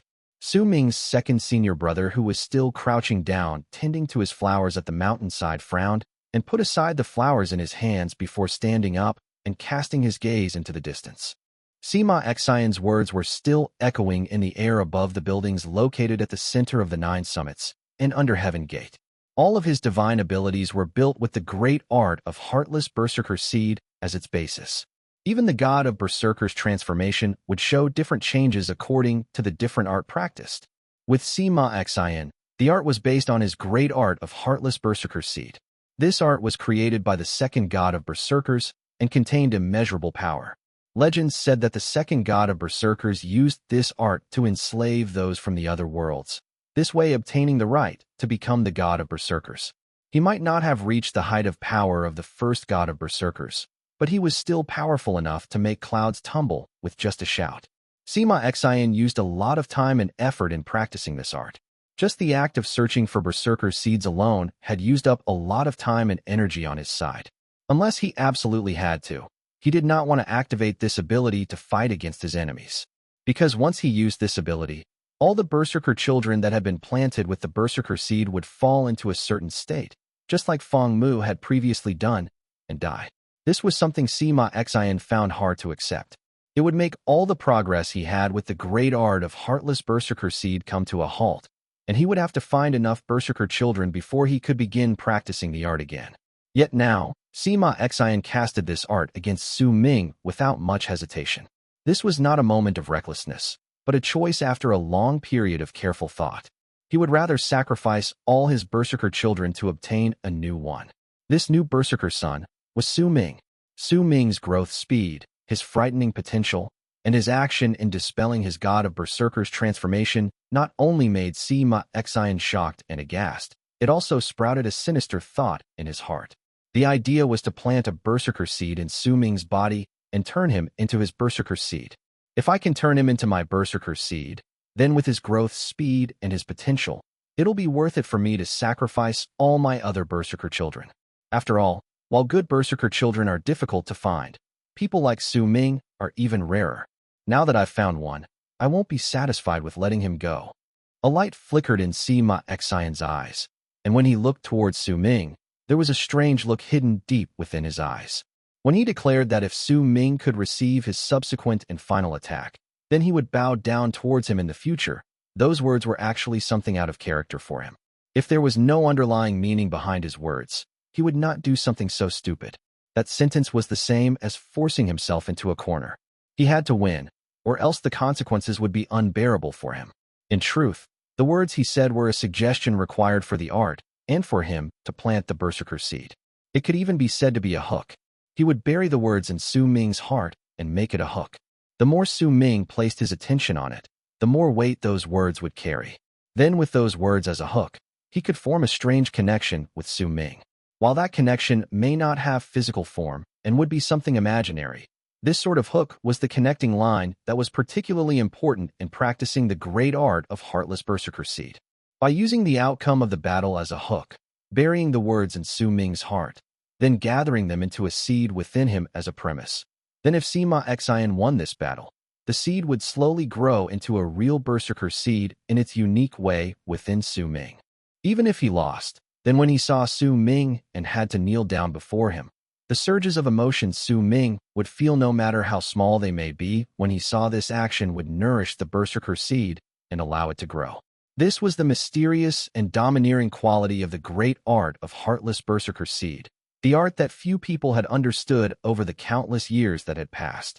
As long as the targets had a slight opening in their minds, then this art could rip apart that opening and enter. The casters would not take their target's spirits, but could use them and their power for themselves. This divine ability was simply too tyrannical. If the caster did not completely understand the art, then the rate of success would be low. Unless they could use their power to suppress their targets and forcefully plant the seed within them, then they would need luck. If Sima Xian won, then he would have complete ownership over this powerful Berserker son. If he lost, he could still slowly make Su Ming turn into his Berserker son. To Sima Xian, the only thing he would lose was a bit of his reputation. This was something he could bear. Right now, he was floating in midair. As he spread out his arms, the presence coming from within him increased at a shocking speed. It even gave others the feeling that he had reached the bone sacrifice realm. Su Ming frowned. He had already heard Sima Xian's words. There was something he couldn't describe within them. It was as if the words had crawled into his heart and were echoing endlessly within him. At that moment, an anxious voice suddenly traveled out from the third summit. Su Ming, don't fight him. He wants to plant. That voice belonged to Han Songzi, yet she could only speak further. With a cold harumph from Sima Xian, her words were immediately cut off. Nonetheless, even though she did not manage to finish speaking, this battle was bound to not be able to continue, because right after Sima Xian let out that sound, the left preceptor's dark and sullen voice traveled out from the fourth summit and reverberated through Freezing Sky Clan. The school forbids infighting. Do you two not know the rules? That voice was not loud, but there was an intimidating power to it. When it fell into everyone's ears, each word was like a roar of thunder that grew increasingly louder by the word until it eventually turned into countless echoes that sounded as if there were tens of thousands of people growling at the same time. It shook the world and caused the weather to change, the clouds to tumble back, and even the ice on the ground to shudder. Sima Xian trembled. He felt as if there was thunder roaring right beside his ears. The presence rising within him was cut off, and he staggered 3 steps back and blood flowed down the corner of his lips. Su Ming was the same. His ears rang, and his face instantly grew pale. He staggered 5 steps back, and as blood flowed from his mouth, a light bell toll came from Han Mountain Bell hiding within his body. Sima Xian, Su Ming is your senior. He has full right to block your 7-colored mountain. You are the one at fault. You are punished to 3 months of isolation, and you are not allowed to leave the first summit during that time. Now go. Sima Xian's expression changed, and he eventually lowered his head to bow towards the 4th summit. Then with a dark look on his face, he put away the 7-colored mountain and looked at the girl who was still watching and gave her a nod before he flew back towards the first summit. As for the rest of you, leave. The left preceptor's voice rang loud, and the people gathered instantly bowed towards the fourth summit respectfully before they turned to Su Ming. Some of them even wrapped their fists in their palms and saluted him with smiles on their faces before they quickly left, allowing some semblance of normalcy to return to the place. As for the girl who looked exactly like Bai Ling but was not Bai Ling, she hesitated for a moment before looking at Su Ming. There was still hostility in her eyes, but this was the first time she spoke to Su Ming. You asked for my name previously. This isn't some secret to begin with. You'll know eventually, since you're a disciple in Freezing Sky Clan. My name is Bai Su. I hope that you can return to Big Brother Sima what belongs to him. Taking what belongs to others will only make others despise you. Asterisk, asterisk, asterisk. Translator's notes. Dao, Dao, or Tao, or the way, or the path, is a philosophical state in Taoism. It is an underlying natural order of the universe, a way of life, and a concept. There are so many interpretations to the word Dao that it's rather confusing, but in this novel, I believe that Dao is used in this context, an ongoing practice to reach a state of spiritual perfection. For the sake of consistency between RI and ISSDH, the word Dao is used instead of the insane amount of alternatives available for the word. Chapter 241, Chen Xiang. Su Ming was about to turn around and walk towards Hu Zi when he paused for a moment. But it was just for a moment. He did not even turn his head back before coming down to the ground towards the snoring Hu Zi. When Bai Su saw Su Ming turn a deaf ear towards her, she frowned and came to despise him. She turned around and went in the direction Sima Xian had left. Her movements were elegant, and when she turned around and left, her body moved in the wind in a manner overflowing with wild beauty. Even now, Su Ming did not turn his head back to look at Bai Su. This girl was no different from anyone else to him. The only thing special about her was her face that was incredibly similar to Bai Ling's, which caused the wave of emotions in him previously. Yet now, that wave had returned to stillness. There was still some uncertainty in his heart, but it was not about Bai Su. It was the attitude of the fourth summit's left preceptor. The words he uttered just now clearly held the implications of him somewhat siding with Su Ming. I'm not close with the left preceptor, so why did he do that? Su Ming's eyes sparkled and his master, Tian appeared in his mind. Hu Zi was still snoring on the ground, and there was quite a large amount of drool that had flowed out of his mouth. There was even a silly grin on his face, as if he was having the time of his life in his dream. Ziche stood by his side respectfully, and once Su Ming got closer, he immediately wrapped his fist in his palm and bowed to him. Greetings, Uncle Master Su. His respect did not seem faked, but came from within his heart. Once he saw Su Ming's battle against Sima Xian, he felt fortunate that he had run into Su Ming's second senior when he went to try and attack him. Ziche had no confidence that he could win against Su Ming at all if he had fought against him and come face to face with all the divine abilities he just saw. He could actually force Sima Xian to use the great art of Heartless Berserker Seed. This Su Ming will definitely be an extraordinary presence in Freezing Sky Clan in the future. Ziche was certain of this.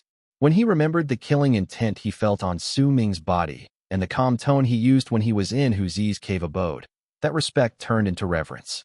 Su Ming nodded his head. The moment his feet touched the ground, Feng charged back from the sky, looking rather roughed up. When Sima Xian left, the soul of the ice wolf also left with him. At that moment, as Feng came back to Su Ming, his body was trembling slightly, but there was an even deeper reverence within his eyes compared to Ziche's when he looked at Su Ming. He could be said to have watched Su Ming arrive at this state, since he was still weak. The person before him now was completely different from the Su Ming in the past. It was precisely because he had witnessed his growth that his respect towards Su Ming was much stronger and deeper compared to the others. He knew that Su Ming was not a foolishly kind person. His actions could be vicious, and if anyone offended him, he would definitely take revenge. Master, Feng bowed deeply towards Su Ming with an ashamed look on his face.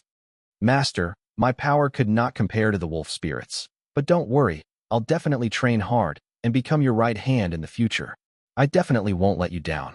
Feng lifted his head and patted his chest as he made his promise.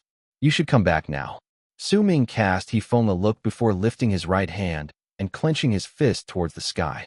Both Spirit Plunder and Han Mountain Bell charged back instantly and spun around Su Ming a few times before he put Spirit Plunder back into his storage bag, while Han Mountain Bell fused into his body and disappeared from sight. Feng too quickly disappeared. Only when they were all gone did Su Ming turn around and look towards the goal of his trip this time, the artifact storage hall behind him.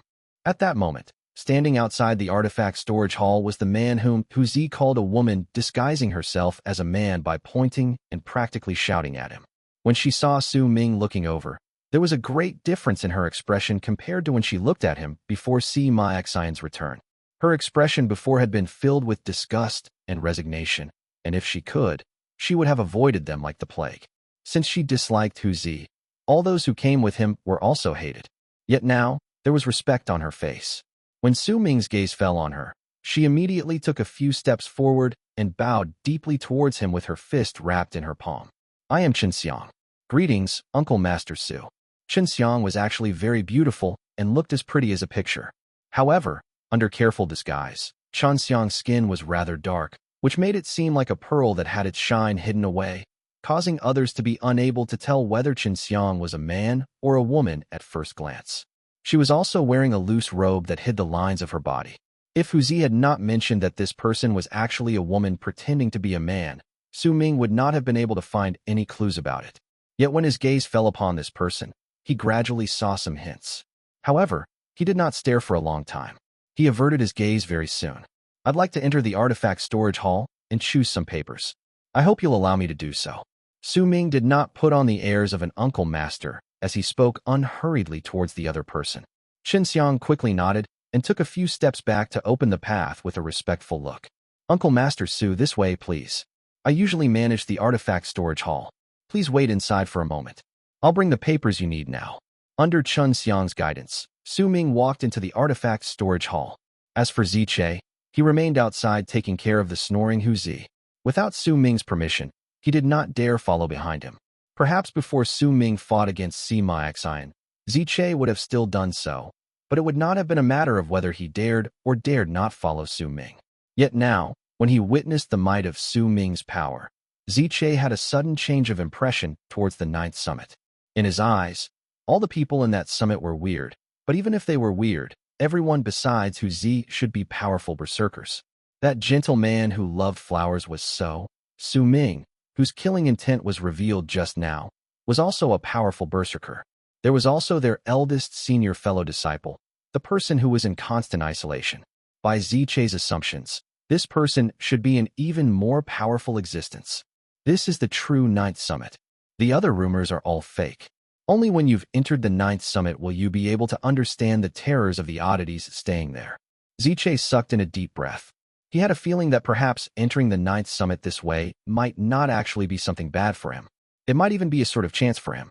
While he was immersed in his thoughts, Zi's rhythmic snores fell into his ears. That sound might not seem loud in broad daylight, but in the quiet night, if anyone heard that sound in the forest, they would definitely think it was some big insect or a ferocious beast, and their expressions would definitely change to that of fear. Those snores were like roars that sounded like rumbles when it fell into a person's ears. Ziche turned his head around and cast Zi a look, and curiosity gradually appeared in his eyes. This person is most likely not someone mediocre as well. He remembered how this man had grabbed his hands when he was in his cave abode and forced him into deep slumber. The things that had happened in his dreams made his face gradually turn pale. Entering dreams. If he could bring any person into his dream anytime he wanted, then his power would be terrifying. They're monsters. All the people in the ninth summit are monsters. The more Ziche thought about it, the more shocked he was. Yet similarly, the more shocked he was, the more tempted he became. Su Ming sat in one of the chairs in the artifact storage hall. There was an oil lamp on the table by his side. It might still be bright outside, but the light from the fire still let out a light that spread to its surroundings. The artifact storage hall was not very big, but it was not small either. There were rows upon rows of shelves stocked with all sorts of things. Some of them looked slightly broken and worn down, while others still looked new. He could see Xiang's body occasionally flitting through the shelves. She was walking through them briskly and picking out different types of papers from the shelves. After a moment, she brought the papers before Su Ming and placed them respectfully on the table, then took a few steps back and whispered with his head lowered. Uncle Master Su, the items in the artifact storage hall are not complete. We only have these types of papers here. Please take a look to see which one you want, and I'll bring more of it for you. These papers are used by the disciples from the other summits for recording purposes. If you think it's not enough, we still have bamboo slips in store. As Xiang spoke, she started sizing up Su Ming from the corners of her eyes. Su Ming nodded his head and looked at the papers on the table. Most of them were rough and dark brown in color. Some of them were even of a quality worse than beast skins. When Xiang saw a light crease appear between Su Ming's brows, she quickly said, Uncle Master Su, we only have these here. You could take a look around and see whether you can find anything to replace these papers.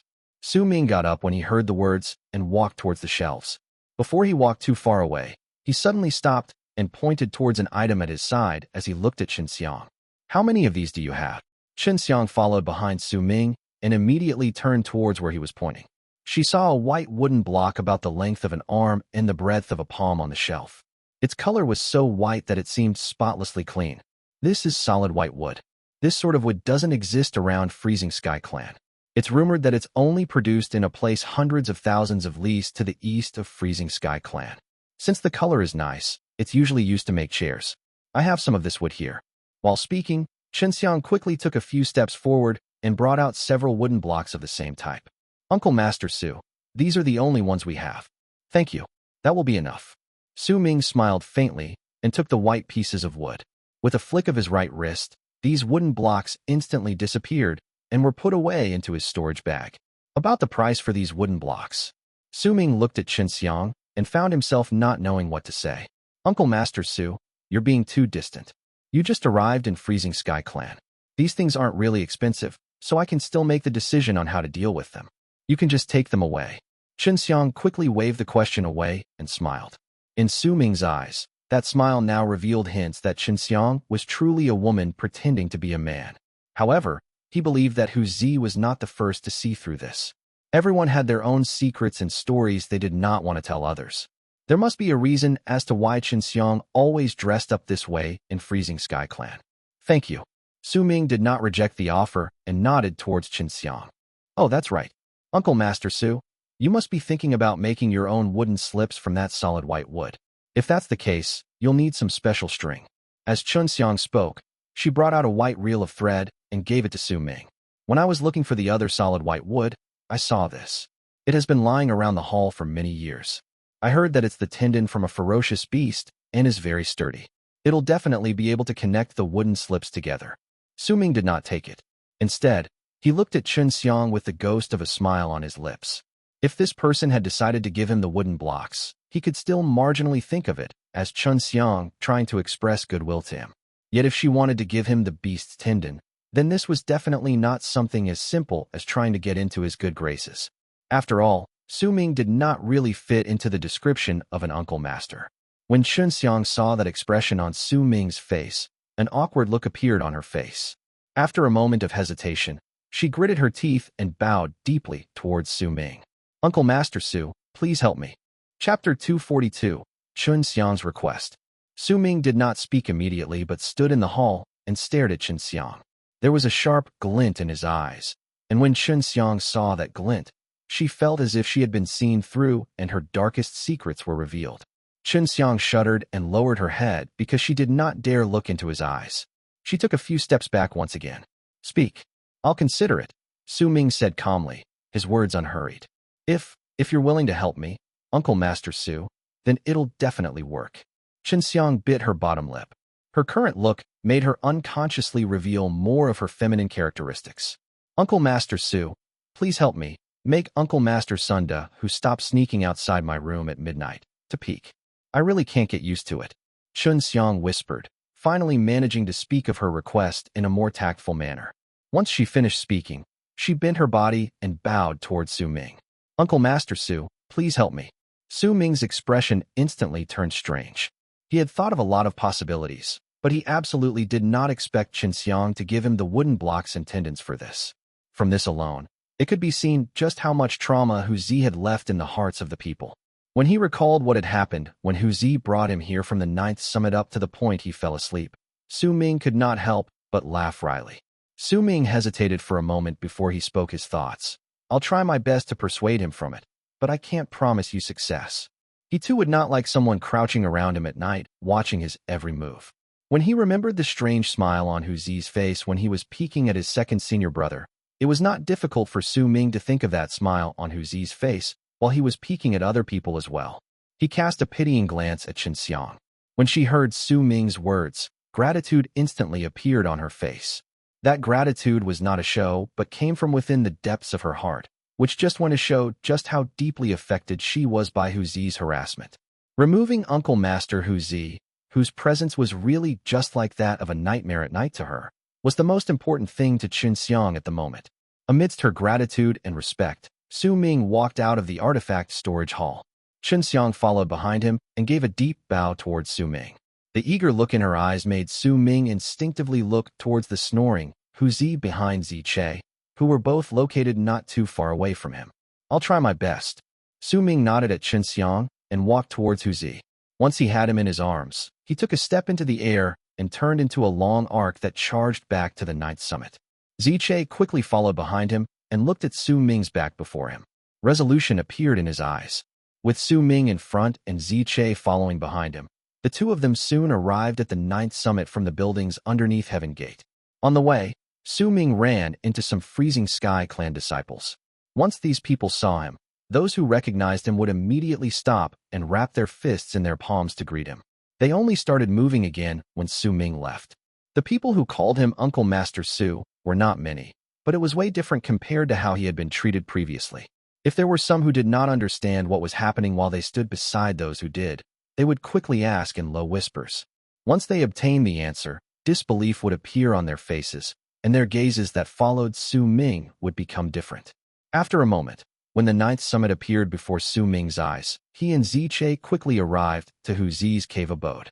Su Ming landed outside and brought Hu Zi inside before placing him down on the spot he usually slept.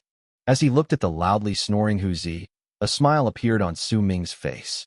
He grabbed a wine gourd by the side and placed it where Hu Zi could reach it before turning around and leaving. Ziche was standing respectfully outside the cave. When he saw Su Ming coming out, he immediately lowered his head, looking as if he was waiting for his orders. I originally wanted to turn you into medicinal liquid. Su Ming's gaze fell upon Ziche. Ziche was silent. There was an awkward look on his face, and he kept silent with his head lowered. But if you can get me two people who are nearly dead, then I'll get rid of that thought, Su Ming stated calmly. He had already made his decision. The most important thing for him to do while he was in Freezing Sky Clan's ninth summit was to train. He must make himself stronger. Only by doing so could he win against Sima Xian in the short run, and in the long run, walk out of Sky Mist Barrier and out of the land of South Morning. All of these required him to be powerful. The battle with Sima Xian may have made them seem as if they were equals, but Su Ming knew that he had lost during that battle. If his master had not intervened and given him enough time to copy the power of the world contained within the sword stroke, he would have definitely lost when that sword struck down. Even with Tian Xiezi's help, Su Ming still felt a strong sense of danger looming over his head when Sima Xian casted the great art of Heartless Berserker Seed, and that danger was not something he could dissolve with his current power. Even if he still had one treasure left, not having brought out the fire ice his eldest senior brother had given him, that thing was still considered an external object and did not come from within him. All these made Su Ming clearly understand that his power was still very weak. In his current state, he would not even be able to leave Sky Mist Barrier, much less go back home. He would not even be able to have an easy time in Freezing Sky Clan. These thoughts had been circulating in Su Ming's mind all the way back. Uncle Master Su, it won't be difficult to obtain people who are nearly dead. I promise you, within 3 years, I'll definitely be able to obtain 2 living corpses with incredible power for you. The shamans outside Sky Mist Barrier are the best choice, Ziche quickly said with a respectful tone. While Ziche was speaking, Su Ming had already walked into the distance with his back towards him, as if he did not hear the other's voice. As he continued walking forward, it made Ziche anxious and worried. When Su Ming was about to disappear from his sight, the man's slow voice reached his ears. I'm lacking a person guarding my cave abode at night. If you wanna, then come with me. Ziche felt his spirits lift and immediately shouted loudly, I want to. He was already moving when the words left his mouth and immediately followed behind Su Ming. They disappeared from Hu Zi's place. Su Ming returned to his cave abode. The simple cave now looked different in his eyes. There was now a slight hint of warmth there, and even a feeling of home. The platform outside the cave was covered with plants that could grow in ice and snow. However, there was a small spot on the platform that was left empty. That was the spot Su Ming had asked his second senior brother to leave empty for him to meditate. The green grass swayed in the freezing wind, as if struggling to survive in this biting cold environment. There was a resilient life force within it, and when he looked at it, Su Ming had a vague feeling that he was looking at his second senior brother. He suddenly understood why his second senior brother planted so many plants in most of the areas in the ninth summit. It was because he treated the mountain as his home, and his presence was just like the plants in the mountain. As long as there was a spot where his plants grew, that place would be labeled as his protected area. Take for example this place. There were no plants here before he came here, but once Su Ming built his cave abode, his second senior brother dropped by with his plants and covered the place with them. A silent, heartwarming feeling seeped into Su Ming's heart as the plants and flowers swayed in the wind. He crouched down and looked at them with a smile on his face. This was a warmth he rarely felt after he arrived in the land of South Morning. The smile on his face was a reflection of the warmth he felt when he was in Dark Mountain. It had always been kept hidden in Su Ming's heart, but now it appeared once again on his lips. Ziche stood not too far respectfully as he kept an eye on Su Ming. When he saw that smile on his face, he was baffled.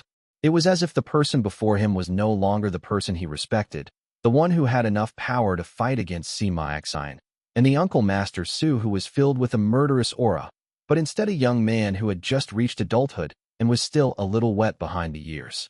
Yet that bafflement only lasted for an instant. When Su Ming stood up, that smile was gone, and the feeling Ziche had, which might have been just his misconception, immediately vanished. The young man who had just become an adult was gone. In his place was the usual Uncle Master Su who had a murderous aura beneath his calm demeanor. Without my orders, do not enter the cave abode. Stay outside and wait for my orders. Su Ming's cold voice fell into Ziche's ears as he walked towards his cave abode, which was still lacking a door. Ziche immediately obeyed respectfully. He took a few steps back and retreated to a spot that had no wind before sitting down. A look of uncertainty and confusion appeared in his eyes for a moment before it was quickly replaced by resolution. 3 years. Perhaps these 3 years won't be a disaster for me, but a form of serendipity. Let's hope that's the case. Ziche closed his eyes and sank into a meditative state. Nonetheless, his mind remained alert of his surroundings. Just like a guard, he performed his duties. Su Ming was also sitting inside his cave abode. The sky was gradually darkening outside. He slowly brought out the pieces of solid white wood he had obtained from the artifact storage hall and placed them in front of himself before also bringing out the beast tendon. The tendon had extremely great ductility. Even if he held only a small section of the tendon in his hand, he could still make it stretch out to incredible lengths. The pieces of solid white wood were not cut in the same length and size. Some of them were longer while some shorter. Some of them were about 3 fingers tall, and some at only the height of 2 fingers. Su Ming stared at those wooden pieces, and after remaining silent for a moment, he quickly lifted both of his hands and grabbed a piece of wood. With a flick of his wrist, many wooden scraps flew into the air. After a moment, he placed the piece of wood down and picked up another one. After a long while, once Su Ming had trimmed all of the wooden pieces, 9 wooden pieces lay before him. All of these blocks were about the length of his arm, the breadth of 5 fingers, and the height of 2 fingers. They all looked the same and were all white. With just one glance, it was difficult to determine whether they were wood or white jade. Once Su Ming placed the 9 pieces of wood together, a big drawing board appeared before him. There may have been very fine cracks between the wooden pieces, but if he used force and pressed against them, he could cover them up.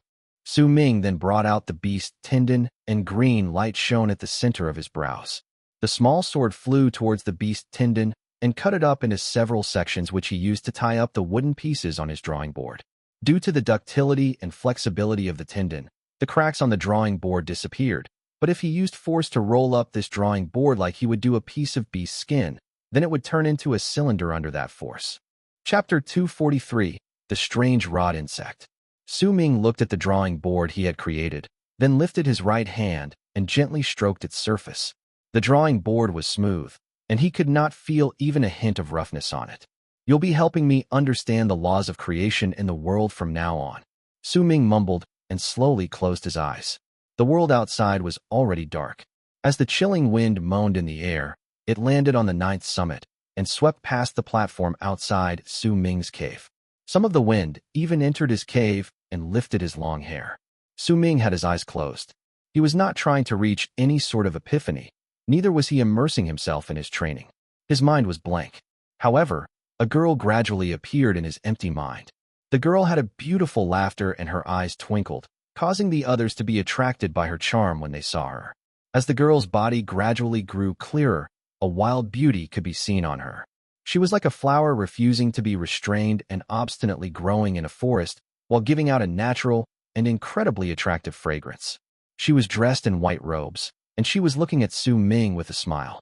Bai Ling, Bai Su, he mumbled. With his eyes closed, he lifted his right hand and started drawing on the recently formed white drawing board with his finger as his brush.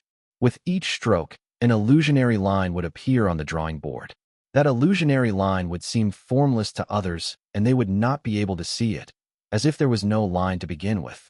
Since there was no brush and his fingers were only sweeping by the board, it seemed as if there were no signs left behind. Yet because Su Ming was using his heart to draw, he could see exactly what he was drawing every time his finger passed by the board.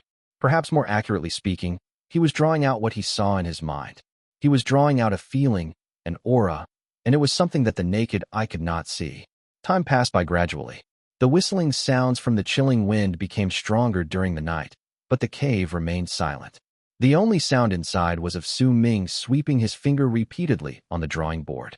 However, that sound was too weak in the face of the wind and could not be heard. A night passed by. When the sun peeked out from the horizon, Su Ming's right hand stopped moving on the drawing board, and he opened his eyes. He looked at the drawing board. To others, this drawing board would be no different from how it was before the previous night. It was still empty. Yet in Su Ming's eyes, there was a girl on the drawing board. The girl was dressed in white, and she had a beautiful smile on her face. She looked alive, but she had no eyes. Su Ming remained silent for a moment before he lifted his right hand and drew a few strokes where the girl's eyes should be. Immediately, the girl on the drawing board had eyes. There was an attractive sparkle in those eyes, yet within that sparkle was disgust, causing her entire demeanor to change, making it seem as if she was questioning Su Ming. She is Bai Su, Su Ming whispered to himself softly.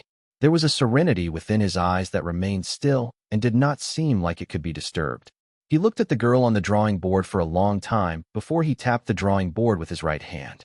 The drawing board immediately started trembling, and a thin layer of wood powder broke off from the surface of the board and jumped up. It looked like a veil that was lifted up, and that veil was the white figure he had drawn on the board. As the powder sprung up like a veil that was lifted, the cold wind from outside came into the cave and raised the powder. It blew past Su Ming's body and scattered away.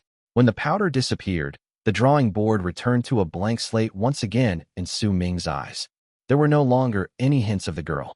It was just like Su Ming's heart. After a night of drawing with a calm mind, the slight shock brought by the similar face was gone like the wind. The shock would never be able to affect his heart. It was bright outside by then. Sunlight shone into the cave through the entrance like it was trying to consume darkness. The light stopped 3 feet before Su Ming. He could see sunlight shining down and illuminating the outlines of the cave, making it seem like a ring in the area 3 feet away from him. Yet the spot where he sat was still in darkness. In his silence, Su Ming placed the drawing board on the ground. A glint appeared in his eyes, and he brought out Han Mountain Bell. Once the bell appeared, banging sounds immediately came from within. It was clear that the rod-like insect was still struggling inside and trying to break free. Su Ming looked at the bell, and a chilling glare appeared in his eyes. When he fought against Sima Xiang, besides understanding the power of the world from that one-sword strike, he also obtained another thing, the insect within Han Mountain Bell. To him, this creature looked like a strange type of insect, but Sima Xiang had said that this was a snake. Su Ming did not have time to think about it at that time, but now that he was in a relaxed and calm state, he lifted his right hand and flicked the shrunken Han Mountain Bell before him. The moment he flicked it, bell chimes echoed in the air, but these bell chimes did not spread out. They simply echoed within the bell and lasted for a long period of time. Faint, shrill shrieks could be heard from within the bell, but as the bell continued ringing and shaking, the insect's struggles quickly grew weaker, though it still continued crashing against the bell. Su Ming waited for the time it takes to burn another incense stick. When the insect inside the bell could no longer struggle and only let out incredibly weak and faint cries. Su Ming pointed at Han Mountain Bell with a finger. The bell instantly started growing. Once it was about the size of 10 feet, a glint appeared in Su Ming's eyes, and he made a strange sign with his right hand, albeit with jerky movements. This was one of the few methods to control the bell which appeared in his head after he took the bell as his own. Once he made that strange sign, Su Ming swiftly pushed his right hand forward. Han Mountain Bell immediately jolted. Gradually, ripples appeared on its surface, and the bell became transparent, allowing Su Ming to clearly see the small rod-like insect sealed inside. Its body was bent like a drawn-out bow, as if it could explode with a shocking force at any moment it wanted. There were no signs of it being injured on its body. There was also a ghastly, chilling glint in its eyes, as if it was waiting for a chance. It would have been fine if that was all, but Su Ming saw with his own eyes the insect letting out weak cries from its mouth, even though it was full of vigor and just waiting for a chance to attack, while looking forth with a fierce glare in its eyes. What a smart insect! Su Ming's eyes sparkled. The intelligence possessed by the strange insect made him sneer coldly. He immediately flicked the bell a few times with his right hand, causing the rumbling sounds to reverberate inside the bell, forming a large amount of sound waves to spread. The insect's face immediately twisted, but it endured all the attacks. The rhythmic cries eventually turned silent. If someone used sounds to determine whether the insect was still alive or dead, then he or she would most probably think that the insect was almost a goner. Yet Su Ming clearly saw that the insect was still bending its body in a stance, ready to attack at any time, even though it was trembling lightly. The glare that showed its cruelty and bloodlust had not diminished one bit, but instead became even stronger in the midst of its pain. This sight moved Su Ming. How in the world did Sima Xian make this creature submit to him? He mumbled. The ferociousness within the creature was a clear sign that it was a gargantuan task to try and subjugate it. I'd like to see just what are the limits of this insect. Su Ming's eyes turned cold. He lifted his right hand, but he did not flick the bell this time. Instead, he slammed his palm against Han Mountain Bell. The moment his palm struck, the rumbling sounds inside reached their maximum volume. The loud sounds may have sounded weak outside the bell, but they were powerful and fierce inside, and those sounds turned into an insane force. The insect immediately trembled viciously. Its bent body seemed to be unable to withstand the force, and it gradually grew lax until it eventually completely unfurled, though it was still letting out shrill shrieks. As it continued shrieking, cracks seemed to appear on its body, and a milky white liquid flowed out of its body like blood.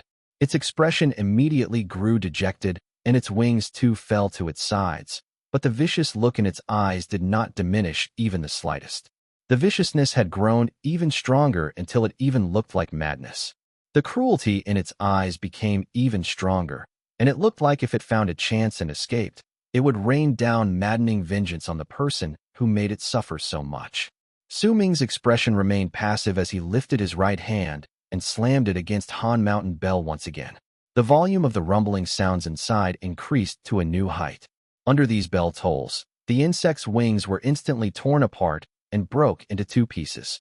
The insect trembled and looked as if it was about to break down. Lots of blood flowed out, and the creature lay within the bell like a lump of mud. It did not have a hint of strength left, as if its life was about to end. Yet Su Ming did not see a hint of surrender in its eyes, neither did he see despair. He only saw that burning ferociousness that almost swore that as long as life had not ended, it would never fade away. Su Ming lifted his right hand for the third time.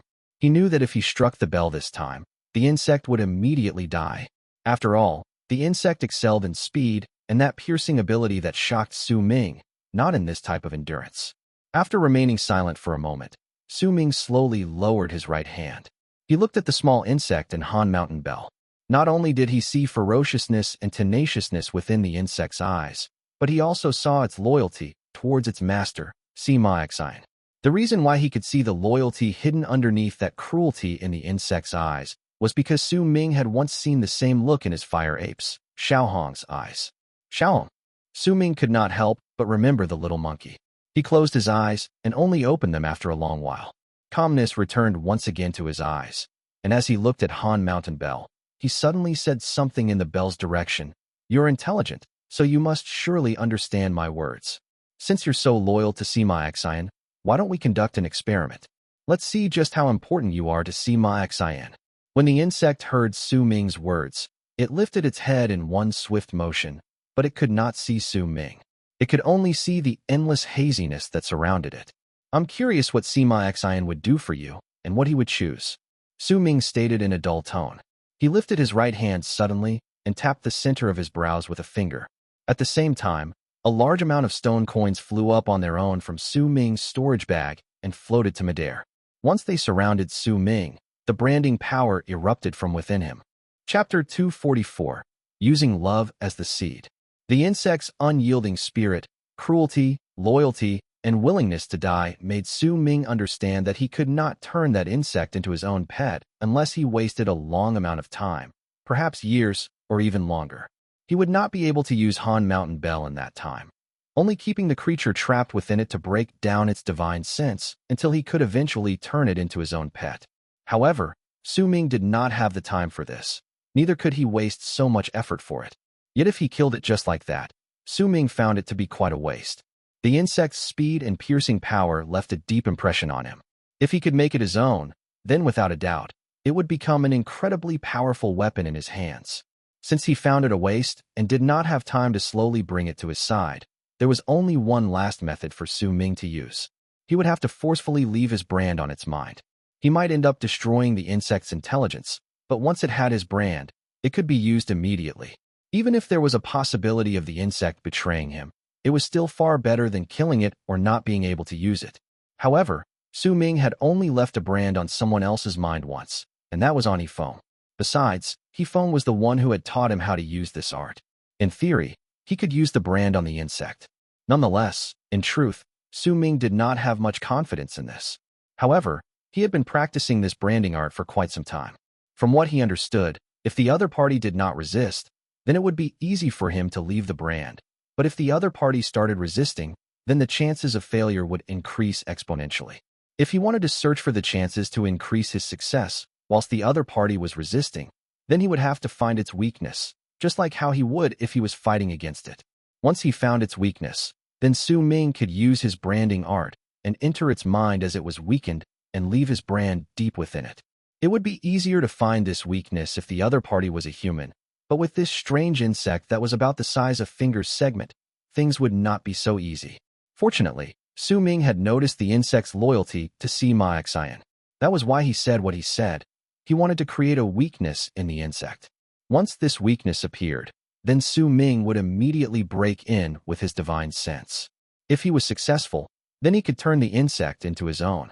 If he failed, then even if he would feel that it was a waste, he would not show mercy. During the very instant Su Ming's divine sense spread out, he gathered it on Han Mountain Bell and entered it before turning into a typhoon within that descended upon the strange, weakened insect. Once Su Ming completely surrounded it within his divine sense, he immediately sensed the insect's divine sense resisting and struggling viciously. That was a spirit that screamed that it would rather die than be controlled, and it turned into an impact that made Su Ming's divine sense falter for a moment. A thought struck Su Ming's mind. As the insect struggled, he gained a new understanding of divine senses and this art. By the looks of it, if my divine sense is strong enough, then I won't even need to find any weaknesses. I can just forcefully leave my brand behind. Under his divine sense, a crack opened up quietly in Han Mountain Bell. The moment the crack appeared, a bit of the insect's presence instantly darted out through the crack. Sima Xian, I'm waiting for you to create this weakness for me. A glint appeared in Su Ming's eyes, and he gathered his divine sense around the struggling insect. At that moment, on the first summit of the great frozen plains of Freezing Sky Clan was an incredibly extravagant cave abode that was located near the top of the mountain. From the outside, that cave abode looked like a towering hall, and Sima Xian was sitting cross-legged within with a sullen face as he meditated with his eyes closed. He was forbidden to leave, and for the next few months, he could not escape the mountain. At that moment, he was remembering the battle with Su Ming in his head. That battle made him truly understand his opponent's power. To him, Su Ming was like a thorn stuck in his throat, and it was unbearable for him. Ever since Sima Xian was born, everything had been easy for him. It had continued even after he entered Freezing Sky Clan. He was regarded highly by the older generation of the school and worshipped by those of the same generation. Besides, he was good at forming good relationships with other people. It could be said that he had an innumerable amount of friends within Freezing Sky Clan. Many of the girls and women among them had been planted with the Berserker seed of love. The older generation of the school knew about this, but did not stop him. Their actions relieved him. When he was out traveling to practice the great art of heartless Berserker seed, those who caught his eye would find it hard to escape from his grasp. In truth, his next target was Bai Su. That girl had a huge background that many of the disciples did not know. They only knew that she was a common disciple in the 7th Summit. But Sima Xian once accidentally learned that her father was one of the people in the 7th layer within the 9 layers of Heaven Gate. Sima Xian did not know the details. After all, Heaven Gate was also a sacred and mysterious place to him. That place was the true core and the gathering place of the most powerful forces within Freezing Sky Clan. The disciples in Heaven Gate rarely came down and appeared before the disciples of the summits in the Great Frozen Plains. One of them was in the sky, and the other on earth. They lived separately, as if they were in 2 completely different worlds. Becoming a disciple of Heaven Gate was practically the dream of every single person staying in the summits of the Great Frozen Plains. Yet only the lords of the summits could enter Heaven Gate. If they were not these people, the disciples would need to go through Freezing Sky Cave and retrieve 1,000 shaman heads before they could enter. I must enter Heaven Gate. Sima Xian clenched his fists. He did not harbor any sort of feelings for Bai Su, but as he got in touch with her, he found that Bai Su loved him. Of course, this sort of love was fostered slowly using various methods while he was traveling outside. His goal was not to plant the Berserker seed of love within her. After all, Sima Xian was still wary of Bai Su's father in Heaven Gate. Yet this did not prevent him from approaching her, even if he had no thought of planting the Berserker seed of love within her. He wanted to use her to help him obtain the right to enter Freezing Sky Cave. After all, Freezing Sky Cave could only be opened with 1,000 shaman heads, and he was far from having enough heads.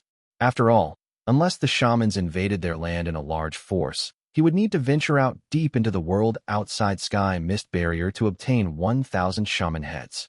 This was a little difficult for him. His plan was to enter Freezing Sky Cave first and increase his power in there. Once he was done, he would go out and retrieve the shaman heads. He had more confidence with this plan. This method, which was akin to cheating, was not allowed within Freezing Sky Clan. The others would not be able to understand why this was not allowed, but they could not do anything about it. But Sima Xian did not want to go along with the rules.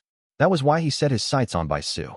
As long as there was someone within Heaven Gate who opened Freezing Sky Cave for a disciple of the summits in the Great Frozen Plains, then he would be able to achieve his dreams. Besides, he had the confidence of succeeding with his great art of heartless Berserker seed, even if it was at the cost of sacrificing all the people. Once he succeeded, then his power would increase exponentially.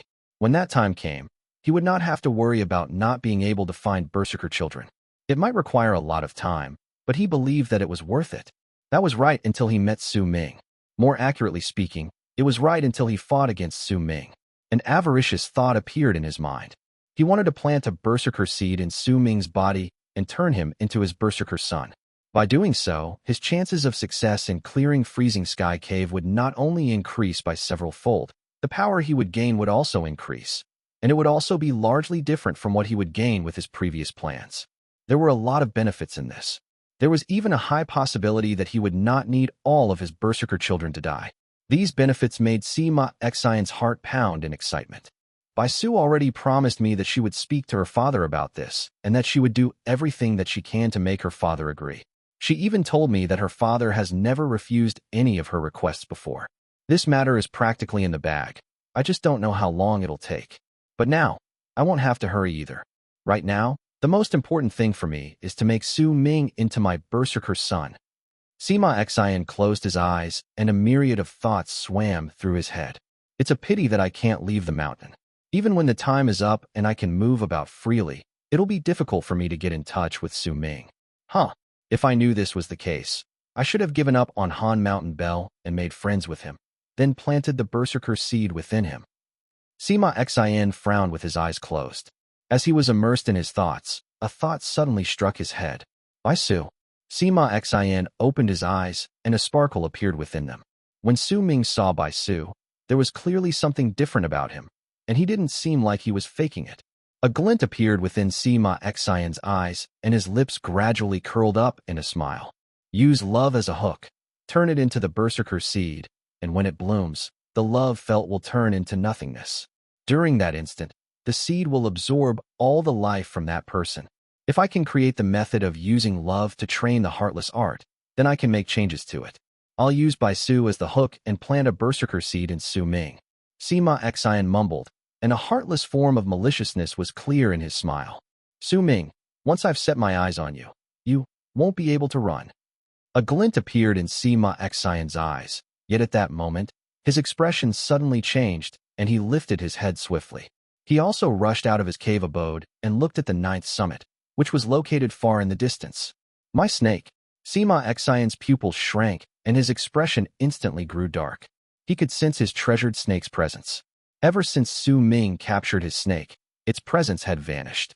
With its sudden appearance now, it jerked at the faint connection tying Sima Xian's heart with it. In truth, he had only managed to make the snake acknowledge him as its master because he accidentally obtained a blood picture some time ago. That picture had existed for a long time, and he only discovered the use of the picture after a long amount of time spent on researching through many ancient scrolls. Its use was to allow him to form a connection with certain strange creatures and control them by making them acknowledge him as their master. That blood picture belonged to the shamans living outside Sky Mist Barrier. However, the picture Sima Xian obtained was already torn, and he could not use it for stronger creatures. That was why when he met the snake and witnessed its might along with realizing that the snake was still a baby, he used the blood picture without any hesitation. Right now, he could clearly feel the connection formed by the blood picture being attacked. Although there was little sign of it being whittled down, after a moment, when the snake's presence started fading away slowly, Sima Xian grew hesitant. Chapter 245. He does not want you, but I do. Sima Xian knew that the disappearance of the snake's presence was not due to it being subjugated by Su Ming. It got sealed within Han Mountain Bell, just like how it had been previously sealed. Yet, even though he knew about it, he became hesitant, and soon, that hesitance turned into cold detachment. Planting the Berserker seed is the most important thing at the moment. The snake is in Su Ming's hands now. I might not have had much contact with him, but I can tell that he's a decisive person. He won't drag things out and hesitate to take action. If he can't subjugate the snake, then he'll definitely think of ways to kill it. If that's the case, since you're going to die either way, you might as well help me before you die. At least your death will be worthwhile then. Sima Xian suppressed the pain of losing the snake, and a determined look appeared in his eyes. It's a pity the snake still hasn't grown up. Forget it. Sima Xian lifted his right hand abruptly and slammed it against his chest. The cloth covering his chest instantly turned into shreds and disappeared, revealing a round blood-red picture on his chest. That blood-red picture looked like the sun, but if anyone took a closer look, they would see that there was a faint shadow of the rod insect within. It's a pity about that snake, but there's only a thin barren thread within it. It won't be able to return to its roots and become a barren. It's just a strange creature created by many barren threads from another barren treasure. This is just my guess, but perhaps the barren threads don't even exist. If I give up on this creature, the chances of me planting a Berserker seed within Su Ming will be higher. This is worth it. Sima Xian's eyes sparkled, and once his right hand patted his chest, he quickly trailed his finger in the outlines of the round blood-red picture. As his finger trailed through the picture, cold air seeped out of his skin from the spots his finger passed by. Sima Xian's expression remained passive and detached.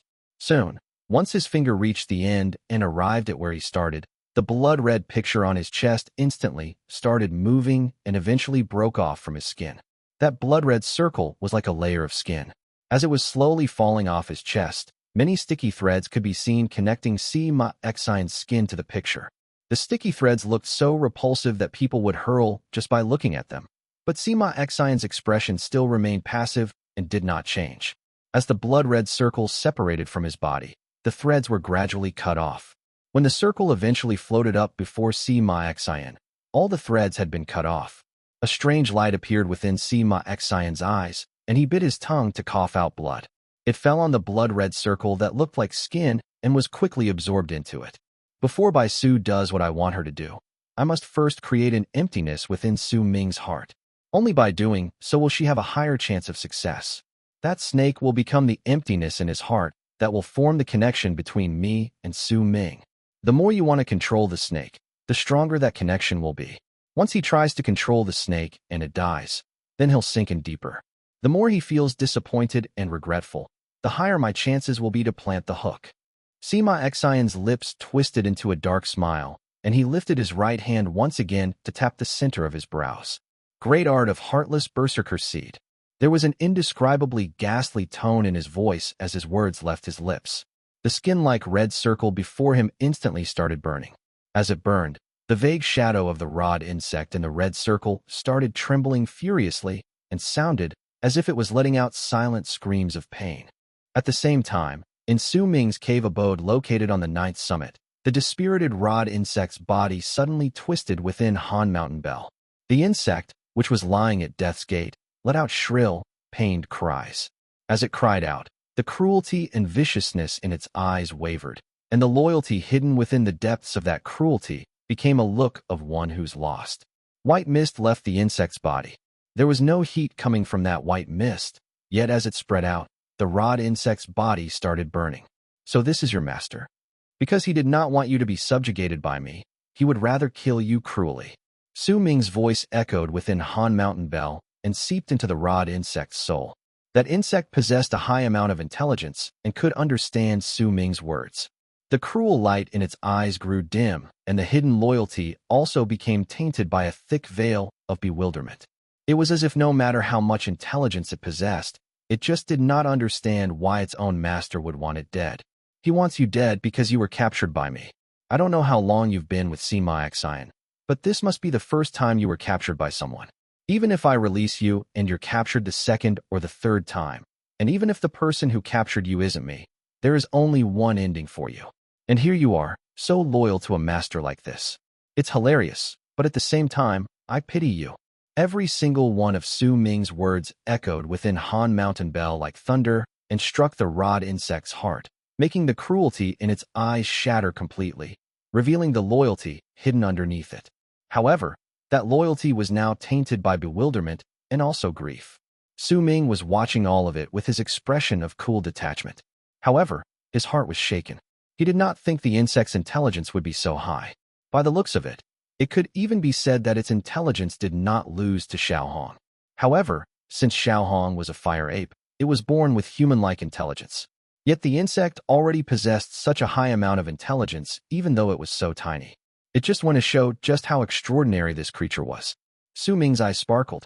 When the rod insect was clearly feeling shaken as its body was being burnt and its life force was quickly diminishing, Su Ming suddenly asked in a low growl, "Your former master wants to kill you. Are you still going to remain loyal to him?" His voice was like rumbling thunder. As it echoed in Han Mountain Bell, Su Ming's divine sense, which had surrounded the insect, immediately spotted a crack in the insect's mental defenses. The moment the crack appeared, the stone coins gathered outside Su Ming's body all jolted simultaneously and shattered into dust. They scattered out, and a large amount of spiritual aura surged out from the shattered stones. It rushed into the opened path in Su Ming's body like a wave, and once they circulated through the path once, they gathered in his head, allowing him to muster up an even stronger divine sense. When his divine sense rushed into Han Mountain Bell and fell upon the insect, it charged into the crack in its soul with a force strong enough to split apart bamboo and stormed straight into its soul. The instant he entered the insect's soul, Su Ming's divine sense noticed a gigantic, floating red picture of a circle inside the insect's clouded mental world. That thing was like human skin, or perhaps more accurately, it was human skin with the picture of a circle drawn on it. At that moment, it was floating in midair, burning. Su Ming could see the shadow of the rod snake within the red circle. It trembled, but did not resist. It stayed inside instead, and simply allowed the skin to burn and render it weaker. In the span of a few breaths, most of the human skin turned into ashes, and there was only a small segment left. By the looks of it, with just another few more breaths, it would completely disappear. Once the human skin completely disappeared, the rod snake's shadow inside would also disappear, and the strange insect would die. Sima Xian, you truly are wicked. Su Ming might have predicted this, but when he saw it happening with his own eyes, he still found himself gaining new knowledge of Sima Xian's ruthlessness. If he was Sima Xian and the rod insect was exchanged with Xiaohong, he knew that he would not be able to do this. Su Ming did not hesitate. He gathered up that powerful divine sense within the insect's soul and crashed it into the burning human skin. The moment it touched the human skin, Su Ming's heart suddenly trembled, and he felt that something was off. At that moment, a dim light started blinking on his physical body's chest, which remained sitting in his cave abode. The source of the flickering dim light came from the mysterious black stone hanging on his neck. As the light flickered, Su Ming's divine sense trembled within the insect's soul. Even if he has to kill his own pet, that Sima Xian is still plotting against me. Even though I don't know what he's planning, it's definitely nothing good. When Su Ming's divine sense faltered, another portion of the small segment left of the human skin burned away. By then, there was only a small part left. The rod snake had become incredibly weak and looked like its soul was about to shatter and scatter at any moment. Yet it seemed like it had lost all will to fight. It simply lay within the skin and waited for its death. There were only two paths lying before Su Ming right now. Either he would choose to save the rod insect and get caught in Sima Xian's trap, or he would give up on the insect. He was plotting against Sima Xian, and Sima Xian was also plotting against him. The two of them did not know of the other person's goals and all the remaining moves they had. Yet they were using this rod insect as a medium and were fighting against each other in a form that was different from a true physical brawl. Su Ming only hesitated for a moment before he made his decision. He did not bother about Sima Xian's unknown plot against him and covered what little remained of the human skin with his divine sense before breaking through the fire and into the shadow of the rod insect that seemed to have lost all will to fight and had given into despair. Even if Sima Xian wants to use your death and force me into a trap, this is my experiment. Even if you have to die, you cannot die in his hands. The moment Su Ming's divine sense rushed in, the rod insect shuddered. He doesn't want you, but I do. A mighty voice traveled out from within Su Ming's divine sense and rushed into the rod insect's soul. Its soul immediately started trembling, and the shadow in the human skin lifted its head. The dark light within its eyes seemed to have become different. He doesn't want you, but I do. That sentence echoed within the highly intelligent rod insect's soul and made that something within its eyes gradually replace the dull look. With barely any form of resistance from the rod insect, Su Ming's divine sense left a deep brand on its soul. When he left the brand on its soul, the human skin had already burned to ashes. Yet the very moment before it was completely burnt to ashes, the shadow within the skin vanished. Right then, the human skin before the sitting Sima Xian on the first summit was also completely burnt to ashes. Yet his expression drastically changed, and he stood up, as if he wanted to rush out of the first summit, but he stopped himself and clenched his fists. His expression turned incredibly dark, as if there was an anger within him strong enough to burn the heavens. How could it not be dead? He suddenly understood Su Ming's plans. He wanted to use Sima Xian and subjugate the strange snake through him. Chapter 246. Do you understand? Su Ming opened his eyes slowly on the ninth summit, and fatigue could be seen in his eyes. The act of leaving a brand in the insect's soul in itself was already tiring for his divine senses. Even with the help of the spiritual aura provided by the stone coins, due to that burning human skin blood picture of Sima Xian's, placing the brand on the insect made Su Ming feel drained and tired. Nonetheless, even though he was exhausted, there was still joy on his face. When he stretched out his right hand, there was a black little rod the size of a finger's segment lying on his palm silently. If he took a closer look, he would find that it was the strange rod-shaped insect-snake hybrid. The snake had its head lowered. If Su Ming did not look carefully, it would be difficult for him to see that the creature's eyes were also closed. There was an exhausted air coming from it that was similar to Su Ming's own exhaustion, and along with it was also a strong sense of feebleness. It was clear that the things that had happened just now not only injured this highly intelligent snake physically, but mentally as well. Yet Su Ming could clearly feel that the snake was different after it went through the process of changing owners. Its soul had just gone through a change, and there was an intense, malicious killing intent that Su Ming felt as if he could touch spreading out faintly from its body. When you wake up from your sleep, then I will have another trump card by my side. Su Ming mumbled and stroked the rod insect with his left hand. The insect did not move. The struggles and resistance it once showed could no longer be found. After being silent for a moment, Su Ming placed the insect into Han Mountain Bell once again. He might still be sealing up the creature, but the meaning behind his action was different this time. Previously, he had sealed it up to capture it. Now, he was protecting it. He would use Han Mountain Bell's might to protect the incredibly weakened snake and allow it ample time to recover until the moment it fully awakened. Once he put away Han Mountain Bell, Su Ming took a deep breath. The world outside was darkening once again. Before long, darkness would completely fall upon the land. Su Ming stood up and walked out of his cave abode. The moment he got out, a cold blast of wind blew against his face and lifted his hair and clothes. It made Su Ming feel some of his fatigue leave his body. He breathed in the chilling air, and a cold sensation spread into his body until it filled him from head to toe. Yet this chill only affected his body. Su Ming's heart remained warm because he was standing on the 9th summit, his home. When Ziche saw Su Ming walking closer to where he sat not too far away, he immediately stood up and bowed respectfully towards him. "Greetings, Uncle Master Su." Su Ming did not speak. He looked at the world in the distance and at the dim light in the horizon that seemed like a bonfire that was about to be extinguished. He looked at the light as it was gradually swallowed up by the darkness, and he continued watching until the world turned completely dark. There was not a hint of impatience on Ziche's face. Instead, he simply stood by the side respectfully and waited for Su Ming's command.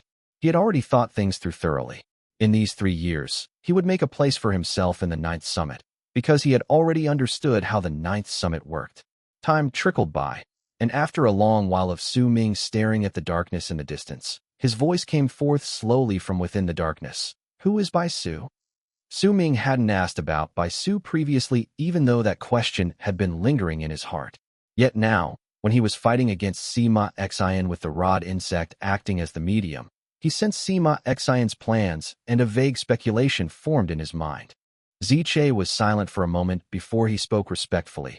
"Uncle Master Su, Bai Su is a disciple of Freezing Sky Clan's 7th summit. She rarely speaks, and I don't know much about her. But from what I understand about Sima Xian, he wouldn't have gotten into contact with an ordinary disciple without reason. The girl only has mediocre potential. If Sima Xian got into contact with her, then there must be something unusual about her. Perhaps it's her status." Su Ming thought for a few moments before he turned around and walked off the platform he was standing on. Ziche quickly followed behind him, and the two of them walked through the 9th summit at midnight. Besides the moaning sounds of the wind, there were no other sounds at this time. It was quiet all around them. Su Ming's footsteps were unhurried, but there seemed to be a rhythm every single time his foot landed. Ziche followed behind him, and the more he looked, the more shocked he became. "As I thought, all the people in the 9th summit are monsters. Su Ming's walk alone is strange. If I look at it for a long period of time, I'll start feeling as if my mind is being stepped on." Ziche licked his lips, and eagerness appeared in his eyes. As the two of them continued walking, an attentive look suddenly appeared on Ziche's face, and he turned his head swiftly towards a dark place not too far in the distance. Just now, he seemed to have seen a person floating by in the corner of his eye. "That's my second senior brother." Before Ziche could make any sort of warning, Su Ming's calm voice had already traveled into his ears. Ziche was stunned, but before he could wrap his mind around it, he immediately narrowed his eyes. He just saw a strange figure floating by from that dark spot, not too far away. That figure suddenly stopped. Whoever it was, he or she lowered their body and looked around before lowering their head and grabbing a few plants. Then that person floated to another spot. That figure was like a ghost, and all those who saw it would feel primal fear blossoming in their hearts. Ziche watched the figure's actions. It silently floated around, making Ziche's skin crawl. It was night at the moment, and it was quiet all around them. The sudden appearance of such a strange person, and especially after learning about his identity, made Ziche feel shaken. Ziche took a deep breath. His gaze fell on Su Ming, who was still walking forward slowly, not turning his head around. Ziche quickly caught up to him, and after a moment of hesitation, he asked in a whisper, what is second Uncle Master doing?" "He's stealing his own plants," Su Ming stated calmly. Very soon, he arrived at Hu Zi's cave abode. Su Ming had already promised Xiang to help her persuade Hu Zi. Since he had received Xiang's gifts, then there was no way he would forget about this task. Stealing his own plants. There was a strange look on Ziche's face as he walked over to the cave, along with bafflement. The 9th summit was becoming even more difficult to figure out to him. Su Ming did not hear his third senior brother's snores as he stood outside Hu Zi's cave. He went in and saw that the cave was empty. His third senior brother had gone somewhere. Su Ming felt the beginnings of a headache blooming in his head. He could already imagine it. Whenever nighttime came and Huzi did not have anything else to do, he would definitely go out and explore with that mysterious smile on his face. Right now, he would have gone to some other summit and would be crouched in a corner with a grin as he peeked on other people. Ziche was standing behind Su Ming. When he saw that the cave abode was empty, he did not think too much into it. But when he saw Su Ming frown, a thought suddenly struck his head, and he remembered the rumors regarding Huzi circulating within Freezing Sky Clan. When he remembered these rumors, a shudder ran through Ziche's body, and his expression became weirder. Su Ming walked out of the cave with a frown, then lifted his head to look at the night sky. After a moment of silence, he walked into the distance. He did not speak throughout the way, and Ziche too remained silent behind him. The two of them walked silently for about the time it takes for an incense stick to burn before Su Ming suddenly stopped.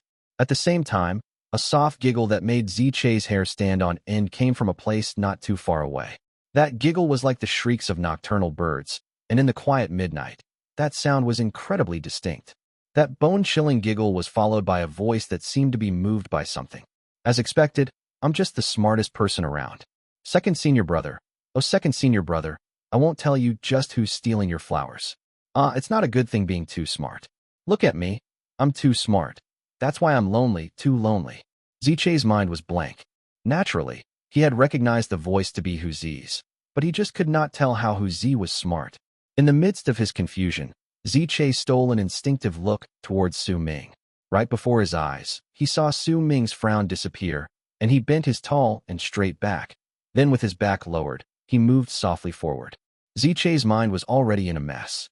The Su Ming right before his eyes seemed to have changed from what he usually saw.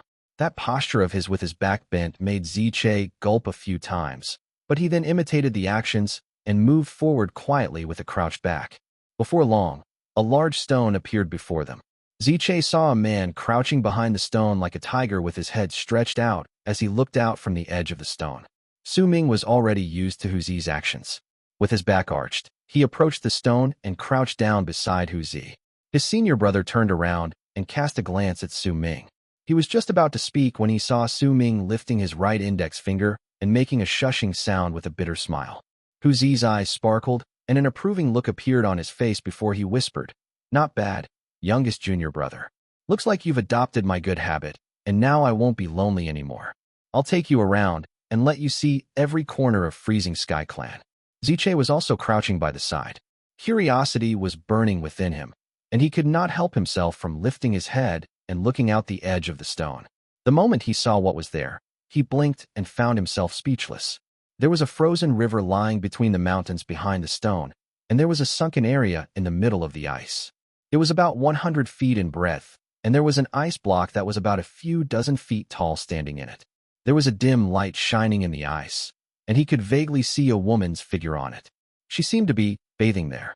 As the woman bathed, she kept looking around her carefully. Since only the woman's back was in sight, they could only see her long hair, not her face, and since the view was a little muddled, it would have been difficult for anyone to see her face anyway. What is this? A baffled look appeared in Ziche's eyes. He simply couldn't wrap his head around why this illusion would appear on the 100 feet tall ice. He also instinctively looked around him and found the area to be in silence. It was clear that no one was around bathing. Aha, this is your grandpa whose greatest invention. So what if the 7th summit has a tight defense? I don't even have to go there, and I can still see what I want from here. There was a proud look on Huzi's face, and he seemed delighted with himself. Ziche was stunned, and the question slipped off his tongue before he even knew it. Uncle Master Hu, since you can see it here, then why don't you just go out and watch by the ice instead of crouching down here? When Huzi heard his question, he immediately glared at him condescendingly. This is the only way you'll feel as if you're peeking, do you understand? Ziche laughed bitterly. For some reason, that woman's blurred-out back was somewhat familiar, but he just could not place a finger on it. When he looked at it once again, the reflection of the woman on the ice turned around, and the side view of her face, though still blurred out, was revealed. The moment her face came into view, Ziche's jaw fell slack and veins began popping on his face. Chapter 247, Big Sister. Big Sister. Veins popped out on Ziche's face, and he stood up swiftly. Then with one step, he instantly arrived beside the ice and threw a punch at it. A loud bang rang through the air, and the ice instantly shattered into pieces. The shadow on the ice also disappeared as the ice shattered. Yet the moment it disappeared, the woman in it seemed to have noticed something, and she turned her head as if she was looking at something. Zi was furious. He widened his eyes and glared at Ziche, then rushed out like a tiger, roaring, "How dare you break the treasure your grandpa who created after all the blood, sweat, and tears he poured out? I'm going to teach you a lesson." Su Ming had a strange expression on his face. He respected Zi's weird quirk. He was not entirely sure whether this was just his imagination, but when Ziche broke the ice, he seemed to have heard 2 sighs traveling softly from around him. "That's my sister. My sister." Ziche was also furious, and he shouted at Zi, who was rushing towards him. Zi was originally livid, but when he heard Ziche's words, he was momentarily stunned. Then his anger faded away instantly. He also came to an abrupt halt, even though he was charging forth at high speed previously. He scratched his head, and an embarrassed look appeared on his face, but it quickly turned into nonchalance. "Oh well, your grandpa who has a big heart. So what if it's broken? I can just make another one." Ziche's breathing quickened, and he glared at Zi. More veins popped out on his face. Zi was feeling slightly guilty, which prompted him to quickly speak. All right. I won't look at your sister anymore." "Do you really mean it?" Ziche immediately asked. "Of course, there are plenty of other people in Freezing Sky Clan. If I say I won't peek at her anymore, then I won't," Zi hastily promised. "But don't tell your sister." Ziche's face was dark as he looked at Zi's guilty expression, and he could not help but start laughing bitterly. However, cold sweat had already broken out on his body, and he instinctively looked at Su Ming. Su Ming had a strange look on his face. He did not bother about Ziche and Zi. Instead, once he got closer, he walked around the place as if he was looking for something. His strange actions immediately attracted Zi and Ziche's attention. The two of them also started looking around the place. An excited look appeared on Zi's face, and with light footsteps he quickly got closer to Su Ming, then whispered softly, "Youngest junior brother, what are you looking for?" While asking, he started looking around the place. Su Ming's footsteps faltered, and his gaze fell on the frozen river before him. After a long while, he shook his head and looked at Zi. "Third senior brother, could you also not look at Xiang anymore?" Once Zi heard it, he immediately nodded, but soon, realization dawned on his face, and he grinned mysteriously at Su Ming. Su Ming was just about to speak when he saw that grin on Zi's face. I know. Hee, youngest junior brother, you don't have to explain anything. There's nothing your third senior brother doesn't understand. Your third senior brother is the smartest person in the 9th Summit." Su Ming could only laugh bitterly. He knew that he could not explain himself out of this, and decided not to even try. Instead, he simply wrapped his fist in his palm and bowed towards Zi. "Why are you being so courteous? We're under the same master. By the way, youngest junior brother, my entering dream was great, right? I chased Sima Xian away, didn't I? Haha. Don't you worry, youngest junior brother. I haven't mastered entering dream yet. Once I master it, it'll be even more powerful." As Zi spoke, a proud look appeared on his face, and he patted his chest. He suddenly lifted his head and looked at the weather. "Youngest junior brother, I won't be talking with you anymore. It's almost time now, so I have to hurry to the 8th Summit. Do you want to come with me?" Zi looked towards Su Ming, and once he saw Su Ming shake his head, he flew up quickly and turned into a long arc that charged into the darkness in the distance. He soon disappeared, but no matter what, his departing figure still gave Su Ming the impression that he was running away. When he saw Ziche's controlled anger, he understood that his third senior brother was feeling embarrassed and guilty after being caught red-handed, which was why he chose to leave so hurriedly. "Do not do this again. It doesn't matter whether he is right or wrong. If you do this again, remember that I still lack an ingredient to make my medicine." Su Ming turned around and cast Ziche a cold glance. Ziche trembled and felt a little upset, but when he saw the cold look in Su Ming's eyes, he lowered his head and obeyed. "That ice was blurred out, and you couldn't see anything. Besides, my senior brother has already said that he won't peek at your sister anymore, so let it be." Su Ming walked away as he spoke. Ziche breathed out a sigh of relief. He was not an unreasonable person. Su Ming may have said those words, but he did not do anything to him due to his actions just now. He only gave him a warning to not do it again. This in itself was a form of respect towards Ziche. When Su Ming and Ziche left, a person suddenly charged towards the place that was now filled with shattered ice. That person came to the place and looked at it carefully and sneakily before quickly crouching down and taking away all the ice shards. With his back arched, the person quickly left the place. That tall and built figure was, of course, Huzi. I'm so unlucky. This is the first time I made this, and I was having fun watching. But who knew I'd meet up with her little brother? How could I forget about this? Oh well, I'll just have to be more careful next time. Huzi mumbled and quickly left. A short moment after Huzi left, the space above the frozen river where Su Ming was staring at previously suddenly distorted, and a handsome man gradually walked out of the distortion. There was also a hint of embarrassment on his face, but even so, he still looked as gentle as spring wind. This person was naturally Su Ming's second senior brother. Once he appeared, he let out a few fake coughs. I was almost found out by youngest junior brother. It's all the third's fault. Why did he have to make something so nice? Second senior brother mumbled under his breath and left the place hastily. A moment after Su Ming's second senior brother left, distorted ripples appeared once again in the space in this area that was about a few 100 feet wide. An old man wearing a flowery robe walked out from within the distortion. The old man walked out with one brisk step, then patted his robes in a relaxed manner before placing his hands behind his back and walking towards the top of the mountain calmly. While his expression might be passive, pride could be seen within his eyes. The third did a good job. He made something interesting. It's a pity it was broken. But with my third disciple's personality, he'll make another one in a few days, and it'll be even sturdier than the previous one so that no one can break it with just one punch. It's a pity, but the fourth has really sharp senses. He almost found out where the second was hiding. Heh, but they're still not good enough to find me. The old man mumbled under his breath as he walked away proudly. That old man was Tian, who was wearing a flowery long robe. Time passed by gradually in this peace and quiet. Huzi continued creating things and peeking at other people, and Su Ming's second senior brother continued planting flowers in the day and stealing them at night, as well as occasionally running into Huzi looking at the eyes he created. Of course, sometimes Tian would also appear during the night, dressed in a flowery robe. Very soon, 2 months passed by. During these 2 months, Su Ming and Sima Xiang's battle had been spread throughout Freezing Sky Clan by those who had witnessed it that day. Gradually, almost all the disciples from the other 8 summits knew that there was a person in the 9th summit that was strong enough to fight against Sima Xiang. They also learned that this person was a divine general of awakening. His name quickly spread through Freezing Sky Clan, and slowly, due to his battle with Sima Xiang, Su Ming's name appeared on Freezing Sky Clan's Great Frozen Plains ranking boards.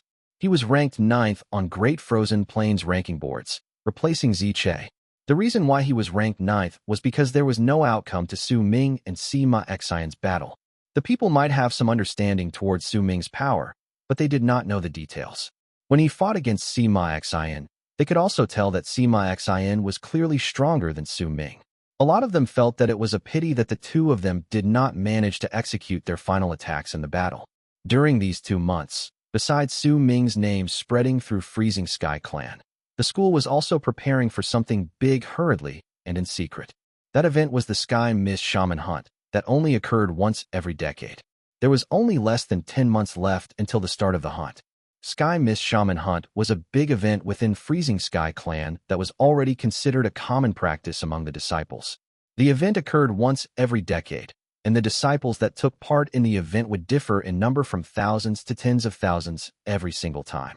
Similarly, Western Sea Clan, which belonged to the other big tribe in the land of South Morning, Western Sea, would also send out disciples and fight against the shamans in the battle that occurred once every decade.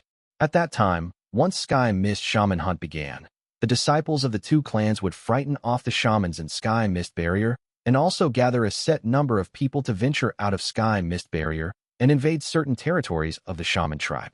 Each Sky Mist Shaman Hunt would last for a year. That year would be a bloody and grueling test, as well as an ordeal for most of those who joined the battle. During that year, the people would know whether these swords, which were the disciples, would break or shine with a brilliant glint. However, big-scale battles did not happen for all Sky Mist Shaman Hunts.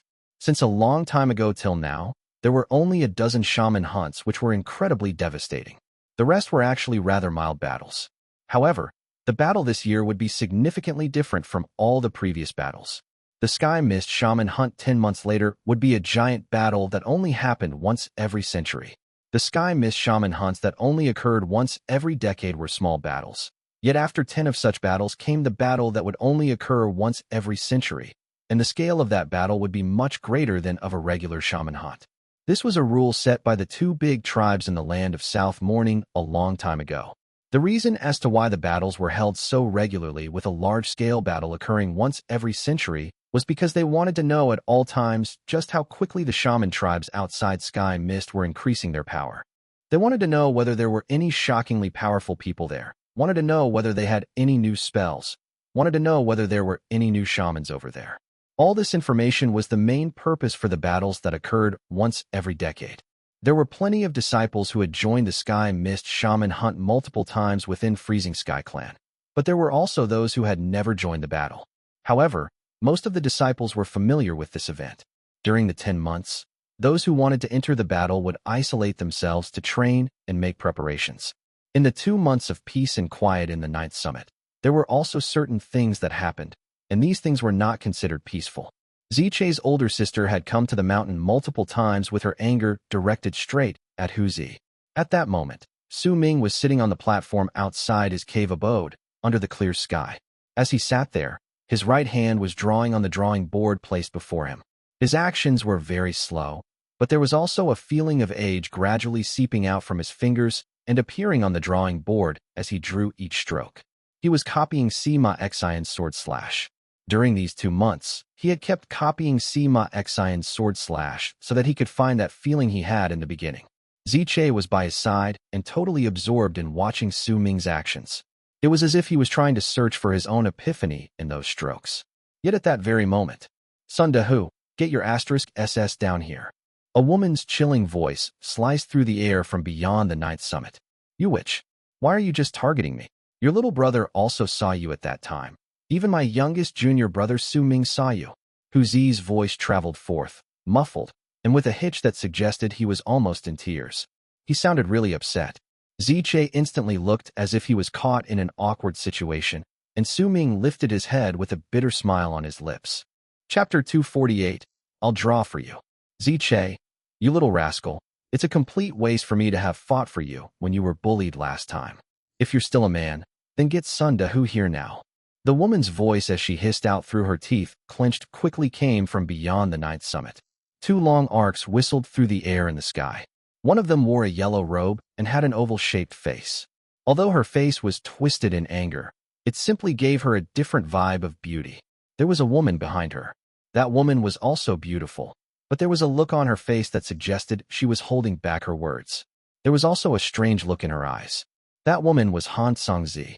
Ziche scratched his head and quickly got up, but he had no idea what he should be saying in this situation, so he really was just standing there awkwardly. Sis. Don't call me sis. I don't have a brother like you. The woman glared at Ziche, and her gaze fell upon Su Ming. Oh, if it isn't Uncle Master Su, the woman said with a chilling laugh. Su Ming could feel the beginnings of a headache blooming. The woman's name was Ziyan, and she was Ziche's sister. During these 2 months, she had been coming here often to search for Hu Zi. He managed to dodge her a few times, but once she found him, something happened between them, and after that, Hu Zi started hiding himself deep in the mountain. They only knew that he was in the mountain, but it was difficult for them to know where he was hiding. Only when he was forced into a corner would he start shouting, but his words floated in the air, making it hard for anyone to determine the source of his voice. There was even one time where Hu Zi thought it was unfair that the woman only came looking for him to teach him a lesson when everyone else had also seen her. That was why he shouted out those words.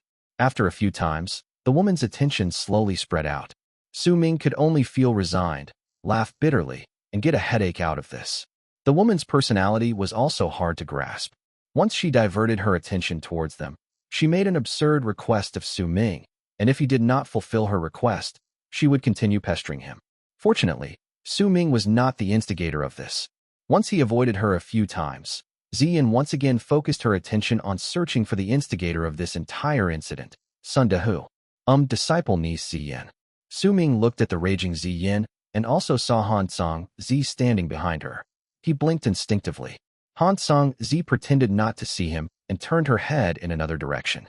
What is it that you want of me, Uncle Master Su? Are you still not satisfied by what you saw? Ziyan let out a cold harumph and walked towards the 9th summit elegantly. She stood on the platform outside Su Ming's cave, and as wind blew past her, her black hair was lifted up, which also brought a nice fragrance that wafted into Su Ming's nose. About the thing you asked, it's not as if I can't do it, but you see, since your uncle master who is the instigator, if he can fulfill your request, then I'll naturally do so as well. It was not as if Su Ming was not good at talking. It was just that he chose to remain quiet when he came to the land of South Morning. Right now, he had already found the warmth that gave him the feeling of home on the ninth summit, and his manner of speaking when he was in Dark Mountain started returning a little. You? Xiang glared at him. Just as she was about to speak, Han Song-zi let out a faint cough beside her. Xiang cast a deep look at Su Ming before she snorted and said, I'll put this aside first for my junior sister Feng. Just you wait until I find that Sun De Hu. When she said it, Xiang leapt up and started moving around the ninth summit. The ninth summit was a strange place. There were no runes that protected the mountain. Anyone could enter as they pleased, but only if they were allowed to do so. If the people in the ninth summit did not permit their entry, those who entered would end up like Ziche. However, it could be said that everyone in the ninth summit had wronged Ziyan. Tian Xiezi was sly and had gone into isolation to train a long time ago. Since this thing had nothing to do with Su Ming's eldest senior brother, he also enjoyed his peace and quiet. His second senior brother had been hanging around the place often during these 2 months and was busy with tending to his plants. Every single time he saw Ziyan, he would give a smile as gentle as the spring wind before giving her a nod. Once Ziyan left to search for Sun De Hu, who had gone into hiding in the ninth summit, Han Song-zi descended from the sky and stood on the platform.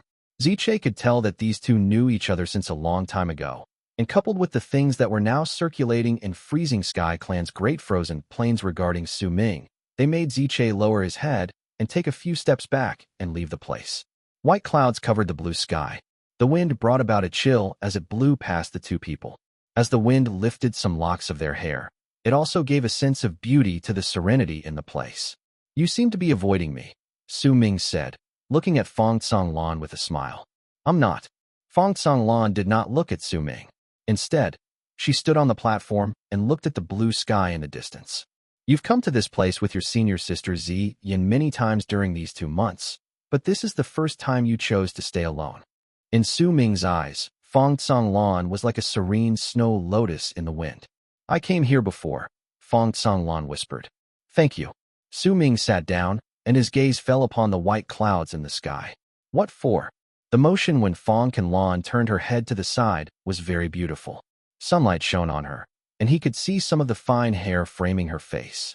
Thank you for worrying about me when Ziche came here, and thank you for warning me when I was fighting against Sima Xian.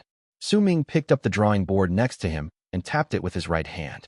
A faint banging sound echoed in the air, and a thin layer of powder fell away from the drawing board. I know that you should have guessed Sima Xian's goal. That's why I didn't come to warn you again. Feng Songlan smiled faintly. There was a hint of something Su Ming understood, but was still a little uncertain about in her smile. A Berserker son? A chilling glare appeared briefly in Su Ming's eyes. If he could still not figure out Sima Xian's goals, then he would not be the Su Ming who arrived alone in the land of South Morning and made it to this point in life. Feng Songlan hesitated for a moment before she said softly, I don't know what else Sima Xian is planning to do, but from what I understand about him, once he makes up his mind about something, then he won't give up. You have to be more careful. Once she finished speaking, she lifted her right hand and smoothed down her hair, which had become messy due to the wind. She tucked some locks behind her ear and turned around to no longer look at Su Ming. It was just as Su Ming said, she was indeed avoiding him, because every single time she met his gaze, she would feel her heartbeat suddenly quicken. Don't move, Su Ming suddenly said. Feng Songlan was stunned and looked at Su Ming curiously. Stay that way. Let me draw your picture. Su Ming picked up his drawing board and looked at Feng Songlan. Then he drew a stroke on the drawing board with his right hand. Red colored Feng Songlan's cheeks. She bit her bottom lip and looked at Su Ming as she maintained her posture of tucking her hair behind her ear. Her dress fluttered in the wind, and the blue sky and white clouds behind her acted as her background. Not only did the wind make her dress flutter, it also made her hair float diagonally. It was a beautiful picture. It was as if time slowed down all of a sudden. A woman's face gradually appeared on the drawing board under Su Ming's fingers. Feng Songlan's fluttering heart slowly calmed down. She kept her gaze on Su Ming, and what entered her vision first was the scar underneath his eye. When she saw the scar, Feng Lan's heart clenched in pain. The two of them did not speak. In this piece, one of them drew, and the other watched. Admiration appeared on Zichai's face as he stood in the distance. He might not have heard what Su Ming and Feng Lan said to each other, but when he saw Su Ming drawing Feng Lan, his admiration towards Su Ming grew to an incredibly high point. As expected of Uncle Master Su, when he fought against Sima Xian, his killing intent was suffocating, and he had an intimidating presence. Now, he can draw so tenderly and make a woman so bashful. When will I ever be like that? Zichai sighed deeply. He shook his head and closed his eyes slightly as if he was thinking about something. He has just fought Sima 2 months ago. Now he sits drawing for a woman. If the day comes that I can do this, what should my next line be? Zichai frowned. During these 2 months, as he continued observing the odd eccentricities of the people in the 9th summit, he gained an epiphany and believed that perhaps these eccentricities were what made them so different from the others. That was why he also tried looking for a weird quirk for himself, which led to something like this happening, where he would start making poetry when he was deeply moved. While Zichai was thinking about what his next line should be, while Su Ming was looking at Feng Lan and drawing her, second senior brother, who had been tending to his flowers on the 9th summit, lifted his head and looked towards the direction of Su Ming's cave. His eyes also sparkled brilliantly. Youngest junior brother, thank you. Second senior brother suddenly uttered these abstruse words before quickly standing up and letting out a few fake coughs. Then he disappeared without a trace. On another spot on the 9th summit, Su Ming's second senior brother suddenly appeared. He first smoothed out his robes and took a few deep breaths before placing his hands behind his back and lifting his head to look at the sky. Yet he soon moved his body to the side and let the sunlight fall on his face as he looked up. Soon, he frowned again and waved his left hand by his side. Immediately, a light breeze blew past him and made his robes and long hair flutter in the air. With the wind constantly around him, the second senior brother looked at the sky and remained still. Before long, Xian appeared on the stairs not too far into the distance. She had already gone to a few places, but she simply could not find Sun Dehu. She might be furious, but she could not do anything to vent her anger. As she continued walking forward, a gentle voice suddenly reached her ears. Miss Xian. Xian's footsteps faltered. When she turned around, she saw Su Ming's second senior brother standing nearby. The very instant she saw him, shock appeared on her face. She saw Su Ming's second senior brother's hair dancing in the wind. She also saw his long robes fluttering in the wind. She even saw him positioning the side of his face towards her and with his hands behind his back look at the white clouds in the sky. When sunlight fell on his face, it made him seem different from how he usually was. Zichai felt her skin crawl. She did not know what had happened to this person, so she quickly took a few steps back and spoke softly. Greetings, second uncle master of the 9th summit. Chapter 249, Purple Robe? Miss Xian, I'm not that much older than you are. Let's talk as equals. You may call me senior brother Hua. Zihua was momentarily taken aback, but then opened her mouth as if to speak. Miss Xian. Su Ming's second senior brother's face grew more stern. I said that I would bear the responsibility for his wrongs. How about this? I'll follow you to the 7th summit and punish myself to protect you for 3 years. I'll use these 3 years to compensate for Huzi's mistake. Once the second senior brother finished speaking, he sighed. If Huzi was by his side and saw the gentleness on his face along with the persistence in his words, perhaps, just perhaps, he would be very touched. Senior brother Hua. There's no need for that. Xian felt that she could not handle him and took a few steps back. Are 3 years not enough? All right then, 10 years. I'll punish myself to go to the 7th summit and protect you for 10 years. Second senior brother was just about to take a step forward, but after a short moment of hesitation, he did not move, because the sunlight in the spot 1 step away from where he was right then was not as bright as the spot where he stood right now. You really don't have to do that, Xian said nervously.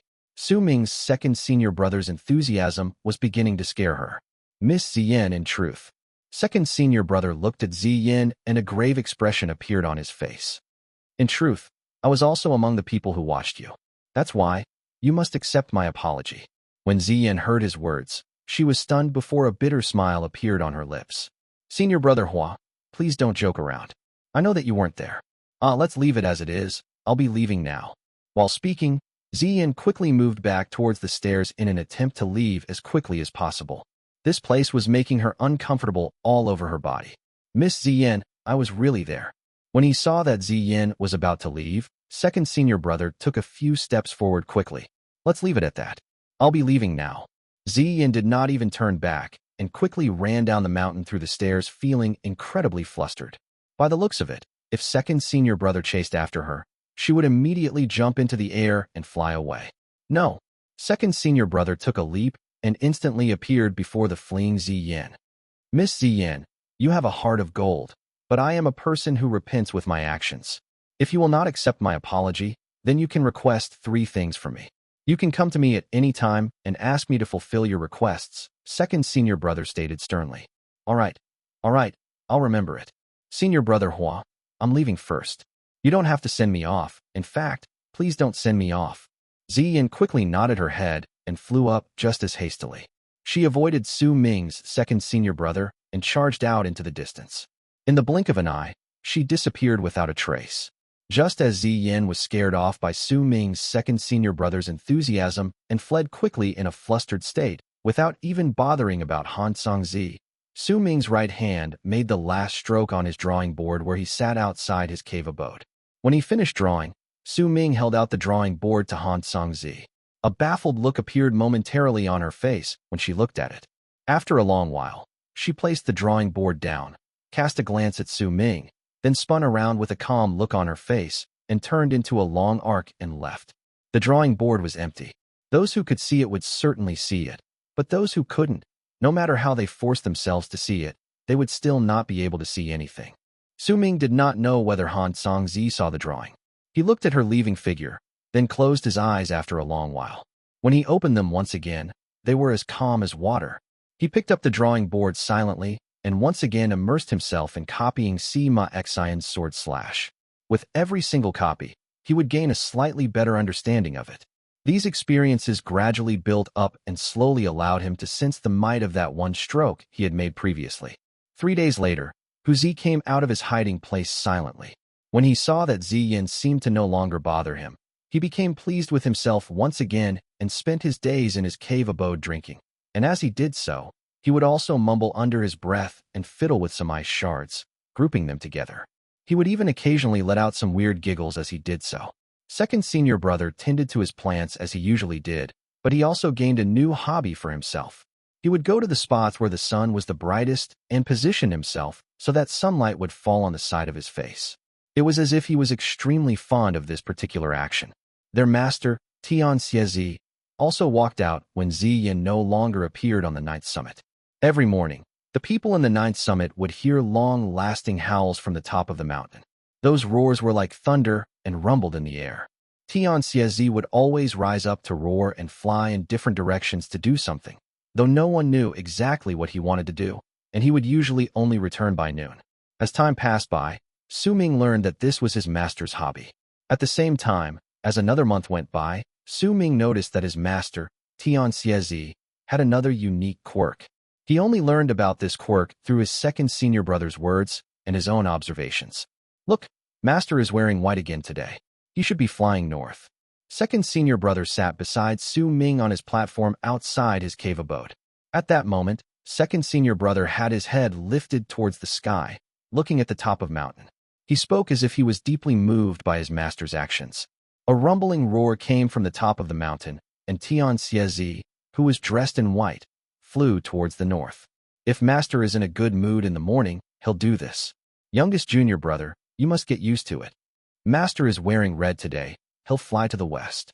Huzi was also sitting beside his second senior brother this time. There was a pot of wine in his hand. He mumbled under his breath. Master is wearing black today, so he'll definitely fly to the south, and did not even bother looking at the sky. Then just as he said, Tian Xiezi flew towards the south from the summit, dressed in black. Master is dressed in green today, and is also wearing a green hat. Just you wait, his mood is bad today, so he'll fly east. Second senior brother did not even bother lifting his head when he stated that softly, holding a green plant in his hands. When Su Ming heard it as he was still drawing Sima Xian's sword slash, he instinctively lifted his head to look, and a stunned look appeared on his face. Rumbling sounds came from the mountaintop, And then Tian Xiezi appeared in the air dressed in green and a green hat, and flew north. This scene immediately made Hu Zi, who was drinking, stunned, and he quickly rubbed his eyes. That's not right. Why did Master fly north? Second senior brother also lifted his head, and his expression suddenly became grave. Something happened to Master.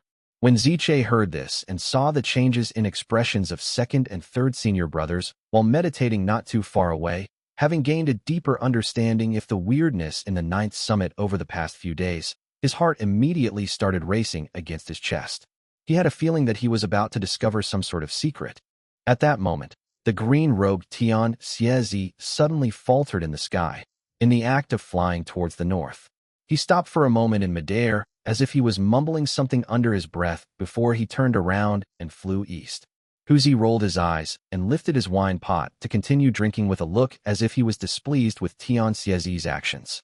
Su Ming frowned and cast a glance at his second senior brother. He saw a hint of seriousness that was rarely seen in his second senior brother's eyes. I remember that the last time Master made a mistake like this was 15 years ago. Could it be that his purple-robed self is about to appear once again? Second senior brother took a deep breath and looked at Su Ming and Hu Zi. Purple robe. Su Ming also looked at his second senior brother. Chapter 250. Feng's change. Every single time Master appears before us in purple robes, there will be much bloodshed. That is something that is very difficult for me to forget. Second senior brother let out a long sigh before standing up and taking a light step forward. He let sunlight fall on the side of his face as he placed his hands behind his back and lifted his head to look at the sky with a nostalgic look on his face. Hu Zi was looking at his second senior brother dumbly. He gulped and mumbled under his breath. He had no idea when this new weird quirk of liking to stand under the sun and facing others with the side of his face was acquired by second senior brother. Ziche became nervous as well, sitting not too far since he rarely saw his uncle Master Hua make a face like this. Su Ming cast a glance at his second senior brother and lowered his head to continue copying Sima Xian's sword slash on the drawing board before him. That memory is something that I will never forget. It was 15 years ago, during a night where the moon did not shine and the winds were strong. Second senior brother lifted his head, and a complicated look appeared on his face. At that time, eldest senior brother was still in isolation, training himself, and I was meditating in my cave abode when suddenly, second senior brother's words faltered, and he swept his gaze across Hu Zi and Ziche before finally settling on Su Ming. When he saw that Su Ming had also lifted his head, second senior brother's voice rang out in the air once again. Master was dressed in purple when he suddenly entered my cave abode. I will never forget the very first question Master asked me at that time. He asked me whether I knew how to use arts to fight. At that time, I answered yes, and in the end, remember this, if either of you sees the purple-robed master in your cave abode and he asks you this question, remember to say that you don't. Second senior brother cast a solemn glance at Su Ming and Hu Zi before he shook his head and walked into the distance. His footsteps were very strange, because even though he was walking away, he still managed to make sunlight fall on the side of his face. Hu Zi blinked. He always thought that he was very intelligent, so when his second senior brother's words reached him, he was not convinced and thought that second senior brother was misleading them. If Master really wore purple robes and came to him, he would definitely not listen to his second senior brother and tell his master that he knew. I'd like to see just what would happen if I said yes. Hu Zi lifted his head as if pleased with himself and exchanged a few words with Su Ming before picking up his wine pot and leaving the place.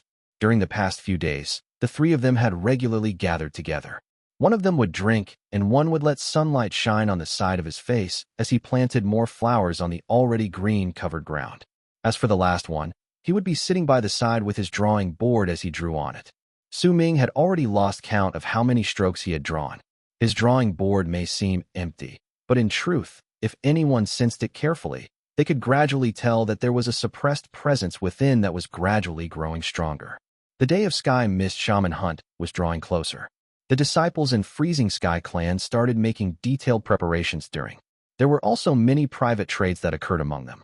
In fact, some of the disciples that had been away for many years returned, and their goal was to join the Sky Mist Shaman Hunt this time. Since this battle was a rather large-scale battle that occurred only once a century, it was a very attractive thing to the disciples. The Shamans were a mysterious group of people that were somewhat similar, yet completely different to Berserkers. They lived in the area outside Sky Mist Barrier and prevented the Berserkers in the land of South Morning from completely controlling the entire land of South Morning. They also prevented countless people from leaving the place, forcing them to be unable to leave the land of South Morning, as well as meet other Berserkers in the other continents in this world, so keeping them from knowing whether they had any other comrades. To the disciples of Freezing Sky Clan, the battle against the Shamans allowed them to see the shamanic spells that were obviously different from Berserker arts. Perhaps they would even be able to obtain some form of serendipity. Besides, practically all the beasts in the Shaman tribe had a beast core within them, and this thing was a great tonic for Berserkers. There was also another rule set by those guarding Sky Mist Barrier that a person would be rewarded based on the number of shamans he or she killed. The more shamans he or she killed, the greater the reward would be. Every single time Sky Mist Shaman Hunt was held, the two big tribes and schools, Freezing Sky and Western Sea, would bring out grand rewards for the disciples who killed their enemies. The rewards offered for the battle this time would also top all the rewards of the past 100 years because the battle was a large-scale battle that occurred only once every century. The rewards were just one of the factors that attracted the people to join the battle. There were also people who joined for the fame that would come from this battle. In Sky Mist City was a gigantic rock. That rock stood tall and towered into the sky. All the people of South Morning who wanted to join the battle would leave a handprint on that rock right at the moment they arrived in Sky Mist City, so that their presences would be left behind. After that, a rather detailed ranking board that would rank all the people based on how many shamans they killed would appear on that rock. Once Sky Mist Shaman Hunt ended, the ranks would spread through all the Berserker tribes in the land of South Morning so that all people would know of it. During the hunt, the ranking board would be observed by all the powerful Berserkers who came to the place. Those who were ranked higher on the board would receive more attention, and those within the top 100 would temporarily be given the name Tian Lon 1. If they could enter the top 10, then they would be given the title of Sky Mist Guard. If they entered the top 3 and maintained their position, then they would obtain the right for permanent residency in Sky Mist City. The person in the first place would obtain Sky Mist's sacred treasure. However, this treasure could only be given to the person in first place temporarily. Once he or she was no longer in the first place, then the treasure would automatically disappear and appear in the hands of the new person who obtained first place. When the battle ended, the treasure would disappear and reappear in Sky Mist City to be worshipped once again. Yet even so, there were plenty of rumors regarding Sky Mist's sacred treasure. One among the many rumors had been proven true. The sacred treasure, which was only given to those ranked first temporarily during the battles that occurred only once a century, would increase the power of the person who continuously held on to it incessantly for those 2 short years. Prestige, fame, rewards.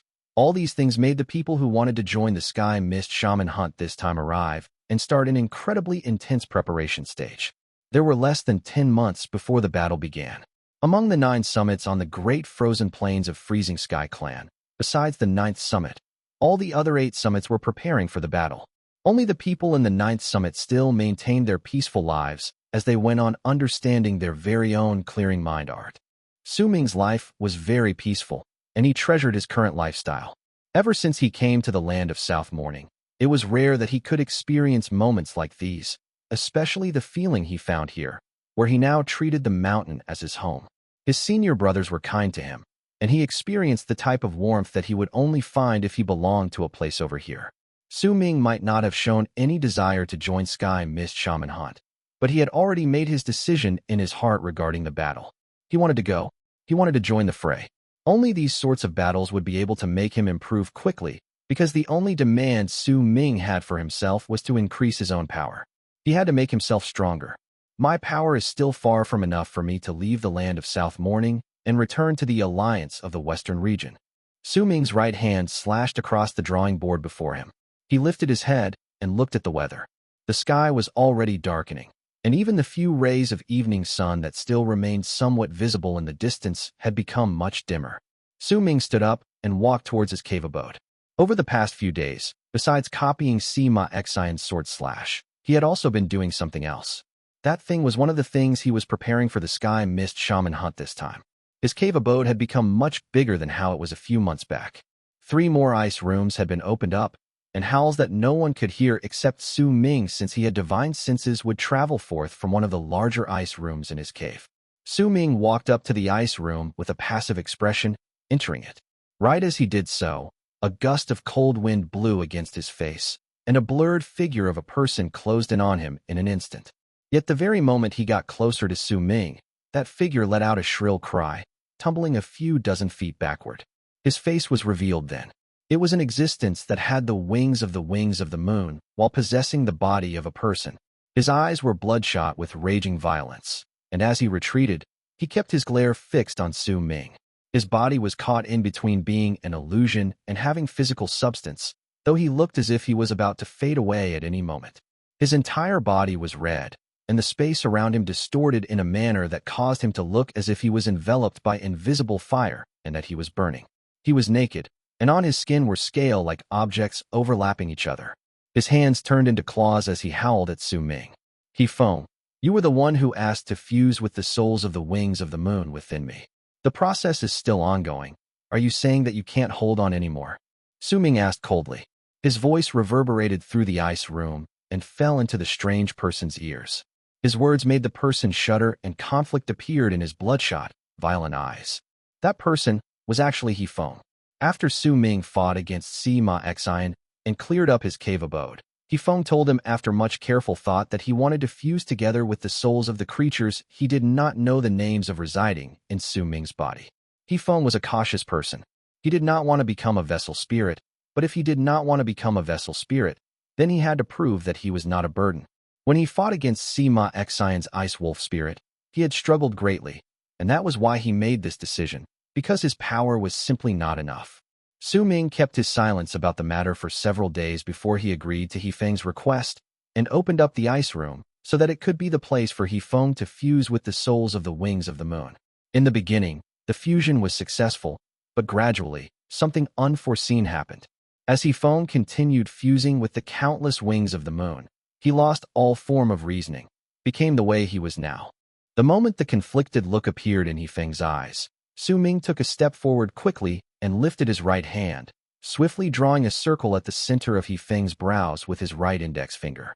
Once the circle was formed, blood-red light shone from within it. The circle looked like the blood moon when it appeared on the center of Feng's brows. When the blood moon appeared, Feng closed his eyes and slowly sat down cross-legged, regaining his calm. Once every few days, Su Ming would use this method to suppress this change that appeared when Feng fused with the wings of the moon. Only by continuing with this process right up till the end would Feng become truly strong. Su Ming expected this process to last for several more months, perhaps even longer. He stared at Feng for a long while before turning around and leaving the ice room. He sat down outside and closed his eyes with the drawing board in hand, once again immersing himself in copying the slash.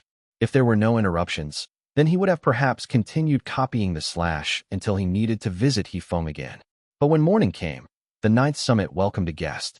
That person came for Su Ming. Tian, Sky Mist Pinyin. It's like a new name given to a person. If you were to remember Fang Song Lan, and how she's called Han Song Zi. Han something Zi is a name given to the top students in Freezing Sky Clan. So you have Han Song Zi. So Tian something is the same. You have Tian Meng, and I do believe that her name is one of these. I take away your surname and your middle name and give you a titled name. Chapter 251, Tian Meng's Invitation. I am Chen Heir, disciple of the 7th Summit. I came on orders from my eldest senior sister to invite Uncle Master Su of the 9th Summit to meet her, a melodious voice asked, traveling up the 9th Summit on that morning. That voice belonged to a girl in an emerald green robe. The girl looked to be either 17 or 18 years of age. She stood at the foot of the 9th Summit with her back straight and a hint of curiosity on her face as she observed her surroundings, which happened to be a place that she had never been before. It was a pity, however. Her lack of understanding towards the 9th Summit guaranteed that once her voice traveled into the mountain, Huzi would continue drinking and snoring with a pleased smile on his face as he dreamed about something again. Second senior brother would continue tending to his flowers as sunlight fell on his side profile.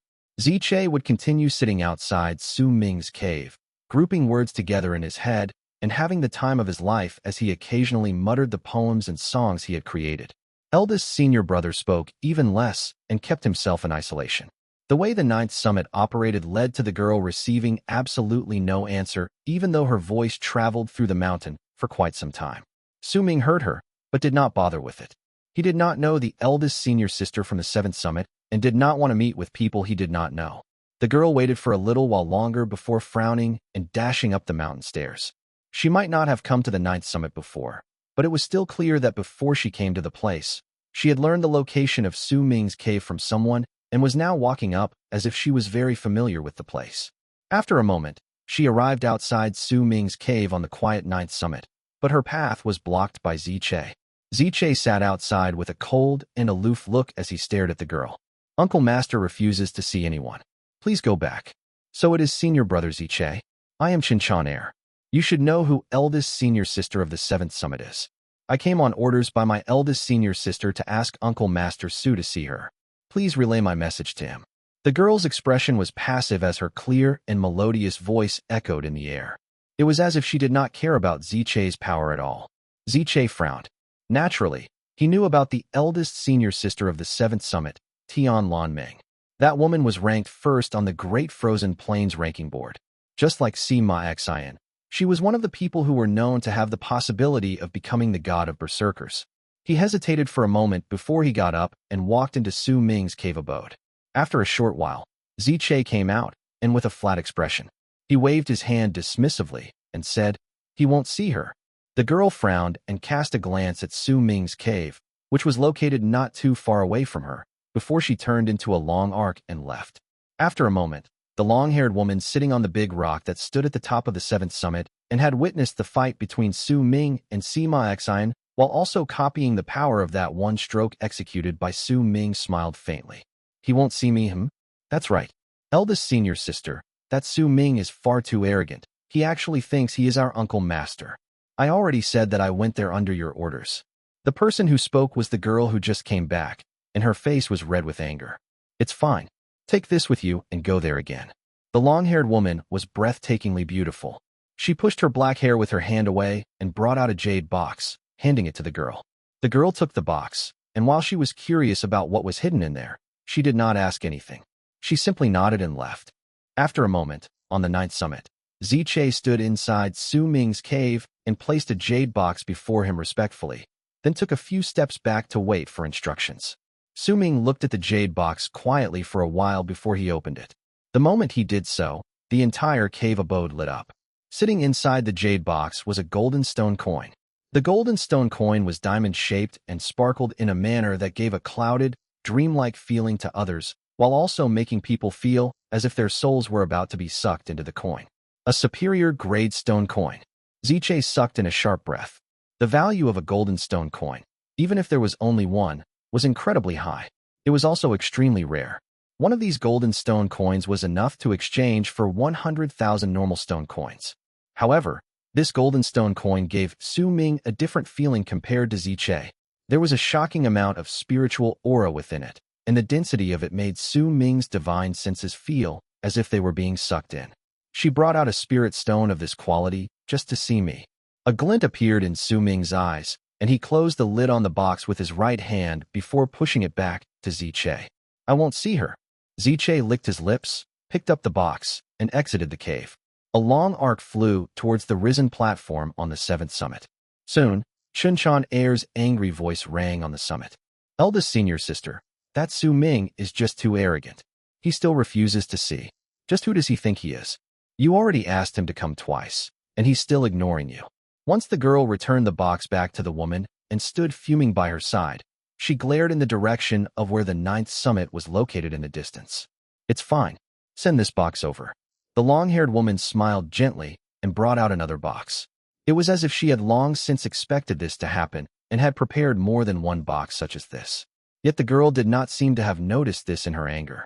When she heard the woman's voice, she originally did not want to go, but in the end she still took the box obediently and flew away in a long arc. Su Ming, I'd like to see just how many things you'll make me bring out before you're willing to come. The long-haired woman smiled in an unaffected manner before she closed her eyes. In the 9th summit, Ziche's ragged breathing echoed within Su Ming's cave as he stared at the beast skins folded on top of each other in the box lying before Su Ming. There were 4 words on the skins, and they were, God of Berserkers, Transformation. Only when the disciples are acknowledged by the school and have the possibility of becoming the god of Berserkers, would they be given the divine ability of god of Berserkers transformation? Tian Meng actually sent this thing here. Ziche could manage to not pay too much attention towards the golden stone coin, but he could not afford to not care about these beast skins. His breathing became quicker. If he was Su Ming, then he would accept these things without hesitation. It's just meeting her. With much difficulty, Ziche turned his gaze away from the beast skins and looked at Su Ming. Su Ming's expression remained calm. He simply cast a glance at the beast skins within the box before he closed his eyes. When he reopened them after a moment, he closed the box once again and pushed it towards Ziche. I won't see her. Ziche was stunned. He opened his mouth as if he was about to say something, but when he saw Su Ming's expression, he quickly swallowed his words and picked up the box and walked out with begrudging reluctance, feeling that it was a great pity. She must be aiming for something big by showing off all these valuable treasures to me. I've never seen this woman before, so it's best that I don't take her things. The melodious voice rang once again not long after the previous time on the 7th summit. This time, that voice was clearly more high-pitched, and the anger in the voice also became more apparent. I'm not going anymore, eldest senior sister. I won't go? Just who does that Su Ming think he is? He can't even win against Si Mayak Xian, and he's acting so arrogantly. You invited him 3 times, and that alone is already enough for him to see that you're showing him enough respect. But he still refused. The long-haired woman continued smiling. However, that smile not only did not contain any hint of coldness, it instead held a hint of profoundness within that the girl did not understand. It was as if she was not offended by Su Ming's actions, but grew to admire him because of it. It seems like I viewed him too superficially. Give him this thing. The long-haired woman was silent for a moment before she grabbed at the air, and another box appeared once again in her hands. This box was clearly different from the previous ones, and was about 7 feet long. If he still sends this back, then give him this wooden slip. The woman passed the long box to the girl, and then brought out a wooden slip about the size of 2 fingers from her bosom before placing it in the girl's hands. All right, Sister Chan, this is the last time. If he still returns them, then we'll forget about this, the long-haired woman said gently. There was a tone in her voice that made Chen unable to refuse her request. She could only dip her head down and nod obediently. This is the last time? Yes, it's the last time. The long-haired woman smiled, and it was a breathtaking smile. She patted the girl's hair. Only then did Chen turn into a long arc and go to the 9th summit. Peace was bound to be robbed away from the 9th summit that day. Ziche's breathing had become much more rapid in Su Ming's cave compared to the time he saw the beast skins that recorded the skill for the god of Berserker's transformation. Freezing Sky Sword.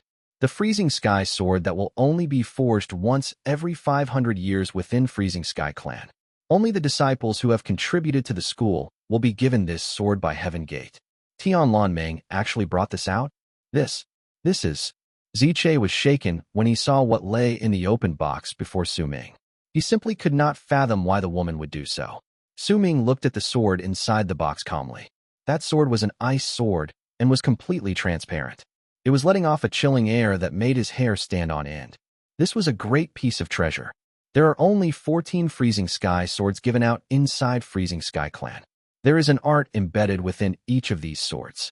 Apparently, it'll also be much easier if you enter Freezing Sky Cave with them. A great look of longing appeared on Ziche's face. Su Ming was silent as he looked at the sword. Yet even though his eyes were trained on the sword, his heart was not on it. Instead, he was immersed in his own thoughts.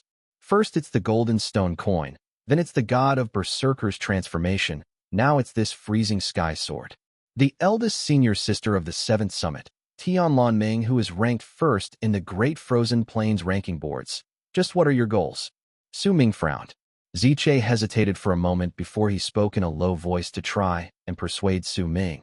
Uncle Master, this sword. You should take this sword. She's leading me into something. Su Ming lifted his head and gave Ziche a look before he closed the lid on the box before him with his right hand and pushed it away once again. I won't see her. Ziche felt his jaw fall slack and only let out a breath after a moment. He hesitated for a moment before sighing eventually and taking the box.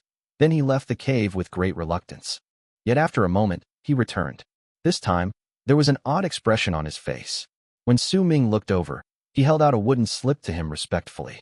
They said that this is the last item they will offer, Ziche whispered. Su Ming took the wooden slip and cast a glance at it, and the very moment he did so, his expression changed. Even when he saw the golden stone coin, the god of Berserker's transformation, and freezing sky sword, such a drastic change of expression had never appeared. Ziche was momentarily stunned. He had stolen a glance at that wooden slip before and found that it was empty. There was absolutely nothing carved on it. So when he saw Su Ming's expression, he could not understand what caused him to have this reaction. Su Ming stared at the wooden slip in his hands blankly and only closed his eyes after a long moment. When he opened his eyes once again, he stood up. Ziche, I'm going to go out for a while. You don't have to follow me. Chapter 252. What exactly is spirit? What exactly is spirit? Ziche might have been confused by Su Ming's words, but he still obeyed. He watched with bewilderment appeared in his eyes how Su Ming walked out of his cave and turned into a long arc before flying off the mountain. The wooden slip looked ordinary and there was nothing special about it. So why did Uncle Master Su change his mind so quickly after he saw it? Could it be that the small wooden slip had something even more valuable than the golden stone coin, the god of Berserker's transformation, and even freezing sky sword? Ziche simply could not understand it. This was the first time Su Ming left the 9th summit ever since he battled against Sima Xian. To him, neither Freezing Sky Clan nor the Great Frozen Plains sect were his home in the land of South Morning.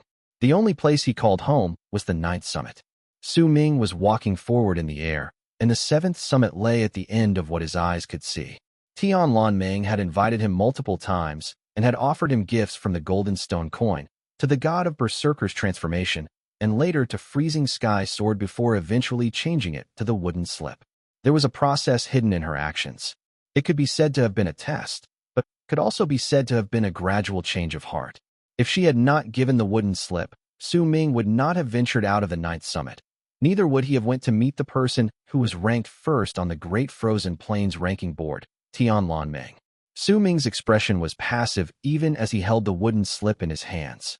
As he moved forward, another long arc was struggling to keep up behind him. The person in that long arc was in fact the Chen heir who had come forth to invite Su Ming all those multiple times. Su Ming did not turn his head back. With the wooden slip in hand, he arrived in the sky above the 7th summit before long. The 7th summit seemed a little fuzzy in his eyes, as if there was a layer of mist around that mountain, yet if he took a closer look, he would find that there was actually no mist there. He immediately discovered that the mountain was giving him this strange sensation due to the rune that was naturally activated once all the halls within the mountain were in operation. This was completely different from the 9th summit. Su Ming gave it a brief glance before he averted his gaze and turned to look at the wooden slip in his hands.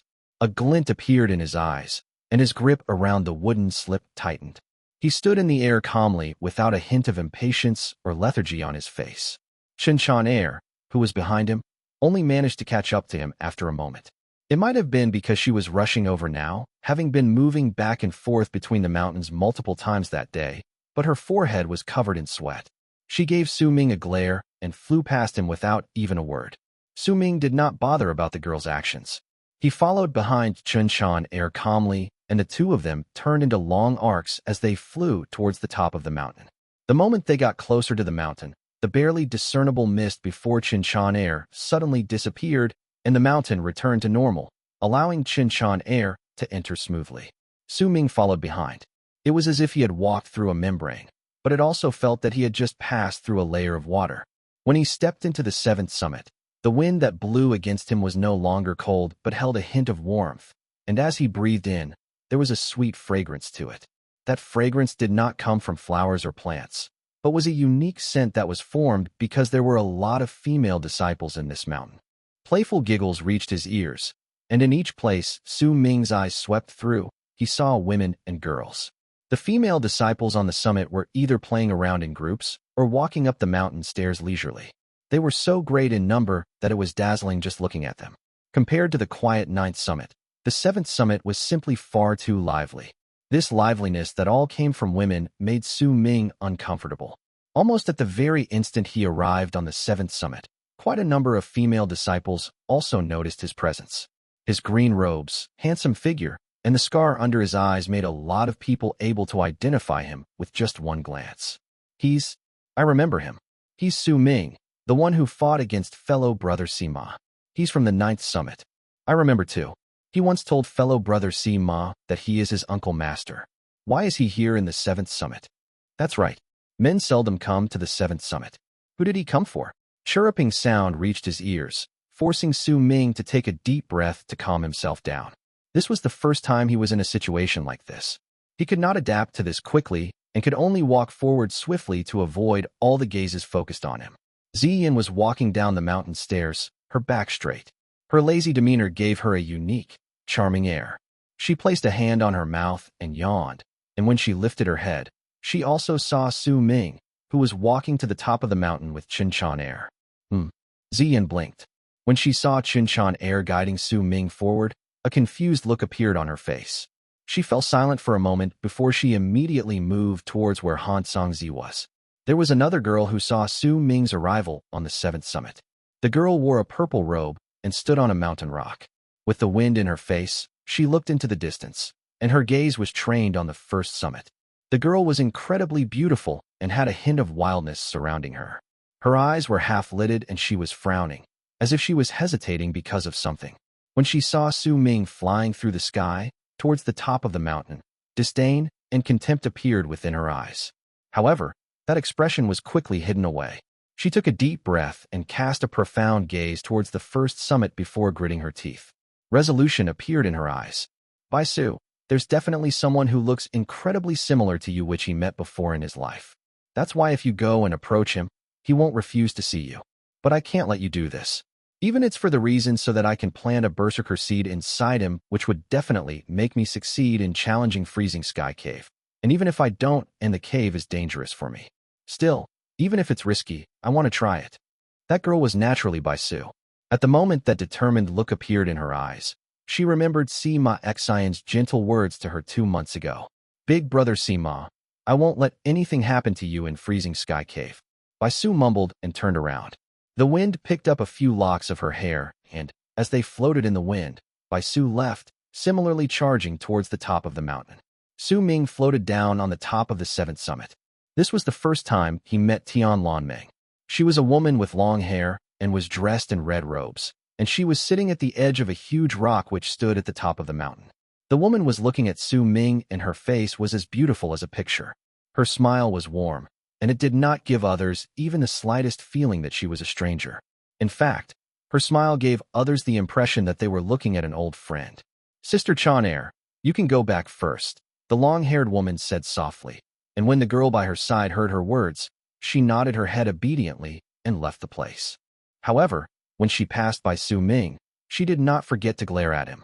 Clearly, her multiple trips to the 9th summit had angered her due to Su Ming's multiple refusals. Once the girl left, the long-haired woman smiled at him gently and spoke to Su Ming softly. Chen is still young. Brother Su, please don't mind her. There was a gentle air around her. This temperament, along with her natural grace and gentleness, gave her a noble air. Su Ming's gaze swept across the woman. She was beautiful, but even though she was gentle, he still felt that there was a layer of mist before her, which caused others to have the feeling as if they were looking at her through the mist and could not see her clearly. Su Ming walked forward silently. Then with a lift of his robes, he sat down on the same rock right opposite the woman. Once Su Ming sat down, he looked at the woman before her calmly and said languidly, "It's fine. In fact, I was fortunate to have been invited so many times." Su Ming could not gauge the woman's level of cultivation. "Congratulations, Brother Su. You have improved once again. As expected, the people of the 9th summit are all extraordinary. I have overlooked this previously," Tian Meng said with a smile. She trained her eyes on Su Ming, and their gazes met each other. Su Ming did not speak. He simply met Tian Meng's gaze squarely. After the span of a few breaths, wind blew past them and lifted a few locks of Tian Meng's hair. These locks of hair broke their gazes. After a long while, Tian Meng broke the silence and asked softly, "Brother Su, how was the one copy I did?" "You copied the spirit, and the form was also present. Both spirit and form are there, but there are still some details missing," Su Ming answered calmly. "What exactly is spirit?" Tian Meng suddenly asked. "Spirit is the mind. It is your thoughts, your imagination. Spirit is when you remember as you dream in your heart. This is what we call thought, and it is also spirit." Su Ming cast Tian Meng a look before his gaze fell on the sky behind her. "Brother Su, Your understanding towards the word is different from mine. Tian Meng's gaze towards Su Ming changed slightly. Pray tell. Su Ming averted his gaze from the sky and trained his eyes on the long-haired woman's face. Spirit is Tao, Tian Meng stated calmly. It is not thought, because thought in itself is narrow, but Tao is endless. Tao is a realm that those from other realms seek. Every person has a different Tao. The great Tao is boundless, and those who obtain Tao will see through the world, and in turn, we can say that we have found and become the truth. I have to thank you, Brother Su. Your fight with Sima Xian has allowed me to reach an epiphany and understand the meaning behind a sentence. I read this sentence from an ancient scroll before. It is a sentence that is spoken in the other worlds. If you stay on your Tao but have no method of solving a particular problem now, that method will eventually come to you. If you have the skills and power but have strayed from your Tao, then you cannot use your skills, and your power will forever stay stagnant. Tian Meng's voice gradually started drifting and echoed around them. Due to my epiphany, while I still might not know the true meaning behind the words, I can view my epiphany as my Tao. Because I have a Tao, I could draw that copy of the slash you did after just one glance. That is why the spirit is Tao, and not the thought, heart, and imagination you speak of. Brother Su, do you understand my words? Tian Meng smiled softly. Su Ming looked at the smile on her face. There was no hint of ridicule or scorn within her smile, only logic and persistence, and she seemed to be waiting for his answer. All things in the world differ in sizes. My understanding towards the word is narrow and small to you, and the Tao you speak is a huge thing that seeks to reach a state where you understand the world. It is like two spots, like two different directions, and like two different extremes. Su Ming closed his eyes and continued, unhurried. To me, the heart is aspiration, and the spirit is a realm. You are walking on the Tao of the heavens, and I'm walking through the narrow gate on the earth, but once I walk past that gate, what I'm searching for is just to merely open my eyes. Do you understand what I'm saying? The last sentence written in the beast skin scrolls suddenly surfaced in Su Ming's mind. You cannot see the world that I see. Chapter 253. That state. Tian Meng frowned. Su Ming's words threw her off slightly, but even if she pondered over them, she still found her understanding of his words to be slightly unclear. She did not quite understand what he had said. Tian Meng fell silent for a moment before she asked softly, "What do you mean by opening your eyes?" Su Ming looked at the woman before him and lifted his right hand suddenly. With a wave, the air from his fingertips swept past the mountain rock lying by his side, and as ice shards flew into the air, a blooming flower appeared on the iced river underneath the rock. Anyone who saw that flower could feel the overflowing vigor coming from it. In fact, they would find themselves hard-pressed to discern whether it was carved on the iced river, or whether the flower had been growing on the ice since the beginning. "Copy it," Su Ming said calmly, lowering his hand. A sparkle appeared in Tian Meng's eyes. She turned her gaze towards the flower on the iced river and pointed a finger at it. She drew a few strokes through the air, and another ice flower appeared on the ice river. The two flowers looked completely the same, and it was difficult to find any difference between them, whether it was their spirit or form. Do you understand now? Su Ming looked towards Tian Meng. The long-haired woman frowned, and after a moment, she shook her head. Su Ming lifted his right hand once again. This time he did something simple. He pointed towards the mountain rock by his side and jabbed a small hole in that mountain rock. Several cracks appeared on the edges of the hole, spreading outwards. "Copy it." Su Ming's voice still remained calm. Tian Meng looked at the small hole on the mountain rock that appeared once Su Ming lifted his finger and fell silent for a long time. When she eventually lifted her head to look at Su Ming, a complicated expression appeared in her eyes. "You are always copying," Su Ming said slowly, lifting his head, "because you think that the spirit is Tao. You search for something abstruse. That's why you can copy many things, because you think that as you search for it, you will find your Tao eventually. I don't know what is the Tao you speak, but from what you said just now, I can understand that while the Tao is an abstruse concept, it exists. It exists within the world. Perhaps all the plants, trees, flowers, and stones have a Tao within them. What I seek isn't a Tao, but to have my mind acting as my aspiration, to have my spirit as my realm, and when I open my eyes, I will draw out my heart's desires. This is the reason why I can draw, but you can only copy." Tian Meng remained silent. After a long while, she looked at Su Ming with an even more complicated gaze. If all the people in the world are drunk and you are the only one sober, then it means that all the people in the world are awake and you are asleep. Tian Meng mumbled. She suddenly understood why the people in the ninth summit had all those weird eccentricities that normal people would not understand. Similarly, I drew out what existed in my heart with this one stroke, and that is my own stroke. You, however, only copied it. There are some things you can copy, and there are some that you cannot. Su Ming stood up and flipped over the wooden slip he held in his hands, revealing its back. I came here and answered your questions because I wanted to ask something. But now, it seems that I don't have to ask you. You don't understand. Su Ming sighed softly and turned around to leave. Su Ming. At the same time he turned around, a vast and mighty presence suddenly rose behind him. Tian Meng slowly stood up, and a tenacious look appeared within her eyes as she looked at Su Ming. I cannot see the picture behind the wooden slip, but I can feel it.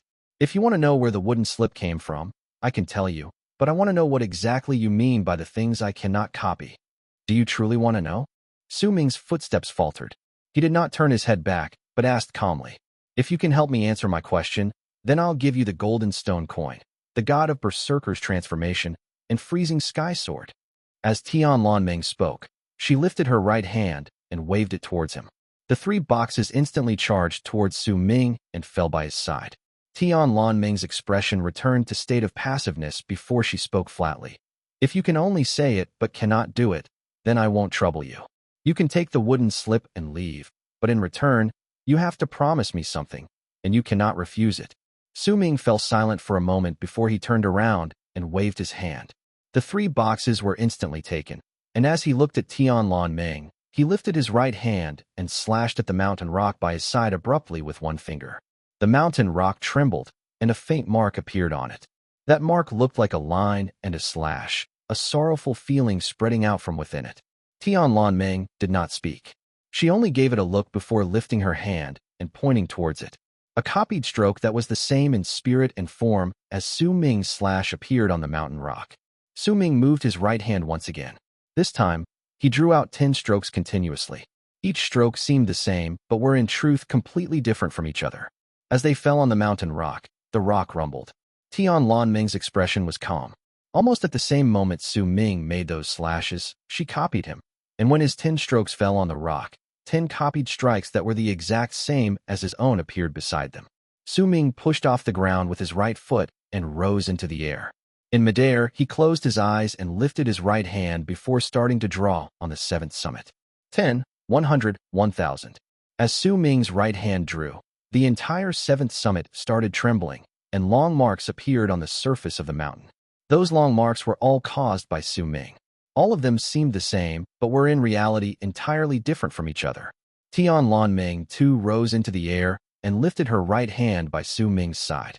She started copying all of them, and even though each stroke was different, she still achieved the same results as she copied them. As one of them drew and the other copied, the entire 7th summit trembled. The rumbling sounds made all the disciples within the mountain feel their hearts shake, and they lifted their heads to look upwards.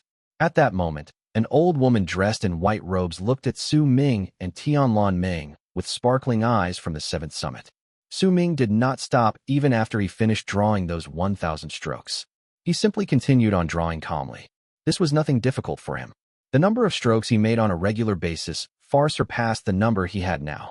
He was simply drawing as he pleased and was using the mountain as his drawing board as he drew 1000, 3000, 5000, 7000 strokes. All those strokes contained a different presence, and gradually, it made Tian Meng's speed in copying them slow down.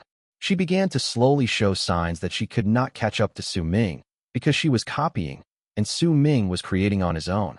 One of them was drawing what he thought in his heart, and the other was merely copying it.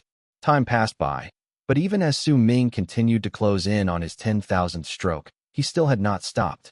It was as if he was completely immersed in creating a picture, and it seemed like he was drawing out the world on the 7th summit with each stroke.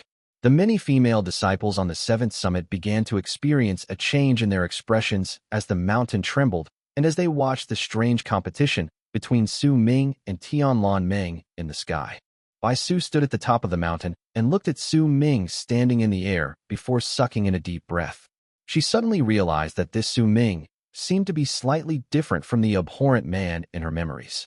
When Su Ming was somewhere around his 13,000th stroke, Tian Meng could no longer catch up. Sweat had started forming on her forehead.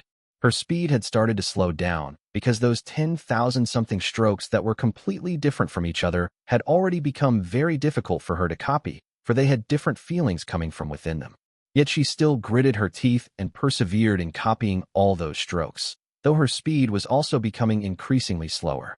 When she copied out the 15,000th stroke, Su Ming had already drawn his 20,000th stroke by her side. The 20,000 different strokes made Tian Meng turn pale. Her actions gradually slowed down until she eventually came to a halt. When she looked at Su Ming, she bit her bottom lip. Su Ming still had his eyes closed and continued drawing. At the instant he made his 23,000th stroke, he opened his eyes and drew that last line across the sky. The very instant he made that slash, the sky roared and a large crack appeared in the air for a brief moment. It might have only been for a brief moment, but it was precisely because it only appeared briefly that once it appeared, it immediately disappeared without a trace. Can you copy that? Su Ming stood in midair and looked at Tian Meng. Tian Meng trembled. As she looked at the final stroke, she found herself rendered speechless. After a long while, Tian Meng said in a hoarse voice, "This isn't Sima Xian slash. It isn't. This is mine," Su Ming said softly, then turned around and walked away. He disappeared into the distance, and just his voice floated through the air and landed into Tian Meng's ears. "Your request is definitely for us to work together during Sky Mist Shaman Hunt. If it is something related to the things you gave me, then I will work with you." The old woman in white on the 7th summit watched Su Ming leave, then lifted her head to look at the sky. A brilliant light appeared in her eyes. "Picture creation," she mumbled, then looked towards the 9th summit. It was not long since this child entered the 9th summit, and yet he has already reached this level of understanding. However, is the word creation truly the underlying meaning lying within the Berserker tribe? Uncle Master Tian Xiezi, due to his epiphany, your eldest disciple is forced into isolation and cannot leave. Due to his epiphany, your second disciple split into 2 different personalities. Due to his epiphany, your third disciple has 2 different realities, his dreams and what is in the real world. These 3 people have succeeded, but have also failed. Perhaps they will once again succeed someday, but it is only a mere possibility. Right now, your 4th disciple is about to arrive at that state. What sort of change will happen to him? You went through 4 changes of heart and could not go through the 5th, but even if you eventually make it through, there will be more waiting for you. If you are already caught in this state, then can your disciples do it? Creation is difficult. The old woman shook her head, and a complicated look appeared on her face. Meng is the most powerful among all those within the same generation in the Great Frozen Plains. For the training of her state of mind, I let her understand the Daos of the other worlds. This method is stable, but it is unrelated to the Berserkers. As the old woman mumbled with mixed feelings in her heart, Tian Xiezi was sitting in his cave at the top of the 9th summit. At that moment, his face was twisted with mixed expressions that showed pain and struggle. His robes would sometimes be white, sometimes black, occasionally red, and at times green, but most of the time, they would stay purple. Chapter 254, Omen. On his way back to the 9th summit, Su Ming stopped twice. The first time he stopped because he saw Han Feizi. This was the first time he met this woman ever since she entered Freezing Sky Clan. They met each other's gazes for a brief time in midair when they ran into each other. Han Feizi was not alone. There was a man and woman following behind her. Su Ming was familiar with them. They were Chen Yubing and Su Ruyu. Right now, they were moving several steps behind Han Feizi. Judging by their respectful looks, it was clear that they had become her followers. Han Feizi still looked as cold as ever. Her cold demeanor may seem alluring, but the cold attitude coming from within her spirit itself was not something that everyone could accept. She wore a green dress and her hair fell around her shoulders. Her expression was indifferent, and nothing much changed within her when she saw Su Ming. "Greetings, Uncle Master Su." "Greetings, Uncle Master Su." Behind Han Feizi, Chen Yubing and Su Ruyu's expressions immediately became complicated when they saw Su Ming. Yet it quickly turned into respect. They were clearly aware of the difference between themselves and Su Ming, and were shocked by how quickly Su Ming had risen up the ranks of Freezing Sky Clan during the past 6 months since he joined the school. It could be said that Su Ming's battle against Sima Xian made his name sweep through the Great Frozen Plains like a typhoon.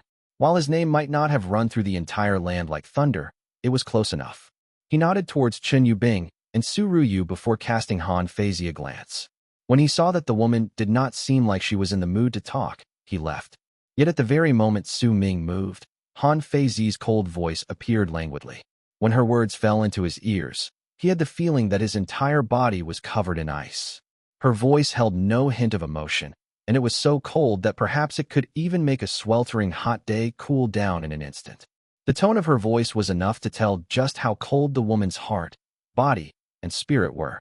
Am I like a scorpion that you would avoid me as such? Su Ming turned back and cast a profound gaze towards Ha Feizi. Not only did the woman's power increase, her presence had also become drastically different from when she was still in Han Mountain City. Senior brother Chen, senior sister Su. Han Feizi did not bother about Su Ming's gaze but instead turned to look at the two people of the same discipleship and the same summit following behind her. Chen Yubing and Su Ruyu lowered their heads.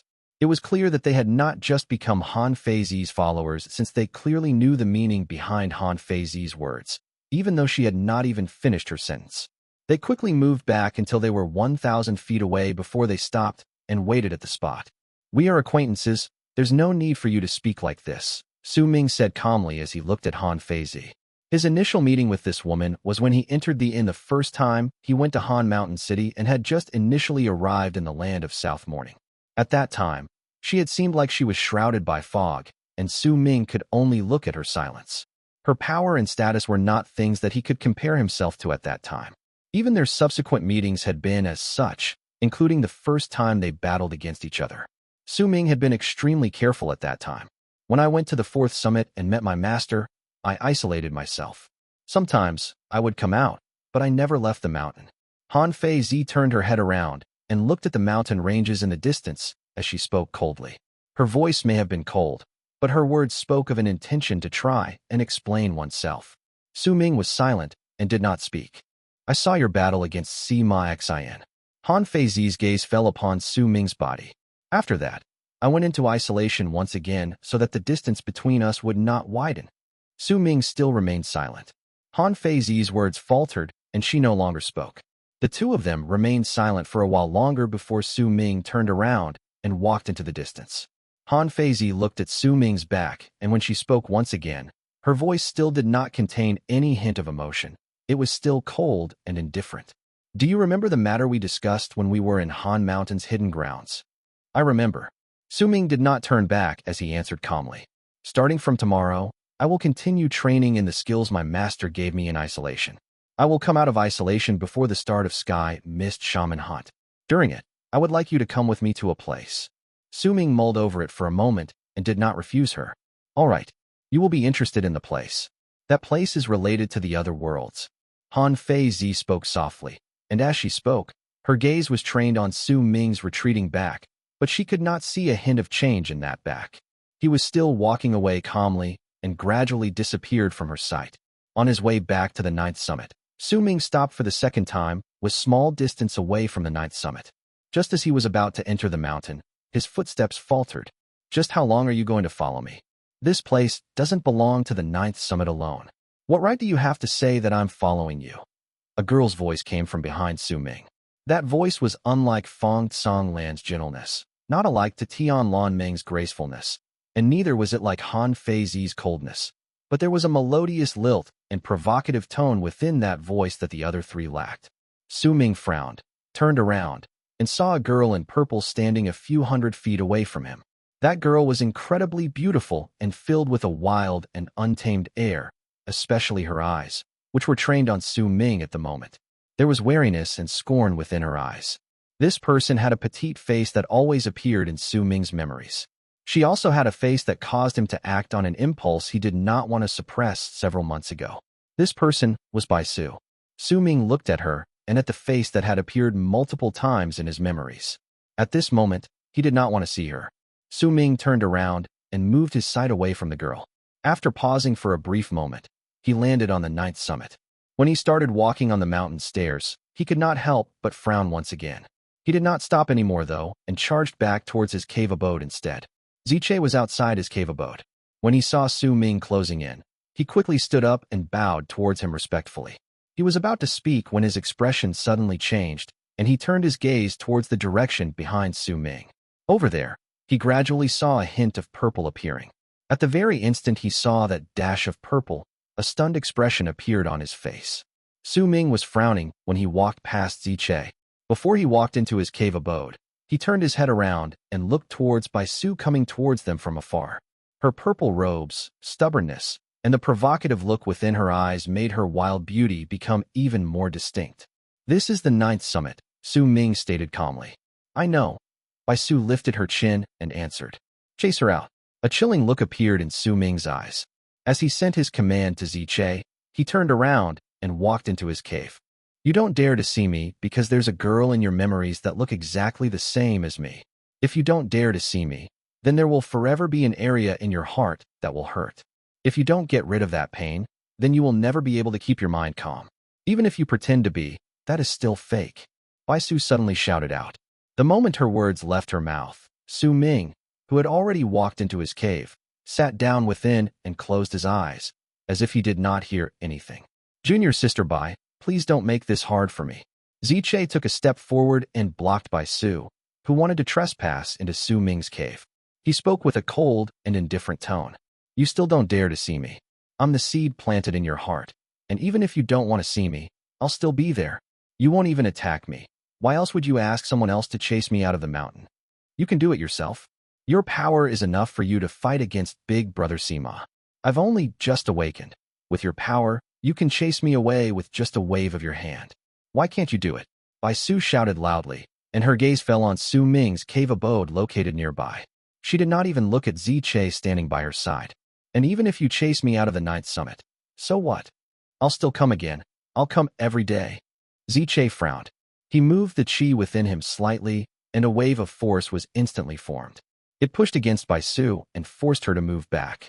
When he saw the stubbornness on Bai Su's face, as if she was going to continue pestering them, he waved his hand, and a large gust of wind lifted Bai Su's body instantly, sending her straight out of the 9th summit. Su Ming closed his eyes in the cave abode, as if he hadn't heard anything that had happened outside. However, for some reason, a hint of anxiety appeared within his heart. After a long while, he opened his eyes and looked at the blue sky outside his cave. "So, Sima Xiang, will you be using her to engage in another battle with me?" Su Ming mumbled. Accurately speaking, he had already fought against Sima Xiang 3 times. The first time was in Han Mountain City. Sima Xiang then took over Feng Mu's body with his spirit and fought against Su Ming. He won, but also lost at the same time. It could be said that the battle ended with a draw. The second battle was within Freezing Sky Clan, and it was the fight that shocked the sky and earth. It might have seemed like they tied in the end, but in truth, Su Ming had lost, though at the same time, he had also won. This battle could also be said to have ended with a draw.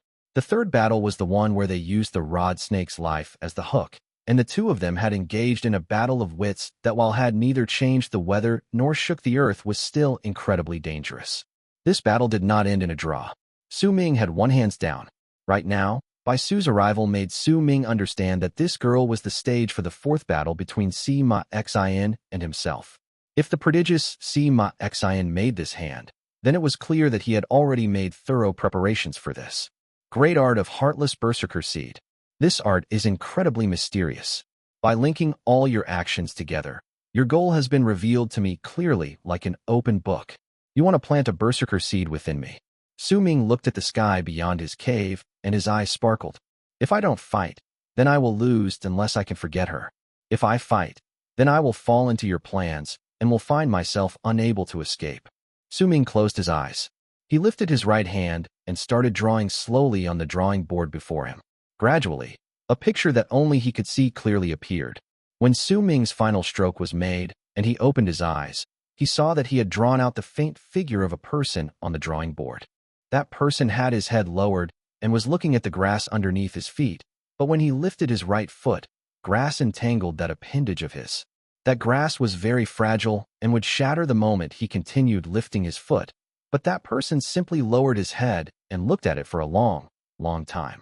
As Su Ming looked at the picture in his cave, Tian Xiezi opened his eyes in his cave at the top of the mountain and looked in the direction of Su Ming. "You're about to experience your first change of heart. Worry appeared on Tian Xiezi's face. Chapter 255. Do you know how to fight with arts?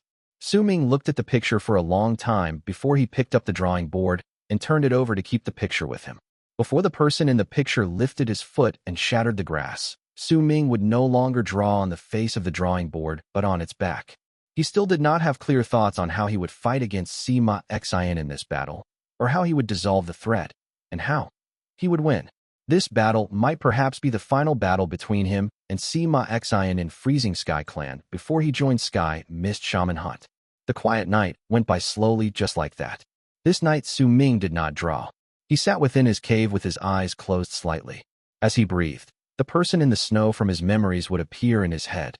Gradually, Su Ming gained a vague form of understanding in his heart. He had a feeling that the battle with Sima Xian this time was not what was important here. The key lay within the girl called Bai Su, and the main point was that she had Bai Ling's wildness and her exact same face. What was important was that if Su Ming did not prepare himself, then many a times he would mistake her for Bai Ling for a brief instant. The main point was that his heart seemed to be about ready to experience a transformation. This transformation did not come suddenly. It would seem that it had been lying dormant since the beginning within him and was just building up, and now that it had accumulated enough power, that transformation needed to break through. The morning sun scattered into the cave through the entrance and covered the area before Su Ming. Along with the sunlight was a girl's voice that traveled in from outside the cave. Even if you chase me away today, I'll still come. I'll come every day. Once the voice reached the cave, it quickly fell silent. Su Ming knew that Ziche had once again chased her out of the ninth summit. Yet it did not last long before Bai Su's voice appeared once again. Su Ming, if you don't dare face me, then there will be something that will be forever lacking in your heart. The entire day passed by slowly with incidents like this happening again, and it continued right up till the evening. When Bai Su was once again chased away by Ziche, she found that she could barely withstand the attacks any longer and coughed out a mouthful of blood. Ziche hesitated. He never expected that there would be someone who would be so persistent. Throughout the day, Bai Su had come up the mountain 17 times. Only when she coughed up blood and was injured was she forced to leave. Ziche looked at the blood on the ice, then turned his gaze towards Su Ming's cave. The cave was quiet, no sound coming from within. Ziche remained silent for a moment and then sat down nearby. The next day, Bai Su came once again. On this day, she came up the mountain 19 times before she eventually coughed up blood and with a pale face found herself no longer be able to come up the mountain. This continued right up to the evening of the third day. When Bai Su came to Su Ming's cave the 20th time and stood before Ziche, he lifted his right hand, but found himself unable to wave it. The girl before his eyes was incredibly pale and her body swayed, but the persistence in her eyes and the tenacity in her bones made Ziche hesitate. Although they stood on different sides, Ziche had grown to respect the Bai Su standing before him. During these 3 days, she had come up the mountain more than 50 times and was chased out more than 50 times, but she still persisted. The more she was chased away, the stronger the persistence in her eyes became. Ziche did not doubt for even a moment that if he chased her away again, and, while she might find herself to possess no more strength to climb up the mountain again on this day, she would still come on the next day, even though she was injured. If this continued for a long period of time, no matter how good this girl's body was, she would not be able to last. Besides, she was only at the awakening realm.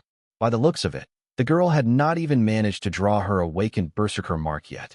Ziche looked at Bai Su and asked with a bitter laugh, "Why? You can continue chasing me away, but I will persevere." Bai Su's voice was very weak when she spoke. She turned her head around and glanced towards the direction where the first summit lay. "The more times you go there, the more anxious he will be, and the more injured you are, the more hurt he will feel. He cannot become merciless and forget. Of this, I am certain. But Bai Su, I don't want you to do this, because my heart will hurt even more." Sima Xian's gentle voice echoed within Bai Su's heart.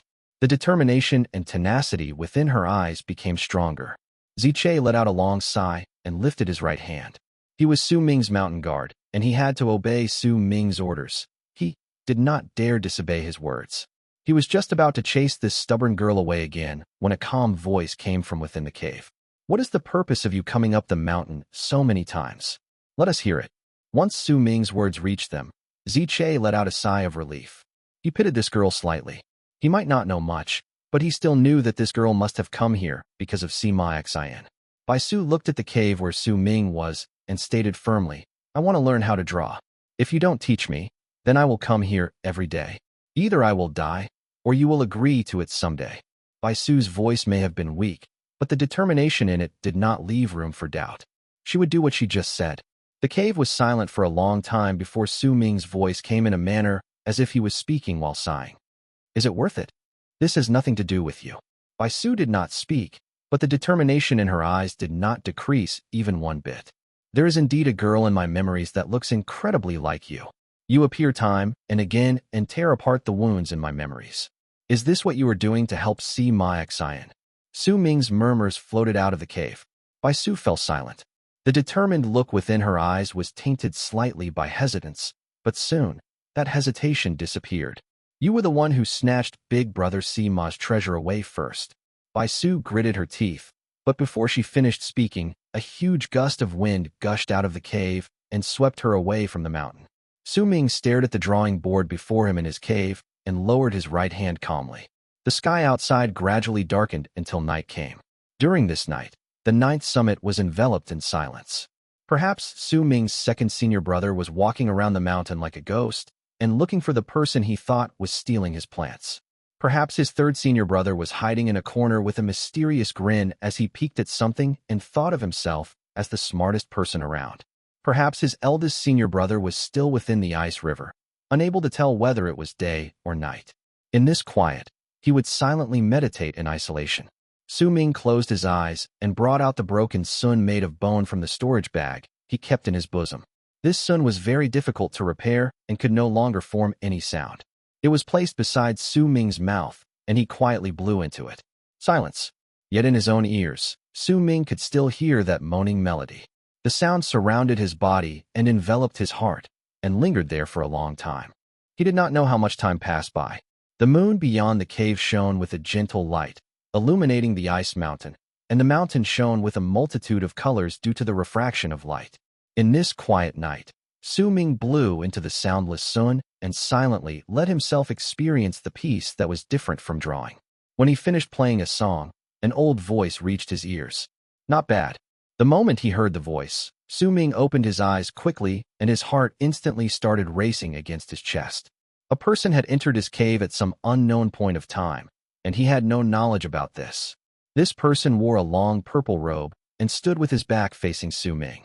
Some rays of moonlight shone on him and seemed to be causing the purplish color on his robes to evaporate.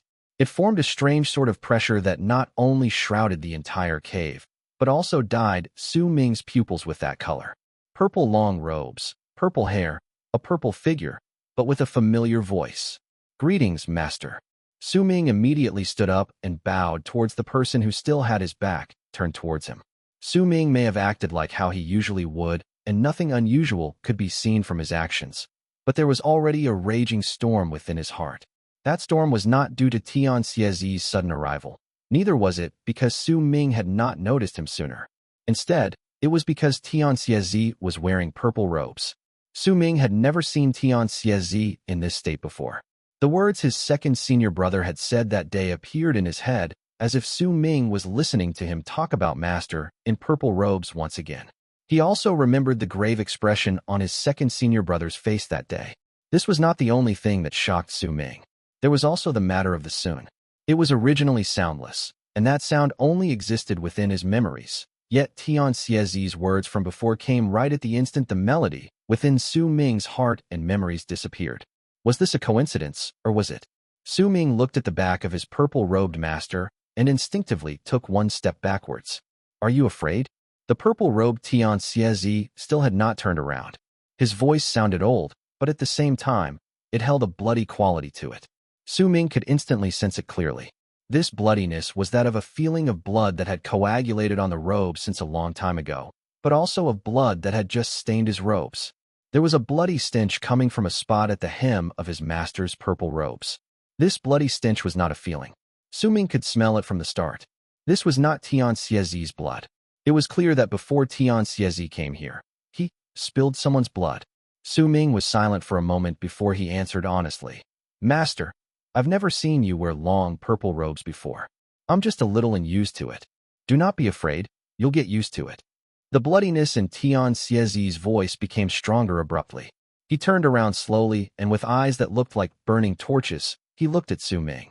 At the moment he turned around, Su Ming immediately saw clearly that Tian Xiezi's originally kindly face now looked like ice.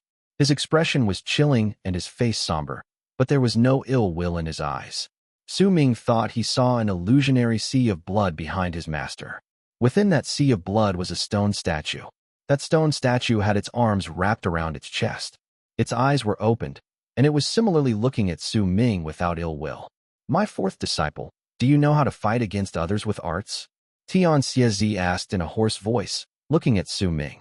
As he spoke, a hint of brutality appeared on the corners of his lips. That brutality was not aimed towards Su Ming. It was as if that sentence affected Tian Xiezi's heart and caused his emotions to fluctuate. Chapter 256. Crack. I do not. These two phrases had two completely different meanings. They were like two extremes, like the sky and the earth, and they made Su Ming feel as if his thoughts froze up in that instant. It was not as if he had not been prepared for this. Even now, his second senior brother's words and advice were still ringing in his ears. You must say you don't know. This was what his second senior brother had said with a grave expression. Su Ming was silent. The two different answers were like two different doors standing before him. He did not know what lay behind those doors, and neither did he know which door he should choose to open to see the world that lay behind it. Tian Xiezi did not press him for an answer. He simply looked at him and waited for his decision. Su Ming had a feeling that he should listen to his second senior brother's advice. After all, the grave expression on his face when he recounted that he had given the wrong answer was an expression that was rarely seen on his face. However, a glint appeared in Su Ming's eyes, and he lifted his head to look at the purple-robed Tian Xiezi, who was watching him, and slowly said, Master, I'd like to witness a battle of arts. This was Su Ming's answer. He went around the question of whether he knew or did not know and stepped out of that circle by voicing out his own thoughts. He did not bother about what would happen if he chose to answer yes or no. Instead, he spoke words that were clearly different from what his second senior brother had told him. The very instant Tian Xiezi heard those words, a brilliant glare appeared within his eyes. That glare instantly illuminated the entire cave and caused Su Ming to be unable to meet his gaze. There was also a sharp stab of pain in his eyes, and he took a few steps back instinctively. Looks like my fourth disciple is quite ambitious. Tian Xiezi's voice was hoarse and filled with a hint of ghastliness. As his voice echoed in the cave, a hint of brutality could be felt from within it. Your eldest senior brother answered with a no, and your second senior brother answered with a yes. As for your third senior brother, he did not give me an answer. He simply pretended to be asleep. You're the only one who did not answer the question as it is, and gave me another answer. I will fulfill your desire, and let you see exactly what is called a battle of arts. Tian Xiezi waved his arm, and a layer of purple fog instantly appeared out of nowhere. It charged towards Su Ming, and in the blink of an eye it enveloped him, and with an abrupt shrinking, the fog stuck to Su Ming's robes and body, turning his clothes purple. At the same time, all of his hair turned purple as well. With that, the master and disciple within the cave were dressed completely in purple. That purple tint exuded a feeling of bloodiness that seemed to have gathered and sunk into the body. It was a feeling that made Su Ming's heart race and his body explode with an urge to kill that was difficult to suppress. There was already a murderous aura within him to begin with. That murderous aura came from the blood moon from his Berserker mark. Right then, under the impact of the purple tint, that murderous aura exploded forth with a much stronger intensity and filled the entire cave. A surprised glint appeared in Tian Xiez's eyes before he laughed boisterously and closed his right hand around the air in the direction towards Su Ming. Instantly, Su Ming was taken away and they disappeared from the cave. Although the murderous aura coming from within them was shocking, Ziche, who was sitting outside, did not notice anything. In fact, even Hu Zi and Su Ming's second senior brother did not notice anything. Only Su Ming's eldest senior brother, who had isolated himself under the ice river, opened his eyes to small slits, but he soon closed them once again. The air in the sky above the land of South Morning distorted, and Tian Xiezi and Su Ming appeared from within. Su Ming's right wrist was in Tian Xiezi's hand, and he was forcefully being dragged. His entire body was in severe pain. Su Ming's face was slightly pale. When he appeared, He instantly turned his head around, and he saw that there was nothing behind him. The land seemed endless. It might be night, but he could still somewhat see that the land was covered in green grass. This place was not Freezing Sky Clan. Su Ming widened his eyes and shock could be seen within them. The relocation rune may be good, but before there were any relocation runes within the Berserker tribe, how exactly did the powerful Berserkers move around? Only those who respect those from the other realms will imitate, learn, and research foreign objects. It is an act where they discard their roots and place their attention on something not essential to them. Tian let out a cold snort. If a Berserker reaches the peak of the Berserker Soul Realm, then with just one step, they can relocate anywhere they want and travel through the world. As long as their bodies are not destroyed, they will never breathe their last. Su Ming felt shaken. He looked at Tian and found himself incapable of saying anything even after a long while. I cannot do it either, but with the creation arts, as long as the distance is not too far, I can travel to all the places I went to before if I take an item from the place. However, I must be dressed in purple to use this art. Tian spoke hoarsely and let go of his grip on Su Ming's wrist. A fierce and cruel look appeared within his eyes, and he looked towards the land. Seventh junior brother, do you know how to battle with arts? With Tian sudden words, Su Ming lowered his head and cast his gaze towards where Tian was looking. That place was a grassy plains. There was wind blowing through it at the moment, causing rustling sounds to rise from the grass. Apart from that sound, everything else was silent. After a long while, a sigh came from the depths of the land. Your early fourth senior brother. The moment the sigh came, Su Ming saw the grass and the plains wither away and scatter into the wind in the form of dust. The land trembled, and with a boom, a giant crack opened up in the land as if it was ripped open by two invisible hands. The crack was deep, its end nowhere to be seen. It was dark within, but a brilliant gaze appeared within the crack, and it looked towards the sky. That gaze fell on Tian and Su Ming. When that gaze landed on him, Su Ming's entire body instantly fell cold. But soon, a bloody red light shone from his right eye, and it fused together with the purple robes covering his body, turning into a murderous aura that seemed to be facing off with the gaze. Fourth senior brother, is that your new disciple? An ancient voice asked from the crack on the ground. The moment his murderous aura met the gaze, a bang went off in Su Ming's head. His murderous aura seemed to be unable to withstand the pressure. However, that gaze did not harbor any ill will. It only swept through his body once before turning away. Su Ming's breathing immediately quickened, and he wrapped his fist in his palm before bowing to the land. I am Su Ming. Greetings, seventh uncle master. Tian let out a cold harumph before he took a step forward, and, in the blink of an eye, he appeared right outside the crack on the ground. He stomped there. Immediately, an illusionary sea of blood appeared behind Tian. A brilliant glare formed in the eyes of the stone statue within the sea of blood. It slowly unfolded its arms, which had been wrapped around its chest. At the same time, Su Ming saw the gaze within the crack on the ground disappearing. In its place, a frail-looking person walked out of the crack. His footsteps were not quick, but with each step he took, Su Ming's vision would distort. The man took 5 steps and arrived right under Tian foot. He suddenly lifted his right hand, clenched his fist, and rammed it against Tian right foot. At the same time, a gigantic illusion appeared behind the man. Within that illusion were a countless number of people, men and women, the old and the young, and they were all kneeling on the ground worshipping this person. The ghost of the land's power is not what we Berserkers practice. Seventh junior brother, you're still practicing the arts of the other worlds. This is not creation. The moment Tian hoarse voice appeared, his right foot crashed into that frail person's fist with a bang. As the bang reverberated in the air and shook the skies, Tian shuddered and staggered back 100-something feet. However, the frail person within the crack staggered back a few hundred feet before he managed to stop. You were also chased out by our master. The creation you seek has already left the ways of the Berserker tribe. You are the same as me. What do you mean by the same? Tian did not act again, but his eyes were filled with a piercing light. I practiced the skills from the other worlds and used them to create my own path. This is my creation. What you practice is something that appeared after combining the skills from the Shaman tribe. What difference is there between us? Our minds are different. Our spirits are different. Our realms are different. Everything of us from inside out is different. We are completely different. 15 years ago, you could fight me to a draw while I was in my purple-robed self. Now, 15 years later, you can no longer win against the me in this state. Since we cannot differentiate clearly who is right or wrong, and what constitutes as creation and what is not through words, then we will just see. Who is stronger? You are wrong. Tian Xie swung his arm out and turned to walk towards Su Ming. Su Ming was breathing rapidly. This was the first time he saw Tian Xie attack. The power from that one stomp just now gave him an indescribable feeling.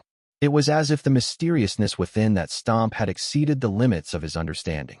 He wanted to remember it, but the memory of the stomp in his head and when the frail person hurled his fist forward was slowly disappearing, and he could not control it. When Tian Xie went over to Su Ming's side and brought him away from the place, he was still caught in a daze. When Tian Xie and Su Ming left, peace returned to the plains, and the frail-looking man lowered his head. He slowly floated back into the crack and sat down within its depths. Fourth senior brother, when you were excommunicated, Master once said that you were wrong. That ancient voice turned into a sigh and the crack gradually closed up. Once the earth returned to its original state, an endless sea of grass covered the entire plains again within an instant and began rustling in the wind. Dark clouds covered the entire sky and rain fell as thunder rumbled. The sky twisted and Su Ming and Tian Xie's bodies gradually appeared. The instant the two of them appeared, lightning cracked in the sky viciously and thunder roared. Tian Xie had his back turned towards Su Ming, and he looked at a fenced-up tribe before him through the rain as he asked Su Ming languidly, "Do you understand now?" Su Ming was silent and his expression baffled. He seemed to have understood it somewhat, but there was still a great cloud of confusion within him. "Let's go." Tian Xie walked forward and then landed on the ground. He stepped on the puddles of water on the ground. With the rain falling on his body, he walked towards the quiet, fenced-up village in the rain. Su Ming followed behind him silently. At that moment, the figure of Tian Xie stomping on the ground had become very faint in his mind. He couldn't remember it, and neither could he retain it. As they got closer to the village, Su Ming heard a faint sound. Crack, crack, crack.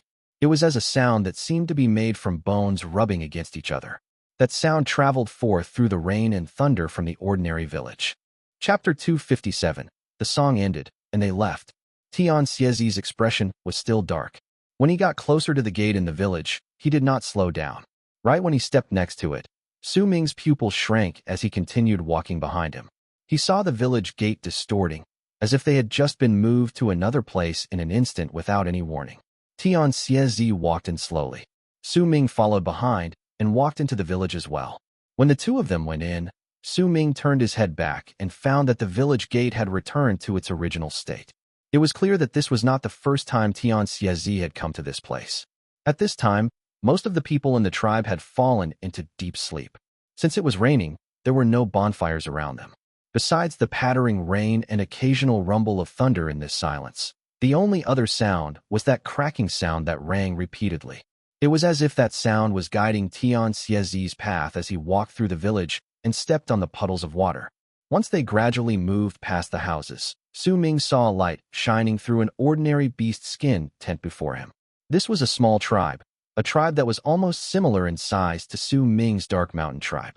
Small tribes like these numbered too many in the land of South Morning. He looked around him, and when Su Ming's gaze fell upon the tent with light shining within, he could hear the cracking sounds that seemed like bones being rubbed against each other. Tian Xie walked up to the tent and lifted a flap before walking in. Su Ming followed behind him and also entered the tent.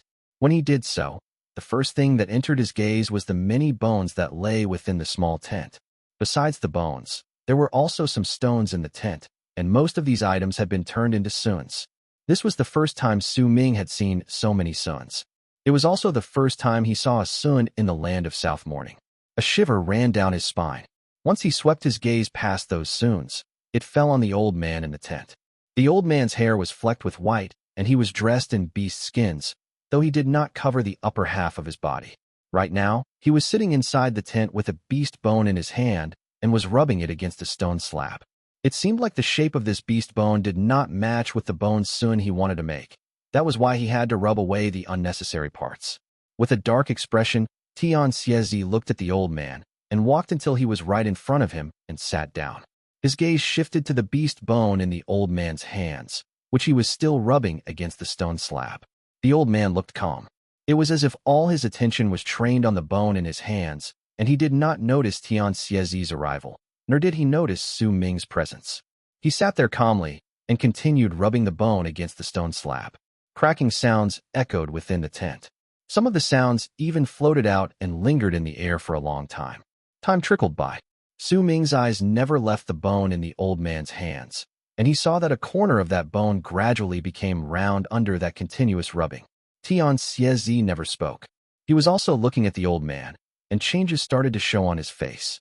Sometimes he would appear sullen. At other times, he would look as if he understood something, and occasionally, there would be a complicated expression on his face. Rain poured even harder outside the tent. Thunder would occasionally rumble in the sky, and sometimes, the sky would brighten up for a brief moment and leave the shadows of the three people on the skin of the tent, but they would flicker and quickly vanish. The old man's concentration made Su Ming arrive at some form of understanding. He did not know at what point of time he eventually chose not to stand, but sit by the side and watch the bone being rubbed against the stone slab while listening to the cracking sounds. At that moment, the calmness that had never appeared ever since Bai Su had come to the 9th summit overtook him. At that moment, Su Ming sank into a state that felt as if he had forgotten about himself due to his calm gaze towards the bone.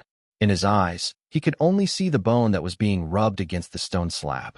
He did not see that the clothes on Tian Xiezi's body seemed to be changing as he sat right before the old man.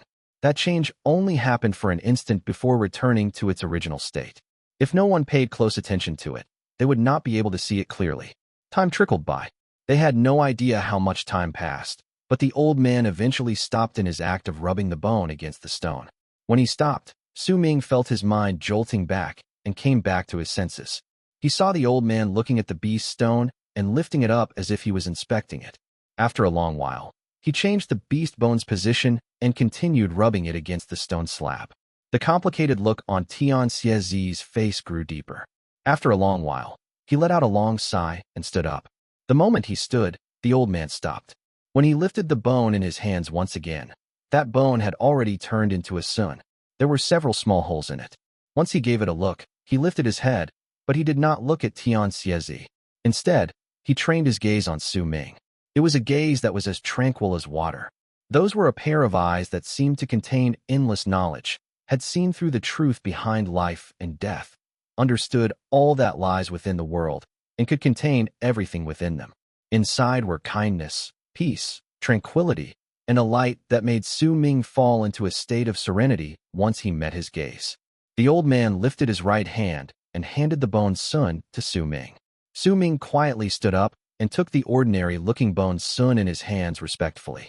At the instant the old man handed the sun to Su Ming, he suddenly understood the meaning behind the old man's gaze towards him. He wanted him to play it. Su Ming held the bone sun and wordlessly took a few steps back before he sat on the ground and stared at the sun in his hands blankly. The sound of rain falling outside became stronger and thunder started rumbling nonstop in the sky. Su Ming closed his eyes and positioned the bone sun by his mouth before blowing into it gently. He originally did not know how to play any songs on the sun, but over the years, the broken bone sun that could no longer make any sound had kept him company during the nights when he was alone and missing his home. There were many nights where he would blow into the voiceless sun quietly alone, and the melody of the songs in his ears would play inside his mind. Moaning sounds that held a hint of desolation traveled out from the bone sun by Su Ming's mouth and echoed around the tent before floating out and scattering into the air. At that moment, it was as if the thunder outside also fell silent and the rain started falling more gently. They fused together with the moaning song of the sun and played out a song of yearning. Su Ming was bringing out this particular sun's voice, but was also playing out the song in his memories. The one that was making the sounds was the breath from his mouth, moving within the sun, but similarly, his heart also moved. That feeling was a form of remembrance of the things that moved through the passages of time. That moaning sound did not seem to ever change. There was only one simple note, yet its rise and fall had a hint of desolation and age in it. In that quiet night, in the falling rain, and in this unfamiliar land, that sound was brought into existence. It sounded like a lover crying softly, like tribe members calling out to someone as they wiped away the tears from their eyes, like a childhood friend roaring out in anger as he clenched his fists. Tian Xiezi closed his eyes and listened to the sound of the sun quietly. As he listened to the moaning sounds, the dark expression on his face faded away. The old man also closed his eyes. His expression was calm. This was a very long song. It might have had a name, but Su Ming did not know it. This song had been played multiple times in his memories, but this time, he truly played it out with the sun. However, this was not his son. The song played by this son contained his soul and his memories, but it lacked a feeling, the feeling of home. The song ended. Su Ming opened his eyes and looked at the bone sun in his hands. Understanding appeared in his eyes, and he stood up so that he could return the sun back to the old man respectfully. A smile appeared on the old man's face. He looked at Su Ming kindly and nodded his head. Tian Xiezi also opened his eyes. He did not look at the old man, but chose to stand and walk out. Right up till the end, no words were exchanged between him and the old man. But Su Ming knew that the two of them had in truth spoken 1,000 words to each other through Su Ming's song. When Tian Xiezi walked out, Su Ming hesitated for a moment before he followed after him. The two of them left the tent. Rain was pouring heavily from the sky, and it fell on their bodies and on the puddles of water that were formed from the holes on the ground. When they were a dozen feet away from the tent, Su Ming's footsteps faltered. His gaze was no longer hesitant, but filled with determination. When he stopped, Tian Xiezi also stopped with him, but he did not turn back to look at Su Ming. Su Ming bowed towards Tian Xiezi and went back towards the tent he had just left. He lifted the flap and went in.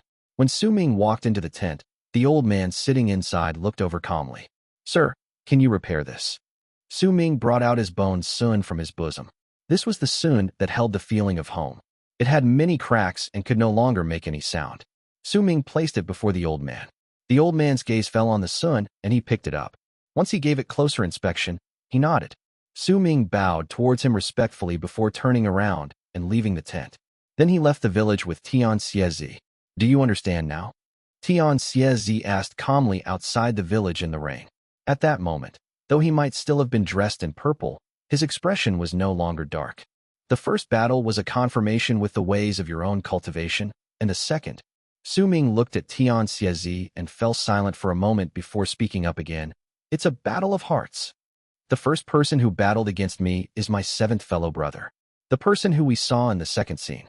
I don't know his name, but I met him by pure coincidence many years ago and saw him creating a sun once. After that, every single time I experience a change in my heart, I will look for him and battle against him using my heart and my realm. You reached an epiphany regarding picture creation and used it to calm your mind. You do not train your physical body, but only train your mind. Perhaps there are other people I do not know of who are walking down this road, but among the people I know, you and I, along with your fellow brothers, are the only ones doing so. I've come quite far, and your fellow brothers have also taken a few steps down the road. Right now, you are about to experience your first change of heart. The change in your heart is akin to another you appearing," Tian Xiezi explained softly. "There is no way for me to tell you how to do it. I can only tell you about my experiences regarding my changes of heart. Let's go. I'll bring you to kill shamans in the shaman tribe. Once I'm dressed in purple, this state will not disappear until I've gathered 1,000 drops of blood from the heart." Tian Xiezi took a step into the air. Su Ming sucked in a deep breath and mumbled the words "change of heart" softly under his breath before a glint appeared in his eyes, and he followed behind Tian Xiezi. As the master and disciple disappeared into the sky, Tian Xiezi murmured to Su Ming faintly, "He is blind. Did you manage to see it?" "Blind?" Su Ming was stunned. And they left. Chapter 258, The Land of Shamans. There was a wall built on a mountain range shaped like a dragon's spine. It resembled a ring and split the land of South Morning into two parts, the outer and inner parts. That mountain range was known as Sky Mist Barrier. Sky Mist City acted as the center of Sky Mist Barrier. The wall was divided into several equal sections, and each section had a guard that would be stationed there all year long. No matter the 4 seasons, no matter how cold or hot the weather was, and no matter how harshly the rain fell, they would not step out of the area which they protected. All the shamans who wished to pass through the section of Sky Mist Barrier they protected to break into Sky Mist would have to walk over the corpses of these guards. Uncle Master Bai was one of the guards. He would always sit on the section of the wall he protected and look in the direction of where the shaman tribes were located. Sometimes, he would seem melancholic. and at other times, there would be a complicated look on his face. The sky was starting to brighten up, but the land was still shrouded in darkness and fog. He could not see too far into the distance. Uncle Master Bai lowered his head and closed his eyes, hiding away the emotions in his eyes. Yet at the moment his eyelids fully closed down, he opened his eyes once again swiftly, and a brilliant glint appeared briefly within them. At the same time, the sky behind him twisted, and two purple-clad people walked out from within the distortion. These two people were naturally Tian and Su Meng. Uncle Master Bai frowned, but he did not turn his head back. Instead, he closed his eyes once again and let the purple-robed Tian approach him, then walk past him and out of sky mist barrier. Su Meng followed behind Tian and met his Uncle Master Bai once again on the wall. He did not know why, but he felt relieved when he saw the man.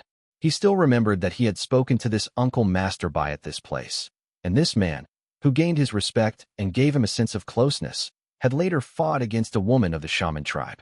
The two people had stirred up a vast and mighty presence as they fought, causing the Su Meng at that time to be unable to remain close. He had always been somewhat worried about the man.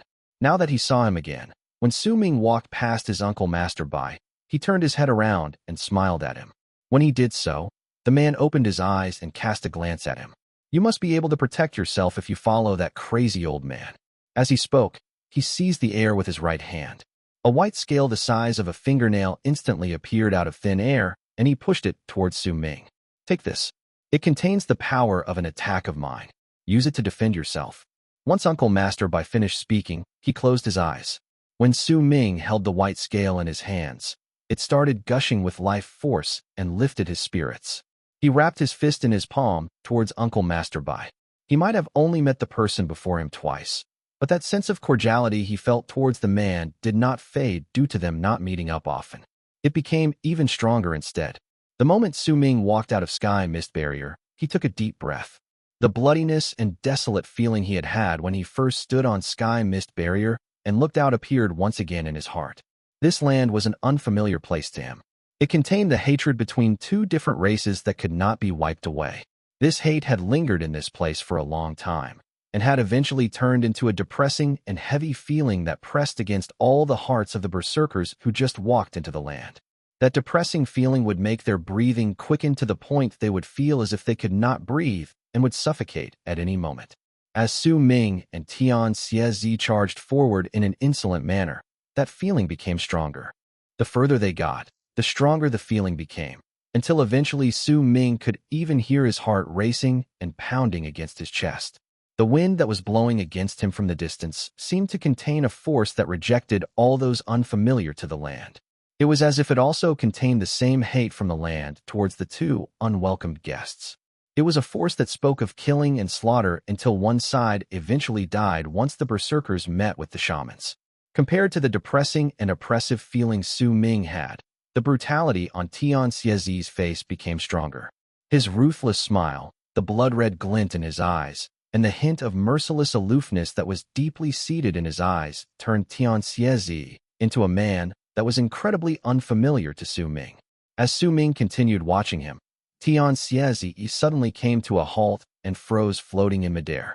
The sky was bleak and was starting to darken as if dark clouds were starting to gather together.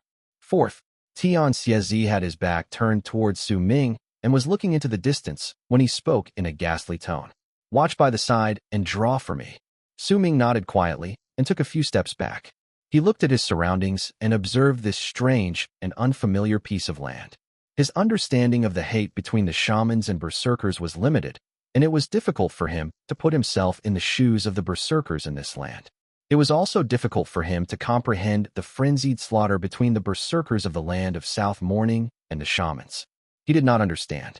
Tian Xie had his hands behind his back, and his purple robes fluttered in the wind. His long purple hair also danced along.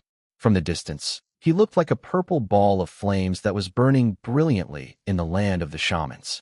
A piercing howl abruptly came from Tian Xiezi's mouth, and at the moment he lifted his head and roared, Su Meng became visibly moved.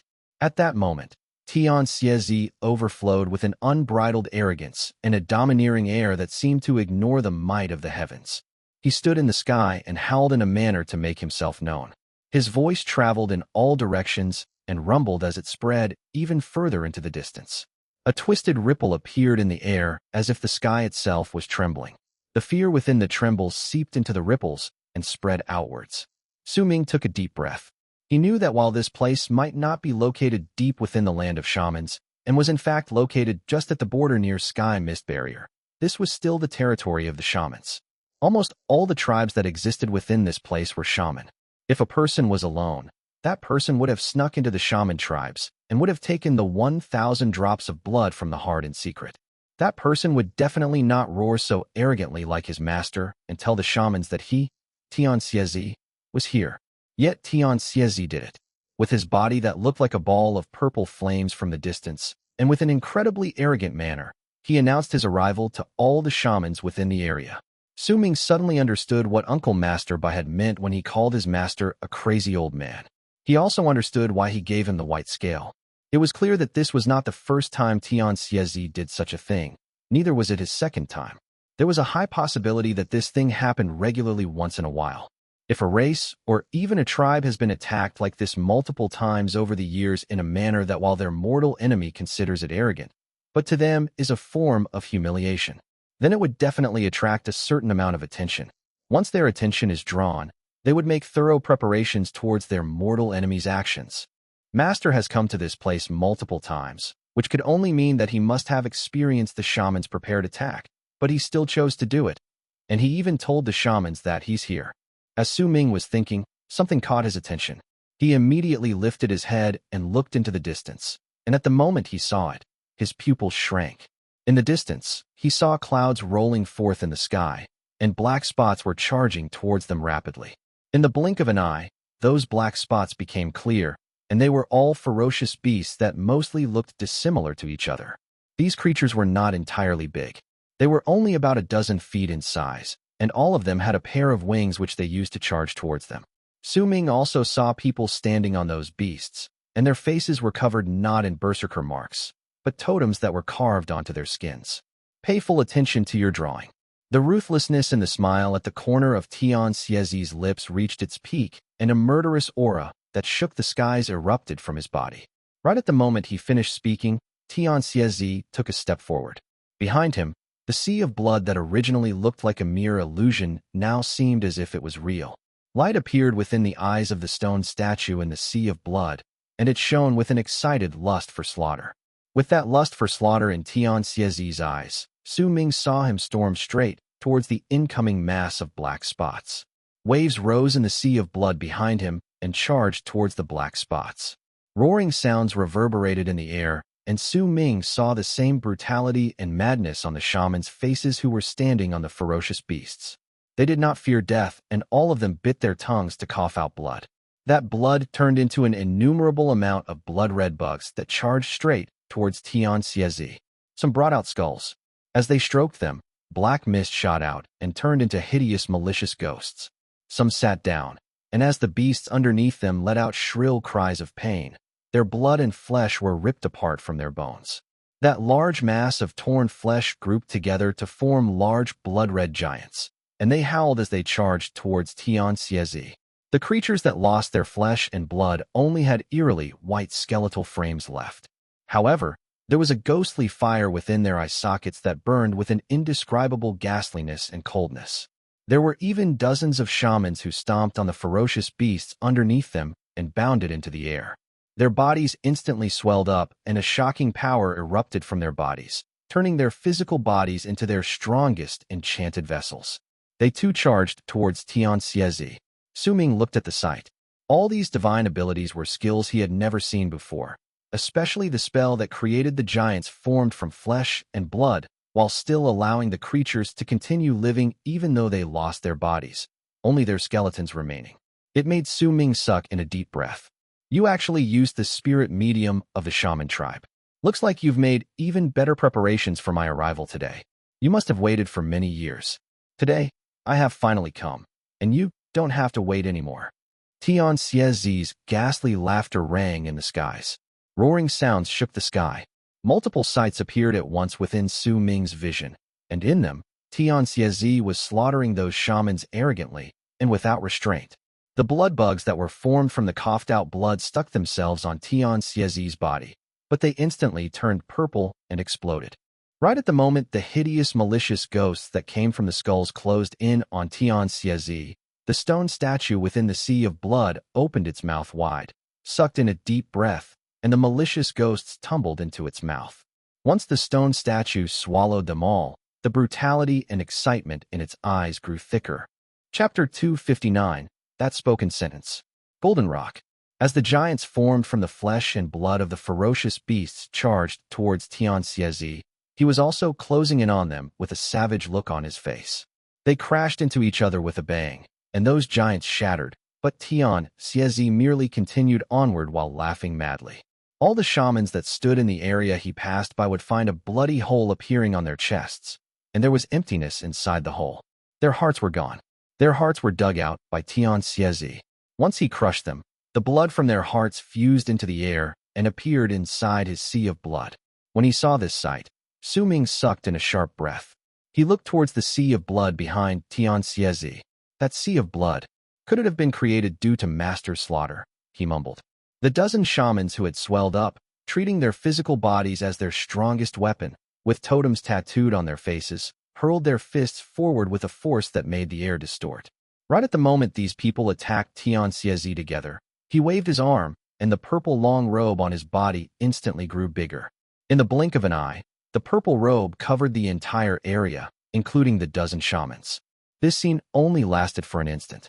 When Tian Xiezi's purple robe reverted to its original size, bloody holes appeared on the chests of those men, and their hearts were all gone. The spirit medium of the shamans, the spirit medium who only pities the dead but is cold towards the living. I killed one of you before, and I love fighting against people like you the most. Today, let me slaughter to my heart's content. When Tian Xiezi let out an eerie bark of laughter, the sea of blood behind him turned into a giant mouth and opened it wide to swallow the shamans. The moment it swallowed the shamans, many of these shamans trembled, and as they did so, a fist appeared on their chests and started squirming there. Pain appeared on their faces and their chests exploded. Their hearts flew out of their chests and were crushed. Then the blood from their hearts spilled out and was absorbed into the mouth formed from the sea of blood. At that moment, a soft, cold snort appeared under the sky in the land belonging to the shamans. Su Ming immediately turned his gaze over and saw an old man in a black and white long robe walking on the land. He had no idea when he had appeared. The old man's hair was flecked in white, but his face was covered in a variety of colors and filled with tattoos. Su Ming looked at it and found himself unable to differentiate the totems on his face. The man stood there and did not even look at Su Ming. His gaze was focused on Tian Xiezi, and he lifted his right hand to seize the sky. The moment he did so, the entire sky turned murky, as if the sky had just turned into mud. An oppressive feeling gathered on Su Ming and made his breathing instantly quicken. At the same time, Su Ming saw shadows appearing in the now turned murky sky. Those shadows all had pious expressions on their faces, and from their faces, Su Ming could tell that they were all the shamans whom Tian Xiezi had just killed by ripping out their hearts. These hundreds of souls covered the murky sky, and as the spirit medium seized the air, they charged towards his right hand like rolling smoke. In an instant, as they gathered on the spirit medium's right hand, a transparent drop of water appeared. That drop of water was crystal clear, yet the moment it appeared, a shocking chill spread in all directions. Tian Xiezi laughed coldly and turned around, stopping in his slaughter. The shamans who were fortunate enough to not have died in this massacre quickly retreated and began surrounding the area until they sealed it up. Su Ming was also sealed within the area. I've waited for you here for 15 years. The spirit medium spoke with a hoarse voice. He grabbed the transparent drop of water floating before him and swallowed it. Once he did so, his body started trembling viciously and pain appeared on his face. All you who died in sorrow, I, the spirit medium, have felt your resentment and sorrow. I am willing to use my body to shoulder your hate and anger. You died in this person's hands. Now that you have died, come to my body. The moment the old man finished speaking, he started trembling even more viciously. As he started closing his eyes slowly, respect and fear appeared on the shamans who surrounded Su Ming and Tian Xiezi. Interesting, a spirit medium who confused souls actually came here. Tian Xiezi licked his lips and ruthlessness appeared in his eyes. Su Ming stood where he belonged. This slaughter had nothing to do with him. He did not need to take any action. With Tian Xiezi over there, no one would pay attention to him. After all, compared to Tian Xiezi, Su Ming was so weak he would not attract any attention to himself. At that moment, the spirit medium opened his eyes. His irises were gray, and at the very instant he opened his eyes, a roar that sounded like an innumerable amount of howls overlapping each other spilled out of his mouth. "Give me back my heart." As he roared, countless bumps immediately rose up on the old man's body. These bumps were all faces. These faces were howling and screeching on his skin, causing the old man to become a terrifying sight to behold. He stomped on the ground, and as it trembled, he flew up and charged towards Tian Xiezi. At the moment he got closer to Tian Xiezi, the old man lifted his arms, then pointed towards the sky with one arm, while the other pointed towards the ground. He lifted his head to the sky and roared once again. "Give me back my heart." The weather changed. At the edge of the murky sky, a gigantic hand of bone appeared out of thin air. It charged towards Tian Xiezi with an air of decay. At the same time, another bone hand broke out of the earth, and the ground trembled. It too charged towards Tian Xiezi along with the bone hand from the sky. The ruthless glare in Tian Xiezi's eyes shone, and as the sea of blood behind him enveloped his body, the stone statue that had its arms folded around its chest within the sea of blood spread out its arms in a fashion that seemed slow but managed to clash into the two bone hands that were charging from the sky and earth with one palm facing upward and the other downward. A deafening roar instantly shook the entire world. The bone hand from the sky crumbled and shattered into millions of pieces that disappeared into the air. The bone hand from the ground also shuddered, as if it could not withstand the palm strike from the stone statue. It shattered and fell like droplets of rain that scattered onto the ground. With a glint in his eyes, the spirit medium spread out his arms at the same moment the bone hand shattered and let out a piercing howl towards the sky. As he roared and his body trembled, the faces of the ghosts on his skin roared with him, and they charged out of the old man's body.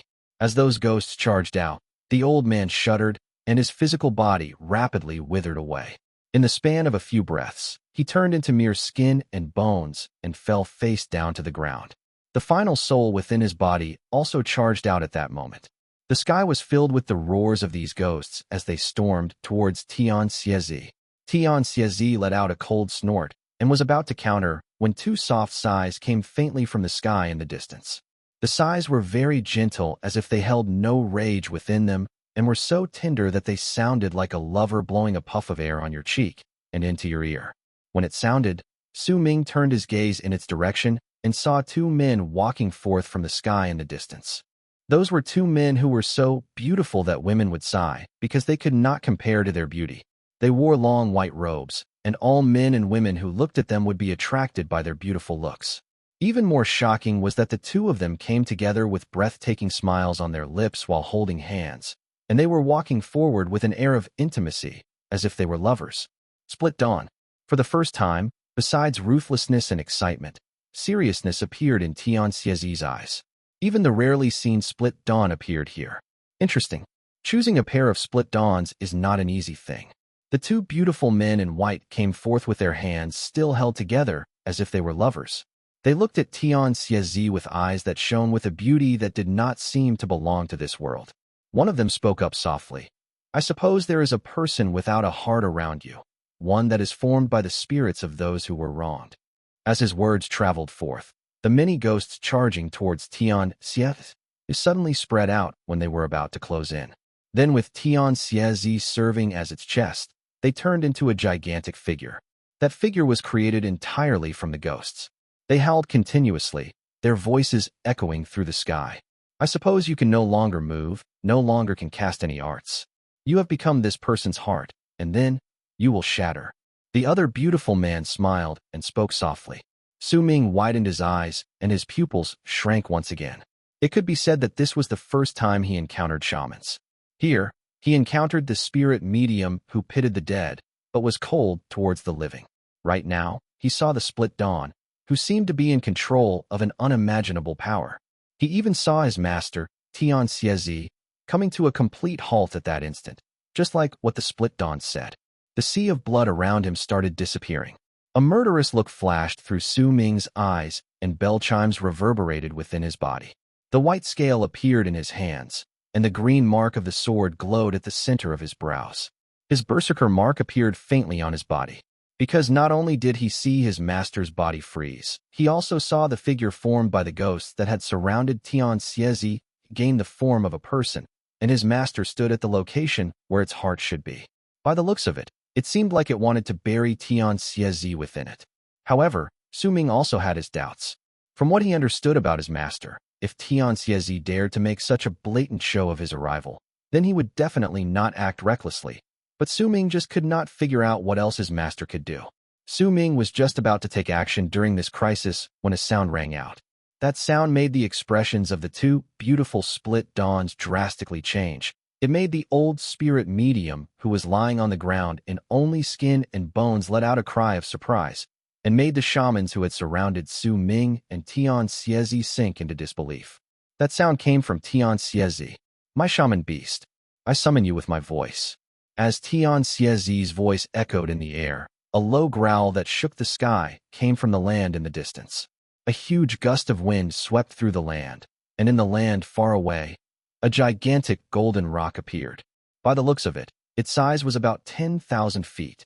This is our sacred beast, the golden rock. You, who are you? Why do you know the sacred skill of the shamans?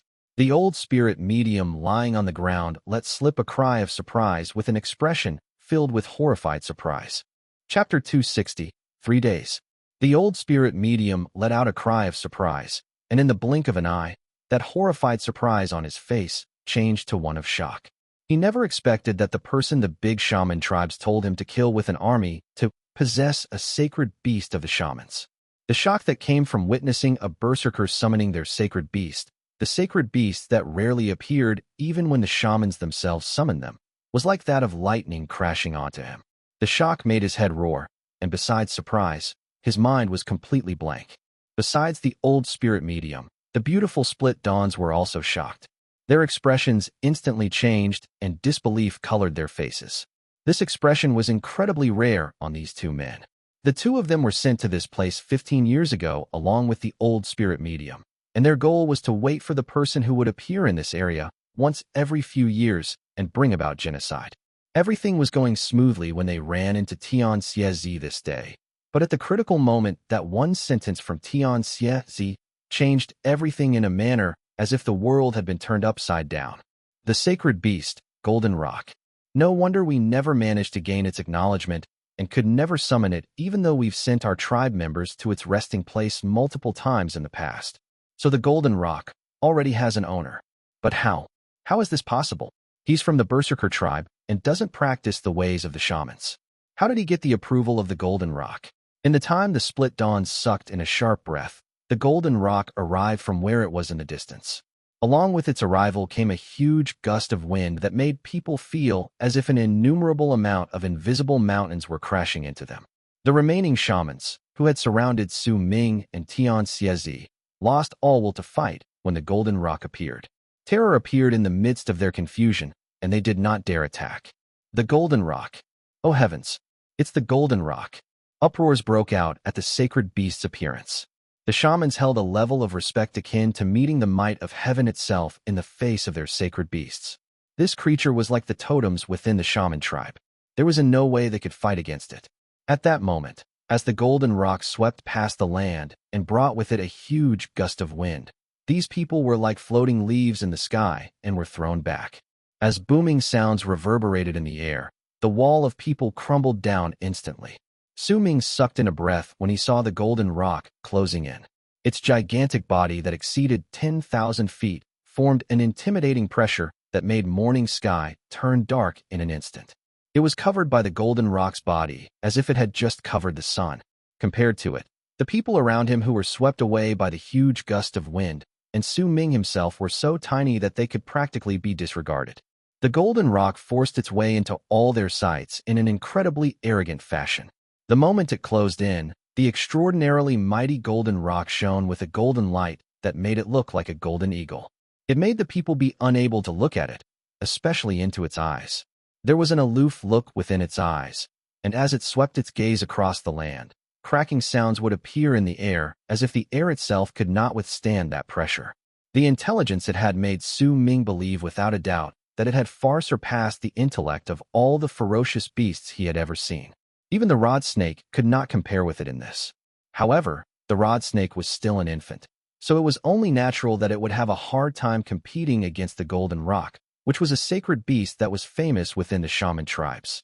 When the golden rock's eyes fell on Su Ming as its gaze swept through the land, it paused for a moment to look at him, and at the moment it did so, the golden light within its eyes instantly became stronger.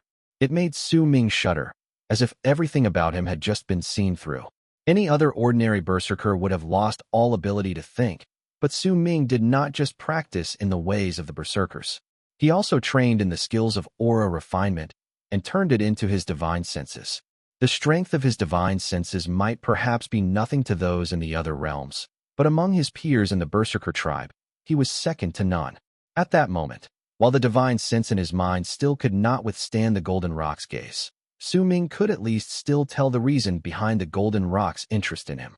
Su Ming had a feeling that the golden rock was not looking at him, but at the Han Mountain Bell residing within his body.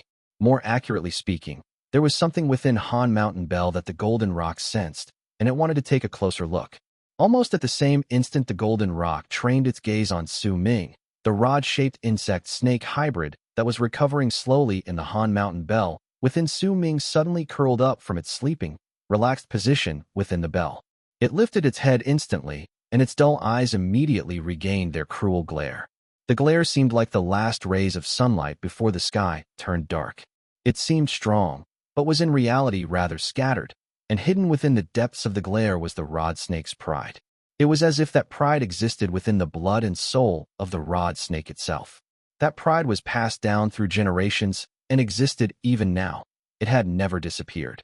That pride that was hidden within its cruelty made it seem that if they took away the difference between their power, then the rod snake and golden rock did not even belong in the same category of creatures, because within the rod snake's pride was an air of dominance and supremacy.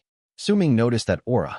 He was shaken by this, and the light in the golden rock's eyes wavered for a brief moment, and Su Ming felt as if he saw hesitation within him, and he even saw the hint of fear lying underneath that hesitation. At that moment, Su Ming had a sudden feeling that the rod snake was like a tiger cub. Although it was small and injured, even if the tiger cub ran into lone wolves, it would still lift up its head and show off its unique aura. That feeling only appeared for an instant. As the golden rock turned its gaze away, that feeling also disappeared without a trace. No one around him noticed it, not even Tian.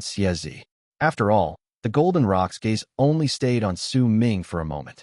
In Su Ming's eyes, it had happened slowly, but in reality, it only lasted for a moment. When the golden rock's gaze swept through the entire land, a huge gust of wind swept through the land. The golden rock lifted its head, and with its mouth wide open, it let out a shriek towards the sky. While the shriek might not have been deafening, it still reached its peak in an instant and turned into an indescribable sound wave that traveled in all directions. When the shamans who were swept away by the wind heard the shriek, they let out shrill cries of pain and blood gushed out of their eyes, mouth, nose. They exploded and their flesh and blood scattered into the air. The ferocious beasts under their feet had long since frozen, ever since the golden rock arrived. They were shivering in midair and did not dare move. The sound wave contained a power that made booming sounds echo in Su Ming's head, and his mind instantly turned blank. When he regained his senses, he saw the old spirit medium's head exploding as he cried out in pain. His entire body was dyed in black blood as he fell to the side. Besides the devastating deaths of the shamans around him, Su Ming also saw the two beautiful split dawns bleeding from their eyes, noses, ears, and mouths. They looked pathetic as they ran away with their faces tainted with endless terror. Yet as they ran, one of them could not endure the golden rock's voice and coughed out blood, trembling. As he ran, his body started shattering inch by inch, and before he could make it to 100 feet, he crumbled into a mass of blood and flesh, then disappeared. Only his right arm, which still held onto his lover's hand, remained. The remaining man looked at the arm in his hand and let out a cry of despair, but he did not turn back. He charged forward in a mad dash instead, and a large amount of blood mist seeped out of his body and surrounded him. As the blood mist spread out, his beautiful face started decaying, and in an instant, his beauty turned into horrifying ugliness. However, he still managed to escape and disappear from Su Ming's sight. At the same time, the body of the person that was formed from the ghosts which had Tian Xiezi buried within crumbled and exploded under the golden rock's voice. It turned into the faces that were full of hate once again before they disappeared into thin air. Tian Xiezi opened his eyes. He took in a breath of the bloody stench around him and asked calmly, "My fourth disciple, have you killed before?" This was the first time Su Ming saw such a large-scale massacre. The first time he saw Tian Xiezi act, and the first time he saw the might of the golden rock. Su Ming remained silent for a moment before he nodded his head. "I have. Chase him down. I'll wait for you here." Tian Xiezi cast him a glance and walked onto the golden rock's back calmly. The golden rock closed its eyes and allowed Tian Xiezi to climb onto its back to sit down cross-legged. The power of those two split dawns is equivalent to the Berserkers in the Berserker soul realm. One of them has died now, and there's only one left. He's also injured, so his power is now only around the bone sacrifice realm. Split dawns are rare among the shamans. Finding a pair like this isn't easy, but he should be very quick. You also stayed around for too long. If you want to chase him down, then you will have to enter into the deep parts of the shaman tribe. Do you dare do it, my fourth disciple? Tian Xiezi asked languidly. Su Ming lowered his head, and a light flashed in his eyes. He did not speak, simply turned around and charged towards the direction of the only person who escaped in a long arc. "I will wait for you for 3 days. If you don't come back 3 days later, then you won't be able to come back." Tian Xiezi's voice floated through the air and spread out, falling into Su Ming's ears. However, he did not falter for even a moment. In the blink of an eye, he disappeared into the distance. Tian Xiezi closed his eyes slowly and sat down on the golden rock to wait. A bleak air covered the entire land of the shamans. The moaning from the wind sounded like mournful human cries. As the sound traveled through the land and the wind blew past the sky, it brought about an unfamiliarity and a depressing feeling that pressed heavily against one's chest.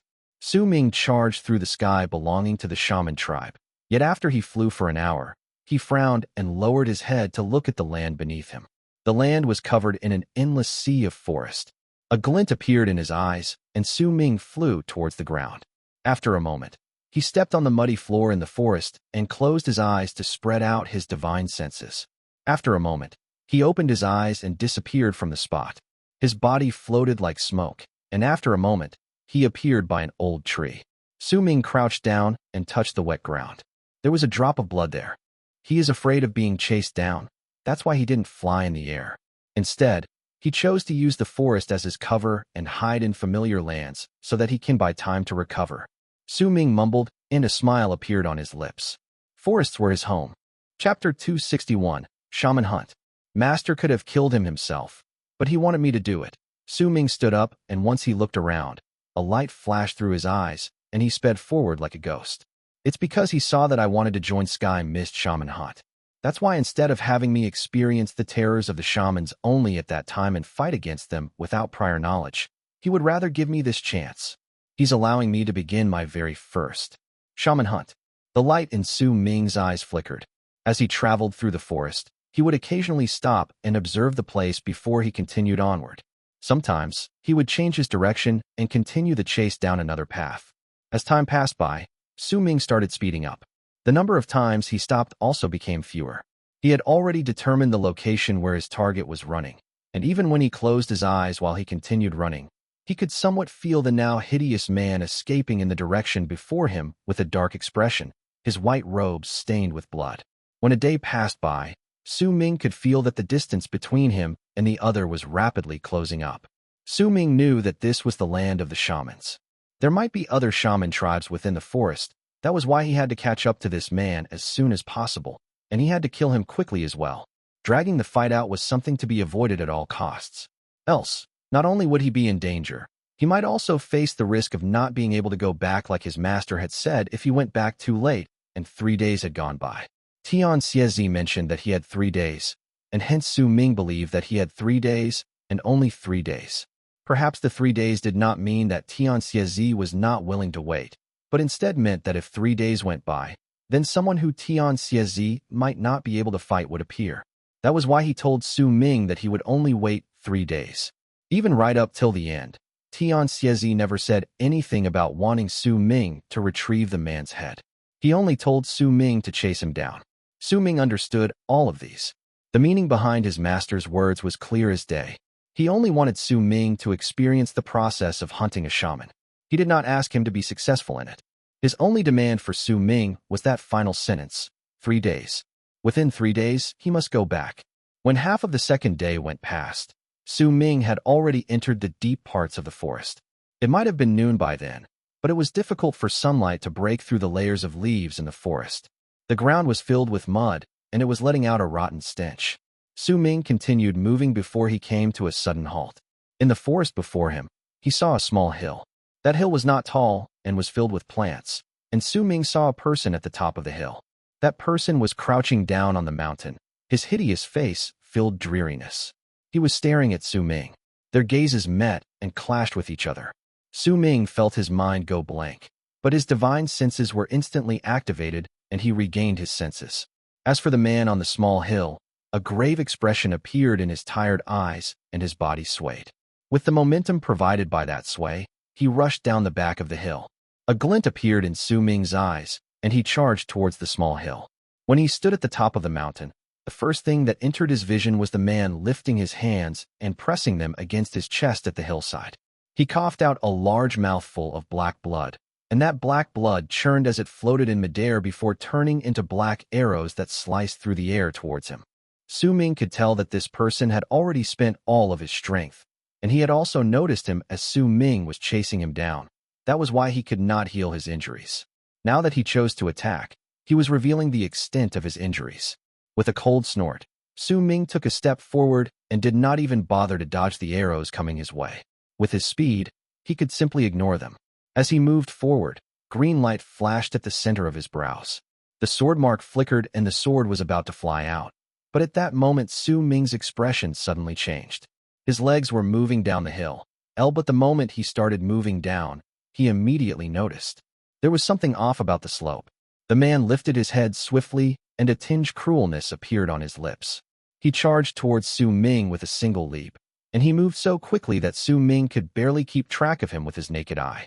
If the man had been preparing for this burst of shocking speed since a long time ago, then Su Ming would have definitely not been able to catch up. Just as the man's speed suddenly increased, Su Ming also felt that his tempo as he went down the mountain suddenly decreased in a manner that completely went against all that he understood. It was as if he had just exchanged places with this man, and that he was going up the hill while the other person was going down. That was why this difference in speed appeared, even though this was clearly not the case. All of this only lasted for an instant. The man's arrows closed in on Su Ming. Although he avoided them, the moment he did so, the man closed in on him with that shocking speed of his. A sense of life-threatening danger immediately rose within Su Ming's body like a tidal wave. The hairs on his body rose. His body felt as if it was stuck on the mountain. Even if he wanted to fly, his greatly reduced speed and the man's shocking speed would not let him avoid the man's clearly prepared killing move. It had been a long time since Su Ming last felt as if his life was being threatened. Now that it happened once again, it allowed the emotions in his eyes to quiet down in an instant, and a calm that was akin to still water in an ancient spread through him. His first act was to let his entire body be surrounded by black fog. A black armor that seethed with a murderous aura appeared on his descending body. It was his divine general armor. The instant the armor appeared, Su Ming's second act was not to bring out Han Mountain Bell to defend himself. Instead, he activated the power of his divine sense. His body might have slowed down, but with his divine sense, he could still see the trajectory of his incoming opponent's line of attack. He saw the man lifting his right hand as he was quickly closing in on him, and his fingernails turning into sharp claws that were surrounded by black mist. They went straight for his chest and would arrive in an instant. When he saw all of this clearly, Su Ming moved to the side slightly. A loud bang rang through the air, and he jolted. Unable to withstand the attack, his divine general armor started shattering. Yet even though it was shattering, it recovered within an instant, and this continued multiple times until the armor completely canceled out the man's attack. However, sharp pain that came from the jolt shot through Su Ming's entire body because his divine general armor was just an illusion and did not have physical form. Su Ming had not yet gone to the Great Yu dynasty to retrieve his true armor. That was why, while the armor could resist the power of the five-fingered claw, it could not withstand the shell knife that was formed after the 5 fingernails gathered together once the man brought all 5 of his fingers together. That was a black shell that was about the size of a knife.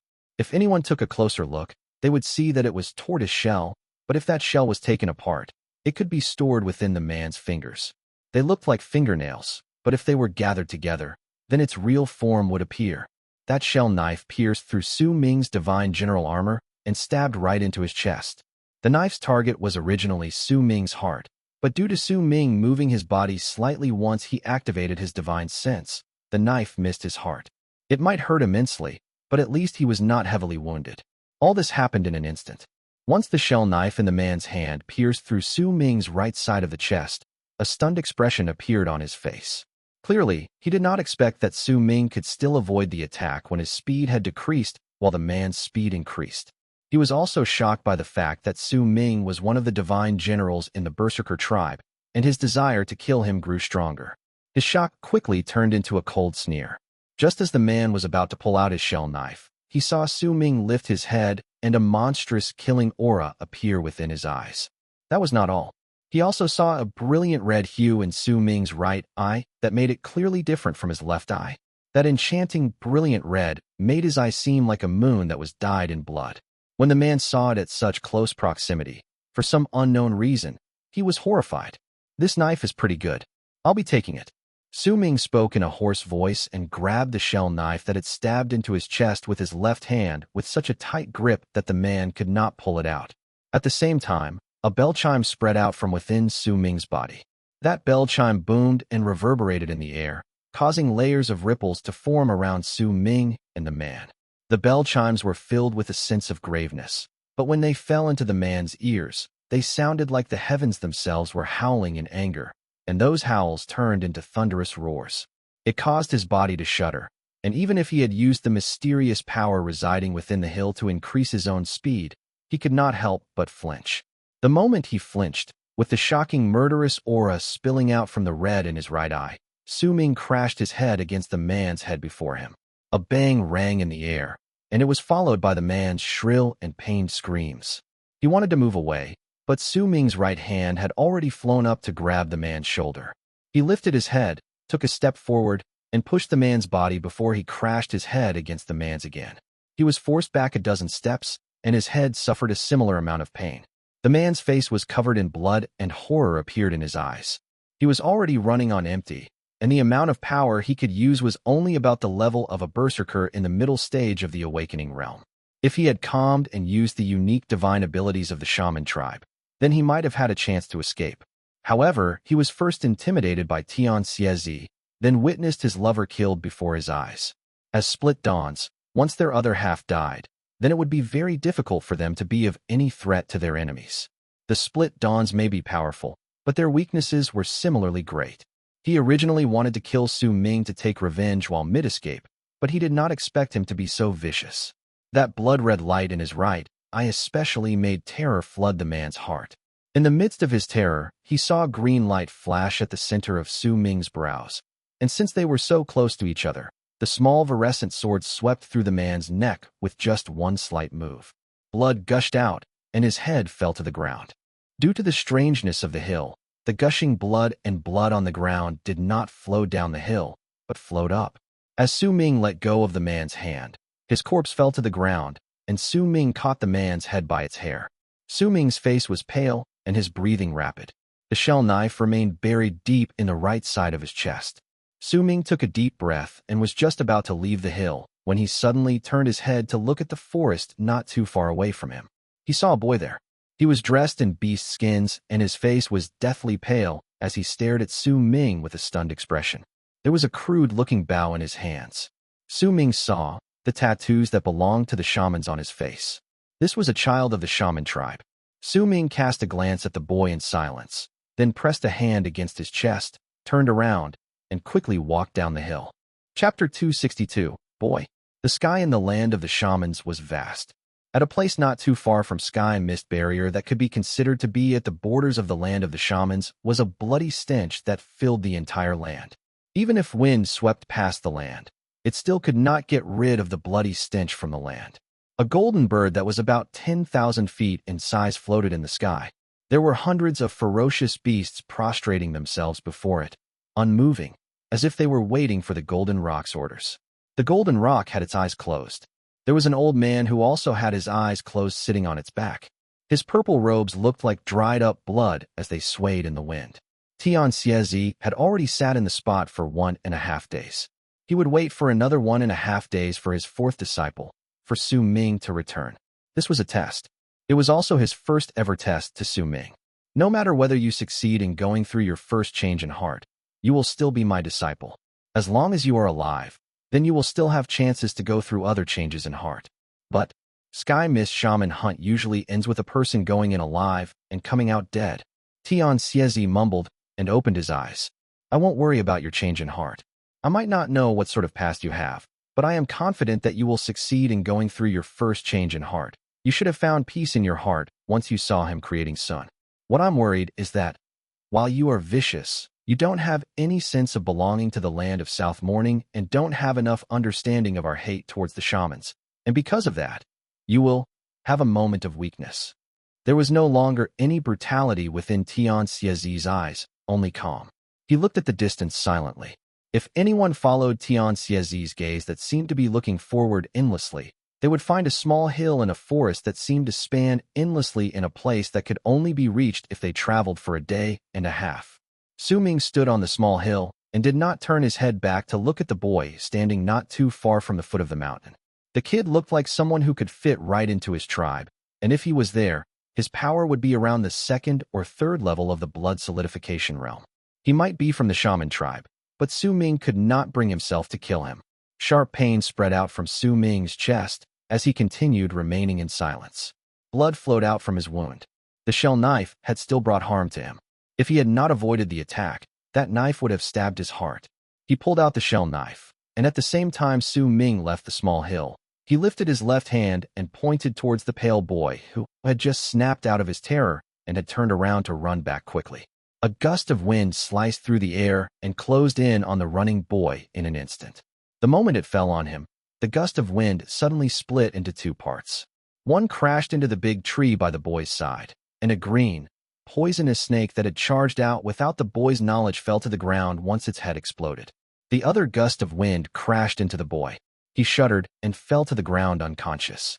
Only those who had mastered awakening fine control could make the wind formed from the fingers split into two, and Su Ming's fine control had already arrived at an incredibly precise state. I won't kill you, but only if you don't go back and reveal my whereabouts. Su Ming left the small hill and went back by the same path he'd taken forward. He had already used more than a day's time for this chase. Now that it had ended, he did not stop to rest, but instead used the quickest speed to run so that he could get back within the 3 days, in the time limit his master had given him. Su Ming was extremely careful as he traveled through this unfamiliar land that belonged to the shamans and was filled with all sorts of dangers. He knew that he should have killed the boy, but he just chose to make him unconscious. After the time it takes to burn half an incense stick after Su Ming left, the boy's body suddenly jolted. A mysterious energy had appeared out of nowhere and made the boy wake up beforehand. The boy opened his eyes and first examined his body. Once he learned that he was uninjured, he saw the poisonous snake that had lost its head by his side, and he was momentarily stunned. Yet it only lasted for a brief moment before it disappeared quickly. There was no longer any hint of shock on the boy's young face when he looked at the small hill. All traces of it were replaced by ruthlessness and hatred. He got up and ran back to where his tribe was at full speed. He did not stop as he ran, and as he did so, he bit his tongue and coughed out a mouthful of blood, then closed his eyes. When he reopened them soon after, that blood of his had turned into a small blood-red bird. The bird flapped its wings and charged into the distance at shocking speed before disappearing without a trace. In a place that was not too far away, a village could be found on a spot where the forest was cleared. The mud on the ground was filled with sand so that it was firm. There was also a large plot of land in the distance that was planted with vegetables. Laughter could be heard from the village. Men belonging to the shaman tribe with tattoo-filled faces could be seen occasionally roaming the village with wary expressions on their faces. Yet when an hour later they saw the red bird that suddenly flew out of the forest, their expressions immediately changed. that small red bird flew into the village and straight away went into one of the houses in the village. There was an old man sitting within the house. The old man was half naked and only had a beast skin wrapped around his waist. There was a small cauldron before him, and it was burning with some herbs. Wisps of smoke seeped out of the cauldron and were sucked into the old man's eyes, ears, nose, and mouth as he breathed in, before coming out of his pores, enveloping him in a hazy, distorted aura. There were two beautiful girls from the shaman tribe behind him. They knelt by his side and fanned him gently with fans made of big leaves. The breeze was very light and could not blow away the wisps of smoke. The entire house was silent. Yet the moment the small red bird broke in, the old man suddenly opened his eyes, and within one of his eyes, for pupils could be seen, the small red bird closed in and landed before him the moment the old man opened his eyes. With a bang, it turned into a layer of blood fog, and as the old man inhaled, the fog was taken into the old man's eyes, ears, nose, and mouth. Once he did so, the light within his eyes immediately flickered as if pictures had just appeared out of nowhere before his eyes, allowing him to see everything clearly. A berserker. A cruel and bloodthirsty smile appeared on the old man's face, and he licked his lips. If any berserker saw his tongue, they would definitely be taken aback, because the length the old man's tongue had clearly exceeded the normal length of a human's tongue. It looked like that of a snake, and it seemed as if the old man wanted to. He could lick his own hair. With that bloodthirsty and cruel smile on his lips, the old man stood up, and once he walked out of his house, he spread out his arms and let out a low growl. Once he growled, the entire tribe instantly fell silent. All the people turned their gazes towards the old man. "Can you smell it?" The old man's voice was hoarse, ghastly. "This is the smell belonging to a berserker. This smell is the sweet smell of a berserker's blood. A berserker has entered the forest where our lizard god lives. He has walked on our land and killed a warrior of the shaman tribe. He has disturbed the lizard god within the forest. Kill him. Take his head and hang it outside our tribe. Dig out his heart and squeeze the blood out. His blood will be drunk by the powerful shamans of our tribe. Kill him and pull out his teeth so that we can hang them off our necks as trophies." A short period of silence fell among the people before the entire tribe erupted in a maddening roar. That roar came from all the shamans within the tribe, and ruthless looks could even be seen on some of the children, women, and the elderly. The old man took a step forward and turned into a long arc as he charged out of his tribe. Around 20 other people followed behind him, charging swiftly into the forest beyond the village. Once they left the village, they split into two teams. The old man led a few men and flew into the sky.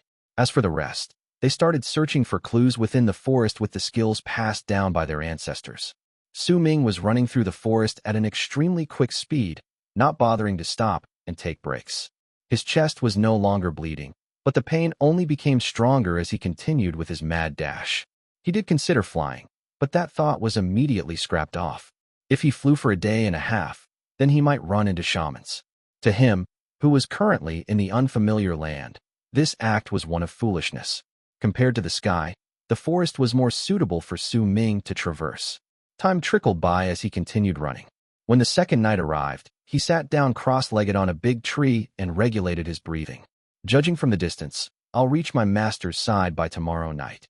Su Ming touched his chest, and a blood-red hue appeared in his right eye. It had been a long while since he had suffered such a grievous injury. His trip to the shaman tribe this time allowed him to see the mysteriousness surrounding the shaman tribe. This would prove extremely useful to him during the Sky Mist shaman hunt a few months later, because the experience he obtained from hunting the shaman alone in their land was not an experience everyone could have. As he breathed in the air of the forest that belonged to the shamans, Su Ming felt as if the oppressive feeling pressing against his heart started to fade away. "I didn't expect, Master, to have the shaman's sacred beast. I may not know what a sacred beast is, but with just one roar, he made the spirit medium crumble and killed one of the split dawns, while heavily injuring the other, and all the other shamans around the area died. This power." Su Ming sucked in a deep breath. He just remembered that he had seen a sacred beast like this before. In his memories, he saw clouds tumble about in the sky like black fog, and it spread out to cover an area that was about thousands of leagues. Within that fog was a gigantic mackerel pike. There was a girl standing on the mackerel pike. Uncle Master Bai could actually fight against a sacred beast? Su Ming was stunned. As he saw and experienced more things, he gained a new understanding towards Uncle Master Bai's strength. Just as Su Ming was pondering over his master and Uncle Master Bai, and was shocked by the might of the Shaman tribe's sacred beasts, his eyes suddenly gained a serious look and the blood-red light in his right eye shone. His entire body tensed up like a strung bow and he leapt out of the big tree he sat on in an instant. He could clearly sense a dozen shamans within an area of 3,000 feet around him with his divine senses. Those shamans were charging towards him with vicious cruelty and with an eager thirst for blood in a manner as if they were trying to surround him. The first sight that entered his mind at that moment, he sensed those shamans was the boy he had knocked unconscious with the wind he'd summoned from his fingers.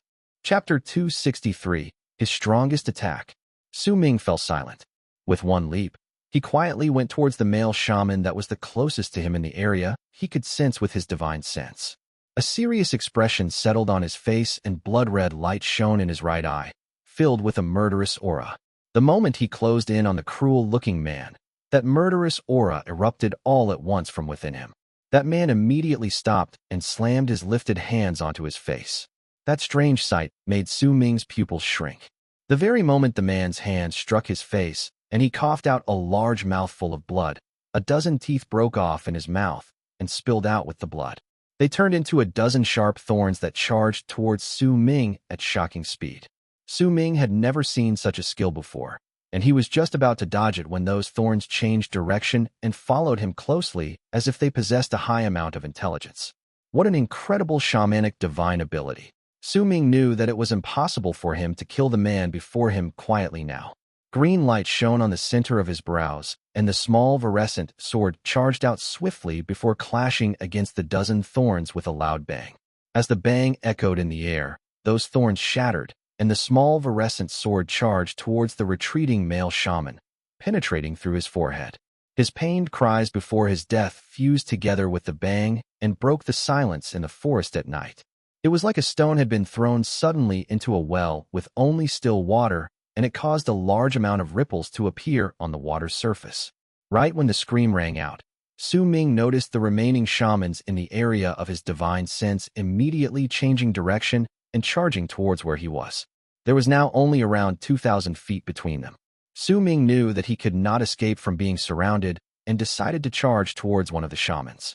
He dashed forward at an extremely fast pace, and as green light shone beside him, a bang resounded in the sky. A corpse without his head fell down before Su Ming. Right then, there was only 1,500 feet between the remaining people and Su Ming. He lifted his head and lightning swam through his entire body. Right at the instant crackling sounds reverberated in the air, a ball of lightning surrounded him. It spread outwards, and the sky and earth rumbled. If anyone was to look from above, they would see that the land had turned into a pool of lightning, and Su Ming stood in its center. The swimming lightning spread outwards at a frenzied pace, and as lightning traveled through the land, mud would shatter, trees would wither, grass would turn into dust, and most of the people who were about 1,000 feet away from him shuddered. However, 2 of these dozen people could not be held back. Their bodies faltered only for a moment before they charged towards Su Ming. Right when these 2 people closed in and appeared within Su Ming's sight, bell chimes reverberated from within him. Those rumbling bell chimes turned into sound waves that crashed into the incoming duo. They forced one of them to slow down, but there was still one who did not slow down in the slightest and closed in on Su Ming. That person was a middle-aged man with a long scar left behind by a knife on his face. That scar caused the tattoo on his face to look as if it was split in half. There may have been ruthlessness reflecting off the light in his eyes, but under that ruthlessness was calmness. This person's power would be equivalent to a Berserker between the later stage to the peak of the awakening realm, and he was only one step away from reaching the bone sacrifice realm. If Su Ming had been at full health, he could fight against this man and win. However, Su Ming was injured, and his knowledge regarding shamanic spells was terribly limited. That was why if he fought against him, he would not be able to end the fight quickly. Once the fight was dragged out, then the chance he created with lightning and the bell chimes would be wasted. Once it was wasted and the people around him recovered, they would surround him. If Su Ming wanted to break through, he would have to pay a big price to succeed. Besides, Su Ming had no doubt that there were other shamans who had sealed off his path in the sky. If he dragged this out even further, then there would be more shamans who would arrive on land as well. Once a shaman who was equivalent to a berserker at the bone sacrifice realm arrived, then Su Ming would not be able to fight back.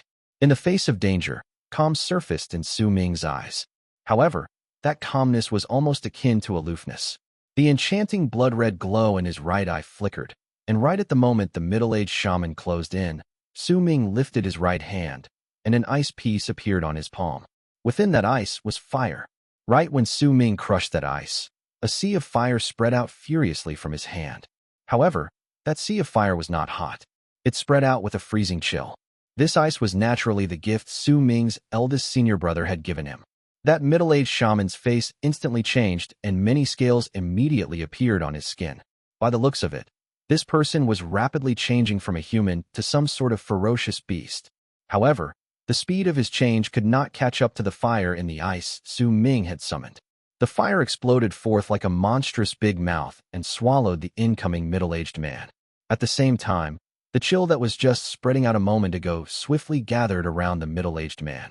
Cracking sounds that made Su Ming suck in a sharp breath rang through the air, and a scene of icy fire that shocked even Su Ming appeared before his eyes. The middle-aged man, caught in between the state of being human and beast, was sealed inside a large block of ice. His horrified expression was filled with disbelief. Su Ming saw a ball of fire within his body. That fire did not seem to be burning, but Su Ming saw that frozen man's body turn black, and within the ice, he turned into a mass of black ash. All of this happened in an instant. The power of that ice let Su Ming gain a new understanding towards his eldest senior brother's power. However, this was not the time for him to think too deeply into it. With one leap, he charged towards the shaman who was forced to stop due to Han Mountain Bell. That person was not a man, but a woman. The woman was already in the middle stage of her life and had an ordinary face. The tattoo on her face flickered, and she had an equally vicious look on her face as the man had.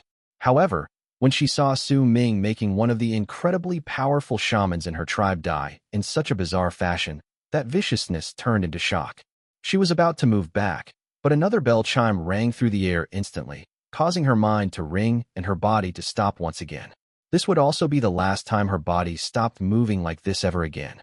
In the span of a breath, Su Ming went past the woman like lightning, and once he did so, he brought with him a head gushing with blood. The woman's body fell to the ground twitching. The moment her corpse fell to the ground, Su Ming panted harshly. His face was pale, and the wound on his chest worsened. In a short amount of time, he had killed multiple people.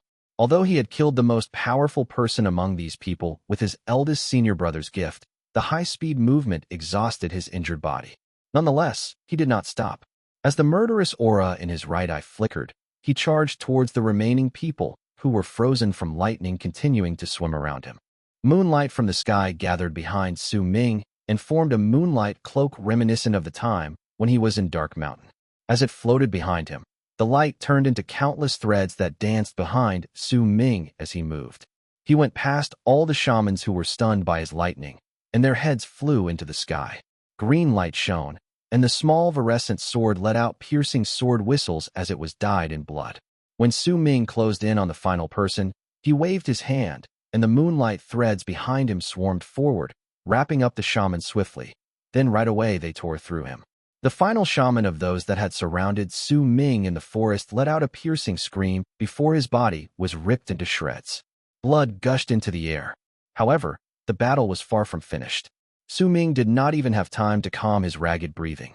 Almost at the instant after the final shaman was slaughtered by the moonlight threads, a furious roar came from the sky. "How dare you, Berserker!" The voice was like thunder and shook Su Ming.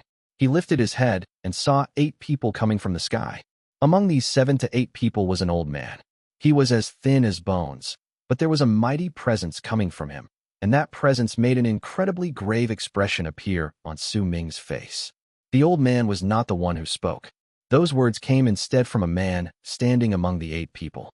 That man's power was at about the same level as the strongest shaman Su Ming had killed just now. There was something else that made Su Ming's pupils shrink. Besides the old man, all the people in the sky stood on ferocious beasts that looked like ligers, and all of them were roaring at him. The old man did not move, but the remaining 7 people all charged towards Su Ming. The ruthlessness in their eyes, their thirst for blood, and the mighty presences made the exhausted Su Ming feel as if he was caught between life and death. Su Ming hadn't expected that the results of that one merciful act could be so terrible. He had clearly saved the boy's life before he had knocked him out. He had clearly killed that poisonous snake. Su Ming closed his eyes. He knew that he might have made a mistake. Perhaps, I really made a mistake. As Su Ming mumbled under his breath, he sat down cross-legged and lifted his right hand. In the face of death, right at the instant the 7 people from the sky came charging towards him roaring, his mind became empty. There was no terror, no regret. He even forgot about life and death itself. The only thing in his heart was the one strike that had become his own after the tens of thousands of strokes he had practiced. He lifted his hand and closed his eyes, then sliced at the sky with a gentle swipe of his fingers. That single slice caused the weather to change. It was as if some seal was broken, but it was also different from the time he had competed against Tian Meng in the 7th summit. Even if Sima Xian bore witness to that single slice right then, he would also find it difficult to find any sort of similarities between this attack and the first style of the god of Berserker's transformation. This one slice was Su Ming's strongest attack. The instant he drew that line, the aloof old man in the sky suddenly changed his expression and waved his arm. Wisps of smoke immediately spread from his body and turned into a gigantic lizard formed from smoke. It stuck out its tongue at Su Ming. Its tongue charged towards him and crashed into the line he had drawn. Chapter 264, 3 Methods. That one stroke was Su Ming's strongest attack from all the divine abilities he had learned. That one stroke came to being after he copied the first style from Sima Xian's god of Berserker's transformation and drew it repeatedly day and night with a clear mind, allowing this one line to contain his own creation. That one line was no longer Sima Xian's sword slash. Neither was it that stroke he had used that day when he competed against Tian Meng. It was instead a combination of his life up to this point. All the difficulties he had went through in the land of South Morning, his memories in Dark Mountain, and once all these things combined together into this one line, this one stroke became creation itself. This line that Su Ming drew couldn't be found in the world before this. This line seemed to have been born out of nothing, and because of this, it became Su Ming's first ever creation. With that one line towards the sky, the weather changed, but the wind and clouds remained still. As that line sliced through the air, the tongue from the lizard that was formed from the old shaman through the smoke that came out of his pores clashed into it. A piercing cry and thunderous bang suddenly reverberated through the forest and the entire land of the shamans. It was as if the sounds had pierced through the sky itself and spread in all directions. The tongue from the gigantic smoke lizard shattered instantly, destroyed by the one line Su Ming had created with his fingers in the world. Things were far from their end, though. The moment the lizard's tongue exploded, the expressions on the 7 shamans who had pounced onto Su Ming changed. A light flashed briefly in their eyes, but that light did not come from within them. It was instead a reflection of the light caused by the line Su Ming had drawn. And the instant the light shone, these 7 people started trembling, and the person standing right at the front exploded, turning into a layer of blood fog that scattered in the air. Vicious trembles wrecked the 2 people behind that man, and their right arms and right legs were separated from their bodies as if they had been cut off by a sword. Screaming in pain, they fell back. As for the person behind them, a terrifying long mark had appeared on his chest. It was as if his chest had turned into a drawing board, and that one line from Su Ming fell on his chest. He coughed out a large mouthful of blood, and his face turned deathly pale. Horrified surprise appeared on his face. The 4th person behind the man who exploded was a man in his 20s. He was handsome and did not have a lot of tattoos on his face. However, there was now a line of blood tearing apart his face, stretching from his forehead right up to the right side of his chest. Blood flowed from the corner of his lips, and he staggered back a few steps before he finally managed to stop. The beast's skins on the upper body of the 5th person disappeared like ashes in the wind. There was a faint bloody line where his heart was, but even though it was faint, it had still cut through his skin and made blood flow from that wound. The 6th person's clothes were also torn apart, but there was no wound on his chest. Nonetheless, his face had gained a deathly pale hue. The final person was completely uninjured, but he was also the one who was shaking the hardest. He had just witnessed one of his comrades killed, 2 mutilated, another one heavily wounded, while the rest of them sustained various degrees of injuries. The source of it all was the Berserker before them, who had done all this with a seemingly effortless slash from his right hand. That one slash captured his soul and stunned his heart. As this person fell into a state of shock, a feeling that he could not fight against Su Ming rose uncontrollably in his heart. He was not the only one who felt this way. The other people beside him were the same. When Su Ming drew that line, he had his eyes closed and executed that attack in what seemed to be an effortless manner. It was as if he had just created a picture in the world with a wave of his hand. They were not just wounded in their bodies. Their courage had also taken a heavy blow, including their hearts. They became afraid, frightened. To Su Ming, he had limited experience fighting against the shamans. But similarly, there were also a lot of shamans who did not have much experience fighting against berserkers. While Su Ming thought that the shaman spells were strange and unpredictable, at the same time, the shamans also felt that Su Ming's divine abilities were not just strange, but also filled with a power that they could not understand, and it horrified them. It was just like how no one knew why lightning would appear in the sky, like how they did not understand why rain fell from the sky instead of rising from the land. There might be some people who understood those things, but most of the people in the shaman tribe, they did not. Similarly, Su Ming's line was something they did not understand. In their eyes, this was not a divine ability or an art. They could not understand just how power that could even shock the sky and move the earth be contained in that one stroke which he drew when he lifted his hand. They also did not know that this one line was rarely found within the land of the berserkers, because this was indeed not an art. It was creation. This was Su Ming's world picture creation. This could be said to be the first time Su Ming truly let loose and revealed the complete form of his creation. It was just like his eldest senior brother's sound of creation and like his second senior brother's hands of creation. Right then, Su Ming was showing off his pictures of creation. With the sky as the board and the people as paper, he drew one line through 7 people. It was as if he had just drawn on rice paper with ink. That one line contained such powerful permeating abilities that it spread through several papers. The first paper contained the biggest stain, and the power of that line was continuously weakened until it eventually faded away when it reached the final paper. Su Ming opened his eyes and coughed out blood. The moment he did so, he gained an epiphany. Before this, he had only a fuzzy understanding towards the meaning of creation. There were also things he did not understand about the creation arts that the other berserkers casted. Tian was a good master, but at the same time, he was also a terrible master. There were many things that he did not tell his disciples, leaving them to understand it on their own. Once they gained complete comprehension towards the word, they would understand it. At that instant, Su Ming understood what was meant by creation. Accurately speaking, that one line he drew just now could only be considered as one creation. However, even though it was just one creation, he had still truly created something. It may seem the same as Sima Xian's 10 creations, or even any other 100 creations, but it was in reality completely different. When Su Ming could draw 10 such lines containing his strongest power, every single stroke containing the power of the world, but being completely different from each other, then once he drew those 10 lines, it would be known as 10 creations. If he drew 100 of such lines, then it would be known as 100 creations. If he drew 1,000 lines, then it would be known as eternal creation. If Su Ming could draw something incredibly and unimaginable at his 1,000th line, then he could step up his game and draw 10,000 lines. If they still contained a different form and a different spirit in each and every single one of them, then this final line would be known as the eternal creation that only belonged to the god of berserkers. This one line of his was different from the tens of thousands of lines he drew when he competed against Tian Meng. The tens of thousands of lines that eventually gathered together and developed into his final and complete one line was what was required by the eternal creation art.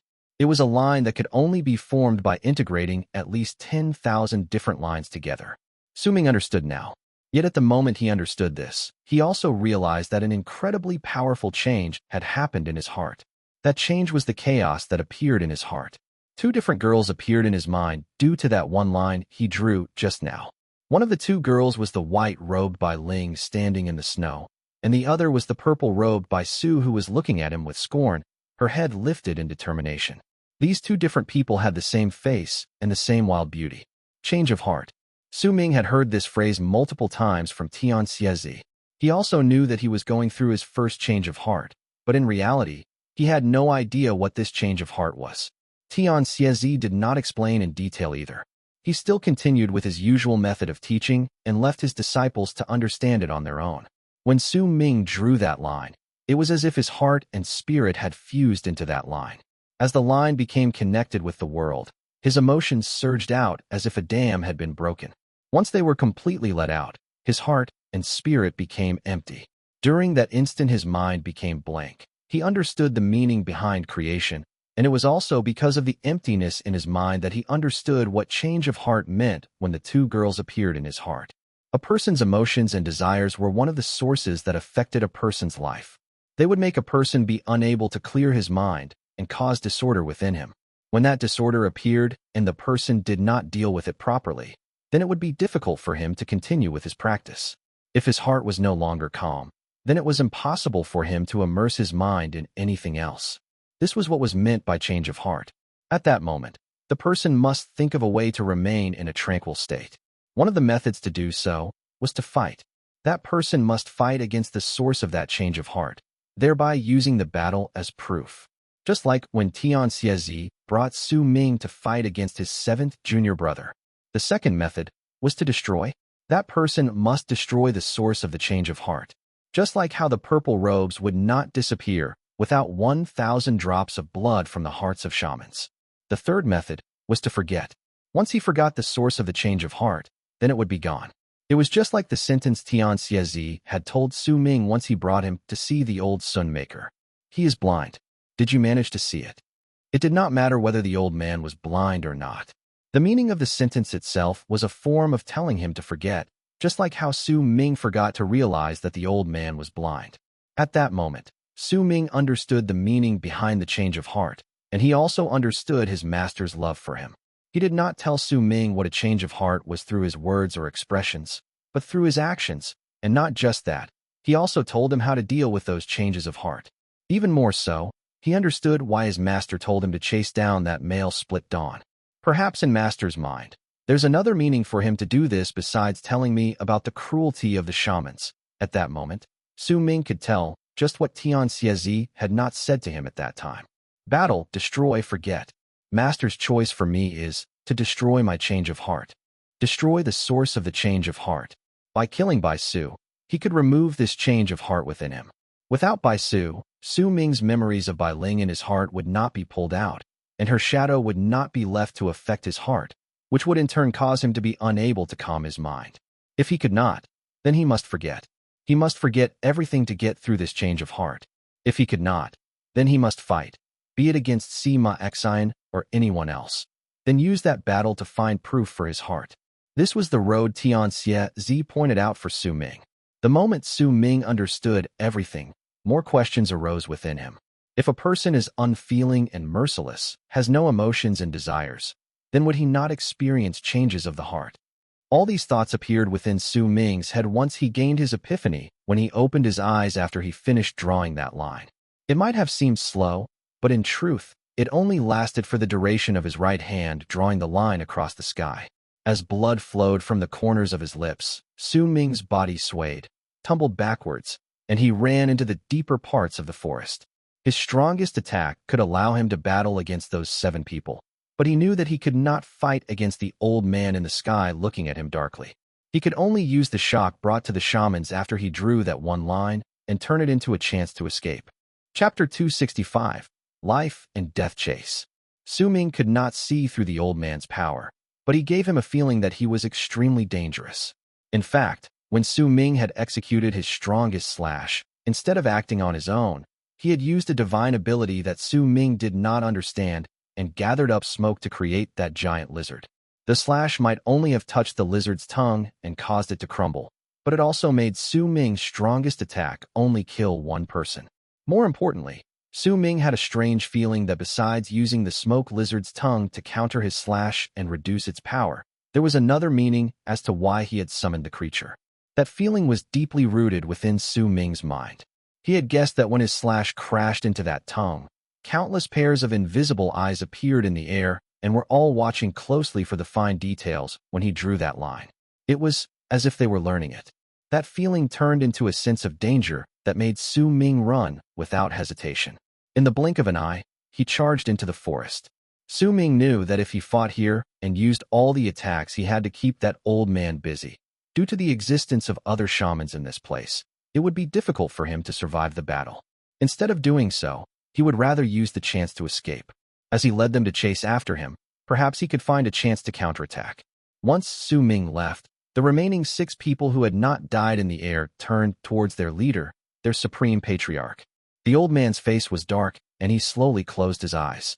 After a moment, he opened them once again, and right at the instant he did so, the gigantic lizard that had lost its tongue and was now floating behind him immediately lifted its head and howled towards the sky. As it howled, wisps of smoke appeared out of thin air around it. Most of them came from the place where its tongue had crashed into Su Ming's / just now. They gathered up and seeped into the gigantic lizard's body, and soon, the shattered tongue appeared once again in the lizard's mouth. The moment its tongue appeared, the lizard stuck it out and drew out an arc at lightning speed. If Su Ming was there, he would recognize that the arc was incredibly familiar to the one line he had drawn previously. However, it was simply similar to it.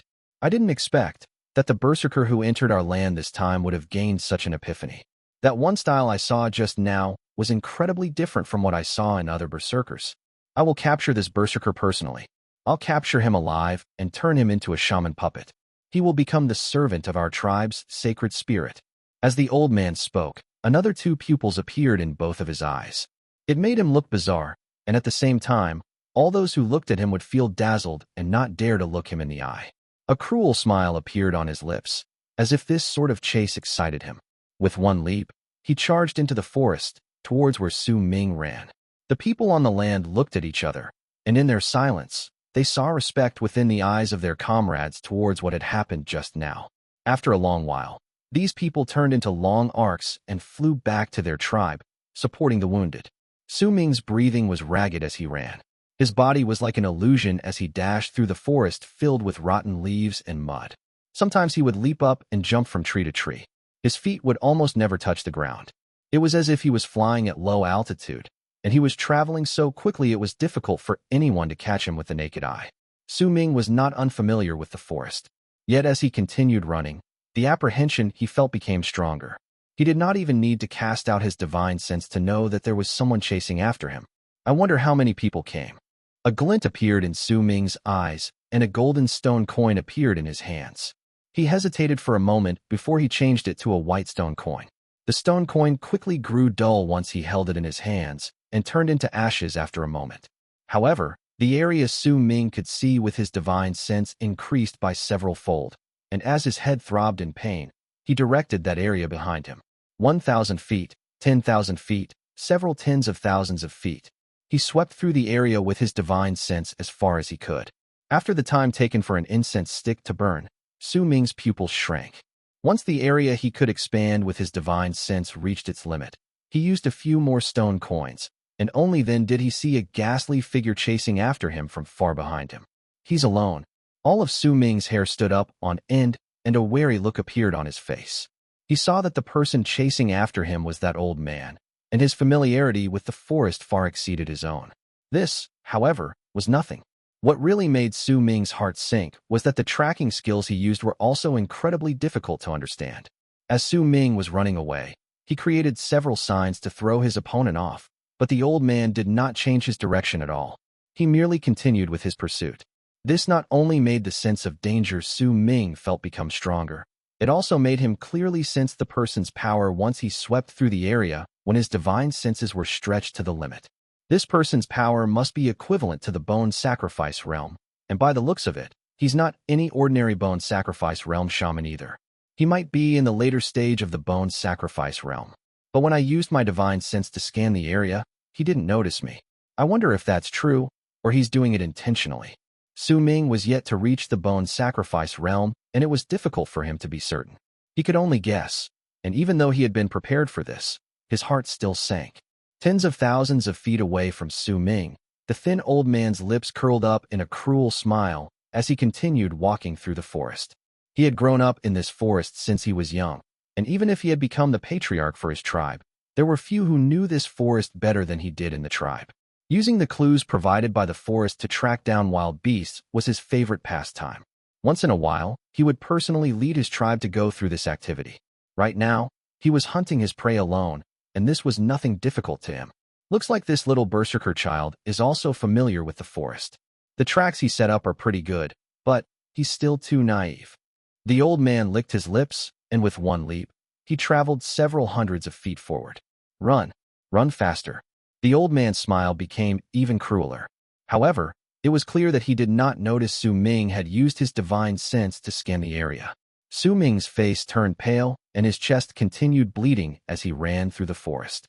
This ceaseless fleeing not only made him tired, it also made the murderous aura in his eyes grow stronger. He had brought out a medicinal pill multiple times as he ran, but a glint would appear in his eyes, and he would force himself to not use it. It's not time yet. I was originally weaker than he was to begin with. With my injuries now, I'll give an even weaker feeling to that old man. Su Ming muttered under his breath, and he started slowing down. As he slowed down, Su Ming's divine sense immediately noticed that the old man became faster. The distance between them was closing down at an alarming speed.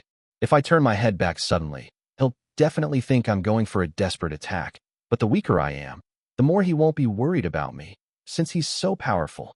The murderous aura made the light in Su Ming's eyes flicker, and his body came to a halt before he changed his direction. He no longer ran away, but instead dashed towards where the old man was. The two of them might not be able to see each other in the forest with their naked eye, but they could both sense the other person's chi. The instant Su Ming turned around and ran towards him, the old man immediately noticed his actions, and a cruel sneer appeared on his lips before his speed increased. A desperate attack, is it? I'll fulfill your wishes.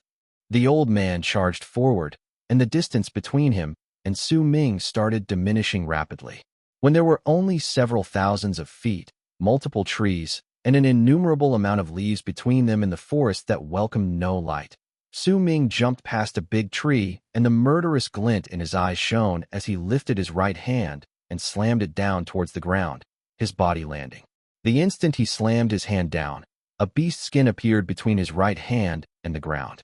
The beast skin spread outwards until it reached a circular area of 100-something feet, and that area instantly turned into a red meadow. The meadow was red in Su Ming's eyes, but to other people this area still looked no different to the forest around it. The moment the meadow appeared, Su Ming shuddered and instantly sat down cross-legged while bringing out some medicinal pills that could heal him. He quickly swallowed them, and the medicinal pills turned into wisps of warmth that began nourishing his body. Once he swallowed the pills, a freezing glint appeared in Su Ming's eyes. He lifted his right hand, and a white scale appeared in it. This item was a gift from Uncle Master Bai. The scale contained some of his power, and this was Su Ming's final trump card. The green sword mark shone in the center of his brows, and lightning swam around his body. Black fog also appeared on his body and turned into his divine general armor, and at the same time, Han Mountain Bell's form began to form faintly within him. Spirit Plunder was also brought out and placed by his side. The pearl floated in midair and shone with an enchanting glow, and like a vacuum that would endlessly suck in other things, it absorbed Su Ming's presence into its own body. Dark clouds filled the sky and dusk was about to be over.